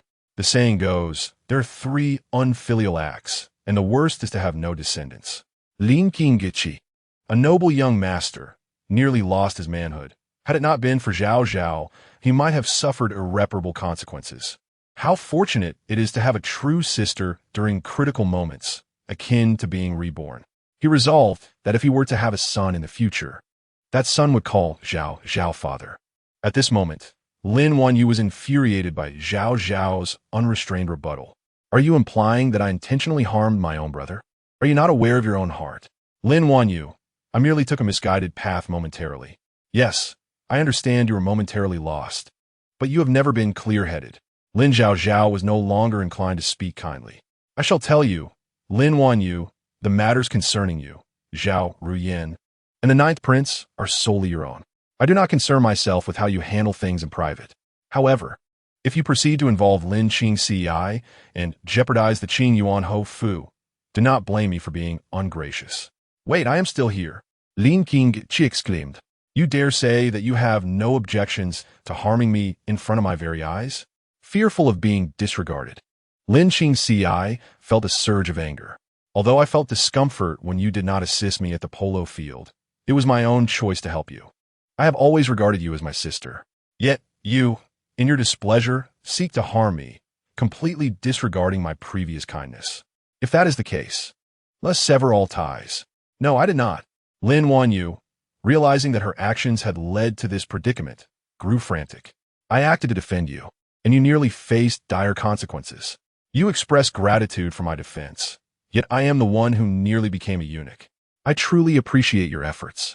Please refrain from defending me in the future. L'inquiétude de mon amour shifted dramatically. Years of affection cannot be easily squandered, yet each incident further eroded their bond. Lin Zhaozhao's heart, though resilient, could not withstand such relentless strain. I see no reason for you to remain in the residence any longer. If you linger, who knows how many upheavals may arise. From today onward, you shall go to the countryside. Lin Zhaozhao declared decisively. I refuse to go to that rural estate. It is no place for a person to reside, especially since I've been cast out. If there are unscrupulous servants to bully me there, how could I ever maintain my dignity as a young lady? Moreover, I have reached an age where I can clearly express my feelings, and I harbor affections for a certain prince. Indeed, within the Qing Yuan home mansion, no one regards me as a person. If they truly disapproved of me, why not arrange a splendid marriage for me and marry me off? Out of sight, out of mind, would that not suffice? Yet here I am, mother. You have always treated me with such kindness. I am your only child, raised by your own hand. Please grant me another chance. Speak to father on my behalf. I truly recognize my mistakes. I do not wish to go to the countryside. I am so afraid that I may not be able to serve you and father anymore. Mother, please give me this final opportunity. You have always cherished me, and I am truly terrified. Madame Bai lowered her gaze, watching the young girl she had raised, weeping like a rain-soaked pear blossom. Her heart softened. However, Chapter 76, Past Events. Lin Zhaozhao is pitiful, but what of her own flesh and blood? Her son? To speak frankly, Madame Bai has felt guilt towards Lin Zhaozhao over the years, stemming from events of the past. She had given birth to several sons, always hoping for a daughter. When a physician diagnosed that she was to bear a pair of twins, she was overwhelmed with excitement at the prospect of a daughter arriving soon. Each day was spent preparing clothes and jewelry for her anticipated daughter, eagerly awaiting her arrival in this world.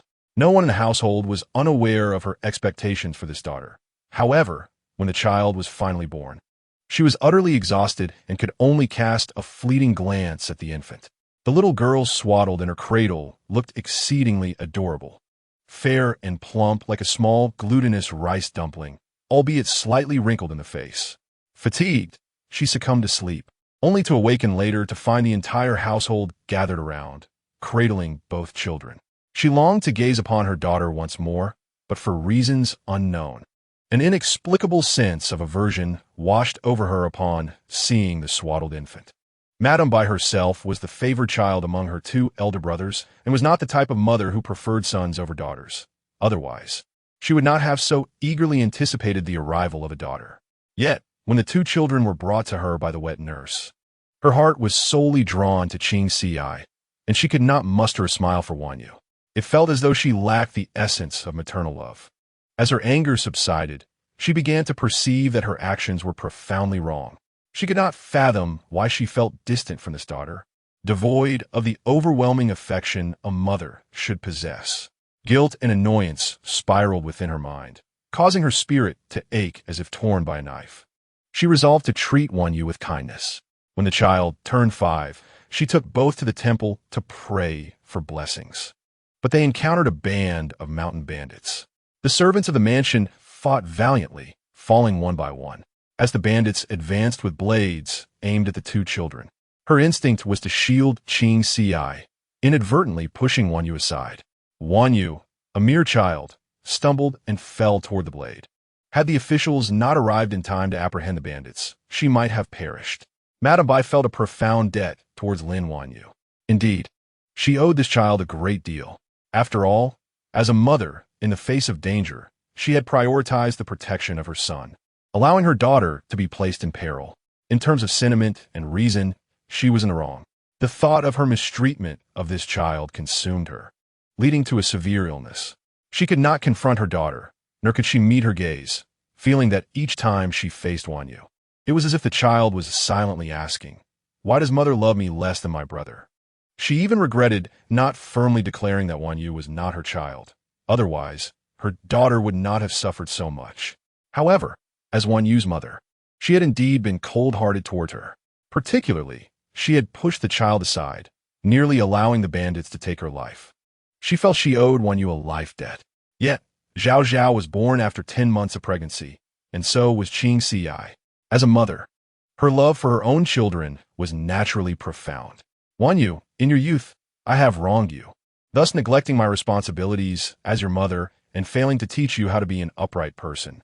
However, I have afforded you many opportunities. Previously, I believed you in the conflicts with Zhaozhao, but now you've gone too far. Have you considered the consequences for your brother? Mother, I did not do it intentionally. Indeed, you always claim it was unintentional. Yet why do you repeatedly make such thoughtless mistakes? Madame Bai pinched her brow and said, Wanyu, one may err once or twice, but 3 times is too many, especially when such errors are directed at family. You plead for me to keep you here.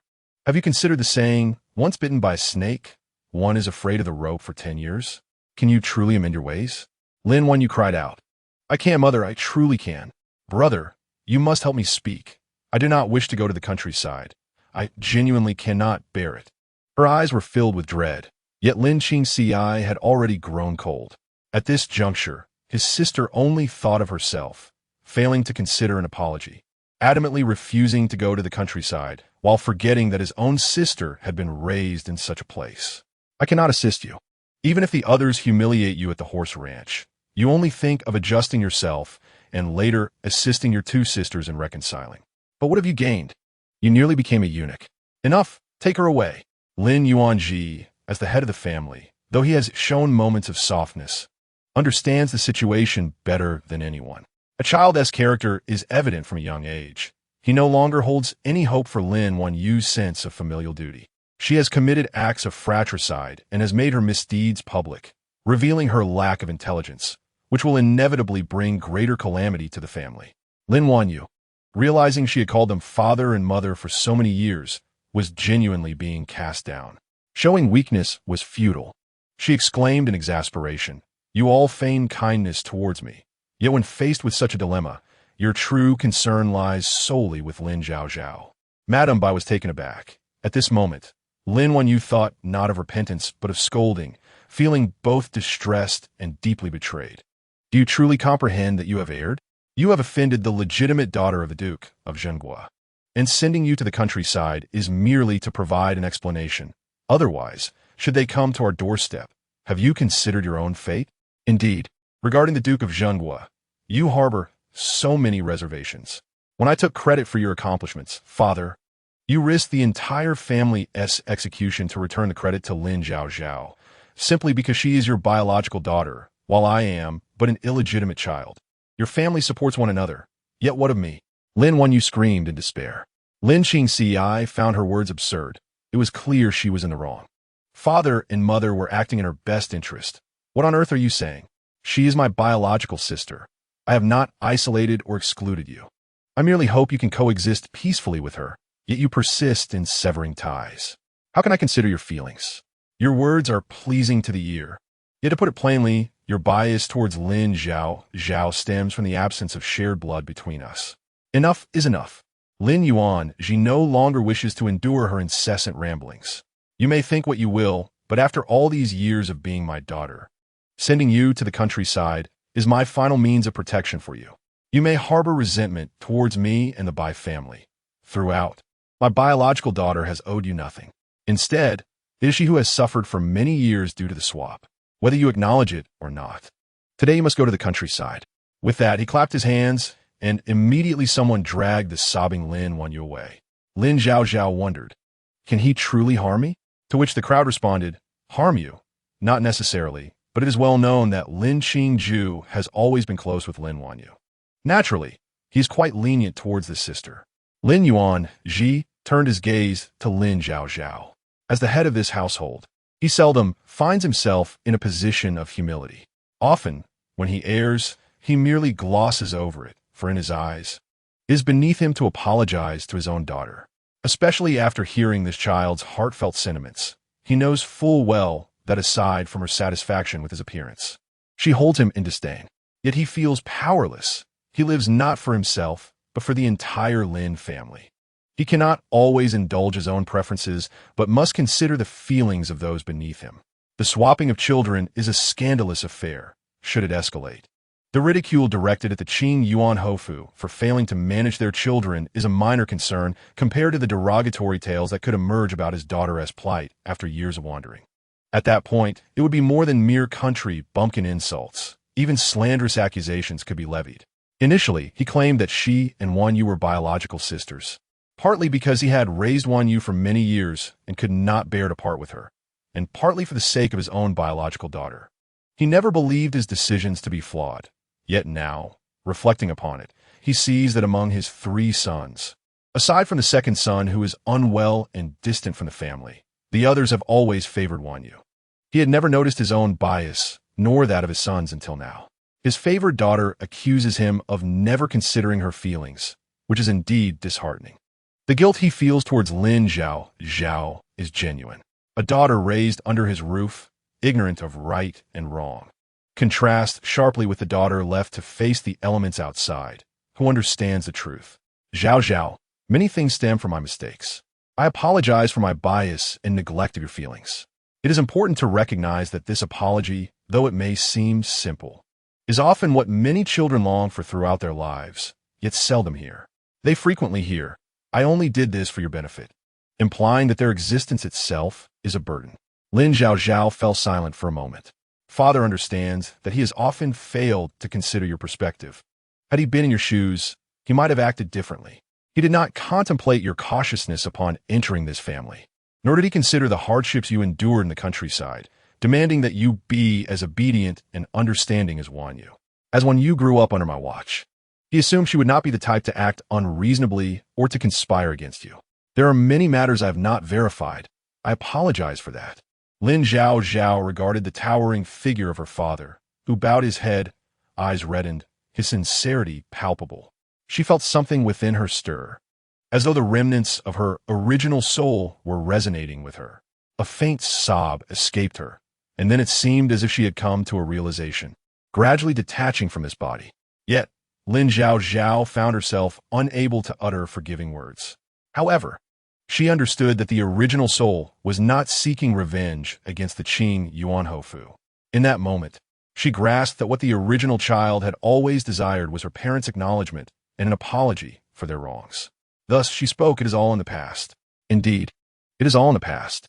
Lin father realized his awareness was far too delayed. Their father-daughter bond is tenuous. Lin Zhaozhao mused that if fate were truly kind, she hoped that in her next life, or perhaps in her original world, she would encounter parents who genuinely loved her. She wished never to be entangled in such distressing affairs of false identities again. Lin Zhaozhao's thoughts were optimistic. Lin father understood that the ice had not formed in a day. He would not pressure this daughter to forgive him. He resolved to invest more effort in treating her well henceforth. As for Lin Qingci, he had once been sidelined by his sister, and now that their father had arrived, he too would face difficulties. Given the order of arrival, his sister would surely forgive him first, which was a satisfying thought. Lin Zhaozhao remained oblivious to her foolish brother's delight. Meanwhile, Lin Yuanji had been rather occupied these past days. After all, as Lin Wenyu's father, he must extend apologies to the Zhenghua Gongfu. However, at this very moment, the Zhenghua Gongfu was in disarray. The cause was none other than Zhao Ruyan's significant incident. Both the Zhenghua Gong and Zhao Wuyan were seething with frustration. Unfortunately, Zhao Ruyan was still under the effects of a drug, insisting on seeing that young gentleman. After a night of turmoil, she finally regained consciousness. Zhao Wuyan stormed in, scolding her. "You have no idea.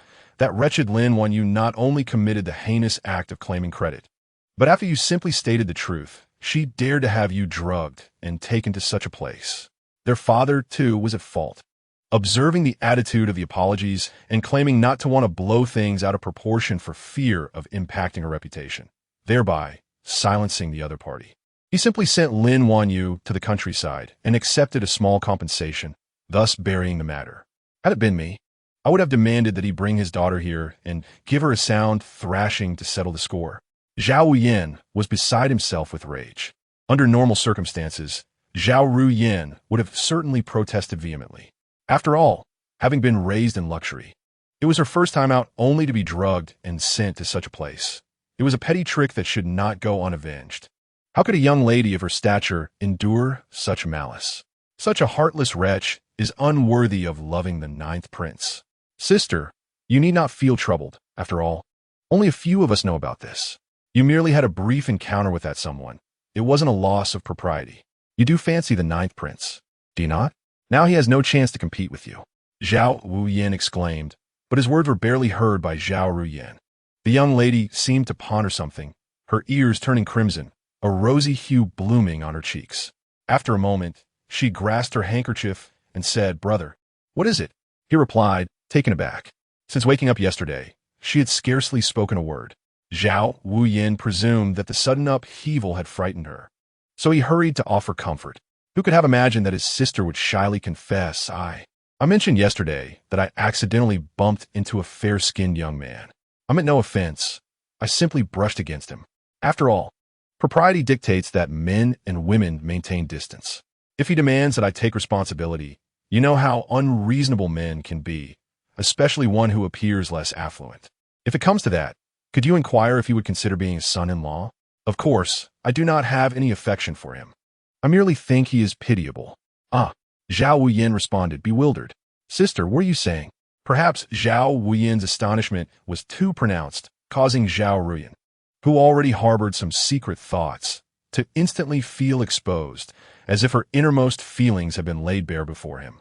She then exclaimed, "What? I'm asking you. Is he a male courtesan from a brothel? Without your nod or mine, who will rescue their shattered selves?" Zhao Wuyan was taken aback. "No, dear sister. You truly seem confused from yesterday. Did I not mention? You need not concern yourself with her identity. She is Lin Zhaozhao."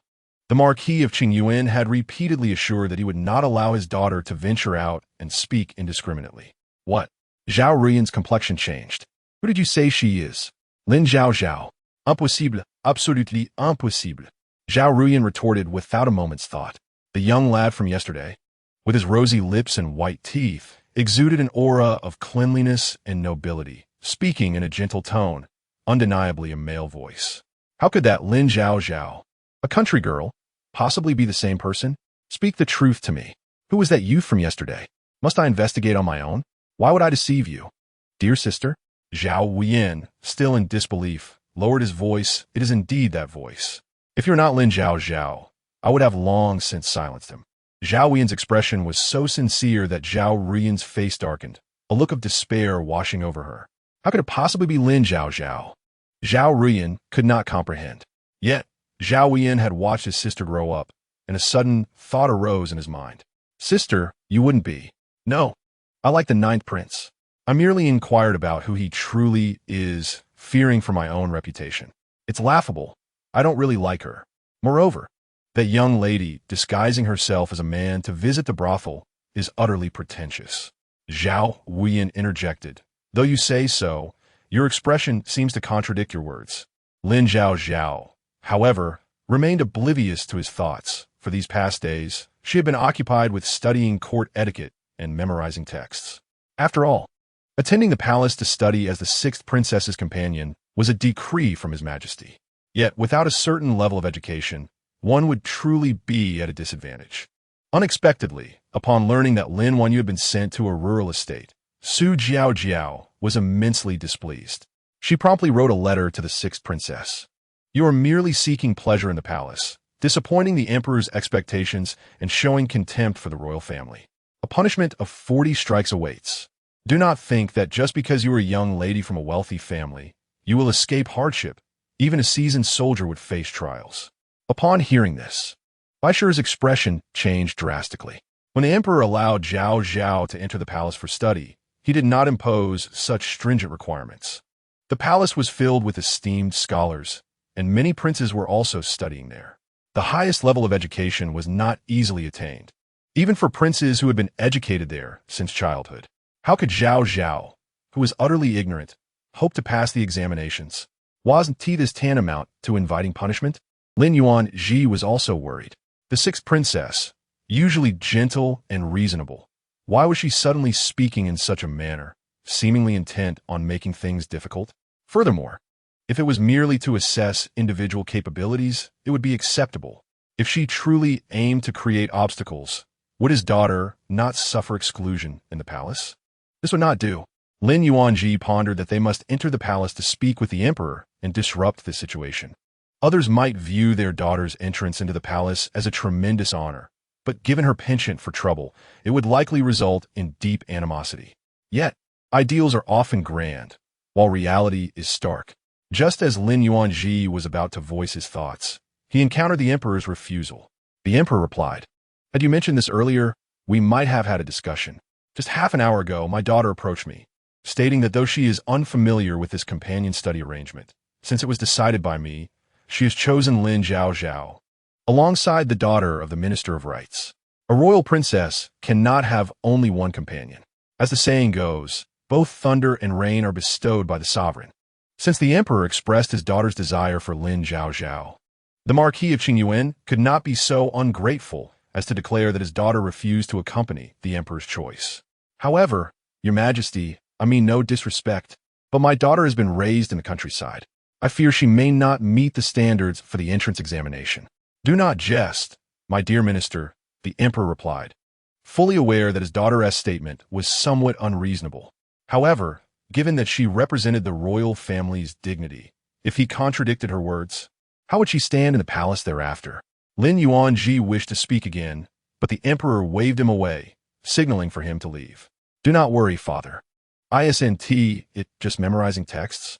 To be honest, I truly did not expect that entering the palace would resolve this matter. Trustworthy men are as rare as pigs climbing trees. Never mind, I once was a model examination candidate.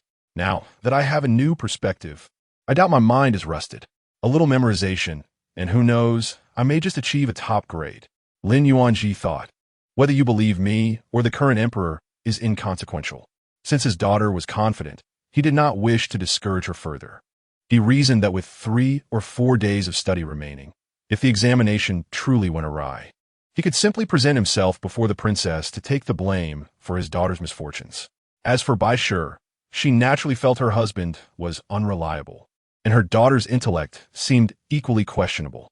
Thus, She directly fashioned a cushion filled with cotton and discreetly placed it on Lin Zhaozhao's backside on the day of her entry into the palace. Lin Zhaozhao was moved to tears. "Mother, you can rest assured, I've stuffed plenty of cotton in here. When the time comes, I'll give you some silver to bribe the others. It should not pose too much of a problem." Thus, the carriage wobbled its way toward the palace. Though the school was a kilometer away, it was indeed a place that instructed princes and princesses, making it second only to the four major academies of Daong in terms of educational resources. The teachers there were the esteemed mentors from the previous emperor's time, known for their eccentric temperaments. Even the current emperor was wary of offending them, let alone the young princes and princesses beneath them. The Palace Academy offered the 6 arts: rites, music, archery, horsemanship, writing, and mathematics, structured into 4 levels. In addition to assessing the princes and princesses, they also evaluated the accompanying students each year. The emperor allowed these individuals to enter the palace not only to provide them with an opportunity to interact with royalty, but also to assist in supervising the prince's studies. If they themselves performed poorly, how could they aid the princes and princesses? However, everyone knew that the palace examinations were invariably more challenging than those of the 4 major academies. After all, the questions were set by the emperor's esteemed mentor, whose perspective was often so intricate that it left the students in despair. Yet, despite such stringent conditions, the sons and daughters of various houses regarded the opportunity to study alongside the princes as an honor, especially for those who excelled in their examinations. Achieving a high rank in the imperial examinations was a foregone conclusion, and the friendships formed with the princes would surely lead them to ascendancy in the future. Su Zhaozhao had been fortunate since childhood. Her mother's noble status and her distant kinship with the former empress, the 6th princess's mother, afforded her the chance to associate with the princess. Upon disembarking the carriage and catching sight of Lin Zhaozhao, she let out a cold laugh. "Ah, greetings, County Princess. I heard you were also entering to serve as a companion for the 6th princess. However, times have changed. There is an examination for entry now. I wonder how prepared you are. If you receive punishment for your lack of education, it would surely be a source of ridicule." Lin Qingzi, the sycophant who insisted on accompanying Lin Zhaozhao, was immediately incensed by the mocking remarks. How is it that while deriding others, one's own academic prowess remains questionable? Whether one excels in studies is uncertain, yet it is clear who one favors. Indeed, one would never allow their own sister to be sent to the countryside in silence. Suddenly, Lin Zhaozhao waved her hand forcefully, striking several times. The young girl languidly adjusted her skirt, her cold, bright eyes resting quietly on Su Zhaozhao's astonished face, expressing her disbelief. Su Zhaozhao furrowed her brow, perplexed at the unexpected turn of events. "After all the years your parents supported you, who would have guessed you developed such a habit of recognizing only your father upon stepping outside?" Lin Zhaozhao smiled lightly, though there was little warmth in her gaze. "You are indeed kind to Lin Wanyu, but I suspect she has not clarified her circumstances with you. Naturally, I have no desire to involve myself in the issues between you two, yet should you seek trouble with me, perhaps you ought to consider whether your life can withstand such a tumult. While she might appear lethargic, do not mistake her for the kind of fool who would present her cheek for a slap when someone strikes her." Su Zhaozhao, incredulous, raised her head, asking what was said. Ordinarily, one does not repeat kind words, yet it is of no consequence. It is perfectly normal for you to have an underdeveloped mind and forget. I advise you to safeguard your life and your surname, Lin Zhaozhao remarked with a cold laugh. This incited Su Zhaozhao's ire, prompting her to stomp her feet in frustration. Calling you county princess is merely to preserve the emperor's dignity. Who does not know you are merely fortunate to have saved a prince with the limited medical knowledge gleaned from the countryside? Do you truly believe you are a paragon of refined talents, excelling in music, chess, calligraphy, and painting as a noble lady of the capital? The royal examinations are notoriously difficult. Not even the princes of the capital often achieve first-class rankings. Do not revel prematurely. We shall see whose resolve proves stronger. As if engaging in empty bravado, Su Zhaozhao declared, "I shall effortlessly achieve first place." In the past, she would not have uttered such words. Yet now she possessed a powerful backing. She had already written to the 6th princess, who had procured examination questions for her. and she had diligently reviewed the answers with her family's tutor. However, since the questions had only been compiled 2 days prior, obtaining the answers from the tutor had taken a full day, making the review process arduous. Nevertheless, she was confident she could outperform Lin Zhaozhao. Lin Zhaozhao had only wished to retort, but upon observing Su Zhao's demeanor, she sensed something amiss. From her knowledge, Su Zhao had not been particularly studious. She had grown up in the capital, absorbing knowledge through osmosis, yet when it came to the finer arts, she was merely superficial, lacking true skill. It was puzzling. Could it be that she had connections within the palace? Before Lin Zhaozhao could contemplate further, the sound of gongs and drums resonated outside the academy. The announcement declared that today's entrance examination was mandated by the emperor and the princess for all students entering the palace as companions. Candidates were to enter shortly for inspection, prohibited from bringing cheat sheets or engaging in any form of dishonesty. Any infractions would result in immediate disqualification. At the instructor's command, everyone responded in unison. Although this was merely a minor examination, Emperor Hui placed great importance on it, dispatching princes and officials to supervise the testing. Lin Qingxi had prepared all the necessary stationery for her sister the day before the exam, as had the young ladies and gentlemen from other households. Nonetheless, some were dissatisfied with the sudden introduction of this examination. In the past, when I was a companion to the prince, there was never a pre-examination assessment.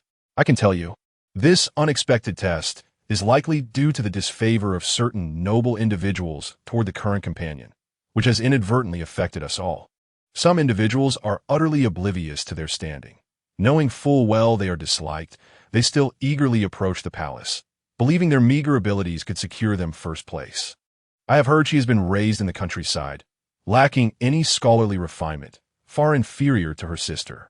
Such sentiments echoed along the roads outside the Royal Academy. Lin Qingxi, nearly driven to fury by the derisive remarks, rolled up her sleeves and grasped a knife. Today, I shall demonstrate that my sister is not to be trifled with. With that declaration, she surged forward, thrusting the knife into Lin Zhaozhao's hands, nervously urging, "Go, sister. Show them what you're made of." Lin Zhaozhao mused that life was becoming increasingly promising. At that moment, a commanding voice called out, "Lin Zhaozhao, companion to the 6th princess, you are seated at the 15th desk. Do not delay in preparing for the examination." The voice was robust and resonant, prompting Lin Zhaozhao to look over and see a well-dressed man stroking his beard, surveying her intently. Without further thought, Lin Zhaozhao proceeded to have her belongings inspected by the academy's instructor before taking her seat. Unluckily, Su Zhaozhao was seated directly beside her, their proximity not distant. Upon noticing Lin Zhaozhao's glance, Su Zhaozhao instinctively covered her area, declaring, "Do not think of profiting from my hard-earned knowledge." In truth, the supervising instructor was the chief examiner of the office of the censor, known for his strict demeanor. Even the current emperor would think twice before opposing him. Who would dare to cheat under his watchful eye? Yet Su Zhaozhao sought to provoke Lin Zhaozhao. Hastily, she turned to the instructor, claiming, "I am reviewing the questions, and this girl beside me has been incessantly disturbing my examination." Su Zhaozhao, is that not a bit excessive? The crowd turned their attention toward her, causing Su Zhaozhao to flush with embarrassment.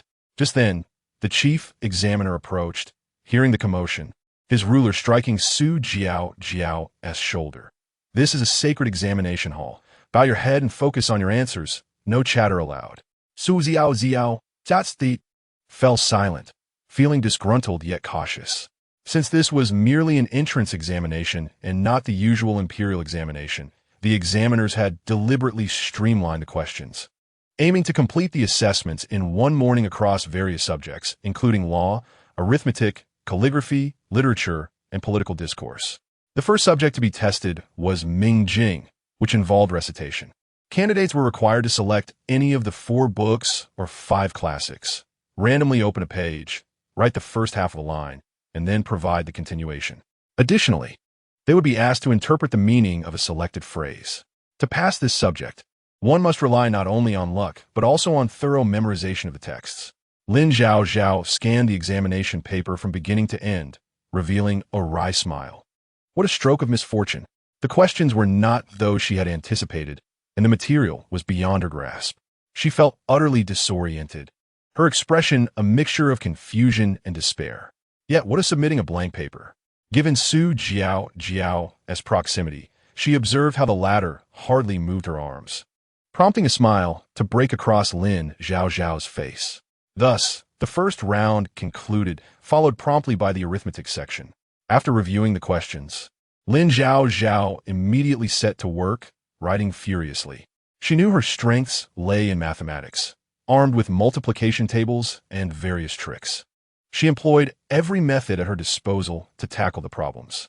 In the examination hall, silence reigned, save for the sound of pens scratching against paper.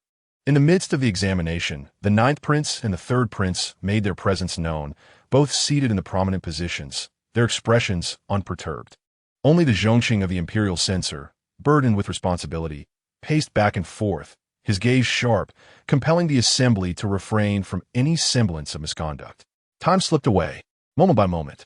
At last, as the alarm bell tolled, the Zhongqing directed his attendants to collect the examination papers, commencing the evaluation on the spot. Given the numerous offspring of the Hui Emperor, the accompanying scholars, both male and female, numbered at least 20. Besides the Zhongqing, other learned gentlemen from the academy were also engaged in the grading process. Although these individuals were referred to as gentlemen, they held esteemed positions within the court. Their scrutiny of the papers was meticulous and earnest. Moreover, this time the names of the candidates were concealed, yet many gentlemen could still discern the authorship of the handwriting. Indeed, Mr. Zhou exhibited remarkable progress, having only erred on 3 questions in the Mingjing. There was also a rather unfamiliar style of elegant script, likely from one of the 2 newly appointed female scholars accompanying them, who had made but a single mistake in the Mingjing. Naturally, individuals possess an inherent appreciation for talent. The examination questions were deliberately crafted to be somewhat challenging, comprising sentences that, without thorough memorization, would have stumped even the learned. Among the numerous papers graded, only this particular one had a solitary error, stemming from a misspelled character. Consequently, praises erupted. No wonder His Majesty summoned someone into the palace to accompany the 6th princess. Just look at the caliber of knowledge. Alas, had she been a male, she would have undoubtedly shone in the imperial examinations. The gentlemen exchanged remarks of admiration for the individual who had excelled in the Mingjing, all of whom were officials of considerable rank within the court.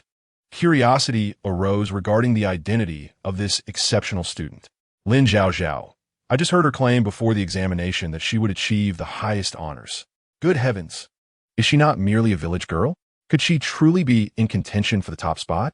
They had previously exchanged barbs, and should their scores fall below hers, they would be met with humiliation. Lin Zhaozhao, do not speculate indiscriminately. If you guess here for too long, it will only serve to slap my face. At that very moment, a sudden sound of disapproval echoed as an examiner rose, exclaiming, "My goodness, what a prodigy! In my years of teaching, I have never encountered such talent. This Mingjing, with 32 questions, has not a single correct answer. The handwriting resembles a dog's paw." He posed a question. What does the saying mean, when oneself is upright? One need not command others.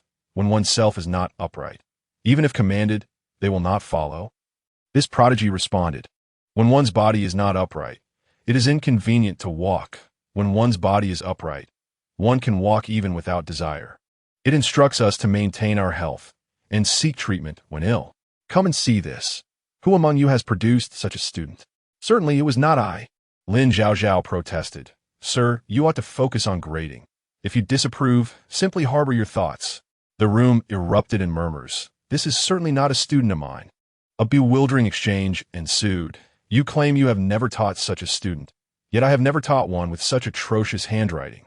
The suddenly summoned youth quickly raised his hand, declaring, No, sir, I understand the meaning of this phrase. It refers to the morality of oneself and whether others will heed.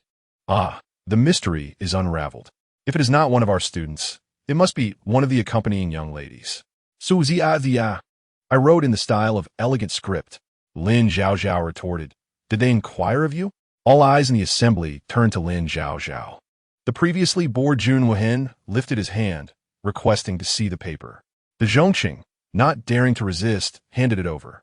Jun Wuhen glanced at it and then looked up at Lin Zhaozhao, remarking, "Your paper is cleaner than your purse." Lin Zhaozhao felt both embarrassed and angry, yet dared not express her feelings, muttering, "Your Highness does not understand.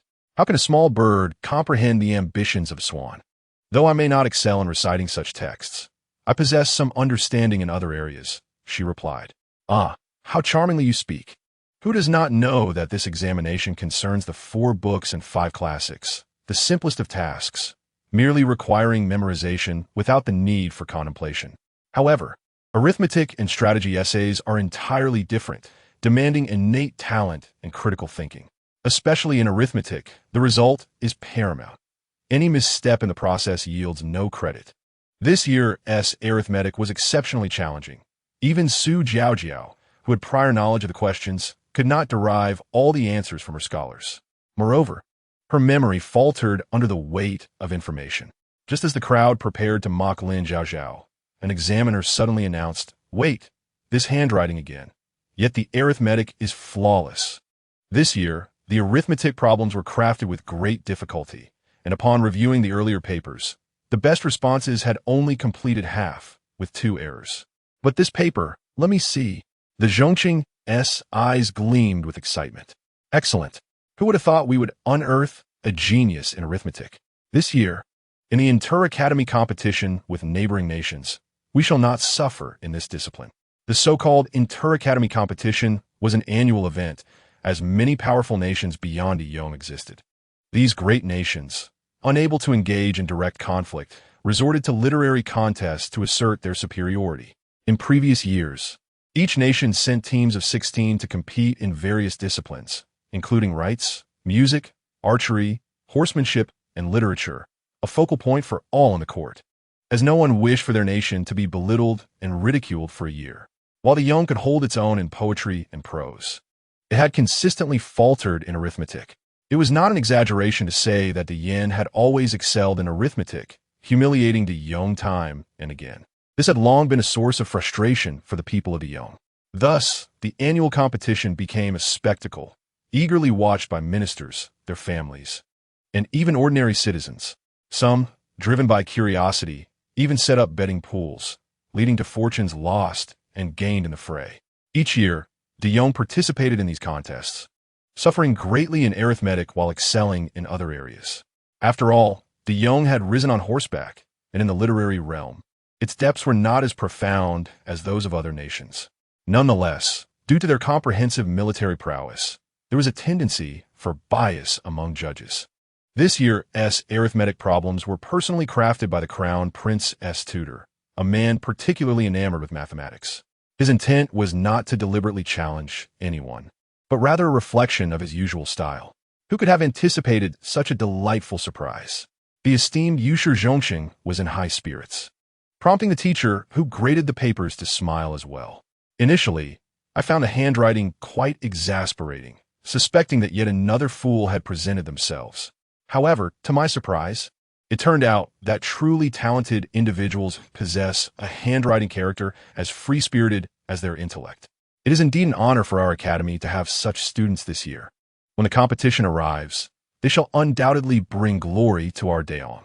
This handwriting, resembling that of dog-s crawl, belied the remarkable scores achieved in arithmetic. Su Zhaozhao's heart skipped a beat as she inquired, "Lu Zeman, are you truly so adept at mathematics?" Lu Zeman, caught off guard by the question, replied, "I completed the paper, but I had no understanding of what I was writing. How could I possibly have received a perfect score?" Yusher Zhongqing suggested they examine the next essay. This year's topic was particularly intriguing, the Yellow River's floods causing immense suffering among the people. The task was to compose a 3,000-word essay on how to manage these floods. After reviewing all the papers, Yusher Zhongqing presented one essay, declaring, "Today, I have identified my candidate for the top ranking." He held up the essay and asked, "What do you think? Does it merit praise or criticism? If it's praiseworthy, to what extent? Please provide your insights on its sudden elevation to the top rank." The others, unable to resist, gathered around to scrutinize the essay. The more they read, the brighter their eyes became, as each word cut to the core of the issue, articulating the pros and cons with precision. One could not contain their astonishment, exclaiming, "Heavens! A genius indeed." After years of service, I once followed the emperor's decree to manage the waters in Jiangnan, yet my efforts were merely superficial. I never imagined there could be such effective methods. The concept of diversion had been employed before, but the idea of bifurcating the river was novel. By splitting the flow, one could facilitate navigation and mitigate flooding, while the other section could be used for irrigation, thereby increasing the flow's velocity to wash away silt in the lower reaches of the Yellow River. The more they read, the lower and quicker their voices became, as they recognized the brilliance of the essay, which far surpassed what these students were typically capable of producing. However, except for the group of students, only two newcomers, both young women, were present.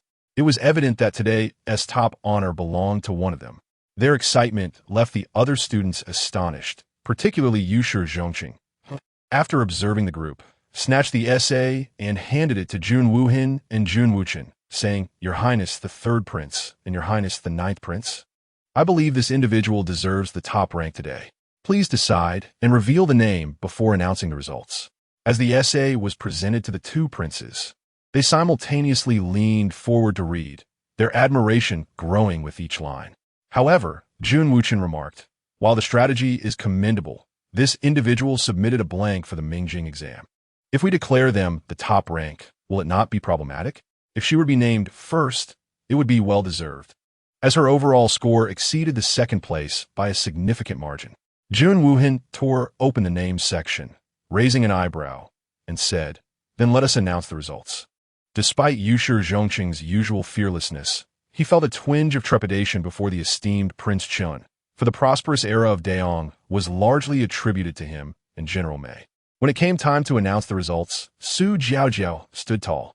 Given the distance from the examiners and princes, they could only vaguely hear discussions about the excellence of the Mingjing and the essay, along with the mention of one of the two young women. "I feel the third prince is watching you," Lu Zimin said to Su Zhaozhao. "Surely you are hoping for the top rank in this entrance exam?" Su Zhaozhao Zipli. "It is hard to say about the top rank, but my Mingjing was indeed flawless." With a hint of pride, she continued, "Upon hearing that one can score so highly on the Mingjing, it is clear my overall score will not be low."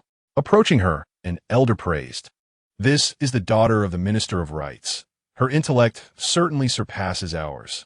From now on, I shall rely on you for exams."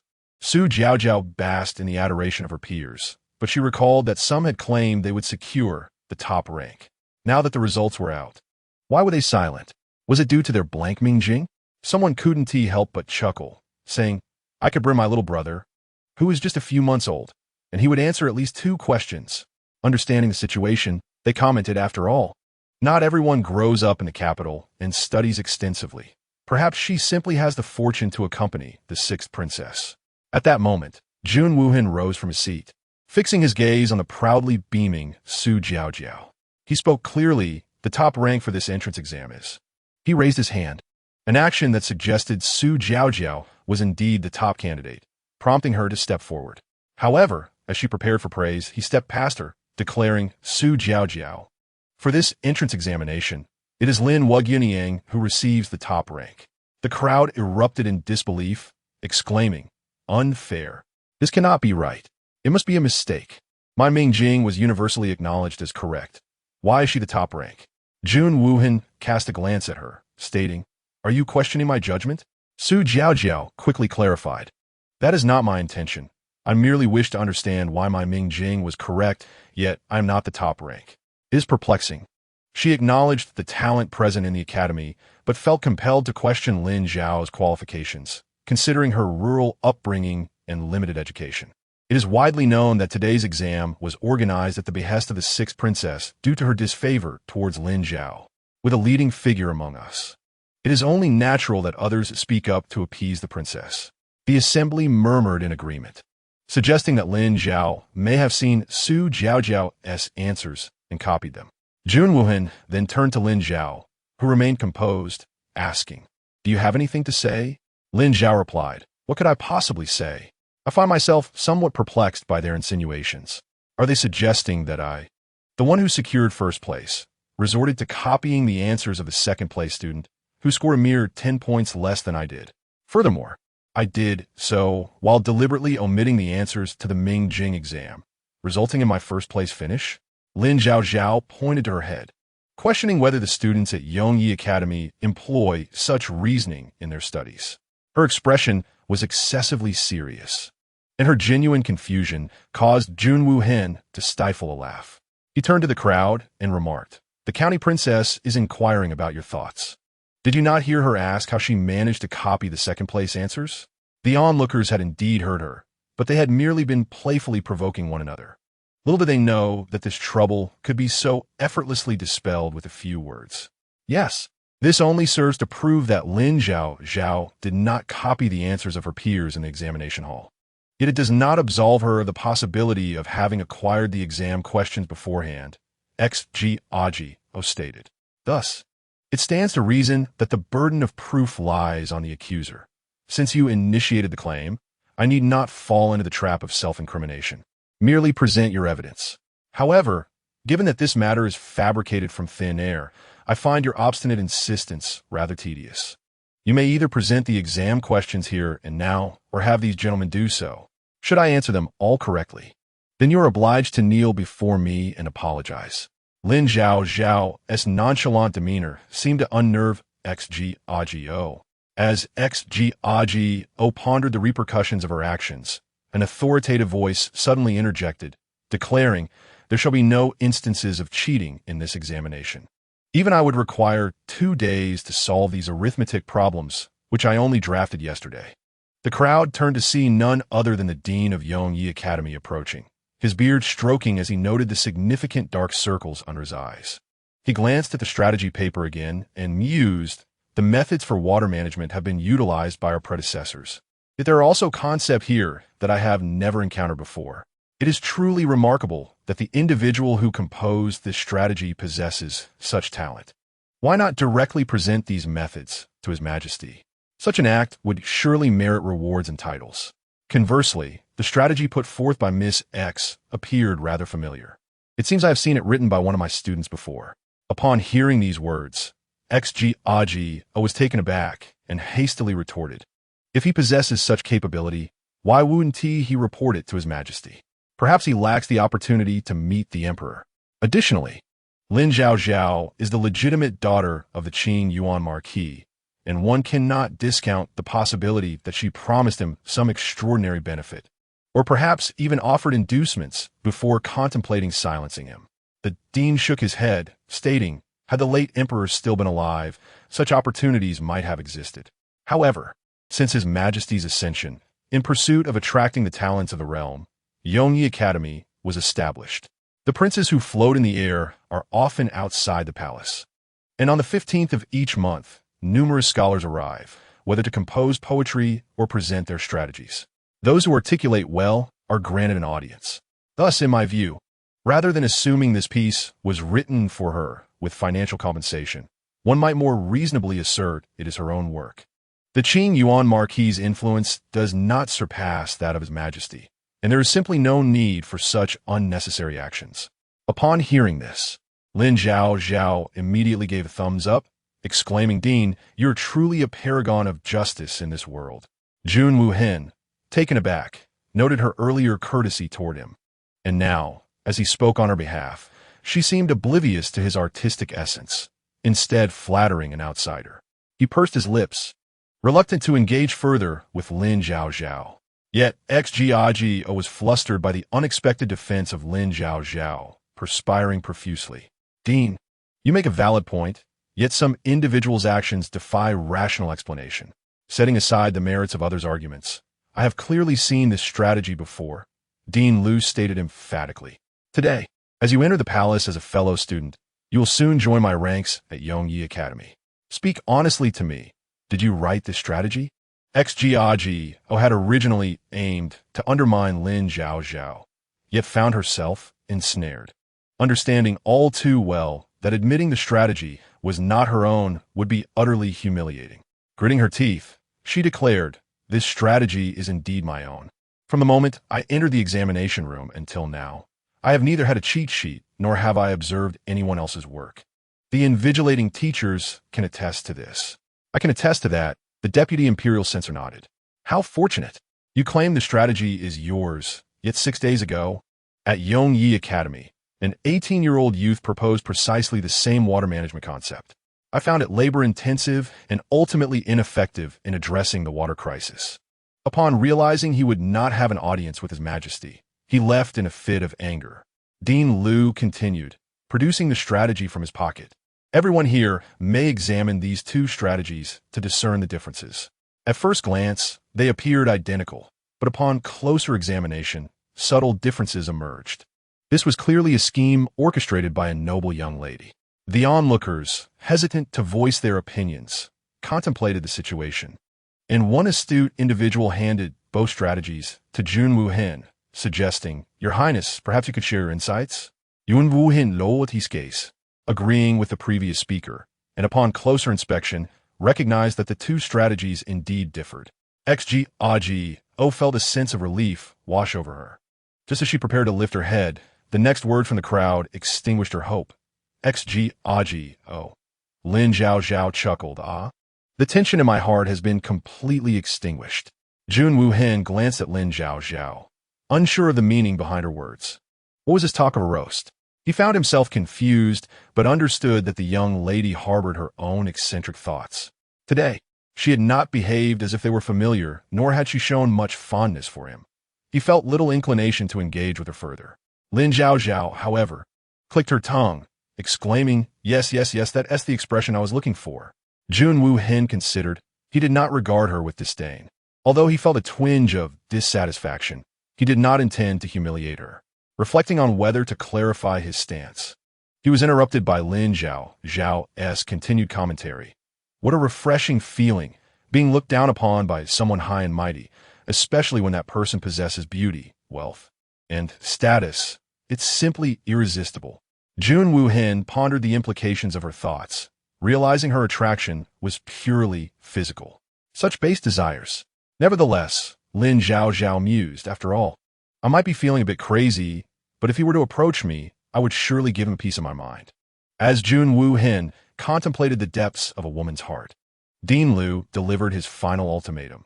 Your act of copying another strategy not only reflects poorly on your character, but also substantiates the claim that you had prior knowledge of the exam questions. The evidence is here. Should you remain unconvinced, we will summon the individual for a face-off. After all, those who compose poetry and strategies at Yongyi Academy invariably include their home addresses for our convenience. With that statement, the fact that XGAGO had prior knowledge of the exam questions was firmly established.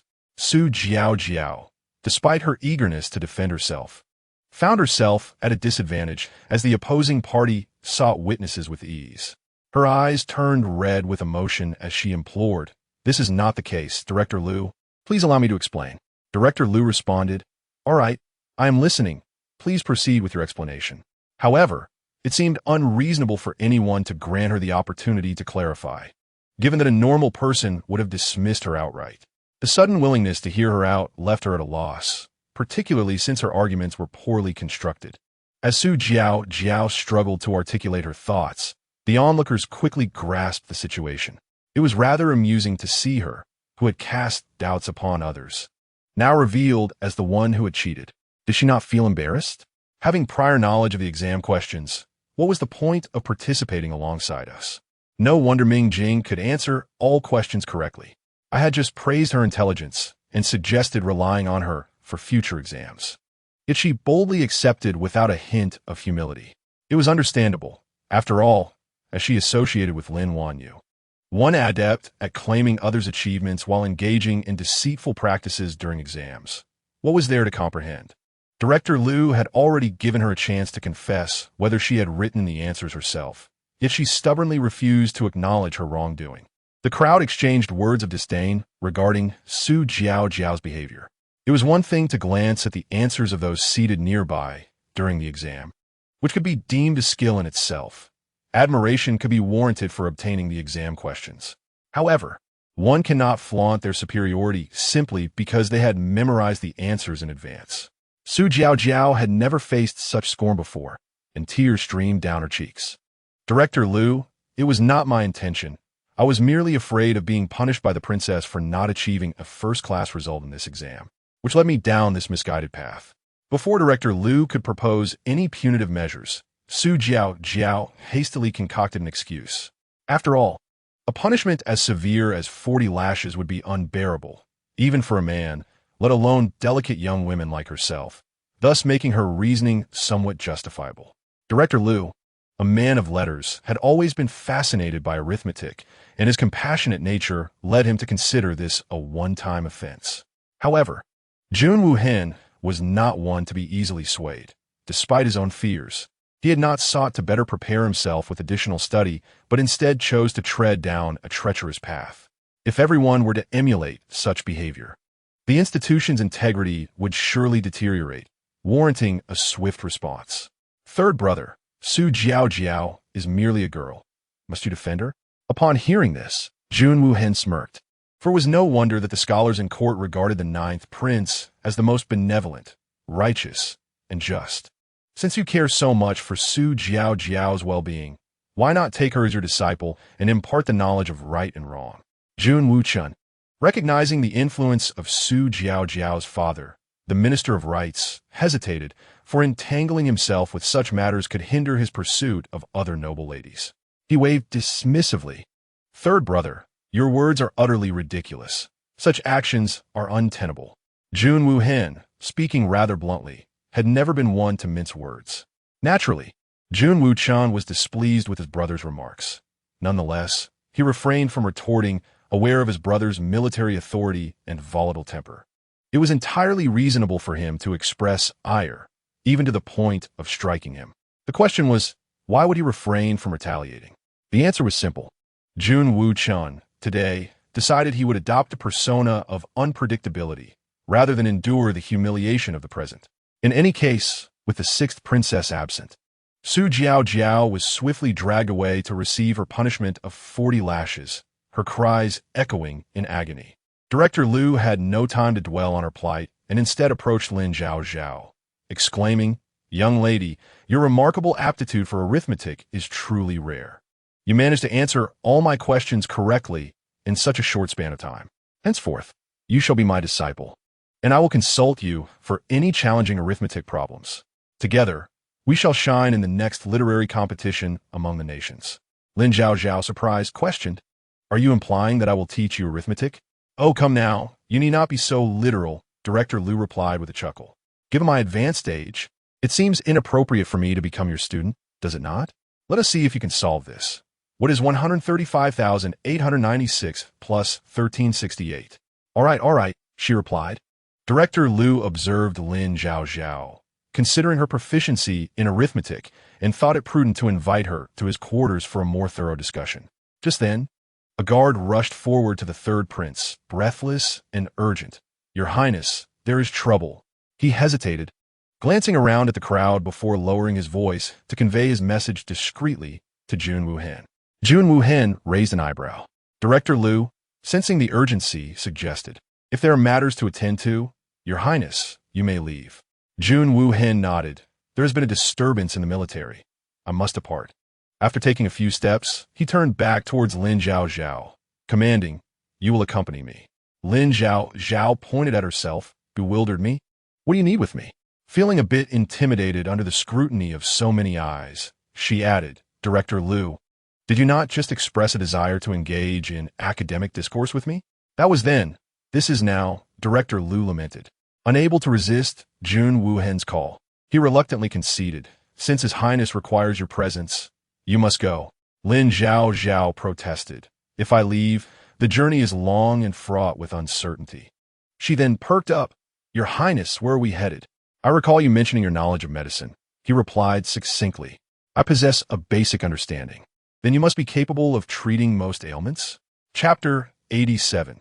Healing the sick. Lin Zhaozhao realized that while she had feigned modesty, she had not anticipated Jun Wuhen's keen awareness of her abilities. "I do have some skills, but you need to clarify whom I will be treating." Previously, she had been engulfed in palace intrigues, and the thought of treating a significant figure made her uneasy. She could not guarantee her own safety in such situations. Jun Woo-hin led her to a carriage, his voice low and steady as it reached Lin Zhaozhao's ears. After a moment's contemplation, she deemed that if it was a subordinate's request, it posed little risk. However, if she chose to remain at the academy, she was uncertain about the potential repercussions from Su Jiaojiao's allies, especially after the latter's punishment. Just as she opened her mouth to speak, Jun Woo-hin continued, "I assure you, this journey will not be in vain. The terms are negotiable." He urged the carriage to hasten its pace. The monetary aspect was secondary. The imperative was to heal the sick, a duty she could not evade. As Lin Zhaozhao settled into the carriage, they traveled for about half an hour before arriving at their destination, a mountainous area outside the capital, where Jun Woo-hin's black riders and feather force guards were stationed. Every 10 meters, there was a lookout tower designed for surveillance. Upon stepping down from the carriage, Lin Zhaozhao spotted a woman approaching from afar.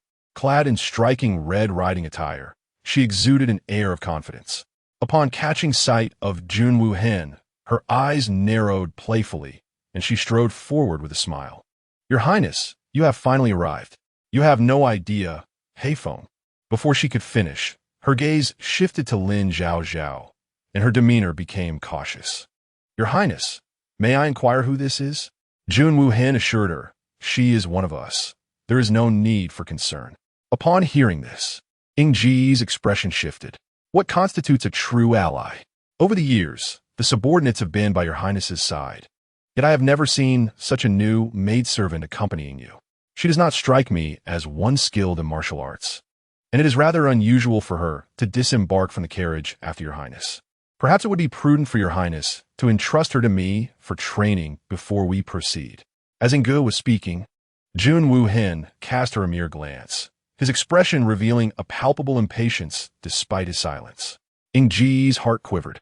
This individual was specifically invited by me to provide medical assistance, Jun Woo-hin stated with a nonchalant tone, emphasizing that even if she were not specially invited, it was not within her purview to dictate matters here. Lin Zhaozhao, seemingly unaware of the brewing tension, contemplated the situation. It was clear that her feelings for Jun Woo-hin were futile, given his preferences leaned towards men. The young lady seemed to have misjudged her target. Yet, there was no time to elaborate further, as Jun Woo-hin decisively instructed her to lead the way. This is a military camp. Despite the seemingly straightforward mountain paths, they conceal numerous traps and hidden weapons.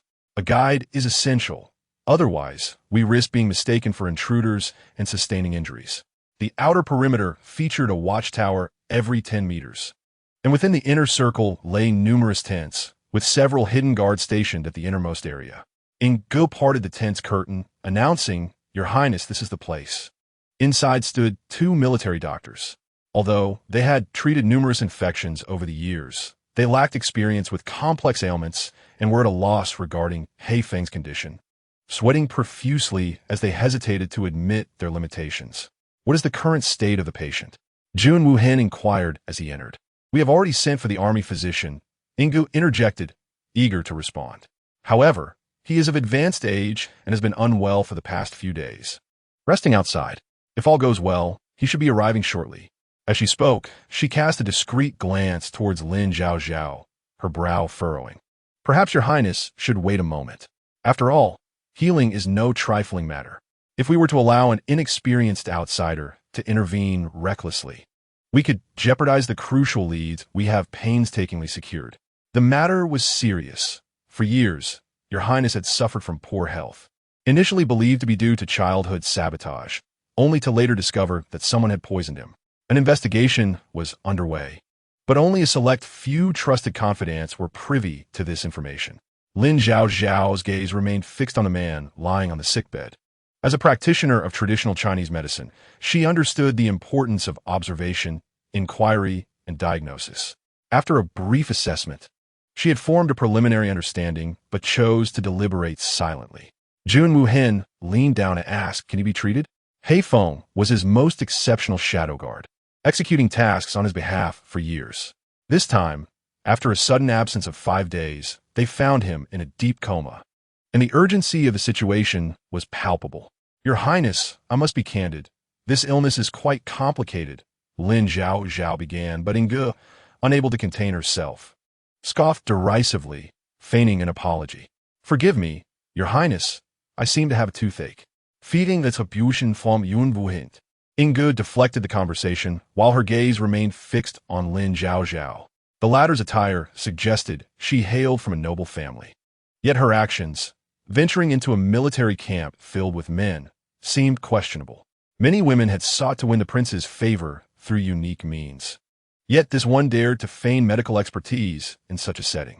Inge found the situation amusing, but dared not challenge Jun Wuhen openly. However, her disdain for Lin Zhaozhao only grew. Jun Wuhen, sensing her skepticism, remarked, "The price is negotiable." Though Lin Zhaozhao appeared youthful, age was not always indicative of capability. As Lin Zhaozhao had previously proven, even snake venom could be cured.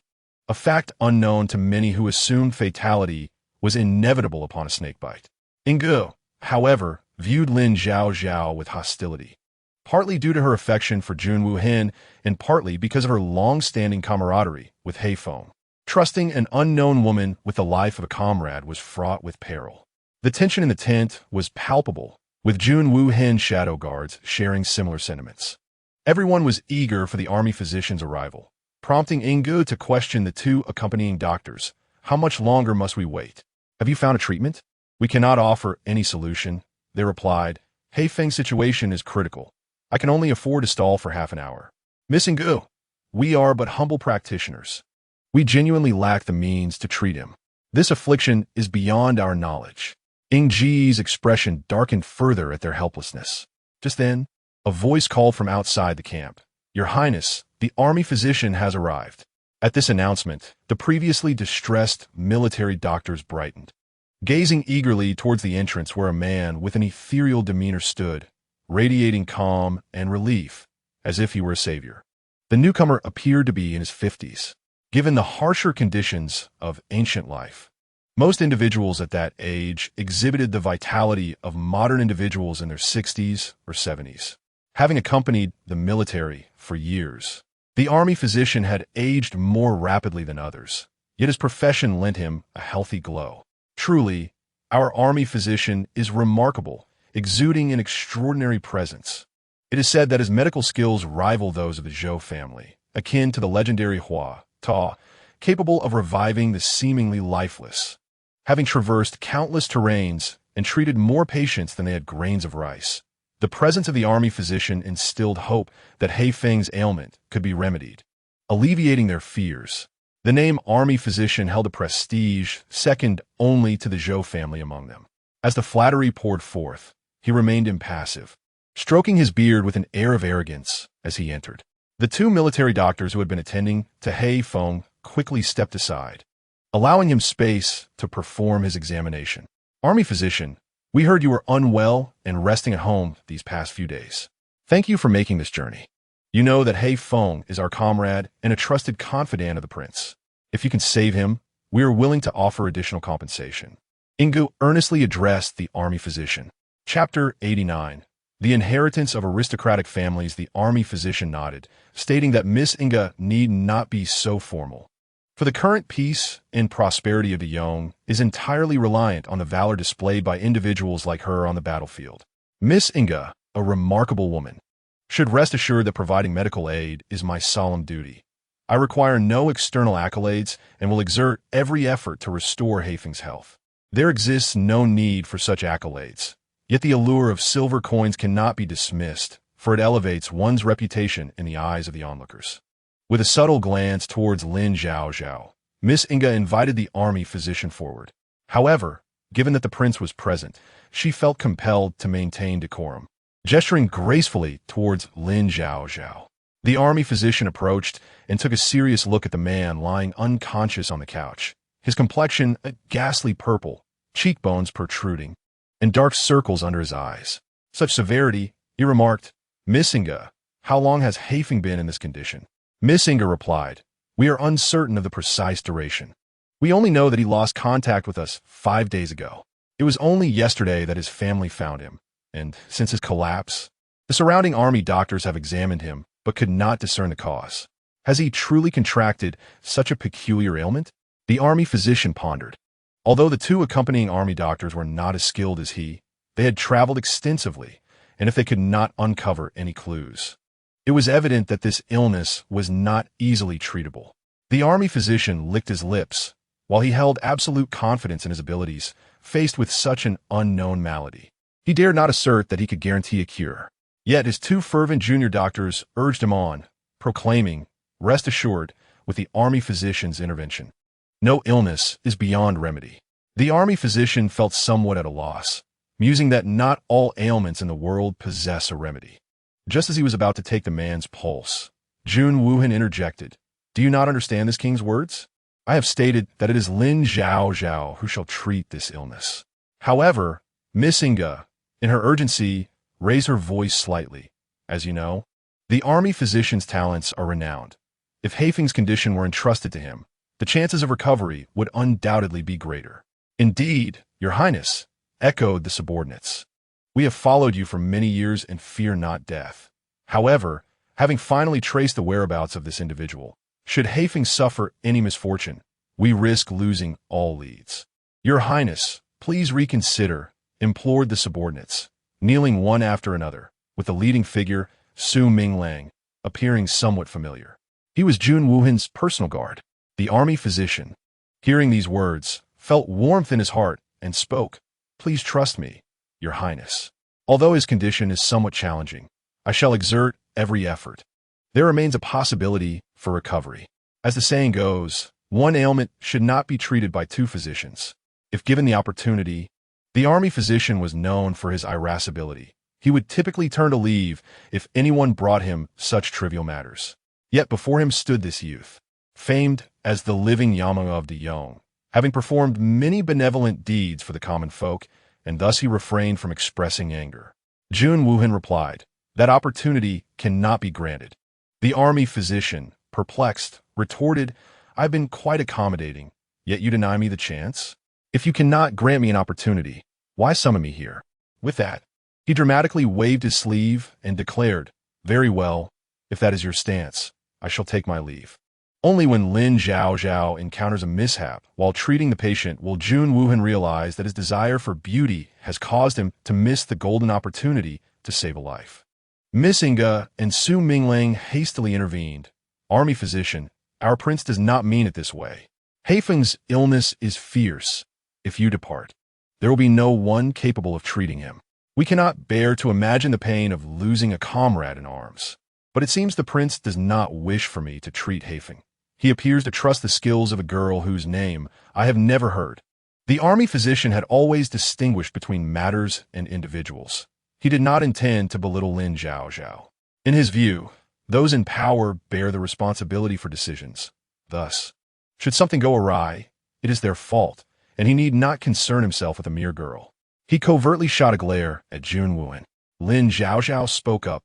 "The antidote for snake venom was devised by me. My achievements can be verified. I am unaware of your own." Her tone was calm, devoid of any ulterior motives. However, to the army physician's ears, it sounded as if she were merely boasting about her singular achievement in concocting an antidote for snake venom. This could only demonstrate a certain talent in that narrow field, and did not imply she possessed the expertise to treat all manner of ailments. "Little girl," he conceded, "I acknowledge your abilities, yet the remedy you provided for snake venom was merely a refinement of previous knowledge, adjusting the dosages of various herbs. Treating illnesses is a vast discipline, necessitating targeted approaches. Each ailment has its own intricacies. Though I'm not of a renowned medical lineage, my skills are on par with those of Master Zhou." Are you familiar with Master Zhou? The Zhou family has been a lineage of physicians for generations. And in De Yong, competent doctors are exceedingly rare, not merely because the territory of Yan monopolizes many medical practices, but also due to the hereditary nature of medical knowledge. Many skilled practitioners adhere to the belief that passing down their knowledge is akin to starving their masters. Traditionally, knowledge is passed down from father to son, and only in the absence of male heirs might a family consider accepting disciples from lateral branches, thus establishing a medical lineage. The Zhou family is universally acknowledged in De Yong as possessing the finest medical expertise, having once received permission from De Yan's divine physician Valley to observe and learn. The girl before him, he knew, had been said to be the legitimate daughter of the Qingyuan Marquis, raised in the countryside. The Qingyuan Marquis held no notable medical heritage, and while she might have learned some rudimentary skills from local barefoot doctors, it was doubtful she had acquired the depth of knowledge possessed by these established practitioners. Lin Zhaozhao contemplated. If that were the case, did it imply that he sought to forge an alliance, as if they were siblings of different parents? Chapter 90. Goo poison on the contrary. Little girl, I am unaware of your teacher's lineage. Yet it is no secret among the people of the Yong that the army physician's medical prowess is unparalleled. The army physician was not arrogant. His reputation was simply not widely recognized among the common folk and the upper echelons of society. Lin Zhaozhao's ignorance indicated her lack of interest in matters of healing, presenting herself as someone merely seeking to make a name for herself through deceit. His greatest disdain in life was for those who deceived and tarnished the honor of the medical profession. Lin Zhaozhao's gaze fixed upon the army physician. My mentor is merely a rural physician. I am not at liberty to disclose his name. She enunciated each word clearly. To withhold a name suggested that the individual was not renowned, prompting the army physician to display an expression of realization. Just as he was about to speak, Lin Zhaozhao continued, however, for such minor ailments, one need not invoke the names of those irrelevant to their own reputation. Pausing slightly, she offered a gentle reminder. Furthermore, it would be wise for you to be a touch more courteous towards me. The army physician, unable to contain his incredulity, thought it absurd for an elder to roll his eyes at her, especially given her amicable relationship with the Zhou family. There was no need to create discord among kin. Yet to the army physician's ears, her insistence on civility seemed unwarranted. What kind of person was she, who lacked the courage to even name her mentor? The army physician found her attitude laughable. The surrounding military doctors were also displeased with Lin Zhaozhao's haughty demeanor. Young lady, if you possess genuine skills, your words would hold weight. However, we are in a military camp, and the situation with Hei Feng is dire. This is not a place for frivolity. Ying Yi, not wishing to offend the army doctor, added, Dr. Liu, the children at home are young and lack eloquence, so please do not take offense. After speaking, she turned to Lin Zhaozhao, saying, Hei Feng's condition is severe and it involves many subsequent matters. If you delay his treatment, the consequences will be beyond your capacity to bear. Before Lin Zhaozhao could respond, Jun Wuhen raised his gaze, his cold eyes fixed on her as he spoke deliberately. I have decreed that this ailment shall be treated by Miss Lin. Do not test my patience any further. The man's tone was frigid, imbued with an unsettling authority. Instantly, everyone present knelt down. Your Highness, please temper your anger. Inga did not mean it this way. She is merely deeply concerned about Hei Feng's condition, they implored. Jun Wuhen directly brought Lin Zhaozhao before Hei Feng. Dr. Liu lamented, This is absurd, Your Highness. Hei Feng is your most capable subordinate, and you disregard his life. Lin Zhaozhao knows nothing of healing. Are you not endangering Hei Feng? Indeed, Your Highness. Others chimed in.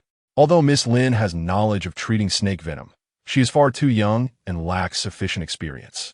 As a seasoned army doctor, I have far more expertise and can surely cure Hei Feng. The surrounding doctors, fearing repercussions if anything happened to Hei Feng, hastily voiced their opinions. Even Ingu and the others knelt down, beseeching Dr. Liu to treat Hei Feng. Lin Zhaozhao felt a headache coming on, as if they believed she intended to poison someone. Rubbing her temples, she turned to Dr. Liu and asked, What are your thoughts? Doctors should possess benevolence. While it is said that one should not trouble two doctors for a single ailment, I believe that a competent physician should take on the responsibility of saving lives. I do not wish for such a valiant soldier as Hei Feng, who serves the nation and its people, to come to harm. Therefore, I hope you can join me in diagnosing him, so that the prince may determine who among us is more capable of healing. Dr. Liu replied, If in the end, His Highness still does not trust me, I shall leave without hesitation. Lin Zhaozhao had no objections. After all, healing required a tranquil environment. The group continued to kneel and plead, which greatly irritated her. The tense atmosphere finally began to ease. Lin Zhaozhao approached Hei Feng, bowing her head to take his pulse. As the saying goes, a skilled practitioner reveals their proficiency at a glance. The manner in which she took the pulse was so exemplary that it momentarily stunned the onlookers, who felt she truly was a capable healer. However, they quickly regained their composure, shaking their heads in disbelief, finding it laughable that they could believe Lin Zhaozhao was genuinely skilled in healing. It is important to note that proficiency in pulse-taking could merely stem from practice. Young individuals often overestimate their abilities, appearing knowledgeable while actually lacking depth. They feared not the uninformed, but rather those who, with a modicum of knowledge, held themselves in high regard. With this in mind, the crowd's discontent toward Lin Zhaozhao intensified. Dr. Lu remained visibly displeased. He did not regard Lin Zhaozhao as formidable. Primarily, those in their profession held great respect for esteemed elder practitioners from whom they sought to learn genuine skills.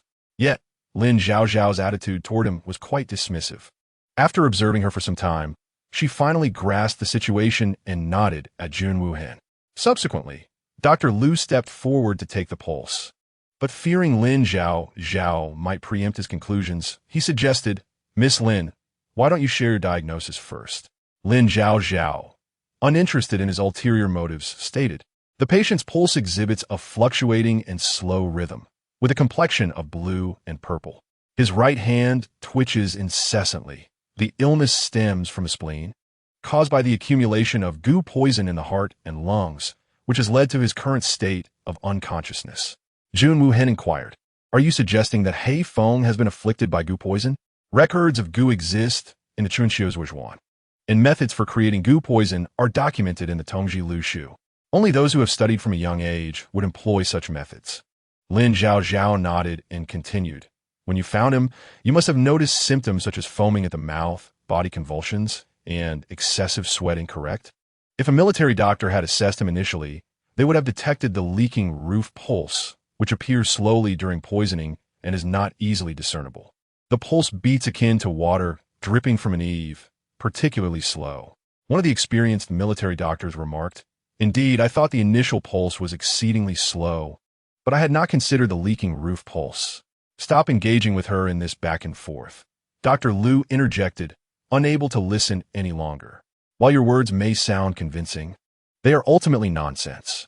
This individual has bluish cheeks, yet a red tongue coating. Typically, poisoning would present with a purple tongue coating. Look at the color of her tongue. He is suffering from heat toxicity, exacerbated by pre-existing conditions that have erupted into a severe illness. Goo poison is something found in Miaojiang, a secluded area. What you speak of is utterly fictitious. Your Highness, think twice and do not be deceived by her." Inga naturally believed Dr. Lu's assertions. The other doctors shared similar sentiments and urged, "Your Highness, we all support Dr. Lu. If you have any doubts, it would be prudent to let them debate further to prevent you from being misled by a beautiful woman." Lin Zhaozhao, while indeed fair of face, thought, "If we continue to debate, it may be too late for the patient." Chapter 91. Cure goo poison?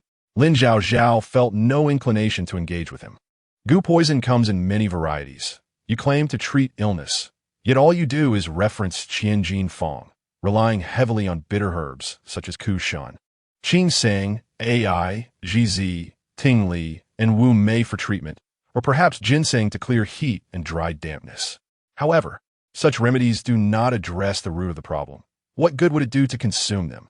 With this statement, Lin Zhaozhao effectively articulated all that Dr. Lu was about to say. Taken aback momentarily, Dr. Lu soon grew frustrated, exclaiming, "What do you mean by that? I have stated clearly that this is not goo poison. The people of Miaojiang would not engage in such petty disputes. Why do you insist on claiming it is goo poison? If it truly were, it is beyond our capacity to treat. We would have to let it run its course. If you can cure it, I will eat excrement." In response to Dr. Lu's exasperation, Lin Zhaozhao appeared remarkably composed. "If you believe it cannot be treated, that merely reflects your own inadequacy. There is no need to presume that everyone is as unskilled as you are." Lin Zhaozhao mused, "It is false to claim to dislike me. The truth is you wish to deceive and exploit." Jun Wuhen, unable to articulate his thoughts, found it somewhat amusing. He broke into a smile, bemused by the absurdity of the situation. How absurd it is that one becomes so infatuated with beauty that they begin to doubt their own words. while another fervently claims to possess healing abilities. Dr. Liu is highly regarded among military physicians. Many await his assistance, and even the nobility seeks his help through various connections. Yet now, he, with an ailing body, has come to offer aid, only to be met with such disdain. Go ahead, treat him, for do you not profess to be devoted to healing? Today, I shall grant you this opportunity to heal, he declared, lifting his medical kit. He should have left immediately.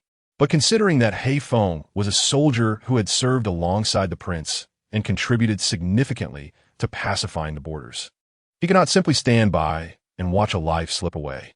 Thus, he entered the adjacent tent, making a bold statement.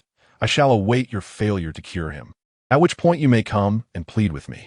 As Dr. Liu departed, the two other physicians in the room hastily remarked, Your Highness, the diagnostic results differ significantly from those of this young lady. If she remains here, it may only complicate matters.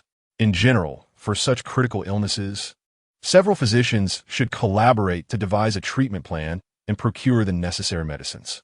Lin Zhaozhao, however, was rather unreliable, and they feared that she might point out their mistakes, leading to their own accountability. Jun Wuhen waved his hand, and in an instant, the room was left with only Lin Zhaozhao, Jun Wuhen, and the group of Ingu. Ingu exchanged glances with several other shadow guards, each wearing an expression of hesitation. Lin Zhaozhao opened her cloth bag and pushed it outward, revealing an acupuncture kit. She selected a silver needle and turned to say, Let me be clear. I do not appreciate noise or interruptions while I am administering acupuncture. Ah, was she implying they would interfere later? Inga scoffed inwardly, but dared not show it outwardly, knowing they could not offend Wang Yi. Instead, she suggested, Thank you, fifth young lady, for coming all this way to save He Feng. However, your diagnosis differs from that of these esteemed masters. Should anything happen to He Feng, do not blame us for being ungracious. Since you are so unwilling to trust my abilities, let's make a wager, Lin Zhaozhao said, taking the initiative. If I fail to save him, you may do as you please. If I succeed, you must grant me one request. If Miss Lin truly possesses such skill, I would not object to 10 requests. Ingu retorted boldly. Lin Zhaozhao clapped her hands and agreed. Very well then, 10. Wait, are you out of your mind? Can't you discern flattery from sincerity? Ingu shot back. Nevertheless, having reached this point, they felt it inappropriate to linger, and one by one, they cast a glance at He Feng before exiting. The so-called goo poison and goo insects do not solely exist in the realm of tales. In fact, they have been documented in classical medical texts. Goo poison is primarily categorized into 4 types: toxic insects, animal goo, plant goo, and object goo. Lin Zhaozhao examined the situation and identified that He Feng was afflicted with toxic insect goo, causing turmoil within his vital energy and blood, ultimately leading to heart and lung failure. Once everyone had exited, Lin Zhaozhao turned He Feng over and commenced her acupuncture to expel the goo insect.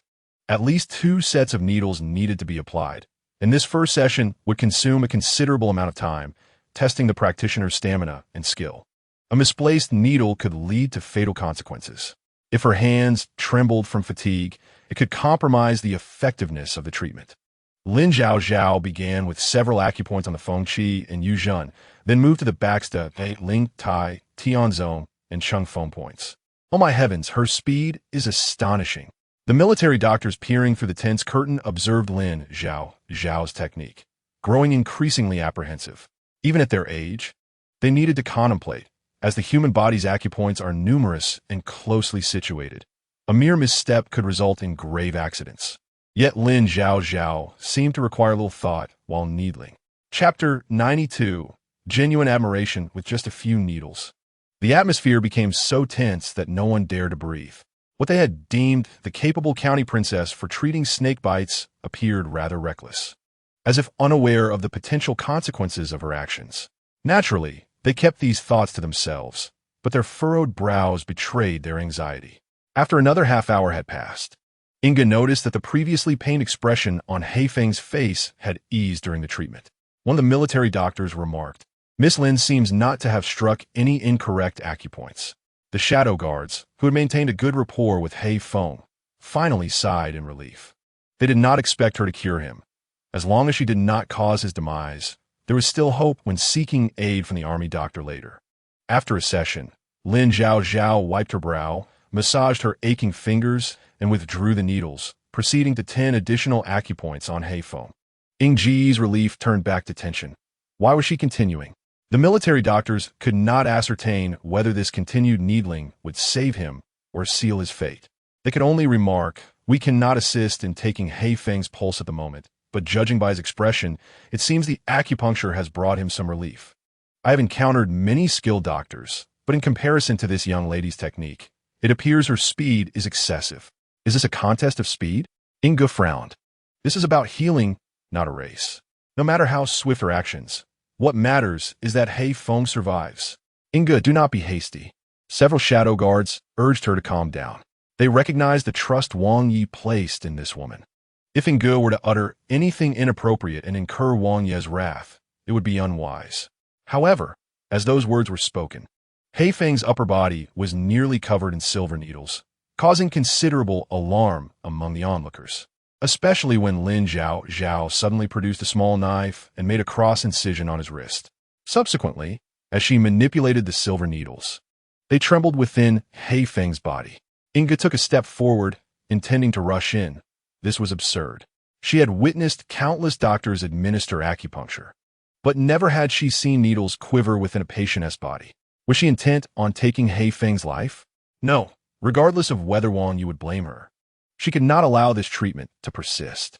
Yet, this time, there was no need for anyone to speak. Some military doctors who had been skeptical of Lin Zhaozhao suddenly interjected, "Wait, Inga, do not interfere." Inga found it incredulous. She was about to kill him, and they accused her of causing a disturbance? No, I once heard my master say that if the silver needles tremble after being inserted into a patient, it signifies the presence of poison within. The army doctor had diagnosed Hei Feng with a febrile illness, yet Lin Zhaozhao claimed he was afflicted with goo poison. Was it possible that her diagnosis was indeed accurate? As these words fell, a dark substance surged from Hei Feng's chest. This substance writhed beneath the skin, and as Lin Zhaozhao rotated the silver needles from his chest to his arm, the dark matter gradually emerged at his wrist. And with a firm press from Lin Zhaozhao, it suddenly burst forth. Before anyone could discern what it was, Lin Zhaozhao deftly pierced it with a silver needle and flung the dark object to the ground. Upon closer examination, it was a worm. Hei Feng contained a black worm within him. I have read that the Miao people excel in using toxins to cultivate goo. The size and shape of this worm indeed resembled a goo insect. With the needles inserted and the worm expelled, Hei Feng's previously ashen face gradually regained some color. What did this signify? It indicated that Lin Zhaozhao's technique was flawless. Furthermore, her diagnosis was impeccable. Most importantly, she had successfully treated the fearsome goo poison, something no physician had managed to accomplish before. They were incapable of it, yet they had previously mocked her for her rapid needling, dismissing her diagnosis. Now, they felt the sting of shame. Wang Yi, he is no longer in serious condition. I will prescribe a remedy for him to take daily. His staple will be wheat soup, and within a month he shall be healed. At that moment, on the sickbed, Hei Feng's thumb twitched, producing a soft groan of pain. In the stillness of the environment, it was distinctly audible. The crowd wore expressions of disbelief. Although they had entered the room, knowing Lin Zhaozhao had made significant progress in treating the patient, even after 2 military doctors, upon Ying Ji's indication, raised their hands to take his pulse, they were still astonished. The pulse has stabilized significantly, no longer as chaotic as it was at the outset.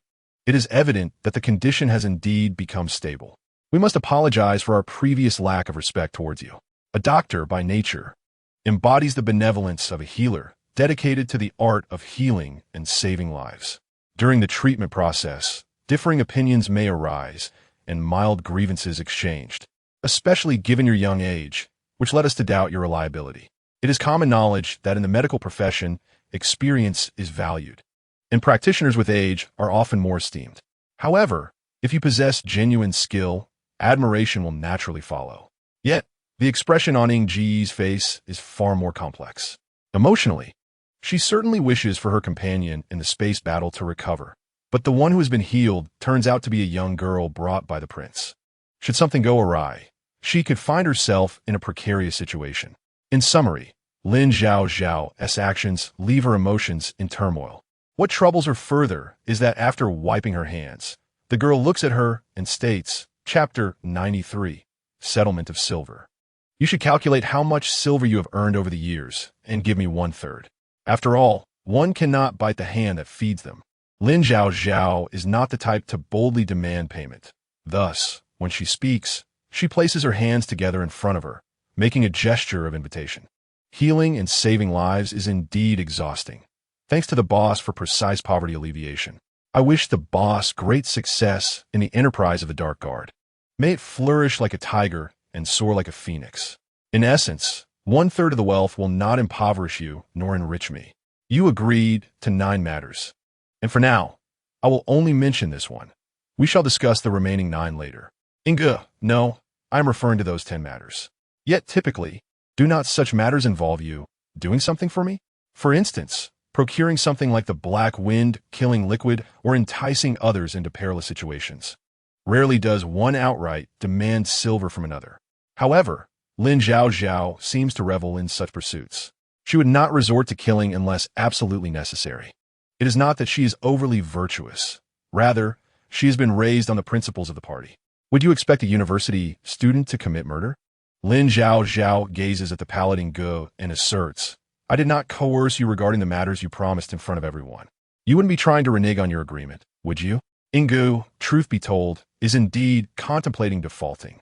However, under the scrutiny of so many, the abilities of the prince's young girl only serve to emphasize her own petty concerns. The wealth she has been accumulating is for the hope that one day, should she marry the prince, perhaps even as a concubine, it would serve as her dowry. With a deep breath, she finally concedes, a gentleman's word is his bond. Since Lin, you are here for my silver. No, Lin Zhaozhao interjects. I am here to treat the prince's ailments. Your repeated provocations have led to this present situation. The Dark Guard under Jun Wuhen's command, Su Minglang, furrows his brow.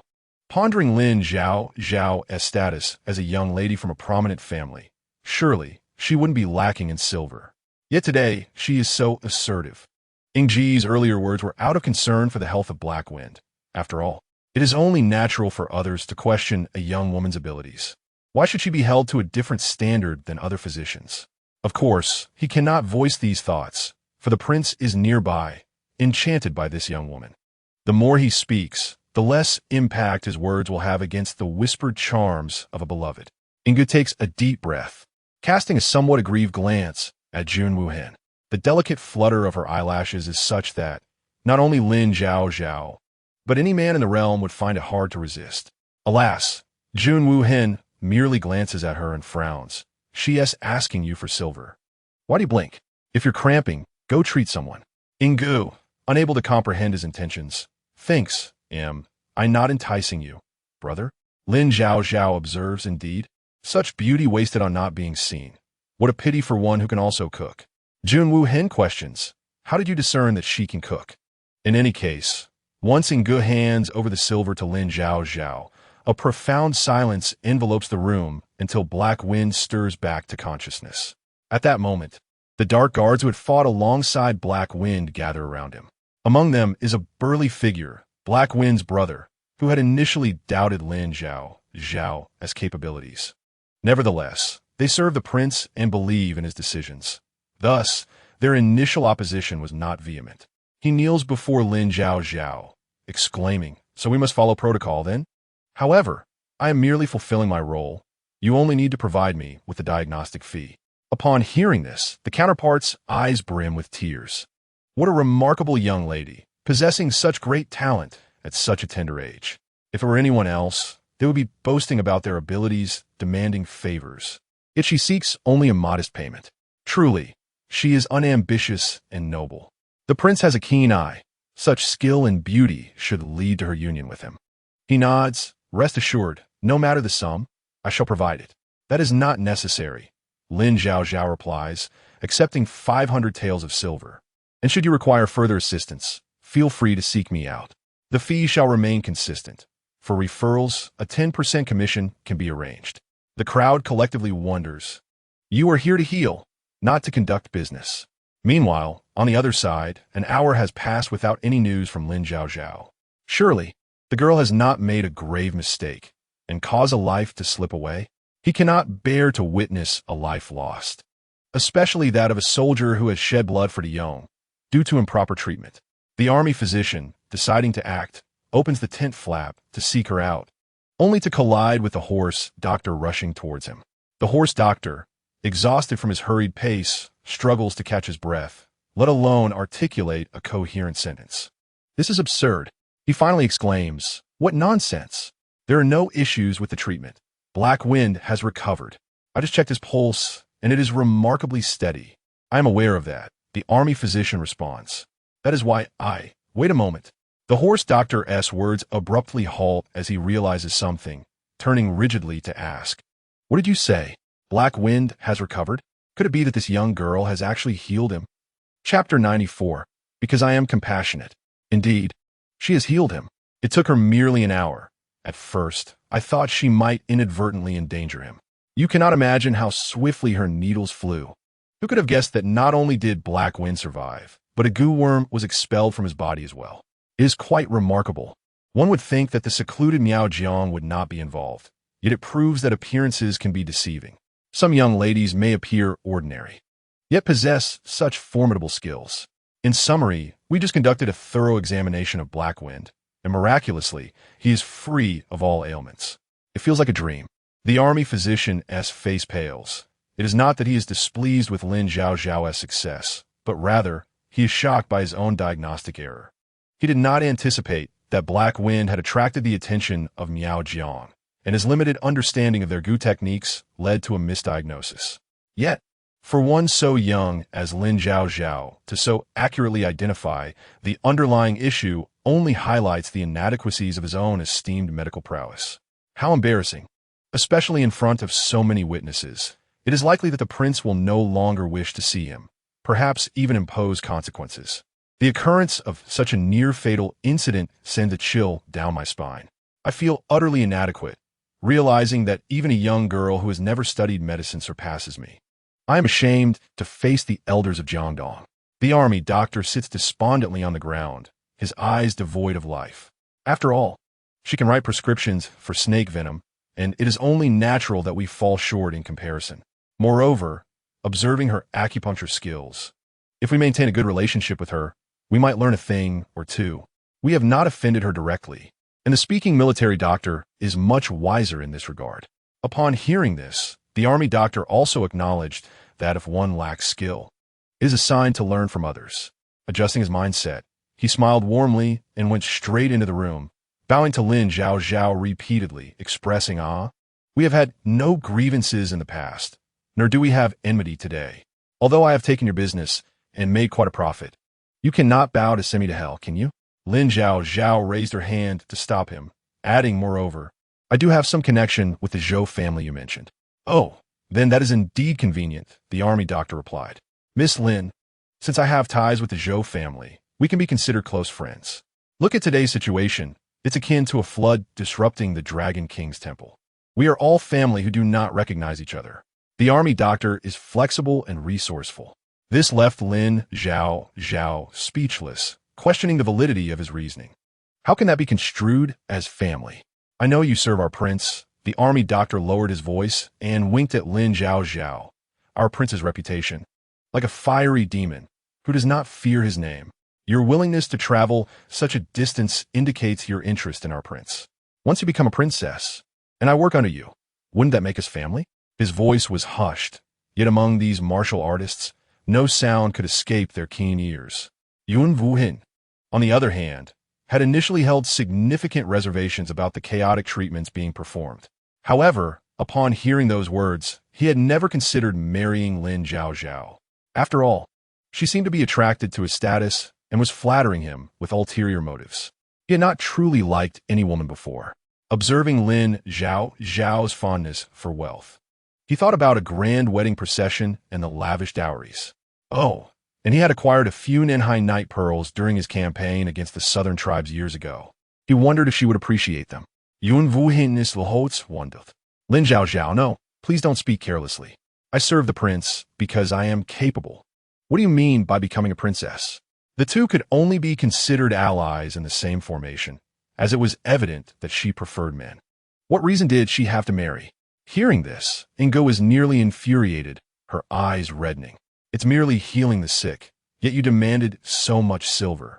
Clearly, you are a petty person unworthy of our prince. At that moment, Hei Feng stirred slightly. Ing Ji's eyes lit up, and she quickly said, Prince. It seems Hei Feng is waking up. She leaned closer. Hei Feng, how do you feel? Is there anywhere uncomfortable? Have you gathered the information I asked you to investigate? Hei Feng groggily opened his eyes and saw the prince and others surrounding him. He attempted to rise to pay his respects, but was stopped by Jun Wuhen, who said, in these special circumstances, focus on recovering. No need for formalities. Thank you, Prince. Regarding the previous incident, I have indeed uncovered some clues. Just as Hei Feng was about to elaborate, he was interrupted by Inge. Prince, only a few know the details. With so many ears present, I believe that since Hei Feng's condition is stable, it would be prudent to ask the unrelated individuals to leave before we discuss further. The army doctor and others were reluctant to hear such matters, knowing that the more they knew, the sooner they might face danger. Thus, they hastily took their leave. Lin Zhaozhao was similarly inclined to depart, but before she could, Jun Wuhen grasped her wrist firmly, saying, You stay. Lin Zhaozhao pointed to her own face, exclaiming, Isn't this inappropriate? The first part of the statement was made by Lin Zhaozhao, while the latter was naturally voiced by Inge. She was not particularly eager to learn the results of Hei Feng's investigation, as it would suffice to wait until he was well. Her main intention was to assert her authority, making it clear to Lin Zhaozhao that only she could be by the prince's side. However, her voice was rather loud, and upon noticing the attention from the crowd, she quickly clarified, What I meant is, regarding the poisoning incident, Miss Lin had no involvement, if that is acceptable. The matter of the poisoning was initially uncovered by Lin Zhaozhao. However, Hei Feng preferred to keep it discreet to avoid unnecessary commotion. We are all on the same side. To speak plainly, Jun Wuhen stated succinctly. Hei Feng, who followed orders diligently, then explained, Indeed, Prince. I discovered that our manor's vegetable procurement manager had a wayward son who accrued significant gambling debts. Unable to pay, the manager agreed to buy vegetables from the relatives of the enforcers. Coincidentally, they also delivered ingredients for sweet soups and osmanthus cakes each month. However, he was just a minor player. Following this lead, I discovered that he seemed to sense danger and fled the capital that very day. I pursued him, only to fall into a trap myself. Then what you have stated is essentially unproductive, Lin Zhaozhao remarked. After all this time, have you uncovered anything substantial? I have. Hei Feng countered, revealing an object from his possession. What is this? Inge frowned. Isn't Hei Feng a notorious faction in the underworld? How audacious to poison the prince. Although Hei Feng had maintained a low profile in recent years, its influence was vast, and uncovering the mastermind behind the scenes would likely require considerable effort. What effort is required? Lin Zhaozhao's eyes sparkled with realization. Doesn't Hei Feng belong to the ninth prince, Jun Wuju? Chapter 95. Crossbows and arrows. Jun Wuhen glanced towards Lin Zhaozhao, clearly incredulous that she could possess such knowledge. Moreover, she spoke of an omniscient perspective. What did she mean by omniscient? Was she claiming to have the emperor's insight? If anyone else had such thoughts, Jun Wuhen would surely have them detained for interrogation. However, with Lin Zhaozhao, he pondered further. In truth, Lin Zhaozhao thought of the adage that the enemy of my enemy is my friend. The ninth prince had previously targeted the Qingyuan Marquis's residence. Yet, expressing such a thought would surely invite skepticism. How could a sheltered young lady of a prominent family be privy to such intimate details? After much contemplation, she finally said, I happened to visit the black market earlier and overheard discussions about Hei Feng mentioning something about the ninth prince. At that moment, Hei Feng realized that Lin Zhaozhao had saved him, and his eyes brightened. Is that true? He did not doubt her honesty. After all, someone capable of curing a poisonous insect would undoubtedly possess knowledge beyond the ordinary. Thus, knowing such secrets was not surprising. Yet, Inge remained skeptical, asserting, The ninth prince is cultured and refined. Although he has formed alliances in court, how could he possibly associate with such people? If discovered, it would contradict his established character. Furthermore, the black market is a chaotic place. Even if you overheard such things, how can you verify their authenticity? We are investigating matters concerning the prince's safety, and you are pointing fingers at the ninth prince. To be frank, who knows what Lin Zhaozhao's true intentions are? Is she trying to incite conflict between the prince and the ninth prince, thus benefiting from the ensuing chaos? I cannot attest to the veracity of this matter. I can merely express what I know. As for providing proof, is that not your responsibility? Lin Zhaozhao was equally unreserved. While she possessed a godlike perspective and was willing to assist in dealing with the ninth prince, it did not imply she was eager to be perpetually questioned. If one chooses to believe, so be it. If not, that is their prerogative. As the saying goes, it is difficult to persuade a stubborn spirit. Heish, you investigate. Jun Wuhan, anticipating Ying Ji's words, instructed, I have had my suspicions. No matter how formidable the Heish pavilion may be, it is merely a faction within the realm. However, the fact that they have managed to conceal themselves so adeptly over the years indicates a connection to the imperial court. Indeed, Heish promptly replied. As for Ingo, witnessing her comrade's unwavering trust in Lin Zhaozhao after she saved Heish, she could not help but feel displeased.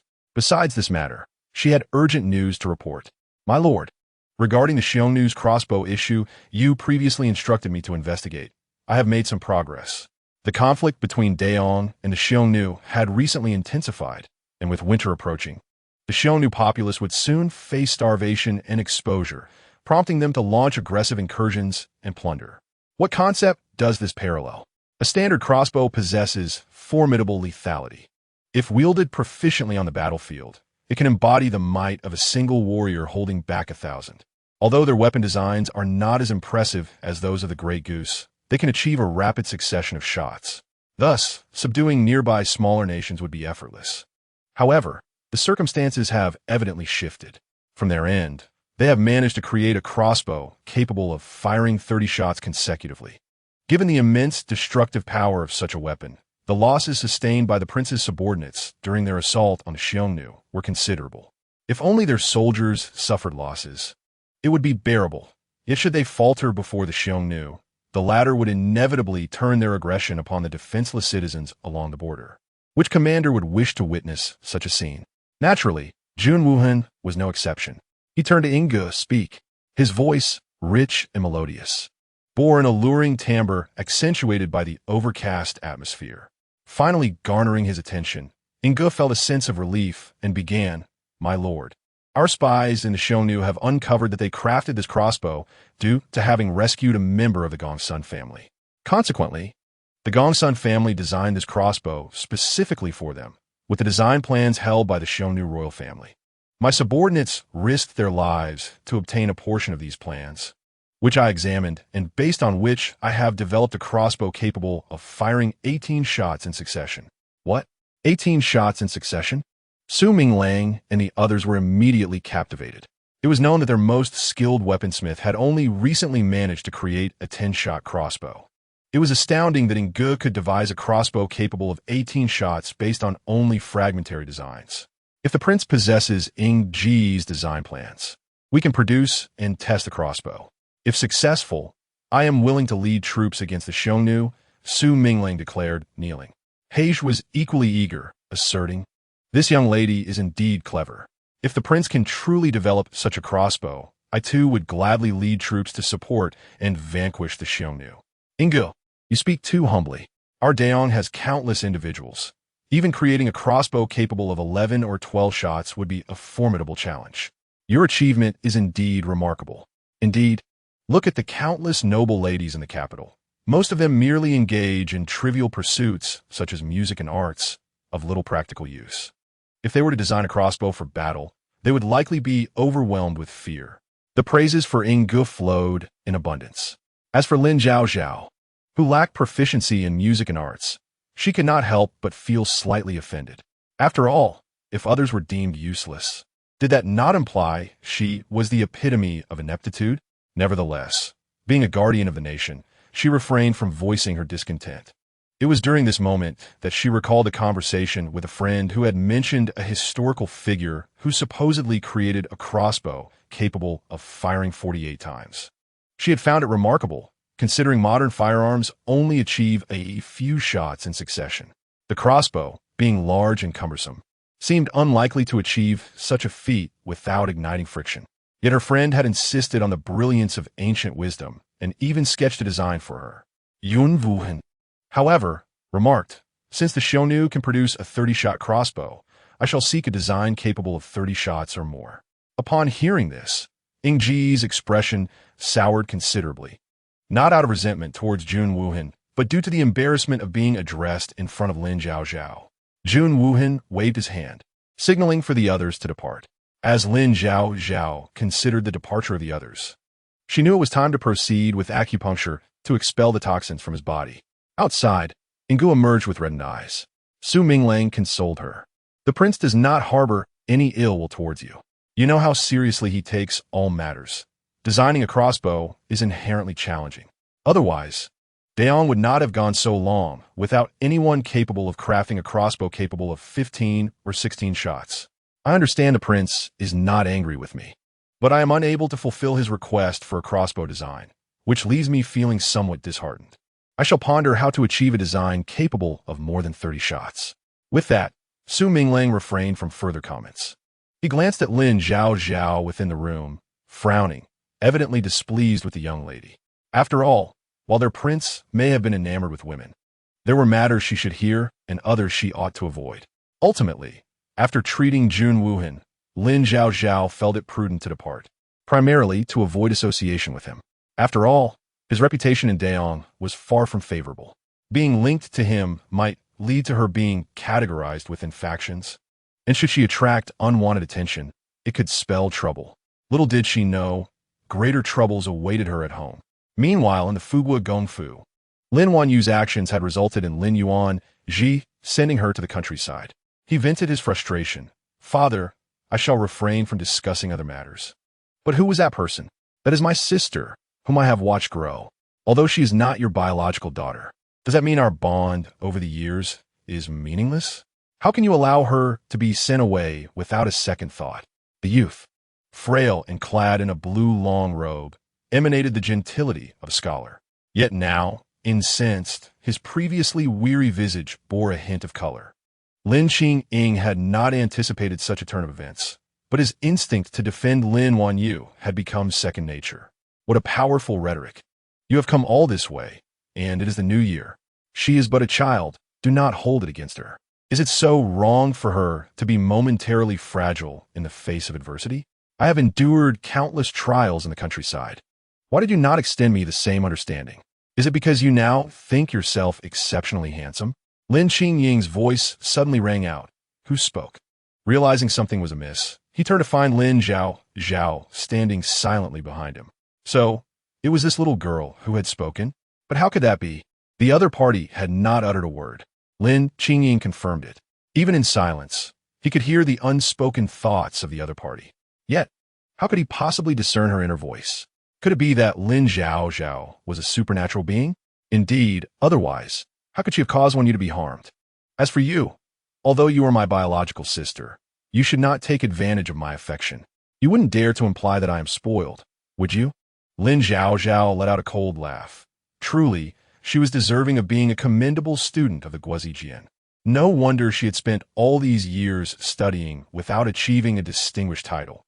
If someone like her were to hold an official position, the common folk would undoubtedly suffer under her rule.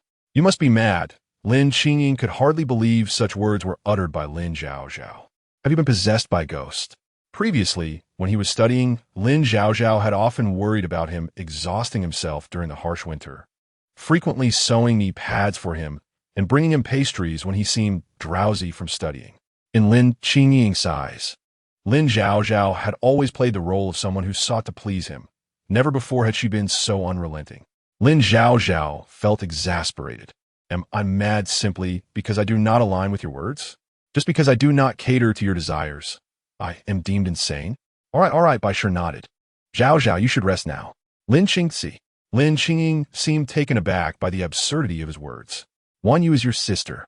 How can you speak of her like that simply because she did not assist you in the horse race? What difference is there between you and those who only follow the powerful?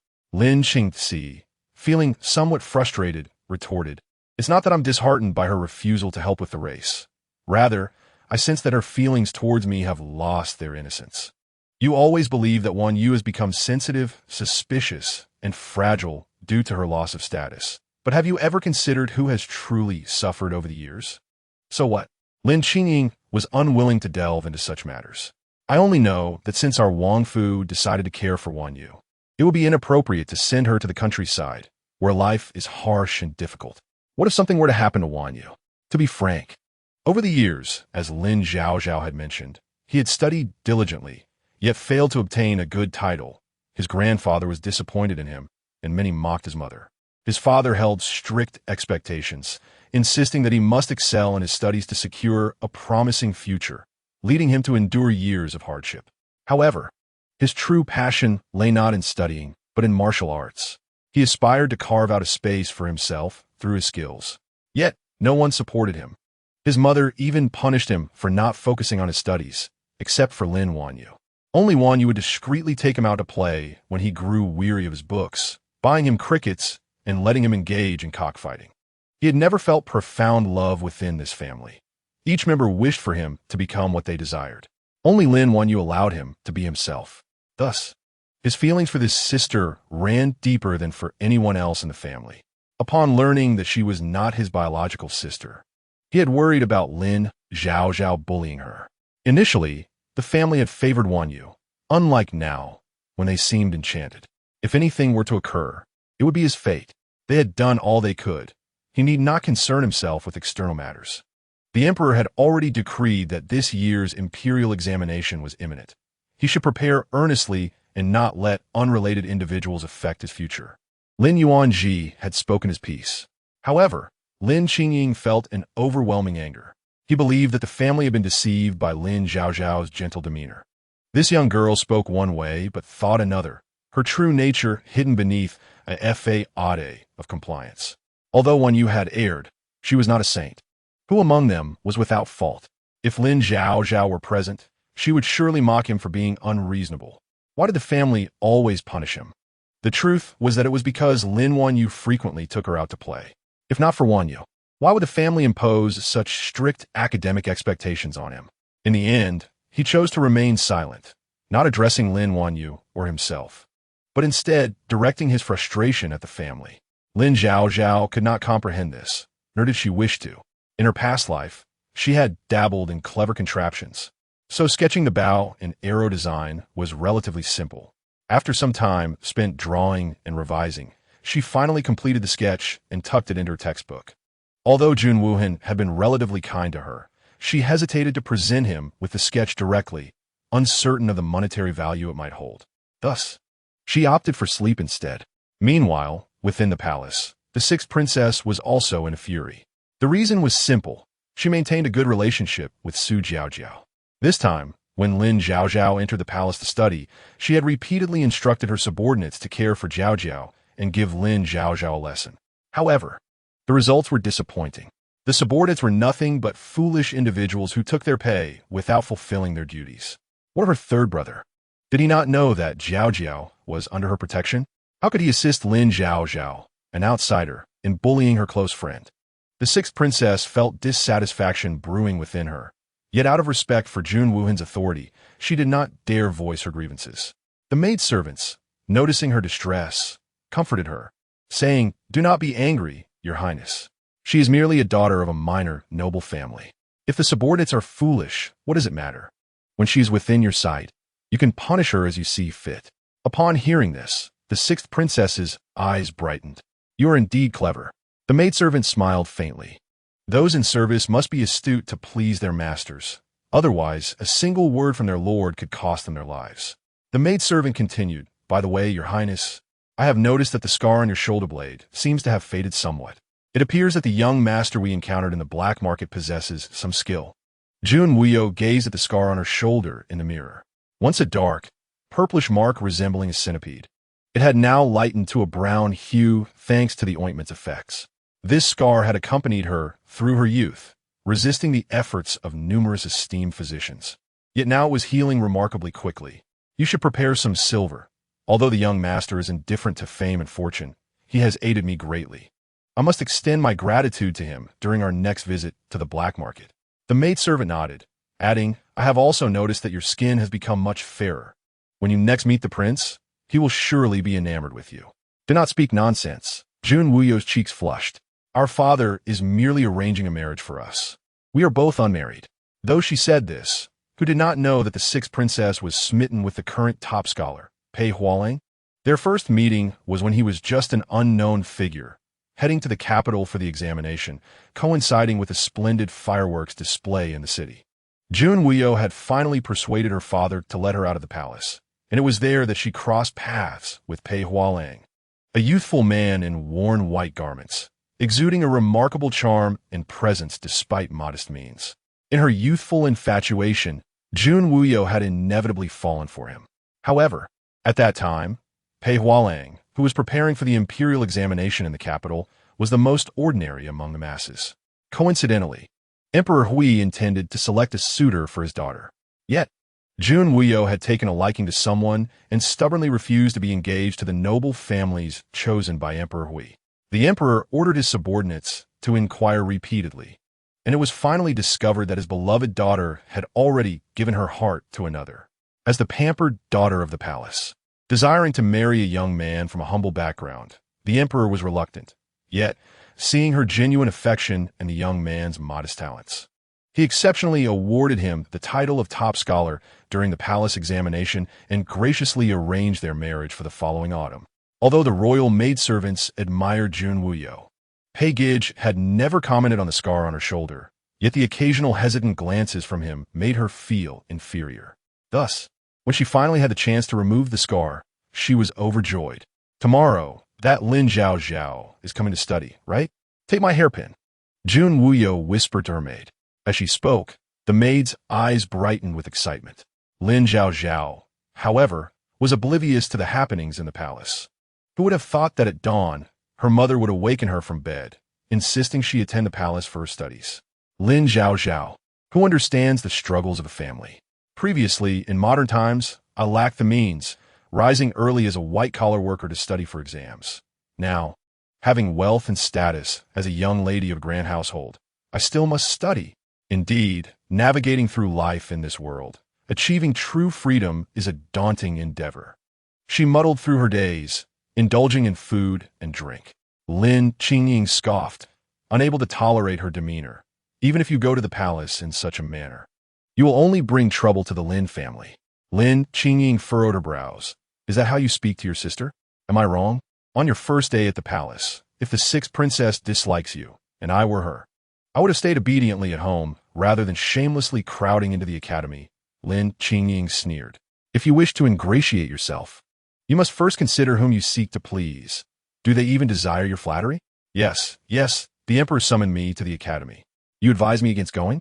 It seems your words carry more weight than the emperor's. Lin Zhaozhao inquired with a smile. Yet, her words startled Lin Qingying. What nonsense are you spouting?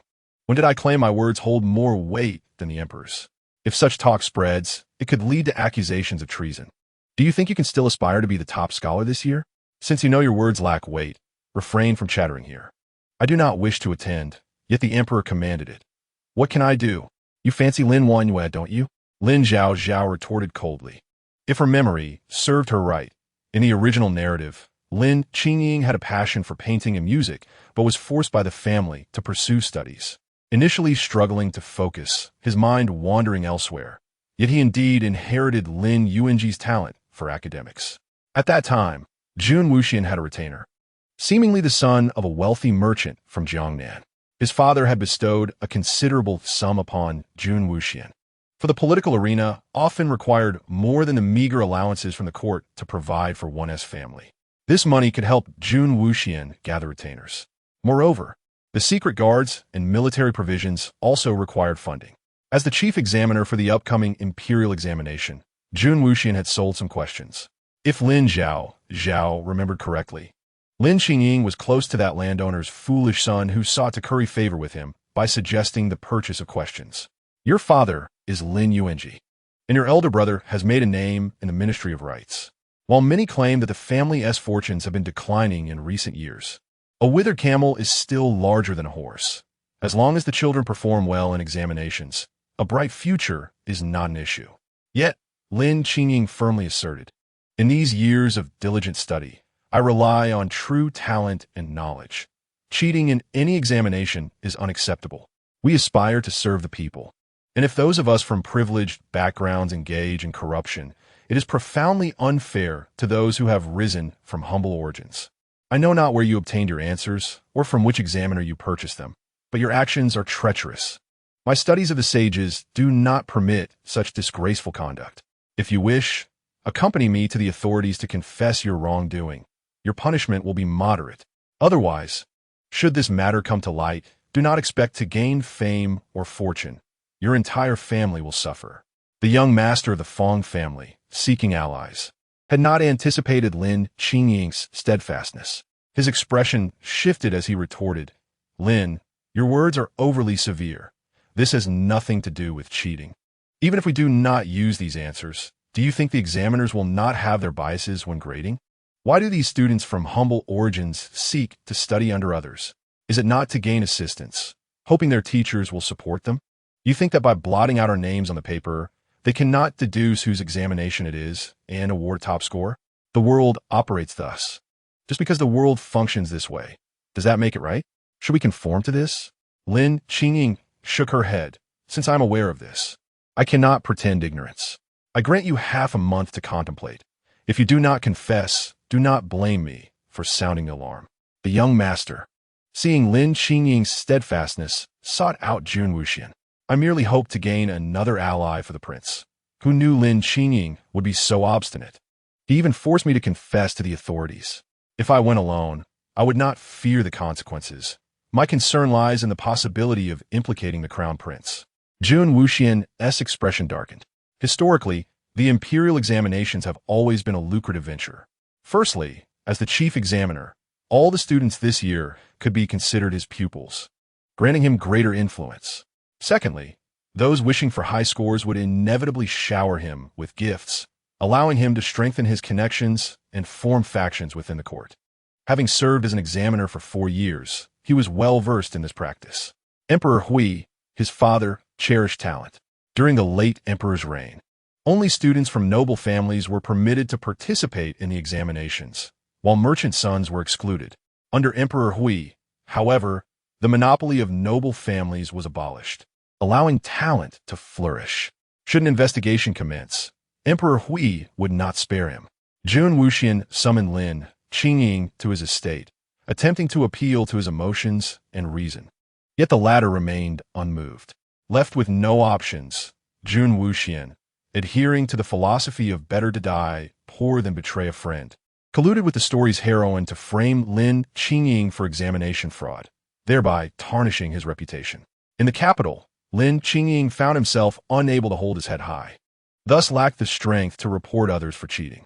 Now, confronted with Lin Zhaozhao, he pointed fingers at her, seemingly enamored with Lin Wanyue.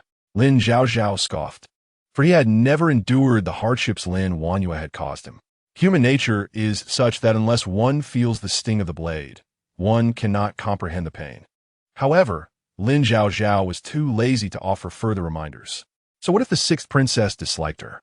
After all, she had not yet seen her. Who could tell if they would fall in love upon meeting? Lin Qingying, just listen to what you are saying. How shameless to speak of loving the good daughter born of her. If she could avoid offending the 6th princess and thereby spare our household from disgrace, I will be eternally grateful. With a flick of her sleeve, Lin Qingying turned to leave. Where are you going? Bai Shi watched her daughter and son squabble. Feeling quite discontented, I am going to the countryside to check on my younger sister. Lin Qingying cherished Lin Wanyue, and her concern for this sister was not mere words. Leaving her in the countryside made her uneasy. She would certainly go see her in person. Meanwhile, at the academy, Lin Zhaozhao arrived rather early. Their first class was archery, but the teacher was attending the morning court session and they had to wait for him to return teach. Only a few students lingered in the academy. Su Jiao had also arrived early, taking a front seat and arranging her ink and brush on the desk, preparing everything for the 6th princess as well. However, Midway through her preparations, everyone was summoned outside for morning exercises by the newly arrived teacher. As Lin Zhaozhao stepped out, she noticed Su Zhaozhao flash her provocative smile. She sensed that the other party was up to no good, her eyes narrowing. Once outside, since the sixth princess had yet to arrive, the morning run consisted only of a few princes and herself, along with Su Zhaozhao and Zhao Ruyan. After finishing their run, the princes and other students who had been chatting and reading in their seats were startled by Su Zhaozhao's sudden exclamation, turning their attention toward her. What jade pendant went missing? After all, she is a noble lady from a prominent family. Someone voiced their dissatisfaction. Yet, Su Zhaozhao was unperturbed, her expression urgent. Do you think I wish to shout and create a scene? This morning, the esteemed prince had his ink, paper, and jade pendant sent here. I placed everything on the table, waiting for him to arrive, but now the jade pendant has vanished. If it were merely an ordinary jade pendant, it would be one thing. But this was a pair of dragon and phoenix jade pendants bestowed by the late emperor, with the dragon pendant given to the top scholar Pei Hualang, while the phoenix pendant was worn by the prince as a token of their bond. Now that this phoenix pendant has mysteriously disappeared, it is a matter of great concern. If someone with ill intentions were to steal it from us, we would surely face the emperor's and the prince's wrath, a burden I cannot bear. Royal gifts, whether stolen or even sold, are strictly forbidden, for such actions would be a blatant affront to the imperial family's dignity. Su Zhaozhao, one may indulge in gluttony, but one must not speak recklessly. What sort of things have I not seen? Even if I had 10 times the audacity, I would never stoop to stealing the princess's jade pendant. Stealing a gift from the late emperor is a grave crime. We are all well-educated individuals, aware of right and wrong. How could we engage in such shameless acts? Chapter 101. Body search. Wait, not all of us here are from noble families. Some of us come from the countryside. Do we not? A female voice slowly spoke up, belonging to Feng Linlang, the daughter of the Minister of Revenue, who was friendly with Su Zhaozhao. Her gaze fell upon Lin Zhaozhao. This seemed to be a signal, prompting everyone present to turn their attention toward Lin Zhaozhao. In conclusion, as soon as Feng Linlang spoke, Su Zhaozhao immediately followed suit, saying, without evidence, we cannot unjustly accuse others. However, this is the princess's jade pendant, related to her personal affairs and a gift from the late emperor. If we cannot find it today, we will all undoubtedly be implicated. Su Zhaozhao looked at Lin Zhaozhao and said, for the sake of everyone, I believe the county princess would be willing to allow us to search you, right? Countless gazes fixed upon Lin Zhaozhao. To be honest, at this moment, whatever Lin Zhaozhao said, the situation was unlikely to end well. To allow the search would mean the other party was prepared, having hidden the evidence with the intent to frame her. However, to refuse the search would imply guilt, casting suspicion upon her. Lin Zhaozhao sneered softly. How amusing that you know I am the county princess. Indeed, I hail from the countryside. But does that imply that anyone from the countryside is inherently dishonest in your eyes, Miss Su? The current emperor has stated that the royal family is sustained by the common people. Farmers pay taxes to support the royal family and the military. How is it that in Miss Su's eyes, those from the countryside are deemed to be lacking in integrity? What nonsense are you spouting? When did I ever say that the common people from the countryside behave improperly? Su Zhaozhao's expression shifted. She had not anticipated Lin Zhaozhao to be so astute. Once those words were spoken, she could not possibly admit to it, for after all, the Hui Emperor had declared that water can both carry a boat and capsize it. She could not allow herself to speak carelessly here. Yet after all the efforts put forth, would it all be in vain if someone turned the tide with just a few words? Zhaozhao does not mean it like that. We are not deliberately targeting you because you come from the countryside, but Feng Linlang's gaze swept over Lin Zhaozhao before she hesitated, saying, the jade pendant lost by the princess is of utmost importance to the royal family, and more so to her personal affairs. In this case, I am willing to set an example and allow a search of my person to prove my innocence. I too am willing. Su Zhaozhao followed suit. The other young nobles were naturally reluctant. After all, the notion of a body search, whether voluntary or coerced, would always carry a negative connotation. Moreover, with their esteemed families, they had countless possessions. Why should they allow others to search them? Feng Linlang advised, ultimately, We cannot search for the princess's jade pendant without just cause. It is merely a matter of proving our innocence. If the pendant is truly lost and the princess or the emperor place blame upon us, we will be blameless. Upon hearing this, everyone recognized the logic in her words. Then I too am willing to be searched. So, am I. Voices of agreement echoed throughout the room. Lin Zhaozhao remained silent. What? Miss Lin, as a county princess, you are a member of the royal family. Now that something has gone missing, you will not deny us the right to search you, will you? Su Zhaozhao provocatively glared at Lin Zhaozhao. A body search is supposed to be voluntary. Those who are willing may do so, and those who are not may simply refuse. Zhao Ruyin interjected. What? The princess's jade pendant has gone missing. Yet you seem more anxious than she is. Furthermore, we are all noble ladies. Why should we allow you to search us? Do you not care for your own reputation? What would the world think?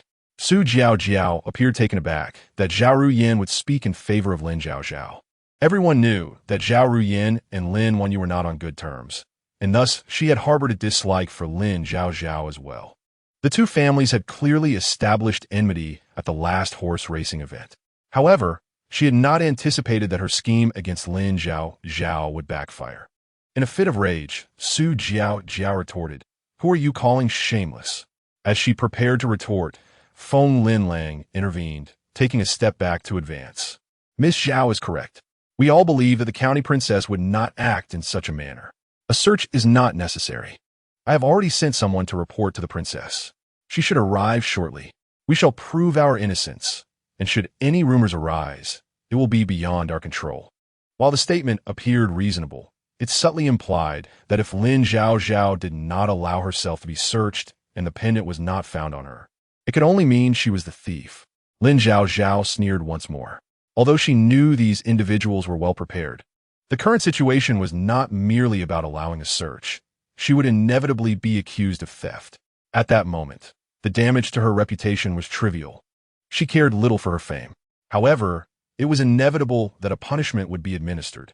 A search was certainly permissible. But Lin Zhaozhao turned to Su Zhaozhao and stated clearly, "If you wish to search me, the item is here with me. I am more than willing to apologize and accept punishment if the item is indeed mine. However, if it is not, I expect an explanation." Su Zhaozhao thought to herself that the item was deliberately placed there by her, so it could not possibly be absent from the other party. Nevertheless, she nodded in agreement. That is only natural. Please do not delay any further. Let us proceed with the search swiftly to prevent the item from being transferred. What do you think? As soon as she finished speaking, she clapped her hands, summoning several maidservants to step forward. "County Princess, I apologize for the inconvenience." One palace maid raised her hand, guiding Lin Zhaozhao and her companions into a nearby room designated for the search. The search would entail a thorough examination to confirm that Lin Zhaozhao possessed nothing.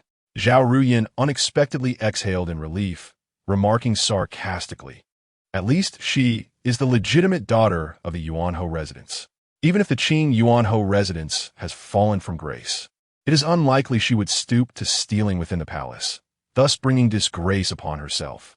"That is true," Su Zhaozhao replied, "but we have yet to search the bundles on your table." She gestured forward. As Lin Zhaozhao was a companion reader in the palace, she naturally brought her own belongings, including all her writing materials, which she carefully packed into a basket. "County Princess, we need to inspect your packages," the maidservant stated. Lin Zhaozhao's heart raced. Chapter 102. The arrival of the Emperor. Lin Zhaozhao looked at Su Zhaozhao. "Rest assured, County Princess, the maidservant searching your belongings will be more considerate than those who typically attend to you. She will not misplace or soil your possessions. It is merely a formality," she assured. "If you possess nothing, the search will yield no results." The princess's jade pendant, before Su Zhaozhao could finish her sentence. The maid searching Lin Zhaozhao's package suddenly exclaimed, pulling out a phoenix jade pendant from the depths of her belongings. In the blink of an eye, the onlookers seemed stunned by this unexpected turn of events. Feng Linlang immediately reprimanded, "What nonsense! Who is the county princess? Not to mention that His Majesty has bestowed significant gifts upon her for entering the palace as a companion reader. She is also the legitimate daughter of the Qing Yuanhou residence. How could she engage in such a lowly act? Surely, You must have mistaken her jade pendant for the princess's. If that is the case, return it at once.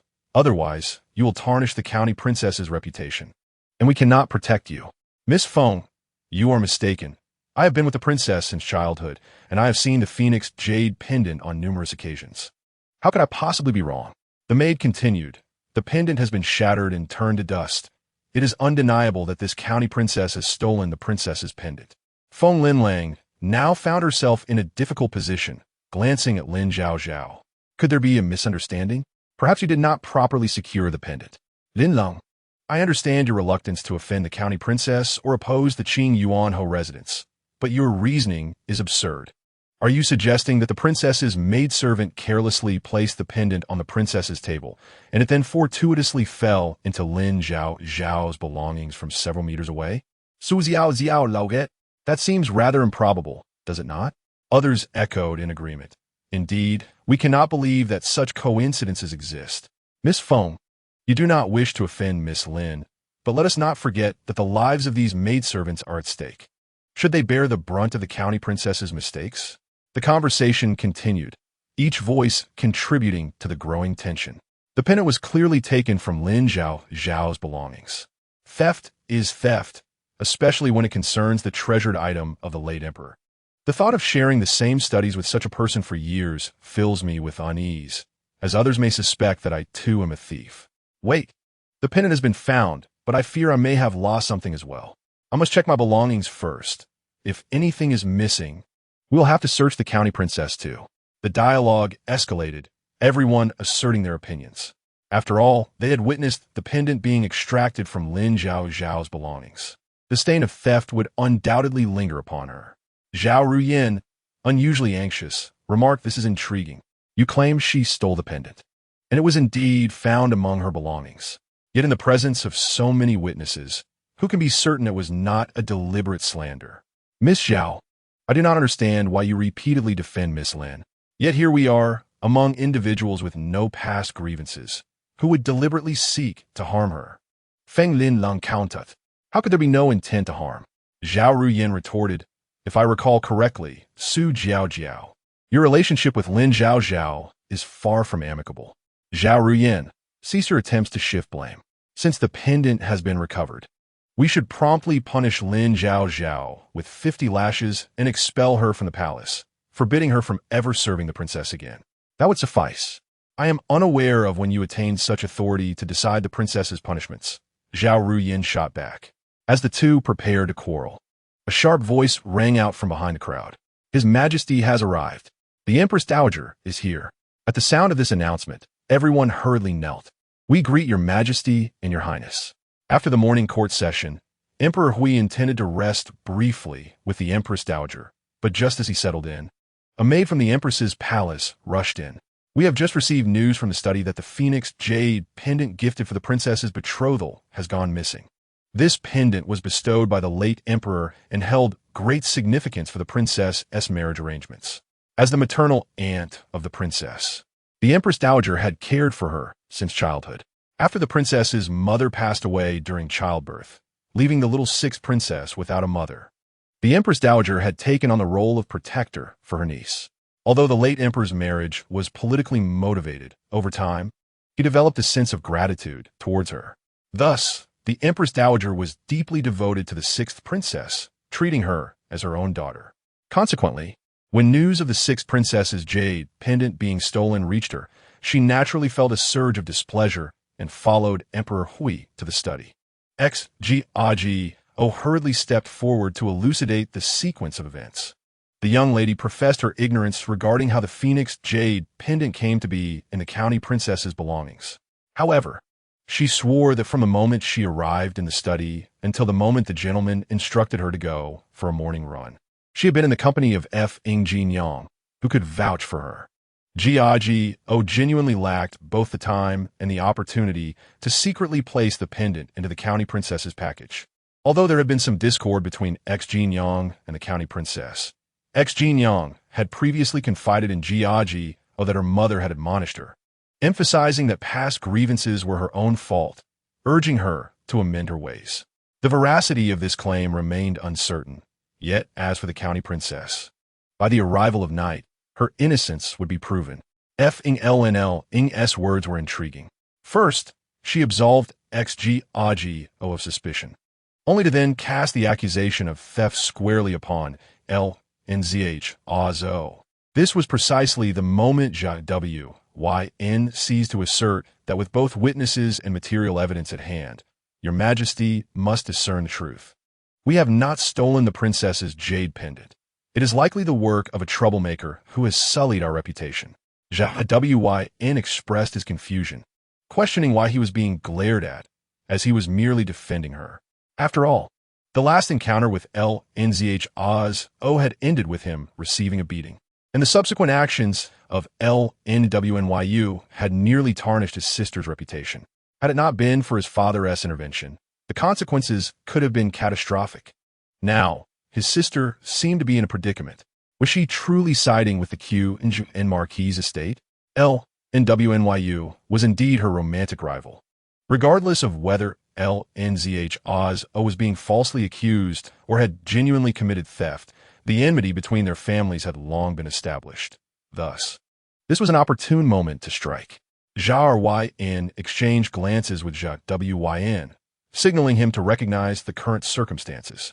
However, Zhaozhao remained oblivious, questioning the nature of the situation. Zhao perceived the confusion and silence in her brother's eyes, and, fearing he might reveal too much, spoke softly. I am not shielding Lin Zhaozhao. Her fate bears no relation to me. I merely find it curious that you label her a troublemaker. In that case, what are we? Excrement? Zhaozhao conceded that his words could have been more judiciously chosen, yet he felt his thoughts were somewhat vacuous. After all, he was not accustomed to such murky discourse. Emperor Hu inquired, Lin Zhaozhao, do you have anything to say? Lin Zhaozhao pondered what more she could add. The discourse had already revealed all that needed to be said. Nevertheless, she was not one to accept unjust treatment without retort. Regarding the presence of the princess's jade pendant in her belongings, she boldly speculated that someone had deliberately framed her. Furthermore, if the county princess alleged that she had been wronged, she must at least provide evidence. Otherwise, with the witnesses and material evidence on the other side, how could they expect the emperor and the court to believe her merely based on her word? The beloved concubine, Lu, favored the sixth princess, and with her daughter's pendant now missing, the maidservants had pointed fingers at Lin Zhaozhao, regardless of the truth. Lu could sense her daughter's discontent with this particular companion. I currently have no evidence, Lin Zhaozhao admitted, prompting Lu to interject. You lack evidence to exonerate yourself? Your Majesty. Lu turned her gaze to Emperor Hu. I understand your intention to ensure the sixth princess receives a proper education by selecting a maiden from a noble family. However, as you can see, this individual may possess questionable character. If she remains by the princess's side, it could lead to her moral corruption. Yet, dismissing her outright poses a challenge. For within Dying, a woman's reputation is of utmost importance. Should Lin Zhaozhao seek a suitable marriage, her prospects will be severely hindered. At this juncture, the teacher hastily stepped forward. Your Majesty, please wait. Although I am unaware of this morning's events, I must state that Lin Zhaozhao achieved a perfect score in mathematics. The teacher's remark was rather intriguing. If a student lacks integrity, no amount of reasoning will absolve them of the chaos they may cause. Lu countered, displaying a hint of hesitation. Lin Zhaozhao continued, Your Majesty, I assert that in broad daylight, I am unable to prove my innocence. However, I do possess evidence, albeit it will only be available by nightfall. Emperor Hu paused, intrigued. You assert that you can only prove your innocence when night falls? Indeed, Lin Zhaozhao affirmed. When darkness descends. I hope your Majesty will permit all present to remain in the palace without leaving, and that the jade pendant on the table is not to be touched by anyone from this moment forth. Only then can I prove my innocence. The emperor found the situation amusing, for after ruling for many years, he was not entirely oblivious to the intrigues within the palace. However, being in a position of power, he had far too many matters to consider. He had little desire to interfere in the squabbles of the court ladies, seeking only a satisfactory resolution. The events in the study today could lead to two conclusions. Either Lin Zhaozhao had succumbed to greed, or she had been wronged. The latter seemed far more plausible. Yet, he was reluctant to expend time and effort to assist her in proving her innocence, as he had invited her into the palace solely for her intellect. Ultimately, Lin Zhaozhao's quest for vindication hinged on the arrival of night. The palace held few secrets, and the news spread rapidly, as if it had sprouted wings. When Lin Zhaozhao caught wind of the news, he was rendered speechless. "What did you say?" He paced anxiously in the courtyard. How could Zhaozhao possibly steal the princess's phoenix jade pendant?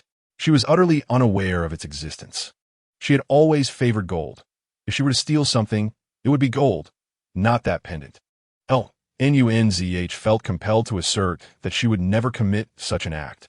Unfortunately, upon learning of the situation, old Madame Lin was furious. She had long harbored resentment towards Lin Zhaozhao after her involvement in marrying off Shu Ing to the old marquis. Moreover, the scheming Shu Ing, who had once obediently catered to her as her niece, had grown bold after sharing a husband. Old Madame Lin, unable to contend with Shu Ing, redirected her ire towards Lin Zhaozhao, slamming her hand upon the table. "Just as it happens, Q Ying has gone to the countryside to visit WNYU. How is your sister faring lately?" Q Ying promptly replied. "You are aware of the countryside's conditions, grandmother. My sister has undoubtedly endured much hardship there." Though he harbored feelings for WNYU, Lin Zhaozhao was still his biological sister. Previously, he had only known that the rural estate was lacking, but having witnessed the treatment of the servants firsthand, he recognized how they elevated some while degrading others, denying WNYU the best provisions. Despite Lin Zhaozhao's occasional recklessness, the hardships she had suffered in her youth were undeniably real, and he could not bear to watch her continue to suffer in the countryside. Old Madame Lin was taken aback by Lin Q Ying's defense of Lin Zhaozhao. After a moment of stunned silence, she retorted, "You may sympathize with her, but she must learn to take responsibility. If she cannot prove her innocence by nightfall, the stain of theft will tarnish the reputation of our household, jeopardizing the prospects of the other children." When noble families seek brides, they typically consider the prospective bride's family background, character, and ability to manage the household. The M family's youngest daughter had garnered numerous marriage proposals due to her elder sister's adept handling of her relationship with a difficult mother-in-law and her ability to cultivate friendships with other noble women. Madame Lin remarked that the whole residence was not akin to that of the grand entertainers. If she were truly to be accused of such a crime, she would at the very least be sent to a rural estate for 3 or 4 years, or else be forced to enter a monastery as a nun. Her mother, by sure, wished to plead for her daughter. However, the whole family had Lin Zhaozhao's younger brother, and his wife was firmly in support of the matriarch, as she had 3 daughters under her care and was anxious for their marriages. Lin Zhaozhao had no choice but to rise, neglecting his meal, and rush to the palace to speak on behalf of his daughter. The situation at the Qing Yuanhou residence was chaotic, and the palace was no different. Originally, Emperor Hui intended to gather the consorts for an evening of flower admiring. But who could have anticipated this unforeseen complication? The scholars conducted their classes as usual at noon. Lin Zhaozhao remained composed, engrossed in her studies. However, the 6th princess had yet to appear in the study, presumably unwell, and as twilight descended, the sun set. Once they finished reading, some remarked that theft was simply theft, and there was no need for delay. They could not fathom how evidence would suddenly appear at night, if none existed during the day. Perhaps someone had found a scapegoat. It was also possible that, realizing the situation had escalated, the parents might come to the palace to plead with His Majesty. Nevertheless, I must caution those involved that if there is no evidence, it would be prudent to confess to the emperor that the jade pendant was indeed stolen by them. Otherwise, should they fail to prove their innocence, they would be guilty of deceiving the emperor, an offense punishable by extermination of 9 generations. The crowd echoed their dissatisfaction towards Lin Zhaozhao. Su Jiaojiao, particularly animated, exclaimed that if Lin Zhaozhao claimed her innocence would be proven by nightfall, now that the studies had concluded, where was the evidence? Why not present it now? I am in no hurry. I merely fear you do not comprehend the gravity of deceiving the emperor, deliberately delaying, which may lead to your entire family facing the guillotine. Su xiao xiao zito ji fan. You need not concern yourself with me. Perhaps you should worry about your own well-being, as the old saying goes. Frequenting the dark paths may lead one to encounter ghosts. Lin Zhaozhao replied with a hint of profundity, her deep gaze causing Su Zhao's heart to shudder. Without witnesses or physical evidence, no one would believe Lin Zhaozhao. Just then, a steward from Emperor Hui's side approached. Say, Miss Lin, His Majesty awaits you in the Imperial Garden to submit your evidence. Have you prepared it? If not, His Majesty has instructed me to escort you all for a meal first, lest you go hungry. My good man, the night has not yet fully descended, and I fear my evidence is incomplete. Please arrange for the table containing the jade pendant to be moved to the Imperial Garden without touching it, Lin Zhaozhao instructed, adding, furthermore, I hope you can procure a box of cinnabar and a piece of white cloth. Huh? The steward was taken aback. Miss Lin, heed my advice. Matters of the world, aside from life and death, are trivial. You need not consider suicide over a jade pendant. Chapter 105. No two leaves are alike. Lin Zhaozhao was taken aback by this remark. What do you mean by suicide? What do you mean that aside from life and death, all else is trivial? Miss Lin, I too have walked this path. I once aspired to be a man, only to find myself sold to the palace as a eunuch. I once contemplated death, yet look at me now. I have persevered, the steward explained. Lin Zhaozhao finally grasped the steward's intent and felt a warm surge in her heart. Rest assured, I do not require the white cloth for such purposes. It is indeed of great use. After the steward confirmed her intentions were not suicidal, he sighed in relief and asked, aside from the white cloth, do you require anything else? Lin Zhaozhao replied, I wish to visit the Thai hospital to obtain some medicinal herbs. I wonder if you could inquire with His Majesty on my behalf, as I wish to do so discreetly. Of course. After Lin Zhaozhao finished her visit to the Thai hospital and partook of her meal, Jun Wuxian and Jun Wuhen hurriedly arrived from outside the palace. Today proved to be quite interesting. You two have never come together for anything within the palace, remarked Emperor Hui. Jun Wuhen cast a discerning gaze at Lin Zhaozhao, then spoke casually, I have heard that Wu Hui could not even safeguard her own jade pendant. And after its loss, someone has been slandering her here, which is why I came to the palace to take a look. Jun Wuhen's pointed comment directly reddened Su Zhao's face with anger.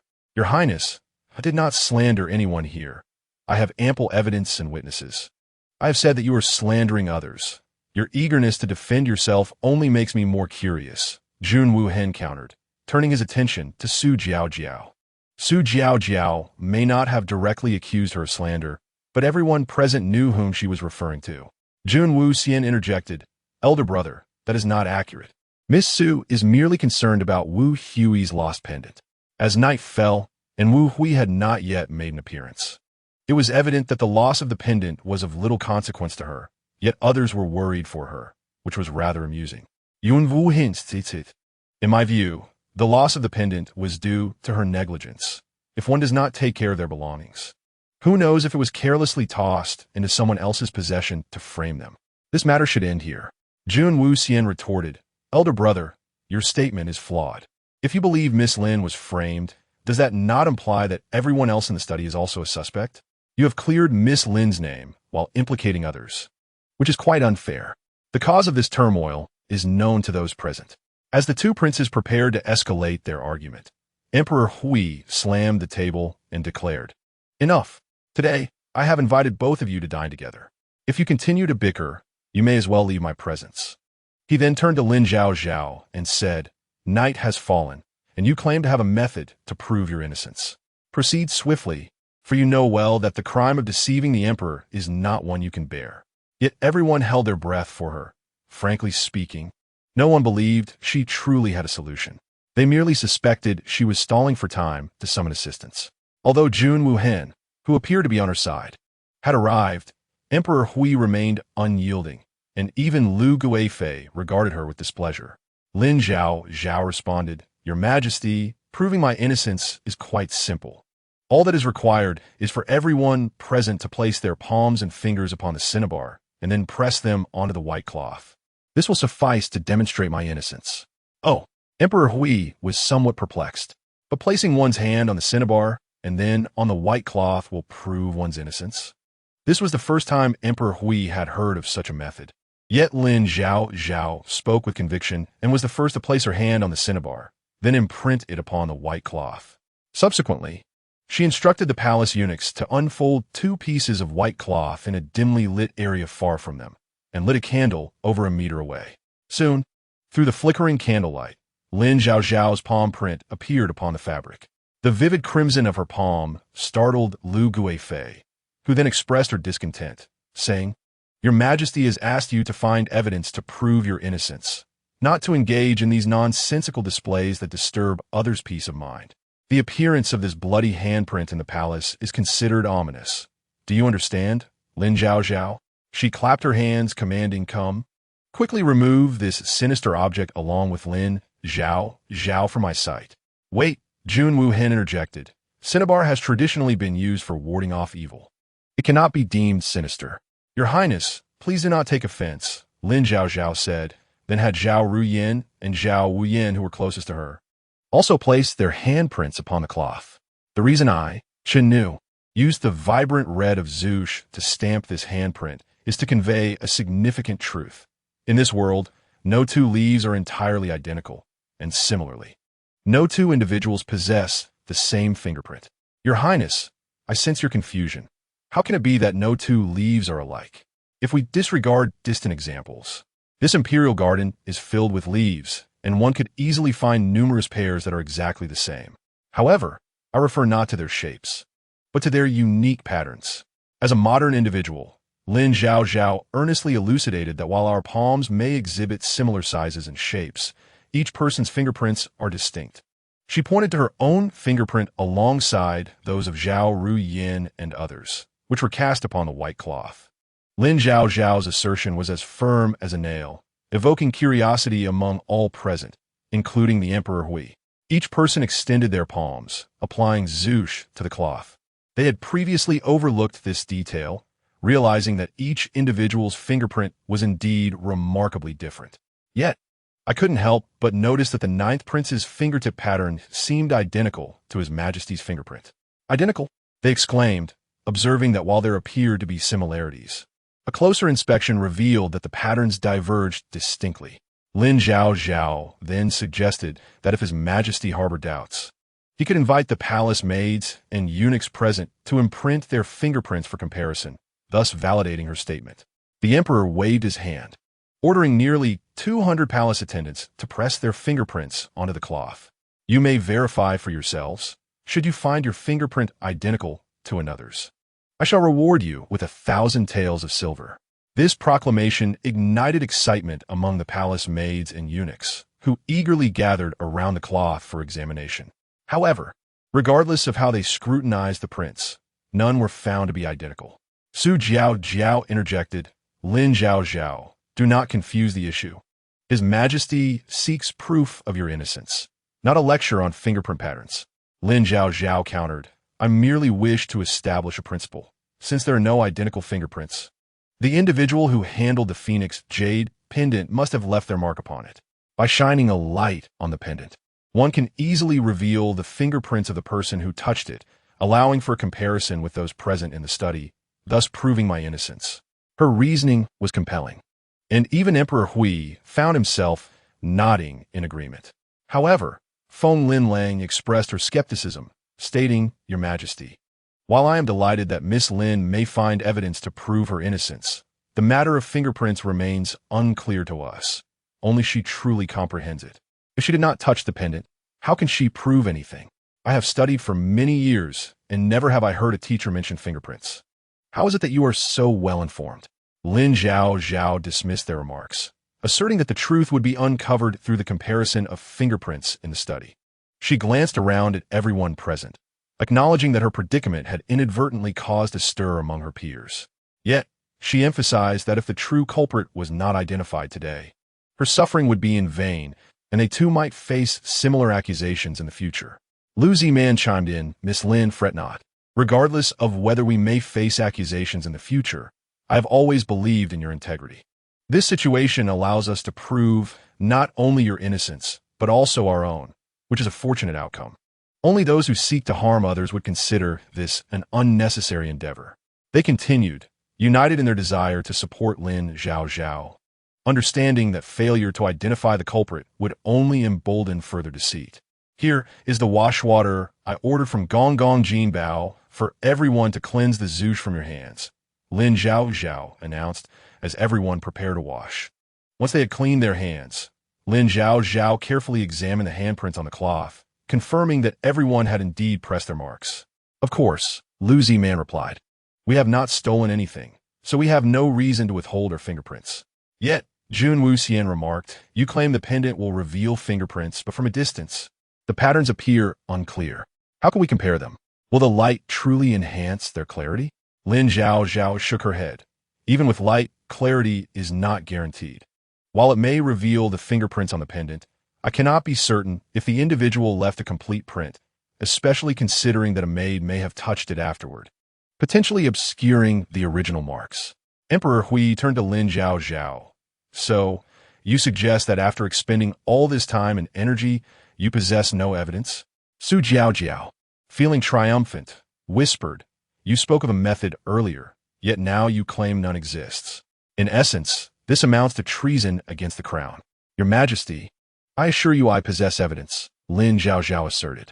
However, Su Jiaojiao believed Lin Zhaozhao's confidence was dwindling, recalling how the mention of fingerprints had initially startled her, preventing her from imprinting her own mark. Yet now, she contemplated that when she had tossed the pendant into Lin Zhaozhao's bag, it had not been completely enclosed, and the maid's handling of it might have further obscured any prints. Lu Guifei, observing, remarked, "It would be best if Miss Lin can prove her innocence. If not, we have wasted an entire day, and her character must be called into question. She should not remain by Xiao Lu's side, lest she corrupt him." "Such a statement is misguided," Jun Wuhen retorted. "I too have only just heard of this fingerprint matter. Yet I believe it will assist the Ministry of Personnel and the Supreme Court in their investigations. Today, the loss of the jade pendant may seem a small matter, perhaps a deliberate act of defamation among classmates, but it could also be a means to eliminate dissenters under the guise of the princess's influence. As members of the royal family, we cannot be seen as accomplices in such treachery." Lu Guifei, having received news that Xiao Lu harbored disdain for Lin Zhaozhao, had intended to exploit this opportunity to dismiss her. Little did she anticipate that Jun Wuhen would staunchly defend Lin Zhaozhao. Lu Guifei frowned, while Feng Linlang felt a growing discomfort. Despite Jun Wuhen's less-than-stellar reputation, she found herself inexplicably drawn to him. In the present moment, Jun Wuhen's defense of Lin Zhaozhao only deepens her discomfort. The prince's words hold merit. However, if the fingerprint on the jade pendant truly vanishes, then Miss Lin indeed stands accused of deceiving the sovereign. The fingerprint merely serves as one form of evidence affirming my innocence. The true proof lies in my being framed by others. Lin Zhaozhao articulated, "Everyone may raise their hands and examine whether any rashes have appeared." Chapter 107. Retracting statements. What does this imply? What rashes? Lu Ziman and the others raised their hands, finding them unchanged from any other day. The crowd exchanged uncertain glances. Lin Zhaozhao, however, remained composed. "I have infused the cinnabar with a substance capable of inducing rashes. Conversely, I have applied an antidote to both white cloth and clear water. In essence, those who have left their fingerprints on the white cloth and subsequently washed their hands in the clear water will naturally not exhibit any rashes. As for those who did not leave their fingerprints on the cloth," Lin Zhaozhao circled the room before deliberately pausing before Su Jiaojiao. "Miss Su, everyone has extended their hands. Why do you conceal yours behind your back?" Su Jiaojiao, not merely hiding her hands, but also sweating profusely, had not anticipated such a treacherous turn of events. "You applied the drug to the cinnabar. Is this not a deliberate act of harm?" "I informed His Majesty about the application of the drug beforehand. Miss Su, you need not speak of this. Simply extend your hand so that everyone may observe. If you bear no rashes, it shall affirm your innocence." Lin Zhaozhao advanced gradually, recalling how, at that moment, Su Jiaojiao had insisted she prove her innocence by allowing her maid to collect Lin Zhaozhao's belongings. "Now why do you appear so befuddled?" Zhaozhao was not confused, but acutely aware of the itch in her palms. Fear gripped her as she worried about the potential comparison of fingerprints, which could land her in an inextricable predicament.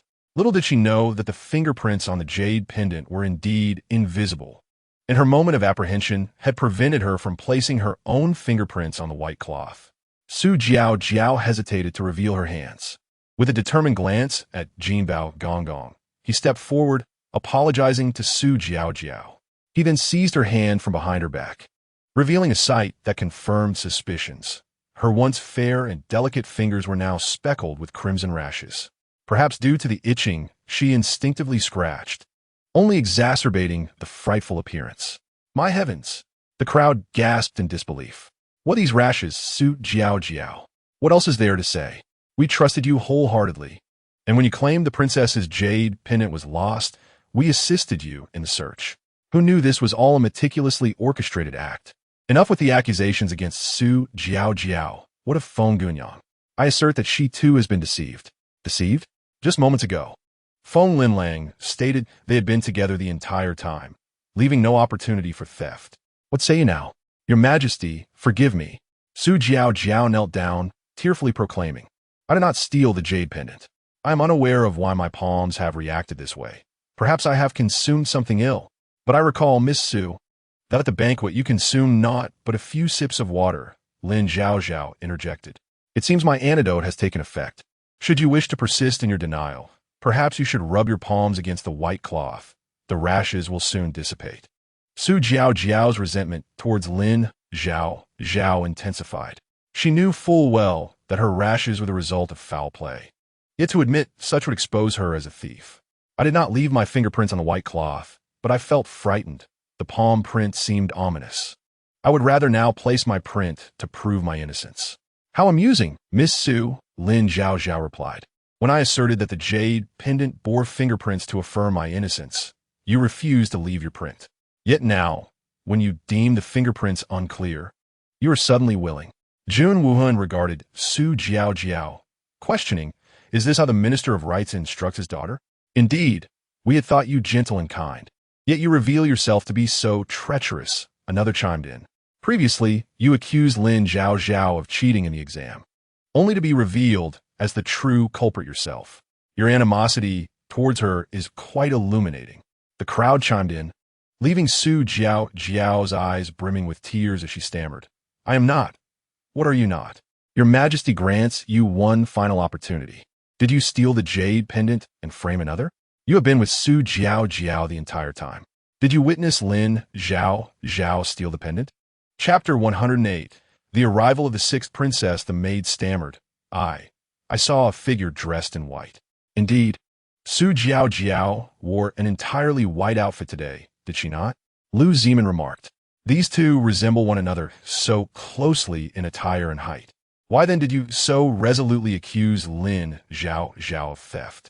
Lu Zimin turned to Feng Linlang. You claimed you were with Zhaozhao. Yet now you have changed your tune.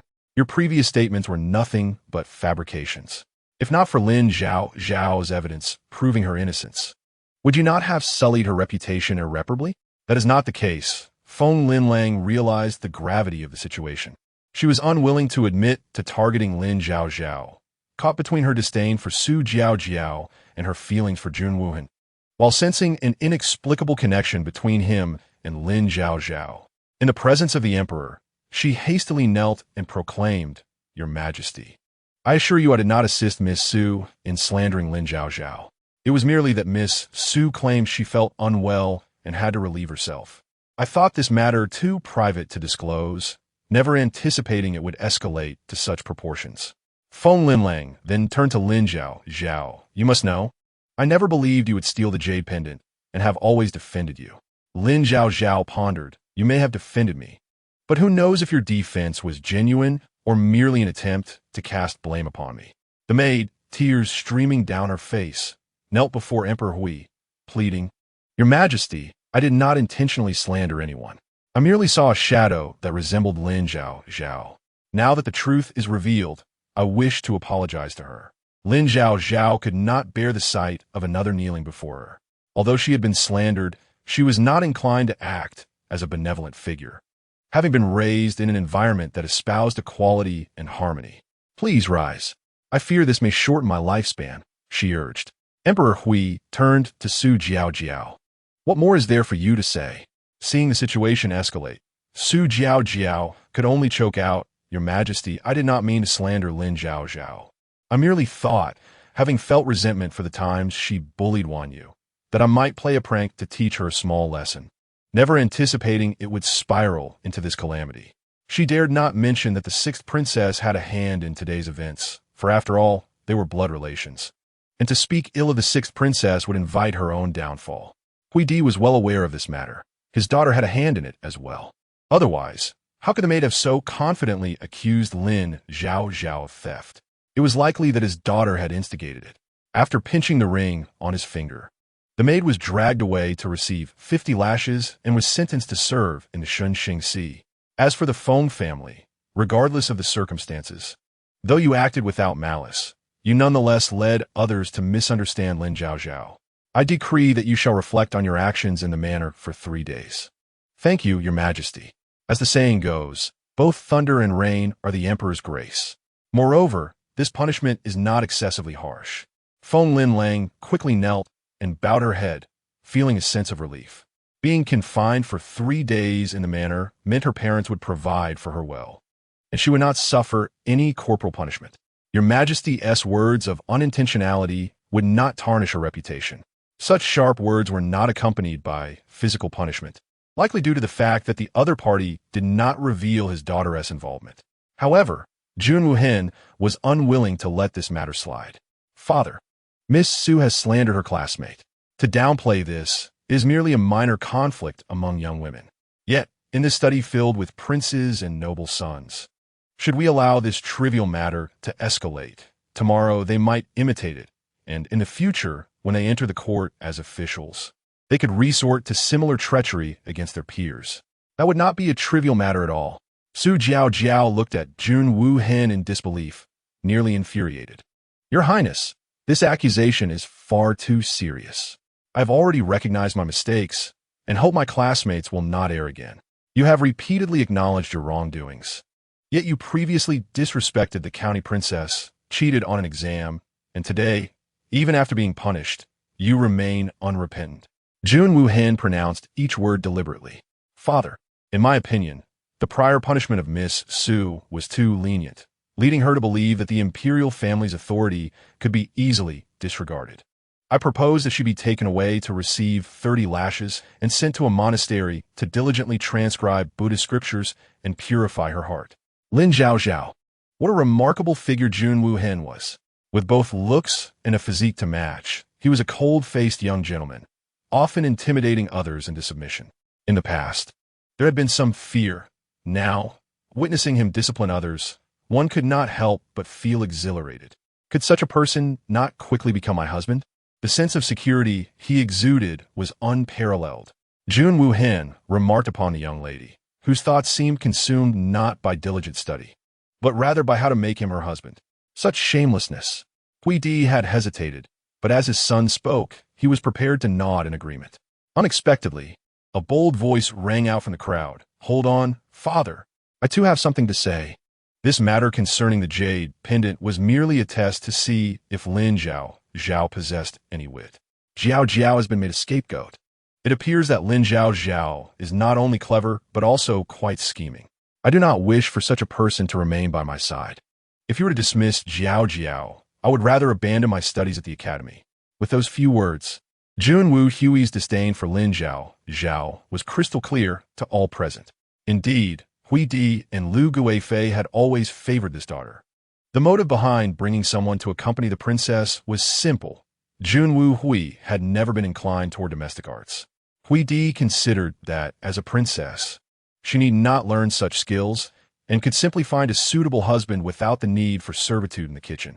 Learning the arts of music, chess, calligraphy, and painting would suffice. However, Jun Wu Hui had been reluctant to study as a child, often claiming to suffer from headaches. At that time, given her youth and the fact that she would not inherit the throne, there was no strict enforcement of education. Who would have thought that procrastination would lead to such a lack of knowledge? Now, she could barely recognize a few characters. She had even conspired with Su Zhaozhao to frame others. It was infuriating to think of giving her a few lashes to remind her of her duties as a princess. Yet, could one blame a child for losing her mother at such a young age? Lu Guifei also worried for her sister.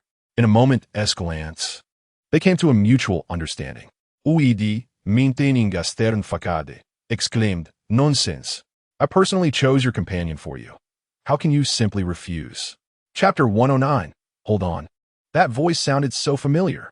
Just as Lu Guifei stepped in to play the role of the villain, she urged, "Your Majesty, do not be angry. Little Six is merely forthright, lacking in malice. She lost her mother early and has had no close friends in the palace. The Emperor sought out a companion for her so she could have a close friend to study with. Now that Little Six does not favor Miss Lin. I believe she is sensible and reasonable. Your Majesty has also deemed her intelligent. Ultimately, whether they can coexist depends on their compatibility." Ridi, Ahula, was not inclined to go back on his word, fearing gossip among the people. Lin Zhaozhao, seeing through his thoughts, was truthful in her reluctance to enter the palace for studies. After all, in her past life, she had endured 9 years of compulsory education, faced the Gaokao, attended university, and prepared for graduate studies, not to mention the civil service examinations. With no rebellious spirit left, studying was never her desire. However, upon hearing the Empress mention her, Jun Wu Hui quickened her pace, fearing that Lin Zhaozhao would cling to her like a stubborn adhesive. Thus, she hurriedly interjected, "Father, what is there to ask her? I have long heard that while she was in the manor, she bullied her sister mercilessly, truly embodying a heart of venom. As the saying goes, both thunder and rain are the Emperor's grace. Her entering the palace as a companion is a stroke of luck. If I do not like her, she should leave immediately." "Your Highness, that is not correct," Lin Zhaozhao replied. "The Empress has just stated that you have had no companions in the palace since birth. As for my relationship with my sister, you have not witnessed it firsthand. How can you be certain I bullied her? Was your Highness present at the Qing Yuan home manor to see for yourself? Your Highness speaks with such conviction. Yet I am uncertain if someone has slandered me in your presence or if you have merely drawn your own conclusions. I am but a young lady. Life holds great significance, and I trust your Highness understands this. I hope you will refrain from damaging my reputation based on idle gossip." As she spoke, Lin Zhaozhao raised her gaze towards Jun Wu Hui. Just as Jun Wu Hui prepared to retort, thinking it absurd that she should care for Lin Zhaozhao's reputation, she found herself face to face with a familiar visage, causing her to stutter, "You." Lin Zhaozhao's eyes mirrored her surprise. Surely, there were connections to be made, and if she could assist in removing the scars from the other's body, it would serve as a living endorsement for her. At that moment, she had asked the other party to fulfill a condition, hoping they would promote her scar removal and whitening products, allowing her to reap substantial profits. But who could have anticipated such grandeur? Who would have thought that the wealthy figure was none other than the Emperor's daughter? The very same sixth princess who had previously made her life difficult? Both were taken aback, but to the onlookers, it appeared as though the sixth princess had voiced her dissatisfaction first, followed by Lin Zhaozhao's provocation. With a mere phrase from the latter, the princess, overwhelmed with indignation, trembled and struggled for breath. Oh my heavens! To think that in the palace and before the Emperor, Lin Zhaozhao would dare to bully the Emperor's most cherished daughter. Su Zhaozhao's eyes lit up, and she promptly interjected, "Lin Zhaozhao, do not be so sarcastic. Today, the matter of the jade pendant weighs heavily on my conscience. Yet what connection does it bear with the princess? You have wronged your sister, and your mother as punishment is notorious. It is truly shameless of you to speak ill of the princess in this place." Lu Guifei's expression darkened. "Hold on," came the voice of Jun Wuhan, followed by the surprisingly assertive tone of Jun Wu Hui. It was anticipated that Jun Wuhan would defend Lin Zhaozhao, given his previous demeanor towards her, which was markedly different from how he treated others. However, it was unexpected for the sixth princess to intervene as well. Yet, Shui Zhaozhao and the other friends of the sixth princess understood her motives were simple. She felt Lin Zhaozhao had offended her, and the punishment from the Guifei was insufficient. She would surely seek to exact a more tangible form of retribution. Those studying in the study shared this sentiment. Having spent years alongside the princess, they were well acquainted with her character. Just wait and see, they thought, the sixth princess who is so close with Shui Zhaozhao would certainly stand up for her friend against Lin Zhaozhao. After all, they had played together since childhood. If one of them were in trouble, the other would undoubtedly step forward. It seemed that the sixth princess initially intended to simply send Lin Zhaozhao away, but now, after Lin Zhaozhao's pointed remarks, she might not only wish to expel her, but also to punish her. Who would be blamed for this? The imperial family's dignity is not to be trifled with. Could Lin Zhaozhao not express herself with more decorum? After all, this is not the 21st century. In ancient times, royal authority surpassed all else. No one believed Jun Wuhui was in the wrong, and thus they eagerly looked towards the sixth princess, hoping for a confrontation with Lin Zhaozhao. However, to their astonishment, Jun Wuhui's next words were, "After all, she is my aunt." In speaking so freely, she exhibited no reservations, as her aunt was there to support her. Lu Guifei, however, was taken aback by this revelation. Jun Wuhui was somewhat puzzled, stepping forward to take a closer look at Lin Zhaozhao's face. She mused, "This resemblance is striking. Could it be that you have an older brother who was sent to a temple years ago? It is known that public banquets are often held at the Gongli estate, and as a princess, she naturally attends. Although the Qingyuan Hofu has somewhat fallen from grace, it still possesses noble lineage." Jun Wuhui had seen several of the family's eldest sons and had a vague impression of them. They were not the same young master she had encountered in the black market, yet Lin Zhaozhao's appearance bore a remarkable similarity to his, albeit with a touch more elegance and grace. Lin Zhaozhao, knowing that Jun Wuhui had likely recognized her similar visage, chose not to confirm it further.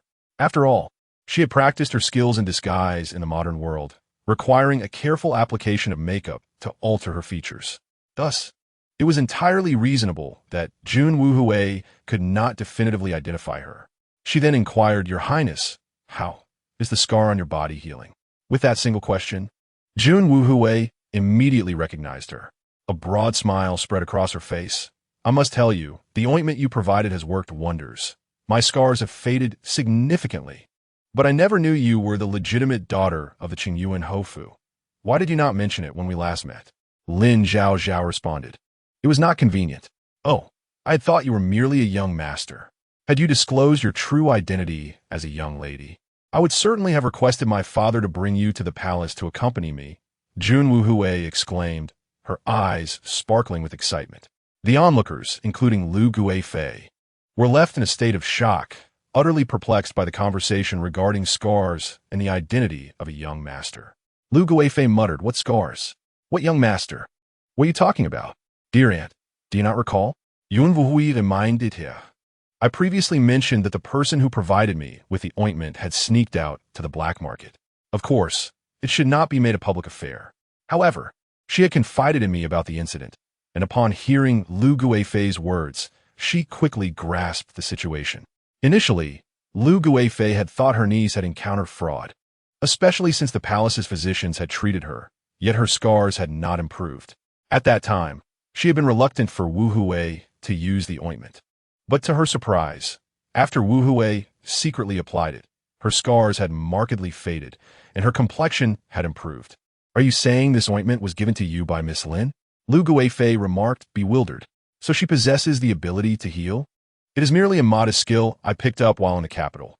Nothing of great significance," Lin Zhaozhao humbly replied. Yet, the emperor knew well that his daughter had a notoriously fiery temperament, and her friendships were often superficial. Her rapport with Shui Zhaozhao was merely due to their family's long-standing connection, having played together since childhood. For her to hold Lin Zhaozhao in such high regard, it was evident that Lin Zhaozhao possessed genuine talent in healing. Otherwise, given Xiaoyou's nature, if she had been deceived, she would have caused a ruckus by now. Meanwhile, Shui Zhaozhao was left speechless, incredulously exclaiming, "Wu Hui, rest assured, Zhaozhao, Miss Lin is not that kind of person." Jun Wu Hui expressed unwavering trust in Lin Zhaozhao. The emperor found himself at a loss for words regarding his daughter's inconsistency. "You now recognize that Miss Lin is not that sort of individual, yet not long ago, you were adamantly opposed to her accompanying you in your studies?" Lin Zhaozhao interjected, Your Majesty, it is only natural for the princess to have reservations about someone she does not know well. I am indeed not suited for palace studies. I humbly request your forgiveness. Do not say that. If you consider yourself foolish, then there are no wise individuals left in this world. All prior remarks were unkind. I let myself be swayed by idle gossip, thinking you were difficult to approach. Yet, you saved me when I was unaware of your identity, proving your kind nature, Jun Wuhui sincerely stated. Previously, I was in the wrong. I should not have allowed others to place the jade pendant in your belongings to slander you, nearly causing you to be punished and ruining your reputation. I apologize, she said earnestly, her face reflecting genuine remorse. She felt a wave of relief that she had arrived just in time, for had her benefactor faced repercussions, she would not have been able to absolve herself of blame. Lin Zhaozhao lowered her gaze, responding, Your Highness, there is no need for such words. Though she did not verbally grant forgiveness, she understood that today she was unjustly accused. Yet her fortunate past actions of saving the princess had allowed her to navigate this situation unscathed. Had it not been for that, given the emperor's favoritism towards his daughter, she might not have emerged from this day unscathed. What is meant by imperial authority? What does it mean for the royal family to wield such power? In this moment, Lin Zhaozhao felt acutely aware that this was not the 21st century. Her life and reputation were merely a matter of another's word. Miss Lin, Jun Wuhui stepped forward, grasping Lin Zhaozhao's hand. You may resent me or blame me, but I acknowledge my faults. I hope you will continue to study with me. Otherwise, I fear my father will punish me. That is absurd, Lu Guifei interjected, furrowing her brow. You are already frail. How could you endure such punishment? Your Highness, please do not speak on my behalf. Today, it is I who have suffered injustice, Jun Wuhui insisted. Oh, by the way, you previously refused my offer of silver. I cannot say for certain what you wish of me, but today I have little to offer you. As a princess, I possess very little, and all I have left are these silver items, Jun Wuhui declared, as she began to adorn Lin Zhaozhao with her jade bangles, gold hairpins, silver bracelets, and an exquisite pigeon blood ruby belt. Lin Zhaozhao stood in astonishment, her expression one of disbelief. It has come to my attention that you hail from the countryside, and whispers abound regarding your supposed lack of exposure to finer things. Yet now, it seems, all these exquisite treasures are yours. Who dares to claim you are unacquainted with them? Lin Zhaozhao, however, finds herself entangled in a web of blame, for all the missteps are attributed to Su Zhaozhao. As for Jun Wuhui, in contemporary terms, he is merely a child. What wisdom can a child possess? Why engage in disputes with a mere youth? It is not that she is blinded by wealth. Rather, if one were to endure the relentless grind of a 996-work schedule, to be exploited by corporations, and to toil tirelessly without adequate compensation, one would truly comprehend the allure of monetary riches. Your remarks, dear princess, are rather severe. I simply cannot accept these offerings. Lin Zhaozhao feigned reluctance. Yet her grip on the jade bracelet was unwavering. Su Zhaozhao was nearly driven to exasperation, exclaiming her intent to return it, though the sincerity of her claim was questionable. It is crucial to note that this jade bracelet is of exceptional quality. A treasured item she had long coveted and subtly hinted at to Jun Wuhui, who stubbornly refused to part with it. Purchasing it herself was out of the question, as her monthly earnings scarcely amounted to 30 or 40 taels of silver. Yet, it appears that Lin Zhaozhao, with her audacity, has snatched away all that rightfully belonged to Su Zhaozhao. Since I profess my willingness to gift it, it is now yours, Zhaozhao. If you truly wish to return it, it would imply you reject my apology and do not desire to study alongside me. Lin Zhaozhao insisted that even without these items, she would still be eager to study with the princess. But can it truly be the same? Your willingness to study with me stems from my status as a princess, while my desire is to forge a friendship with you. My misdeeds today necessitate an apology. Jun Wuhui, with a deliberately stern expression, remarked, Zhaozhao, how can I ascertain your genuine intent to study with me if you refuse my gifts? What a delightful predicament this is, akin to being roasted over an open flame. The princess has made her intentions abundantly clear, should the subject decline the gifts now. It would reflect poorly on her character. The onlookers are not judging you for your perceived lack of generosity. Accepting such lavish offerings only serves to elevate your status further. They watch enviously, as if their very hearts bleed with longing. Each one of them wishes they could assume Lin Zhaozhao's role, to be unjustly accused by the princess. Yet alas, they find themselves bereft of opportunity. Moreover, it is understood amongst them that this is a matter concerning Junwu Hui and Lin Zhaozhao. Otherwise, how many aristocrats would dare to apologize publicly for their transgressions?